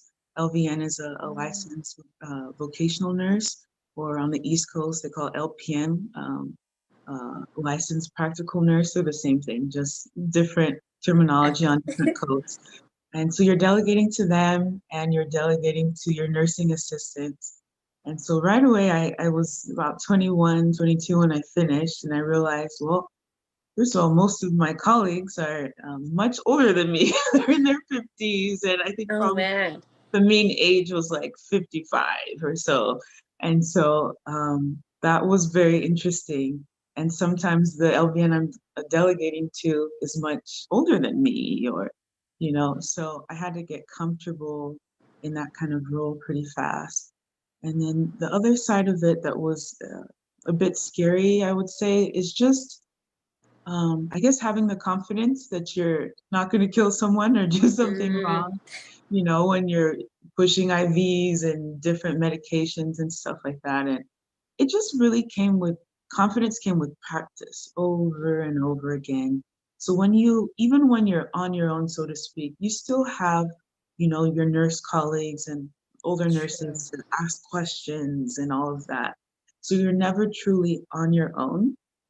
And what's interesting, shout out to LVNs and nursing assistants, those that have worked in the field so long, even if they're not an RN, since they work so closely with RNs, they, at times, an LVN was helping me in my skills and saying that, I'm not licensed or able to do it, but, she would give me tips and pointers and all of that. And it was a real team effort, and I enjoyed that. Um, Issues with death and dying. Oh, I still remember the first patient that I lost, as a nurse, a new nurse. I did cry, definitely. Oh man. It was really tough for me because I never really experienced death that closely or in front of me. And so it was hard to deal with. And I think I got through that with just, again, my nursing colleagues talking with other nurses that have gone through that. And sometimes in the hospital, they would have like, if a hard case, they'd have debriefing sessions and those kind of things. So you can just kind of talk through your emotions. And longevity in such a role as a nurse and seeing all those difficult things, I would say having good work-life balance was very helpful. So having an outlet to where my life wasn't just work. So that's kind of how it started for me as a nurse. Wow. And yeah, I can't imagine, being young and, delegating tasks. They're like, what do you know? Exactly. So it's good that you got comfortable over time, Yeah. And I like how you talked about work-life balance. So that's a great segue into my next question. So how are you able to balance family, your career, and everything else that you do? Sure, that's a great question. Sometimes I wonder myself, but I honestly, I would say learning to kind of relinquish control and asking for help. I would say definitely in being a mom and being a wife and having a lot of things going on, just willing to not, say, no, I don't have to do it all. It's okay to even delegate tasks in real life or ask for help or reach out and say, I need help with, someone watching my kid or, I just need to go and have me time and do self-care. So yeah, I would say definitely just kind of really relinquishing that control and allowing other people kind of in your life and your journey. I think it really takes kind of a village to raise kids and to have good mental health and all of that. So leaning on my family members, friends, and making sure that I do a lot of self-care. So taking time for myself, from everything, my health, what I eat, sometimes just going to the spa or anything Yes. that I enjoy. I like going to the spa and those kinds of things, That's but good. so whatever works for you. So yeah, those kinds of things help me with work-life balance. Definitely. Yeah, you have to treat yourself. You can't just continue going and going without taking care of yourself, you know? Definitely. And so, I know we didn't talk about public health yet, but what made you combine nursing and public health? Can you tell us a little bit about that? Sure. It's kind of embedded a little bit into my nursing journey, so I'll take you guys a little bit through that. So I worked initially, as I said, in the hospital, and I worked in the hospital for about 5 years, and then I made a switch into public health by way of home health, actually. And I really wanted to get into a leadership kind of role. So um, before I knew that I wanted to do that, I started volunteering in public health. I just knew I like public health. I want to work in public health. And I went on a missions trip and I volunteered as an RN. It was a missions trip in Nigeria. And I worked as an RN coordinator at that trip. And I absolutely loved it. It was just, I'm like, I love this. This is me.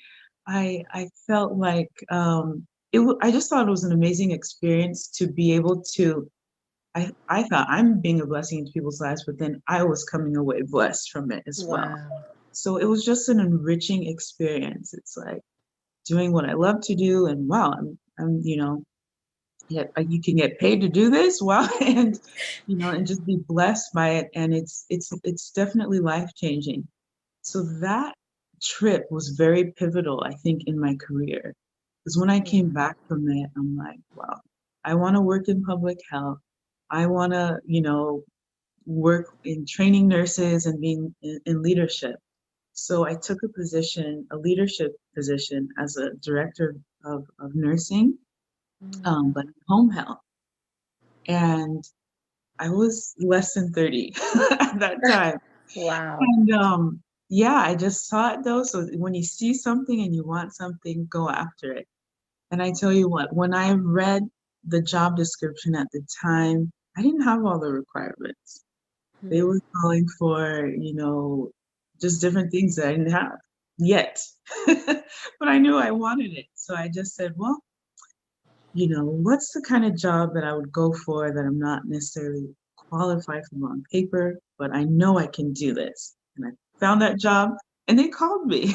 Wow. Yeah. And, long story short, I started in that job and I loved it. And from there, wound up finishing my NP, worked as an NP in public health and in clinic setting. And my passion really drove me even more into leadership. And I felt called to start my own nonprofit. Wow. So I did that about 5 years ago, 2015. And that's the Yuval Foundation that I'm the president of. And really, I started locally with what I had. I always knew that I, wanted to do missions, back to that dream.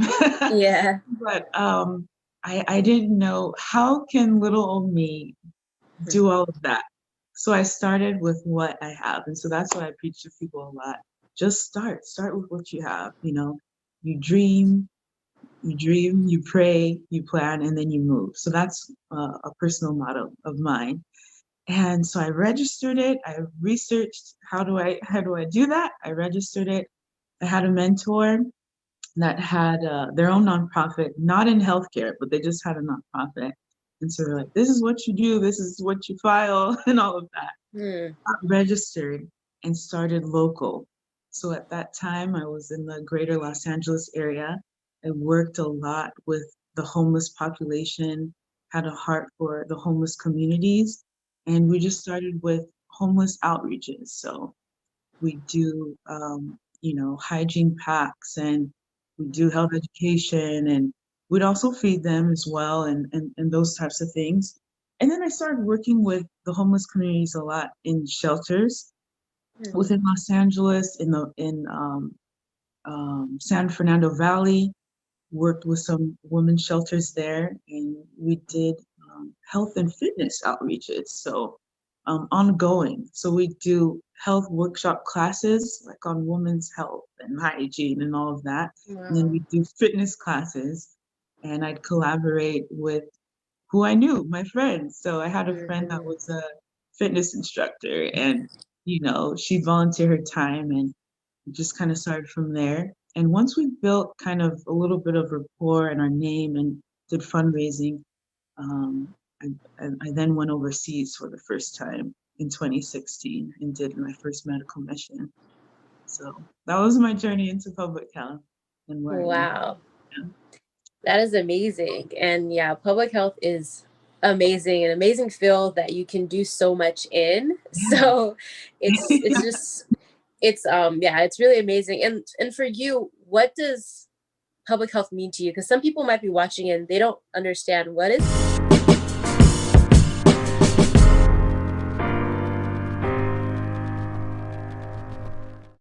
Hey, lovely people, welcome to my channel. As you all know, or you may not know, my name is Queen and I film about faith, food, and health. Today, we have an amazing segment called Living with Purpose. We have an amazing guest that I'm so excited to introduce to you all, and she'll be talking about her journey to medical school. So without further ado, I would like Crystal Witherspoon, Mrs. Crystal Witherspoon, to introduce herself.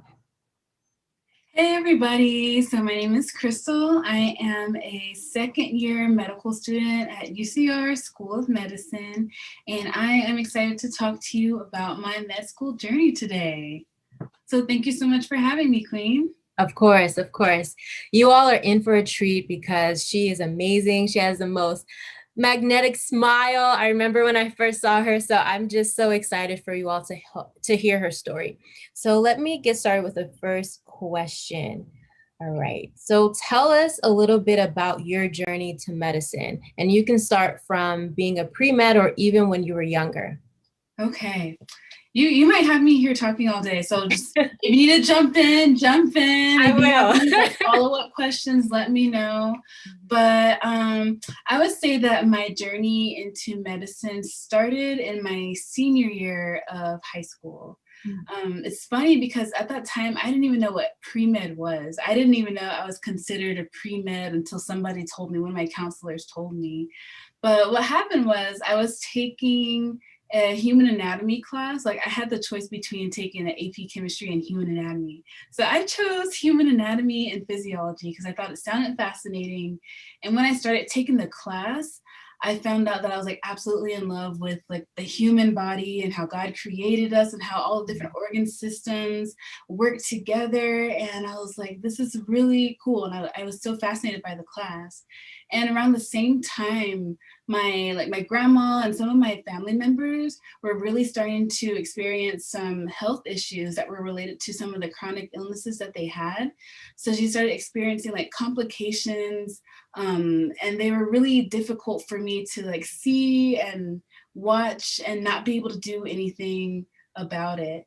And it kind of dawned on me, like in that season, I was like, okay, I really like science, and I really love anatomy, and I really want to be able to do something to help my family members out and people around me. And I believe that's when I realized that I wanted to go into the medical field and to become a doctor. So yeah, it started in my senior year of high school, and it kind of took off from there.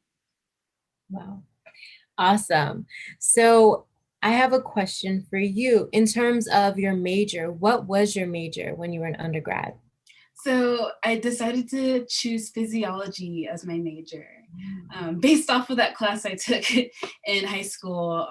My school offered physiological sciences. So that is the major that I chose because I wanted to focus mostly on the human body and processes within the human body. There are a lot of other awesome options like my biology and micro and chemistry and biochem, but the one that I felt like was for me was physiology. Physiology, awesome.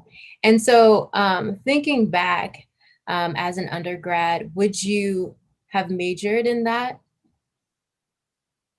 Again, like if I had to choose Yeah, that? if you had the choice. Yes.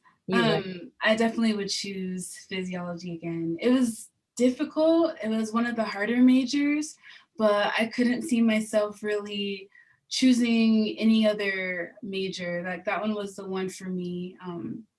And yeah, I don't think I would change my mind on choosing physiology. But I do know that a lot of people getting into medical school these days, they are not science majors. You don't have to be a science major to succeed, to do well on your test, and to get into medical school. Like it's really important that you choose a major that is something that you're passionate about so that you could have fun in the process, that you can learn in the process. And there's always room to fit in those science classes a little bit later on. So I really needed physiology. I feel like coming from high school to college was really a huge transition. So those extra science classes helped me to kind of be more grounded when it was time for me to start medical school. Definitely. And that's a good point you made because when you said you don't have to be a science major, that's true. And I believe a lot of people think you have to be biology major, biochemistry, or physiology, but really what you need to do is to check off those classes. Mm-hmm. And then you can, follow your passion. It is sometimes easier to go for a science major just because you can get those classes. Yeah. And so my second question is, did you take a gap year between undergrad and medical school? Yes, I did. I did a gap year, but what happened in my journey was that I went to university. I went to this awesome school, And for me, it was my first time taking a lot of these science classes or like ever really seeing them. So as a first year, kind of not knowing what to expect because I hadn't seen anybody go through the med school journey before. So it was really brand new. Like, I'm so thankful that my parents always encouraged me to do, you know, whatever was on my heart, and they encouraged me in every single way. So I had confidence going in, but it was just funny because I didn't really know what I was getting into until I was actually in school. So when I started taking my science classes, like the chemistries and the calculus and the physics, everything was so brand new for me. I really kind of struggled with that. And it took me a little bit of time to to understand how to navigate being a science major, navigate office hours, navigate asking questions. Like, I came from a position where I did really good in high school, just graduating as valedictorian with the 4-point plus, as a lot of other people in my school as well. But what I didn't know was that transition from high school to like science classes in college. I just was not ready for that. So even though, you know, I did have a good track record of being a great student, I really had to adjust how I was a student in college. And that took me a little bit of time. So I went through, you know, my 4 years of school. And it was a process for me of just learning how to be a better student, learning how to study in such a way that wasn't memory intensive, but a way that was comprehension intensive, something that just the skills I needed to learn to be able to comprehend some more complex concepts in science and learn how to apply into new situations. And so, long story short, my my science GPA was not the best. It wasn't very competitive for medical school, and my MCAT at the time was not very competitive for medical school. So I was very involved in like community type work and shadowing at hospitals and just doing different things within the community. But my grades and my MCAT weren't competitive for medical school. And even though I knew that, I still applied for medical school. So I applied during my junior year of college, and I didn't get in anywhere. I applied to 26 schools because I was like, I'm kind of one of those people, I don't like giving up on things, so I'm just gonna go for it anyways. If I had known better, I probably would have waited a little bit to grow a little bit more and to improve my application more, but I just went for it. And I didn't get into any school. So I definitely had to so I was kind of forced into a gap year in a sense, which I was perfectly fine with because everything works out for a reason. And I later learned that I was supposed to apply to medical school that first time, because when I did apply, there was this one school that really caught my attention. It was Loma Linda University. I had never heard of Loma Linda. I'd never been in this area before. But because of that school being like an awesome Christian school, and at that time, just like in my spirituality, I kind of put it on the back burner a little bit, just being so busy with college. And I knew that when I looked into Loma Linda, I realized that like the school was like, I really wanted to be in a place that would help me develop spiritually and academically. So although I didn't get into medical school the first time I applied, that school was now on my radar, and that came into play a little bit later on. So I took a gap year in a sense, that after I didn't get into any schools and I graduated, I went ahead and applied for a master's program in public health. Wow. So that was the first thing I did in my time like out of school. I applied to Loma Linda, and I got into Loma Linda, and I was able to start in January. I think I graduated that June. Wow. And I started in January. So it was only like about 6 months at the time. That was my first gap. So I did my master's program, and then after that, I reapplied to medical school. So I took a second gap and I worked, and I could talk about that a little later. But yeah, to answer your question, I did take a gap year on 2 separate occasions. 2 separate occasions. Wow. So yeah, just hearing your whole journey, I'm just like, whoa. And so yeah, going back to undergrad, what would you say, as you think back, what would you say you would have done a little bit differently? Because I know you talked about, you know, taking classes and you adjusted from high school to college, and that was a different adjustment. Of course, you know, classes are a bit more intensive. And then, yeah, what would you say differently, like you would do differently than you did when you were an undergrad? So for our pre-med people that are watching. Okay. So one of the most important things for me was making sure that you connect with a mentor. Like, it's so important to have a mentor who is there to support you, who is either going in the same direction or knows a lot about the direction that you're going into. Because I found that once I did connect with a mentor, and actually several mentors, it's okay to have several different voices kind of speaking into your life, and you get to choose which one works best for your situation. So I would have made sure to have gotten a mentor much earlier so that I would have a better understanding of what I was getting into when I was applying to medical school, and just knowing more about the medical field. So that would definitely be one thing that I would recommend. I would also recommend not being afraid to get help early. I went from a place where I was very like self-sufficient and super independent and on my work all the time to a place where I was sitting in class having no idea what was happening. It was very overwhelming.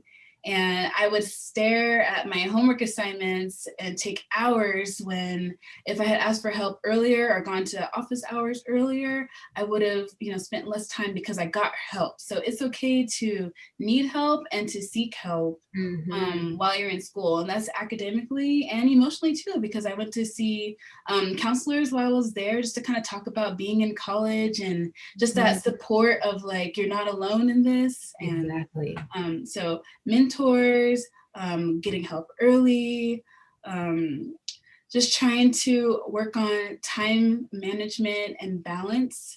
It's so important when, especially as pre-med, we're always so busy. There's so many classes, there's so much to study, a lot of sciences. So it's important to be able to learn how to balance your time at an earlier point of your college journey, so that you learn how to incorporate fun things too, because it's really important to take care of yourself. And if you don't have time to take care of yourself because you're so busy studying all the time, you're just going to get burnt out really quickly. So those are some of the things that I would definitely advise. Definitely. That's great advice. Getting a mentor, asking for help. We all need help, you know? No man is an island, or no woman is an island. And we need help. So that is great. And so so I know you talked about how, you know, you applied and you didn't get in the first time. So can you tell us a little bit about that? Like how, just tell us a little bit more about that situation. Okay. So I tried to do the like typical path, well, not typical anymore, but at that time it seemed typical. The path where you go through your, 4 years or so of school and then go straight into medical school. I think a lot of people are striving for that. And it works for a lot of people. It doesn't work for a lot of people. You have to know yourself. You have to know what you are looking for. For me, that path for me would have been, I applied, I think at the end of my junior year, beginning of my senior year. And then, the whole application process takes a full year. So the goal was to spend my senior year just doing applications and everything. And by the time I graduated college, I would end up starting medical school right away. So that was my goal. Like, I had everything lined up to do that. I just didn't have the competitive grades I needed or the competitive MCAT. And also I could have used more experience in other areas as well, but I didn't realize that. And I just went for it anyways. So that process was very new to me. As I mentioned, I didn't exactly know what I was getting into, but I was just going to go for it anyways. And I decided to apply to about 26 schools. I just chose, at that time, when I applied the first time, I chose schools based on kind of their stats regarding, will they take my MCAT? Will they take my grades? And I chose schools like within my tier of stats, a little bit above and a little bit below. But that is not the only thing that you should base your med school choice off of. At the time, that's what I did.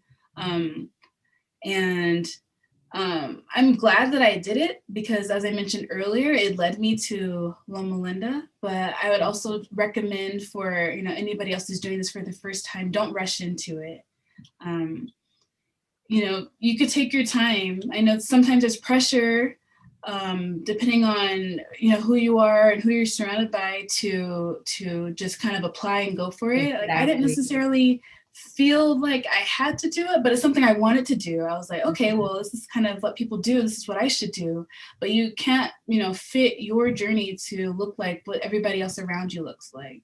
Exactly. So, yeah. So if you are in a position that you have, great MCAT, you have, great grades, if you have had like a good amount of experience in the medical field, whether you shadowed or you've researched or you've done community clinics or whatever it is, and you feel confident, I'd say go for it, because, med school does take a little while, and you do have time on your side if you get through it earlier. But at the same time, it's such an intense 4 years. It is very important to be able to just know who you are as a person and just make sure that you're ready for the med school commitment. And sometimes that comes by taking a break after you graduate from college, to do a gap year, to work, to travel, to do family related things, to research, whatever it is. Sometimes that gap year is really important and really beneficial. And you come into med school rested from the break that you took and just ready to go for it at that point in time. Yeah, that break period is definitely necessary. I know a lot of people before they go into med school, they're like, should I study? Should I do XYZ? Yeah. You have a lot of time to study in medical school. So definitely take that break. And so I have a follow-up question. So during your pre-med years, what type of extracurricular activities did you do? And did you go to any conferences? So you could take it one by one. Okay, so the extracurricular activities I was involved in, I had quite a few. Okay. But I think the one I was most involved in was not medical related at all. I was in the marching band. Wow. So I played French horn, and I was with the band people, and I got to go to football games, and really, because music is one of my passions, and playing French horn is one of my passions. So I found that there was a way to incorporate that into my college life, and that was what helped me find that balance of fun and something that's important to me, but also like I'm here for school, and I was able to do both. So that was always a nice break for me. So that was one thing I did for 3 years. Another like non-medical thing I did, I was an RA for 1 year. So that was fun. Yeah. But then I was also involved in a shadowing program. It was called Care Extenders. Okay. Where you had heard of that? Yeah, clinical care extenders. Yeah. Yes, I have. Yes, so it's like this program where it allows undergrad students to kind of rotate through different departments of the hospital. I was in LA, so I was different parts of the hospital, and you kind of get assigned to different clinics, and you get to see what the doctors and the nurses and all the staff are doing, and you get to interact with patients, and it's just it was my first time being super exposed to what does medicine look like, at least from my point of view. What does it look like? So I did Care Extenders for I think 2 full years. I was also involved in an organization called Happy Feet. So this was like a homeless outreach, and it was really awesome. Unfortunately, there's a huge homeless population in LA.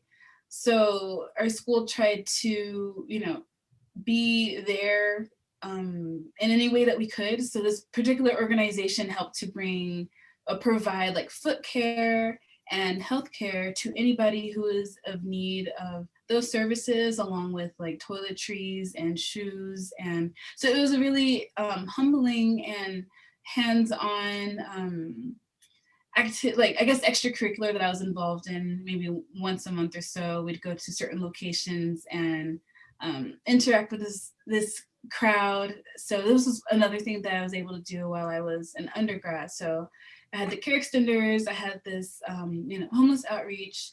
I was able to go on a medical mission trip as well. Oh, wow. So I went to, it's with an organization called Global Medical Brigades, and they do trips all the time to a lot of different countries.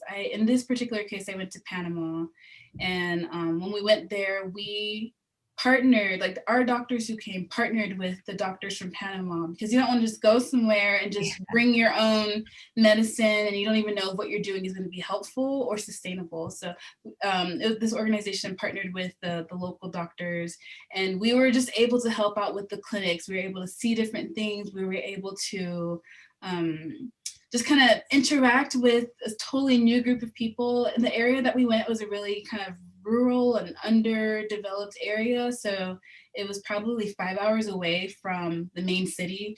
And there's over 10,000 people, 1 hospital and 3 doctors. Wow. So people weren't really going to see the doctor unless it's for something urgent. So they found it helpful when groups of, students and doctors came to be able to, help with whatever services they were in need of. So that was also something else that I did. And I was in like an honor society. So that also came with, it helped us to network and connect with other students and mentors and people in the field, and also allowed us to do like different community activities as well. So those were a few of the, I guess, extracurriculars that I regularly participated in when I was an undergrad.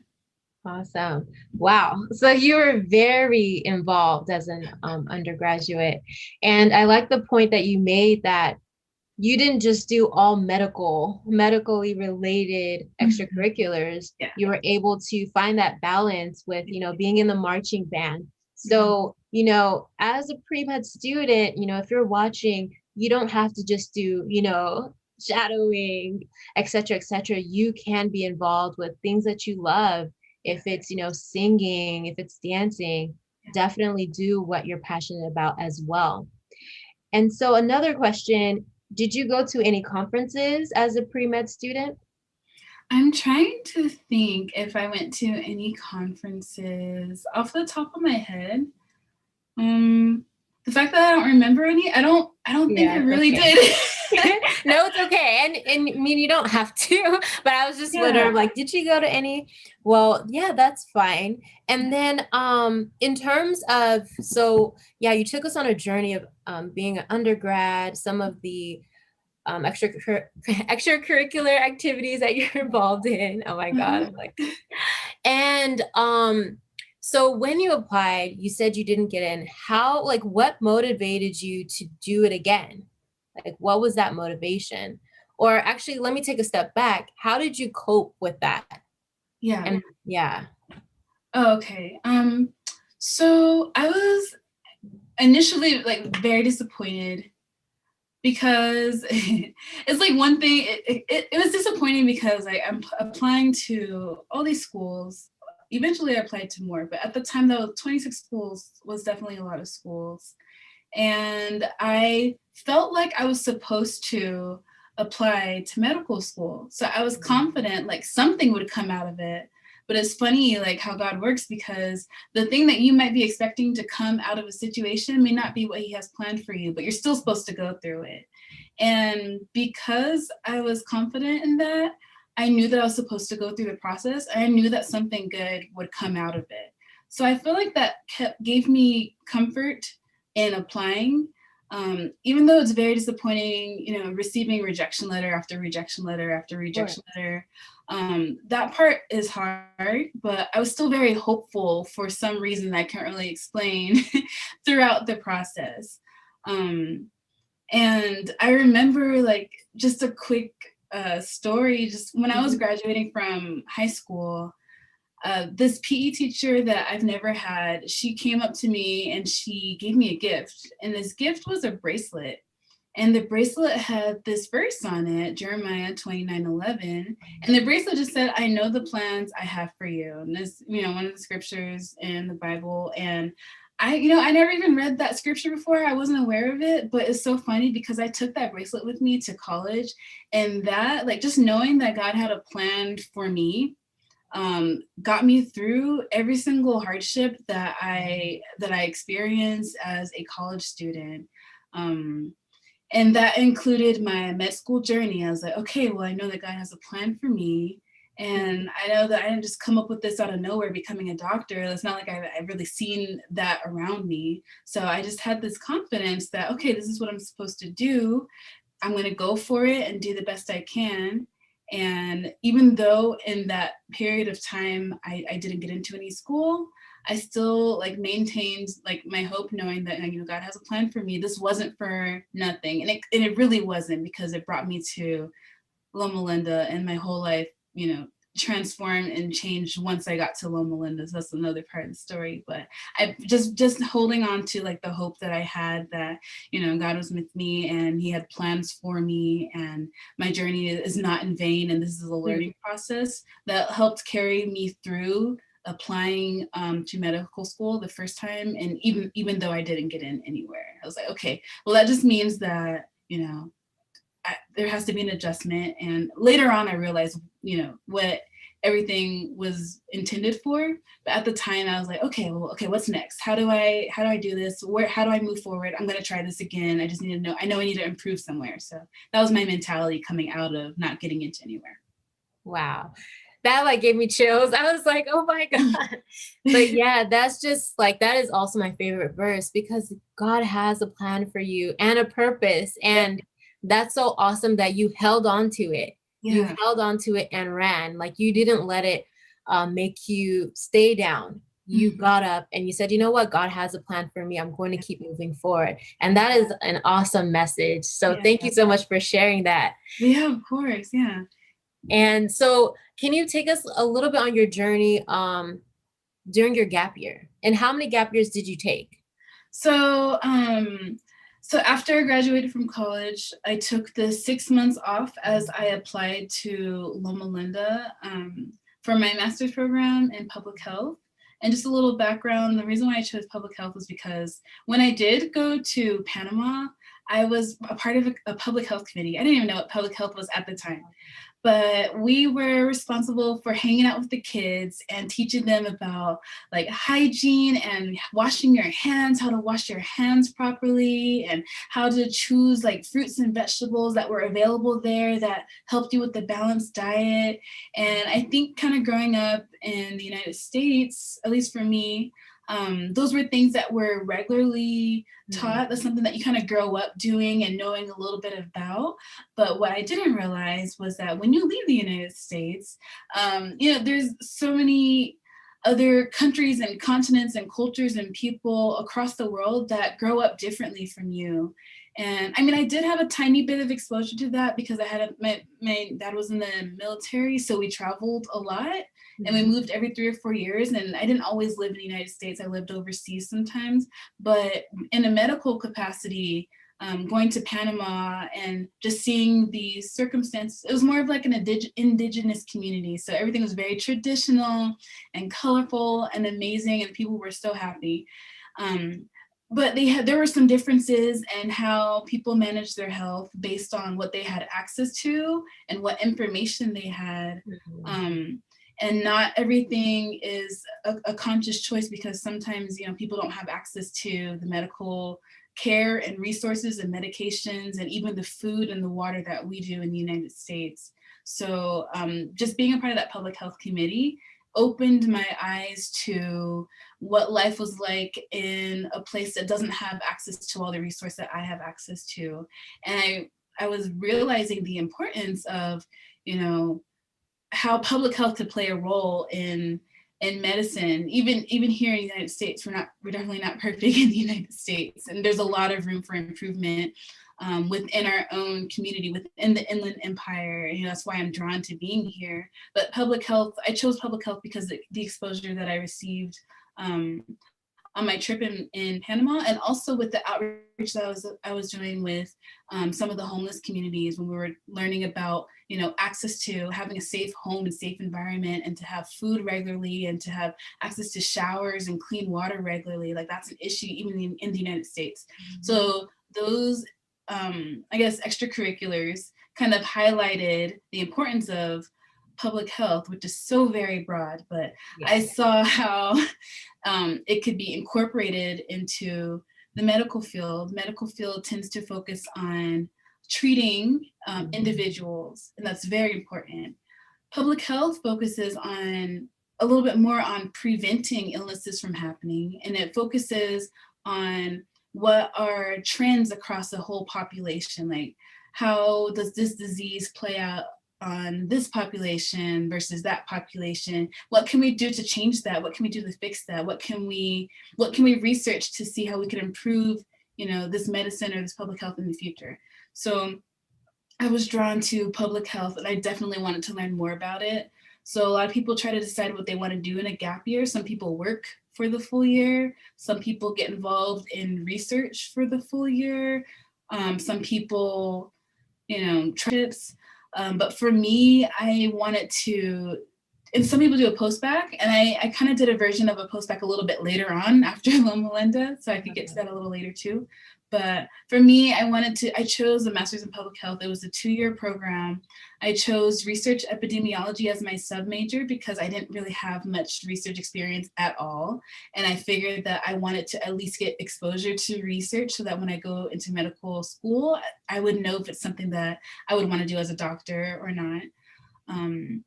So I took those 6 months. I applied to Loma Linda. I got into the program, and then I took 2 years doing my master's in public health. And in the process, I was exposed to so many things. I was exposed to more of the Inland Empire community and the different issues that we have and gaps that we have in healthcare and knowledge here.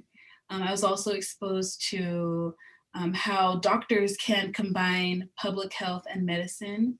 And I was also had the opportunity to work in a project. So this is how I met Queen, everybody. We were paired on a project together with an awesome mentor. Yes. And that just gave us so much room to grow and get to know our community and get to serve. We were helping people get enrolled in health insurance, Medi-Cal, for those who didn't have any insurance. And our project specifically targeted populations that were harder to reach than the average population. So we worked really hard with other amazing community organizations and the county to be able to help make sure healthcare was accessible to nearly everybody in our county. So, and that just transitions me into my next gap year, because I was just going to mention that after I finished at Loma Linda, after I finished my second year, that's when I decided to apply for medical school again. Awesome.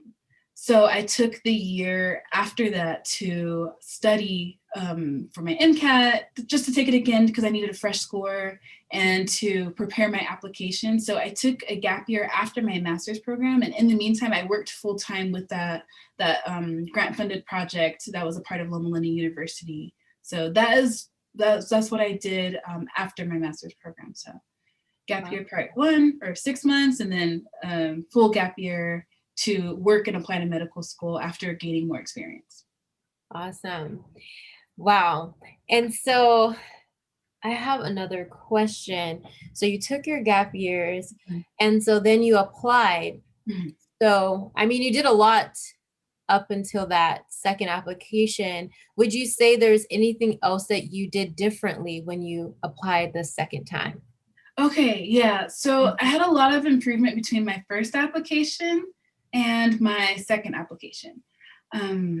For starters, because I was in a master's program, I kind of had a new opportunity to do better in school. My progress in undergrad was this upward climb. And by the end of my 4 years, I had a pretty good grasp on how to be a science student, how to be a student in general, how to find balance. So thankfully, I was able to carry that into my master's program. So I did really well in all of my classes, and I had a huge jump in my GPA. Schools don't always see the GPAs as equal, but anything that you do, any other class that you take, especially at a graduate level, will hold weight. So I believe that I went from like B average in undergrad to nearly 4.0. I think I had a 3.9. So that really helped me when school saw, okay, she took she took public health classes. There's science incorporated into that. These are graduate level classes. It looks like she has improved from undergrad to graduate school. So that was one thing. I took my MCAT and I jumped up in score. So that helped me as well. I went from like maybe below average when I first took it to at least at the average, at least. So that was very helpful for me. So that was the grades in the MCAT. And schools do really hold those with a lot of weight. Other schools like UCR, they hold those at weight, but they also take into consideration every other aspect of you. Is a very holistic approach, and I really appreciate that.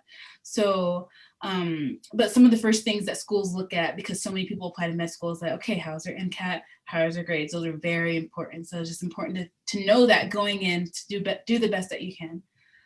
So I did that. And then on top of that, I had an extra year of clinical experience. When I applied the first time, I had only been doing care extenders in the hospital for, I guess, a year.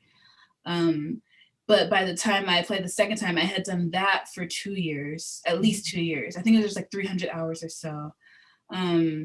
And then on top of that, I continued community outreach and like homeless outreach. So I was in Loma Linda now, and in San Bernardino, there was a huge opportunity for more outreach. So I connected. And then another thing I did to go with this, I made sure I connected with the Loma Linda Medical School students and organizations so that I had the best chance of, you know, being up close to seeing what med school was like and being involved and already kind of knowing people and knowing mentors in the medical school. So that would kind of help me if, you know, if it was meant for me to go to Loma Linda.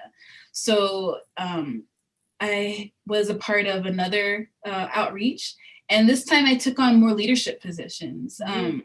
I was able to like create a position, like a public health position. There was this organization in Loma Linda School of Medicine called Street Medicine, and the medical students provided medical care to anybody who was basically living on the streets or in a shelter, or anybody who needed care. They had an attending physician. It's cool, UCR does that as well. But since I was going to Loma Linda, I just knew what was going on in Loma Linda. So I wasn't able to help provide care because I was a medical student. So I asked them if I could create a position for public health students to provide like information about different, you know, conditions like diabetes and hypertension and just different things of that nature. So it takes a little bit of innovation sometimes. If there's not a position for you, and if there's opportunity for you to make a position, make that position, because at least you're doing something that you love and that you're passionate about, and that's going to impact the people around you. That's the most important thing.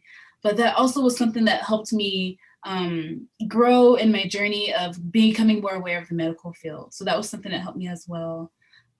Just taking on different leadership positions, like little student council here, and you know, different things like that. You just gotta make sure that you're doing these things because you actually want to do these things. You don't want to fill out a checklist for your application. Or it burns you out, and there's like the admissions could tell when you're doing something that you love versus doing something that you're trying to fill out on your application. So to answer your question, I improved on my MCAT, I improved on my grades, I continued my community or my hospital shadowing, I continued my community outreach in several different ways. Even with my church, they did outreach. So I did outreach with my church, like food distribution and things like that. Yeah. So, and then I got a job. So I was working with our organization that we were a part of, and that counted as a part-time job while I was in school, being able to help out plan health fairs and health events to make sure that people could come and get signed up in Medi-Cal if they don't have health insurance. So that was really huge for me. It was life-changing for me. And it was something that really helped, I believe, helped me with my application into medical school, because that was something that was really noticed. I didn't do it for for that purpose, but it was something that the position kind of fell into my lap, and I was able to take that opportunity to work. So I was working part-time, and then when I finished the program, I was able to start working full-time in that position of community health outreach. So that was something else that I did that I feel like played a huge role in how my application looked from the first time to the second time. Wonderful. Yeah. So yes, you did a lot of changes, which is good, because sometimes people just think, I'm going to apply again. and don't make any changes, you have to make changes. And it's good that you identified that, and you made a lot of great changes. And even getting your master's in public health, that's a huge, bonus that you had. And sorry, one more thing I forgot to mention, something else that I did is I got involved in research. Like, I went from having barely any research experience on my first application to having a ton more experience. I was involved in 2 projects, just research on, and this was like public health research. There's different types of research you could do, like bench research and wet lab research. I did public health research, epidemiology research. So I guess my research was focusing on trends across the population. One was the cancer research project in the Inland Empire. Since Loma Linda was considered a blue zone, we wanted to see what the cancer incidence and prevalence was in Loma Linda compared to other surrounding areas. And then I also did a research project with diabetes and pregnancy. And I was able to get that position because, like, if you want to do research, you usually have to reach out to a doctor or a faculty member or, a teacher, professor who's doing a project that you're interested in. You reach out to them, you send them an email, see who responds to you, and that's a great way to get introduced into research. So I did that with Loma Linda with one of the doctors who was one of my mentors at Loma Linda, and I was able to jump on to one of her projects and with diabetes and pregnancy among high-risk mothers. So that was something else I did. I added research to my application, so that also helped me a lot. Wow. Yeah, and I like the point that you made that, it was public health research. So you don't have to do biology research or wet lab or bench research. Do what you're passionate about, because at the end of the day, you're going to get those skills that you need or that you get from doing research. So do something you're passionate about. So that's a really great point that you made. And so fast forward, tell us a little bit about your acceptance, your reaction, and just a little bit about that, because I know I don't want to take too much of your time. She's a med student, but I just wanted to know a little bit about your acceptance experience. So this is also a unique experience. Like, I feel like everything a part of my journey was not normal or not what the people around me look like. This was actually the most exciting part for me. It was amazing. And my acceptance wasn't like everybody else's acceptance either. So I applied to medical school after I finished my 2-year program in Master's in Public Health. I applied to medical school a second time, as I mentioned. This time I applied to 41 schools. I wanted to up a notch. I did my research on each school. I was like, okay, what is their mission? What is their environment? What do they focus on? Are they more community-based? Are they research-based? Because I'm more community-based, and I wanted to make sure I was going to a school that cared about helping people who didn't have as much access to medicine and care as the people around them. So those were important things. So this time when I applied, I looked at the missions of the school to make sure I was a good fit and the school was a good fit for me, because you don't want to end up somewhere that you're going to be completely miserable and unhappy because you're not a fit for the school, or the school doesn't align with what you see yourself doing as a physician. So I applied to 41 different schools across the country. Wide net, I cast it out wide. And in the process, I felt like it was going well initially, and then you kind of start having a little doubt as you go on, because I applied to 41 schools and I received 38 secondary applications. So you send out your first application, goes to all the schools. If the school likes you, or nowadays they're automatically giving you a second application. Yeah. So I did 38 secondaries. On my 38 secondaries, I had 1 interview. And I feel like my story is a little different from people around me, because like some people were like, I had 5 interviews, I had 4 interviews, but I had to like just know that, I was on my own unique path that God called specifically for me, that nobody else was gonna be able to accomplish what God has for me to accomplish. So I can't be paying attention to what's going on in other people's lanes. I just need to stay in my lane, do what God is calling me to do. And I just took that confidence into the application process. So, I had 1 interview, and the interview wasn't even the school that I'm in right now. It was an interview in New York. Oh, wow. I was like, wow, okay, this is the only interview. And then the funny thing is, like, I didn't even receive the initial invitation interview email. I received the email saying, oh, because you didn't respond to your last email, we have to cancel your interview. And I was like, what do you mean? I never even got an email. So I emailed them. I was like, I'm so sorry. I don't believe I received the email. And long story short, I had an interview in New York. And it was awesome. I have some family in New York and New Jersey. It was a great experience.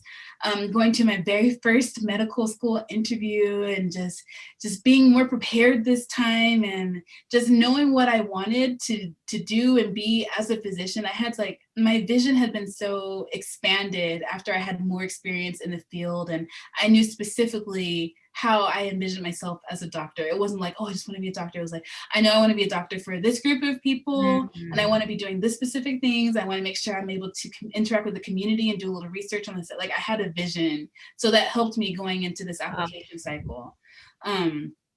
So I interviewed at New York and I got waitlisted at the specific school. Meanwhile, I was, not receiving any other interviews. So I was like getting a little nervous. I was like, okay, at least I had this one. I heard that school takes a lot of people. And I was really hoping to be able to go to either Loma Linda University School of Medicine or UC Riverside School of Medicine. Those are my top two. I really wanted to go to UCR, but I knew that they only took a handful of people, maybe 60, 70 at a time. So I was like, I don't know how my chances are of getting into school, but we'll see what happens. The Loma Linda, I felt like I had a better chance of getting into because I was a Loma Linda student in a different school, and I was very involved in the Loma Linda school system. But long story short, I received that interview in New York, and slowly but surely rejections started coming in, including my Loma Linda rejection. So I was like, oh man, it was very disappointing because I was waiting for that one, but I was like, okay, there's still other schools. It was kind of getting a little late in the cycle too, and I hadn't heard from UC Riverside. So I ended up emailing them, and they told me their interview cycle was over as well. And I was like, well, I guess I might be going to New York, and that's okay. But I was waitlisted. So it was like a process of being in suspense for months. I feel like waiting to get into medical school for me was almost harder than being in medical school, because now it's like I've waited all this time to finally learn these things and be in medical school. So I'm like excited to be here, and it's such an awesome opportunity, and it's so hard to get in. Not everybody gets to get in, so it's such a privilege for me to be here. But just that application process and that waiting period, like I really just have to trust God, because I was like, okay, if you're calling me to do this, which I knew that he was, you're going to provide a way for me to get there. I don't know what that looks like. And in the natural, when I'm looking at my emails, it's not looking good, but I was believing God that I had faith that he had planned for me, and he was going to carry it out. There's this verse that I was holding on to. Being confident that he who started a good work in me is faithful to carry it to completion until the day of Jesus Christ. So I knew that God planted the seed in me to become a doctor. And I had to have faith that God was going to carry that to completion, because I knew that it was my calling. So I was able to hold on to that through the application process. And long story short, I didn't get into any of the schools. However, at the very end of the cycle, like in May, UC Riverside reached out to me with this letter. And I thought this letter was fake, because I was like, what is this? Like, I'm not understanding what this is. But the letter is basically saying, we want to interview you, not for this school year, but for next school year. We like you as an applicant, but we saw, this is me paraphrasing, we like you, we think you have a lot of potential, but we saw that you had a little rocky start when you were taking your science classes in undergrad. So we want to conditionally admit you if your interview goes well. And that led me into the UC Riverside School of Medicine conditional admission program. I didn't even know it existed. So this is how I knew that God was like answering my prayer, and that God was faithful, because he opened a back door for me that I had no idea even existed, and it wasn't anything that I thought it was going to be. So basically it's like the post-bac program, but you actually physically applied to a post-bac program. This was something that, since I applied to medical school, and because they saw something in me. They invited me to their conditional admission program, which is basically 1 year of classes. There were conditions, like I had to do well in these classes in order to be admitted to the school. And as long as I reached that certain, GPA and grades, I was automatically admitted into the medical school. So I did a regular medical school interview a week or two later, and I was so thankful to find out that I was accepted into the conditional admission program. So that for me was like a pre-acceptance, and it was just such a relief. I had never experienced anything like that in my life. I was just so excited that like I'm finally like this much closer to becoming a doctor. Like I'm this much closer to being able to start medical school. And I was just so thankful to God and just like to everybody around me. And that 1 year happened to be such a blessing. Like it was better for me that I had that 1 year to prepare for medical school than for me to start medical school immediately. Because of course in the back of your mind is like, oh, that could have been an admission. Like what if I had just started medical school? But in that year, like I knew that God had different plans for me because I was able to get married in that year. Like I had the time to plan a wedding, with my now husband. And I don't know how I would have been able to do that as a medical student, the way I was able to do that with that conditional admission year. We were able to, get a home and move into our home together after we were married. And moving is a lot. It's a huge process, especially when you're moving into a house. So in that conditional admission year, I was taking these science classes and I was, everything was going well, but I also had time for life to happen. And I didn't see that up front, but God saw that for me and he allowed for me to have that year so that I could do these amazing other things that he also wanted me to do before really starting medical school. And that conditional admission year went really well. I was able to take science classes that I've never taken before and classes that really helped me as a first year medical student. And I was able to carry on those skills of being a better student and, time management and balance and asking for help and learning how to, be a science student. I was able to take those skills and just do really well in my conditional admission year. Just thankful to God for that. And by the end of the year, they gave me a letter saying you were officially admitted to UC Riverside School of Medicine. So that was like, it was just like, that was official.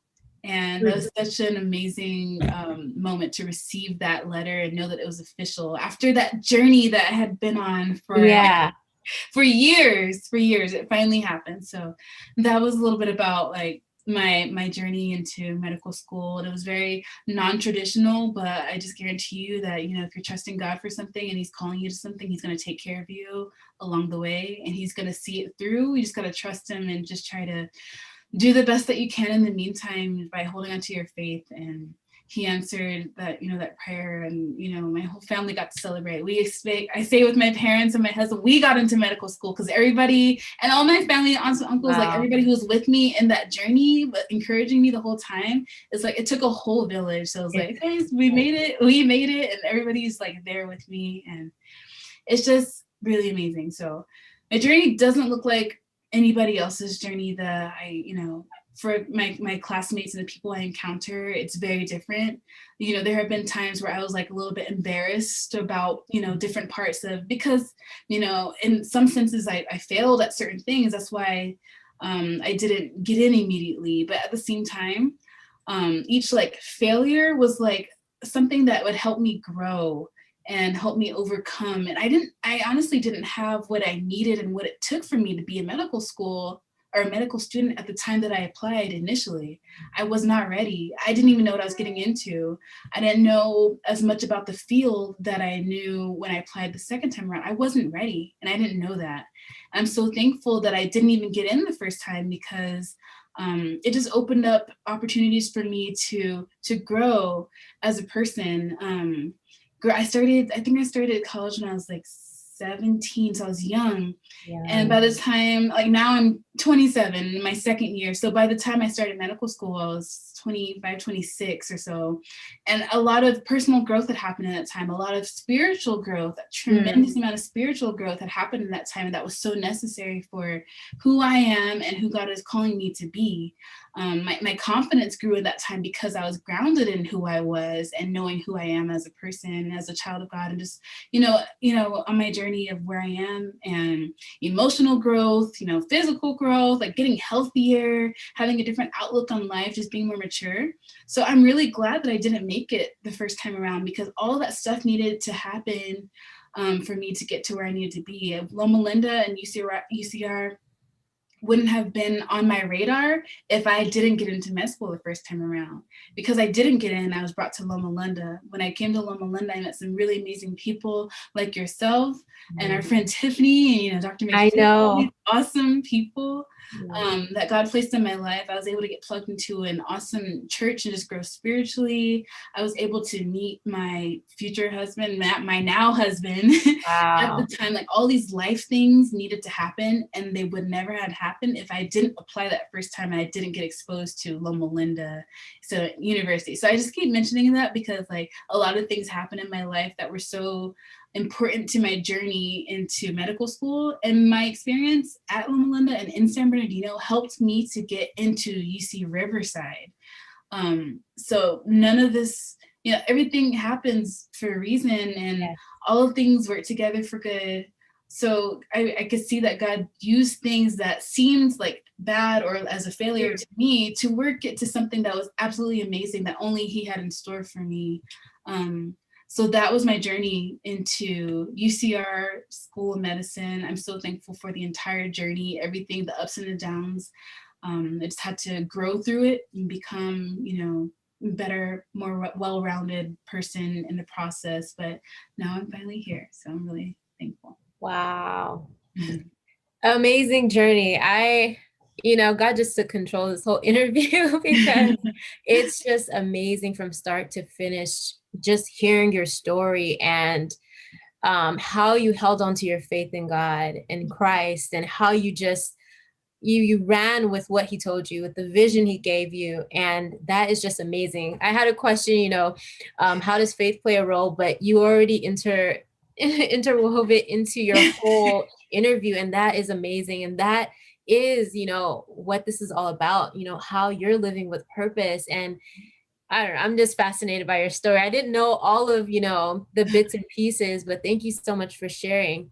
And to wrap it up, what advice would you give to someone that's watching this that is, kind of discouraged because people have, told them you shouldn't apply to medical school?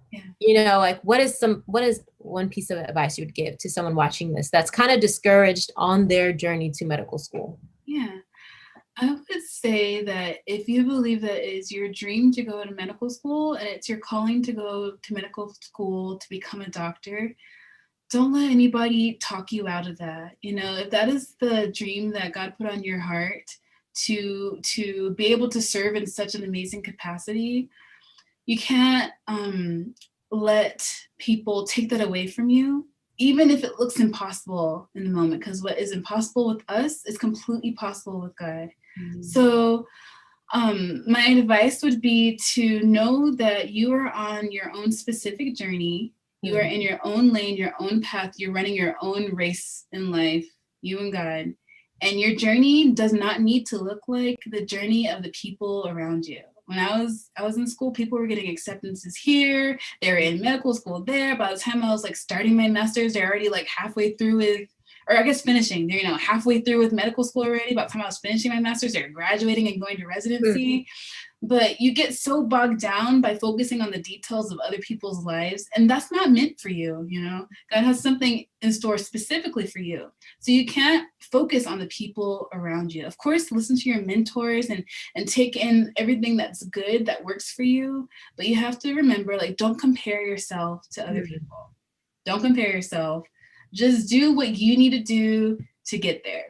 And it's going to look different for you than it does for other people, but just stay encouraged that, if God is starting something in your heart and you're trusting Him with it, He's going to carry that to completion, whether it look like what you think it's going to look like or whether it turns into something else. You just got to trust God in the process. And just know that, He has a specific calling and purpose that only you can carry out. So just stay encouraged in that. Don't give up, and just continue to try to press into whatever God has in store for you. in order to be sure and aware of like your calling and your purpose. So that is what I would say. Awesome. Well, thank you so much, Crystal. I know I was blessed by this, and I pray that, you know, everyone that's watching will be blessed by your story. And Crystal kindly will be providing her, you know, information so that you all, if you want to contact her, it'll be in the description below. Please do. I know like her story is very encouraging, so please feel free to reach out. And if you are new to this channel, please subscribe and hit the notification bell so you'll be notified for the next Living with Purpose episode. Thank you all so much for watching, and until next time, God's blessings always.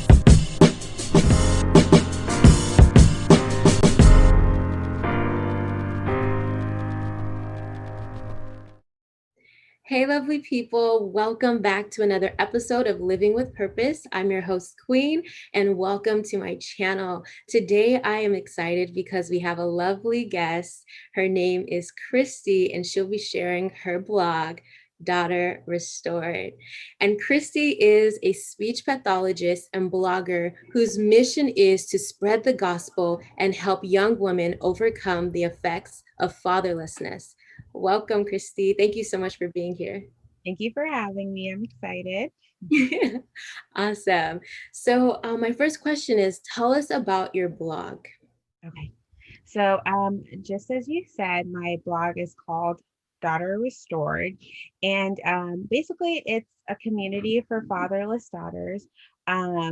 It's a place where fatherless daughters can come to share their stories of how fatherlessness has impacted them, and then also to talk about ways in which they have been able to heal, to help others be able to heal as well. Because, you know, fatherlessness doesn't just impact me in one way versus someone else.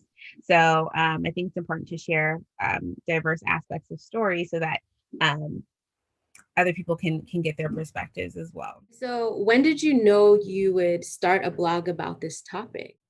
Yeah, I mean, I actually started it about 3 years ago, I want to say 2 to 3 years ago. And I just felt God kind of nudging on my heart to start something, just because I had realized that I was dealing with some things in terms of not having my father. And so it was just kind of a way, like initially I was just kind of writing to kind of release. And then I felt God kind of nudging at me to start this platform, because I realized that I'm probably not the only one who goes through this. And so, yeah, I just, although it was kind of hard because it's hard to kind of be vulnerable in front of others and share that aspect of my life. I wanted to impact others and help them overcome those struggles as well. And so in terms of this blog, like how did you get started? Because I know there's a lot that goes into creating a blog. Right. Yeah. So what I did was I kind of wrote my story first, and then I had joined some Facebook groups of like bloggers, women who write, things like that. And then I just kind of made a general post. I said, hey, I have this blog coming out. It's for fatherless daughters. If anyone is affected by this and has healed or just wants to share their story, you know, let me know, drop your email and we can talk. And so that's how I got started. I got a lot of requests to share stories. And so I just had them write it up, and I was posting it on my blog. And the response I got from it was really good. I even, there were people that I didn't even know who were affected by fatherlessness who would comment and just say how the stories resonated with them. So that was good to see. Wow. Yeah, because sometimes people are smiling and you don't really know their story, and to be able to have that platform, people can be able to, you know, tap into it. So I'm sure they were blessed, you know, by you doing that.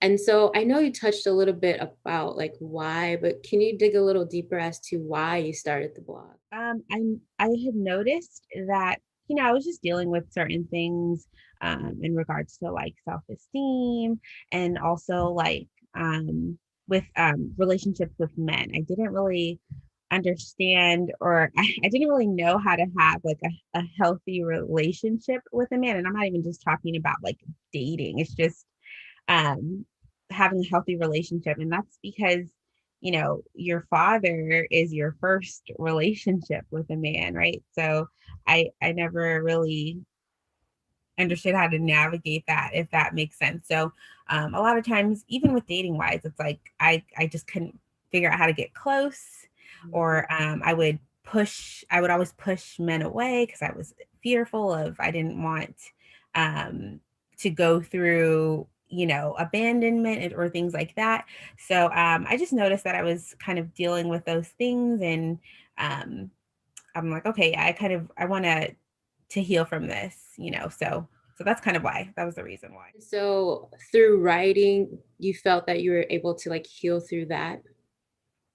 Yeah, I think writing helped me just pour out like what was in me, because you know when you hold all that stuff in yourself, it hurts, right? And so it just helped me to like pour things out, come to an understanding of like, okay, this is why I'm this way, and this is why I'm um going through this.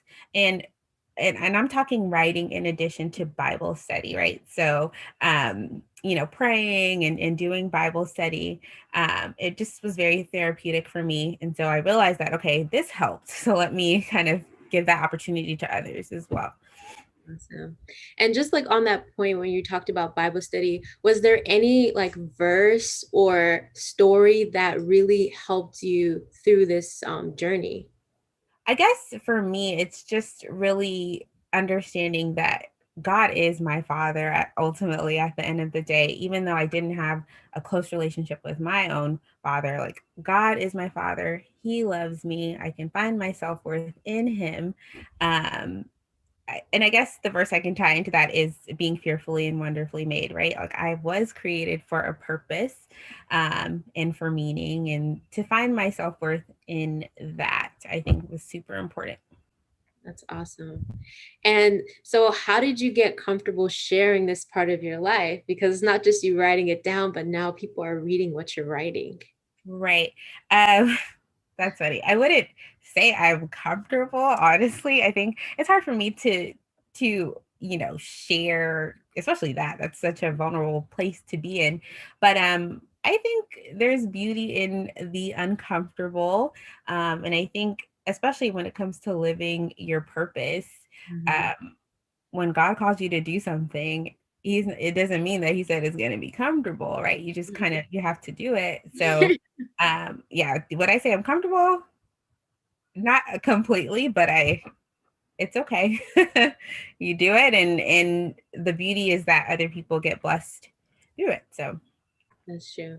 Yeah, that's a good way to answer it because I can imagine, yeah, you might not be comfortable, but you have faith that God knows what he's doing with you right, sharing your story.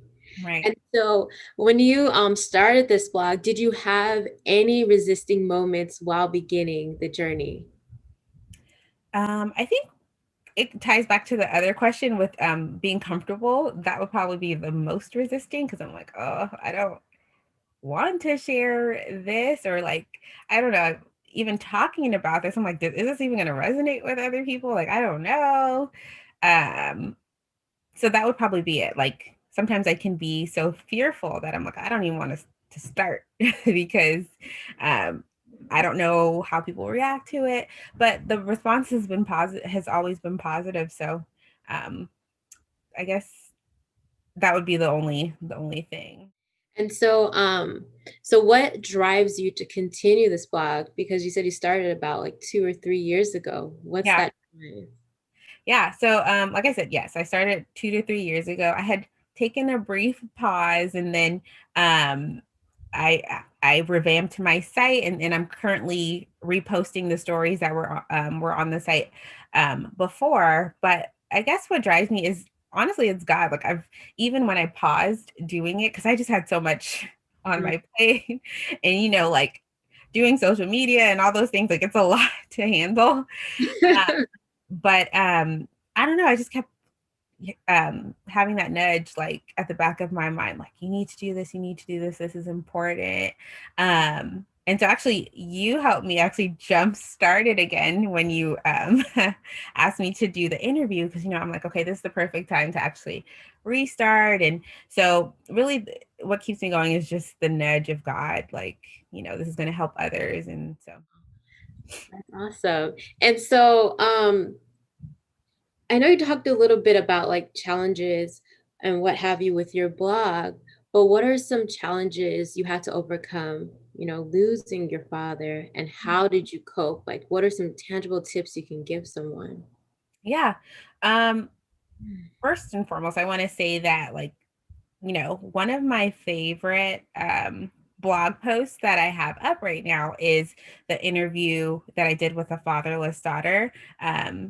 That actually, in doing that interview, I was actually tearing up with the person who I was doing it with. It's anonymous, but it was just, I would say, beautiful to see, you know, how she went through what she went through with her father, but then she was just able to forgive and release that animosity from her father, and that really helped her to cope with the effects of fatherlessness and not kind of let it settle within her, and then also to kind of rebuild that relationship with her father, you know, from that. So I guess the advice that I would give is, first thing is obviously seek God, and knowing that God is your father. God loves you. You are wanted, and your that love can be restored through Him. You know, that's why it's called Daughter Restored. But then also, the second thing is to forgive. Don't hold that in your heart. Don't hold that animosity towards your father. Because it doesn't do anything for you to hold that in. You have to release it. And yeah, I would say those would be the main two takeaways, and those are the things that helped me to overcome. So that would be the advice that I would give. I like how you touched on that, because I don't know, initially, like my thought going in was that, you know, the father passed away, but fatherlessness does not always mean that the father, you know, passed away. He could Right. just, it could be neglect or abandonment. That's the thing. It's, you know, and that's the importance of sharing other people's stories, because my own experience is not somebody else's, right? Fatherlessness can be, like you said, like an emotional neglect where that person is physically there, but emotionally not there. Or maybe you're fatherless because your parents divorced and your father left or is incarcerated or whatever it is. So it's not just a, you know, it's not like a one way to kind of look at it. And then also it affects everybody differently. The way it affected me doesn't mean it's going to affect, you know, you in a different way, right? Like I have two sisters, right? So just because it affects me a certain way doesn't mean it affects them the same way. So I know you talked about like Bible study, but is there like a support system you have, or what helps you like navigate this? I would say, of course, I did mention the Bible study. Luckily, God did put great people in my life to, you know, help me, and people I could talk to and help me through it as well. So I think if someone has a great support system, you know, that's always great to have.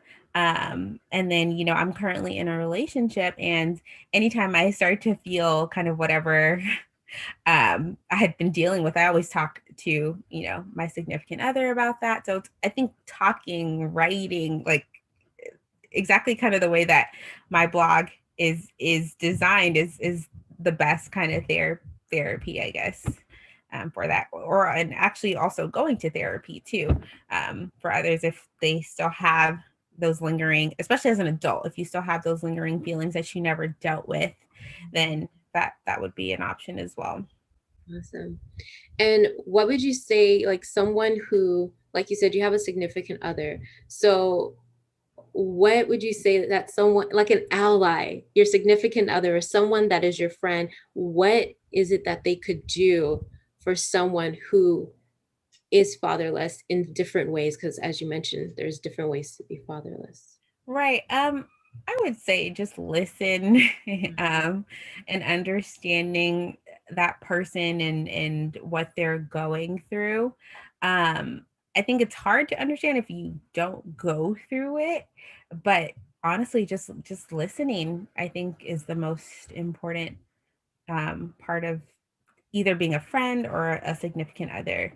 Um, How does faith play a role, your faith in Christ play a role in what you're doing with your blog? I would say honestly, everything is by faith. Even just starting the blog was by faith, and just hearing God say, "Okay, I want you to do this," and chipping away at whether it's starting the blog. Okay, now asking people, "Hey, can you write for this?" Even now, as I'm getting more of a push to get back into it, it's like, okay, don't just stop at the writing. There's other things you can do, whether it's events where someone can come and speak, um, whether it's Bible studies, podcasts, Wow. uh, whether it's me, sometimes I can be very like, it's hard to to step out, right? And look at yourself. I'm sure with you too doing this, like, and look at yourself as, okay, it could be you, right? So whether it's God leading me, like, hey, you're going to be the speaker, those things. So I think it's honestly all just by faith and trusting him, and not leaning on myself for this. Like even today, before this, I prayed, God, speak through me. So just, I think everything is by faith. Yeah. Yeah, and that's amazing how you talked about like the future of it. It's not just writing, like you're thinking of podcasts and meetups and Right. just so much that you can do. And I can only imagine the people that will be blessed by it, to have that community. Yeah, I'm excited. I'm excited Yeah, for I am too. You said it first here. So what does living with purpose mean to you? Living with purpose to me points back to the verse Matthew 6:33, which is, seek ye first the kingdom of God and all other things will be added. And so to me, living with purpose is first and foremost knowing God, knowing who he is, having a relationship with him. You can't live in purpose if you don't know the, the one who gives you that purpose, right? So having a relationship with him, seeking him, and doing whatever it is that he tells you to do, um, without hesitation, just having faith. I think that is truly living in purpose. And so where can people find your blog? Yeah, so you can find my blog at www.daughterrestored.com. You can also follow me on Instagram at daughterrestored. And yeah, I'll be getting some new content in this year. So please don't forget to subscribe. You can subscribe also on my blog. Awesome. And so well, I guess, yes, you do take guest writers, but how can people let you know that they're interested in writing for your blog? Yeah, you can email me at daughterrestored@gmail.com. And then I'll also have somewhere on my blog where you can contact me. So if you're interested in writing, then you can contact me there. Awesome. What advice would you give to someone who identifies as fatherless? And this is kind of a new identity for them. What advice would you give? I think I would say kind of one being to identify kind of what lingering effects you're seeing from that. Again, whether it's like the self-esteem or men or whatever it is, like what effects are you seeing from that? Again, going to God, laying those things before him, because ultimately he is our father and he can restore us. He can heal us from those things.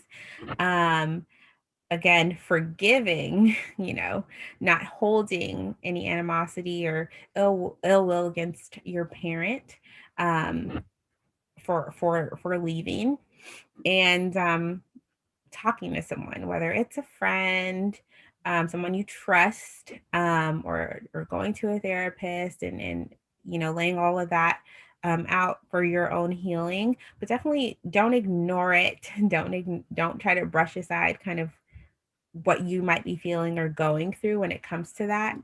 Deal with it, address it.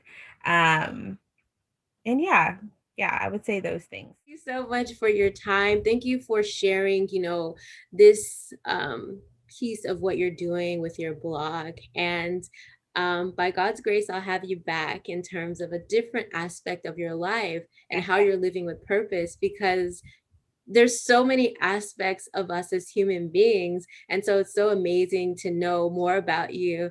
And I'm just excited to share that aspect later. But thank you so much for being here today. Thank you for having me. Of course. And thank you so much for watching. If you're new, definitely subscribe and join the family so that you will not miss out on another episode of Living with Purpose. Until next time, God's blessings always. Take care.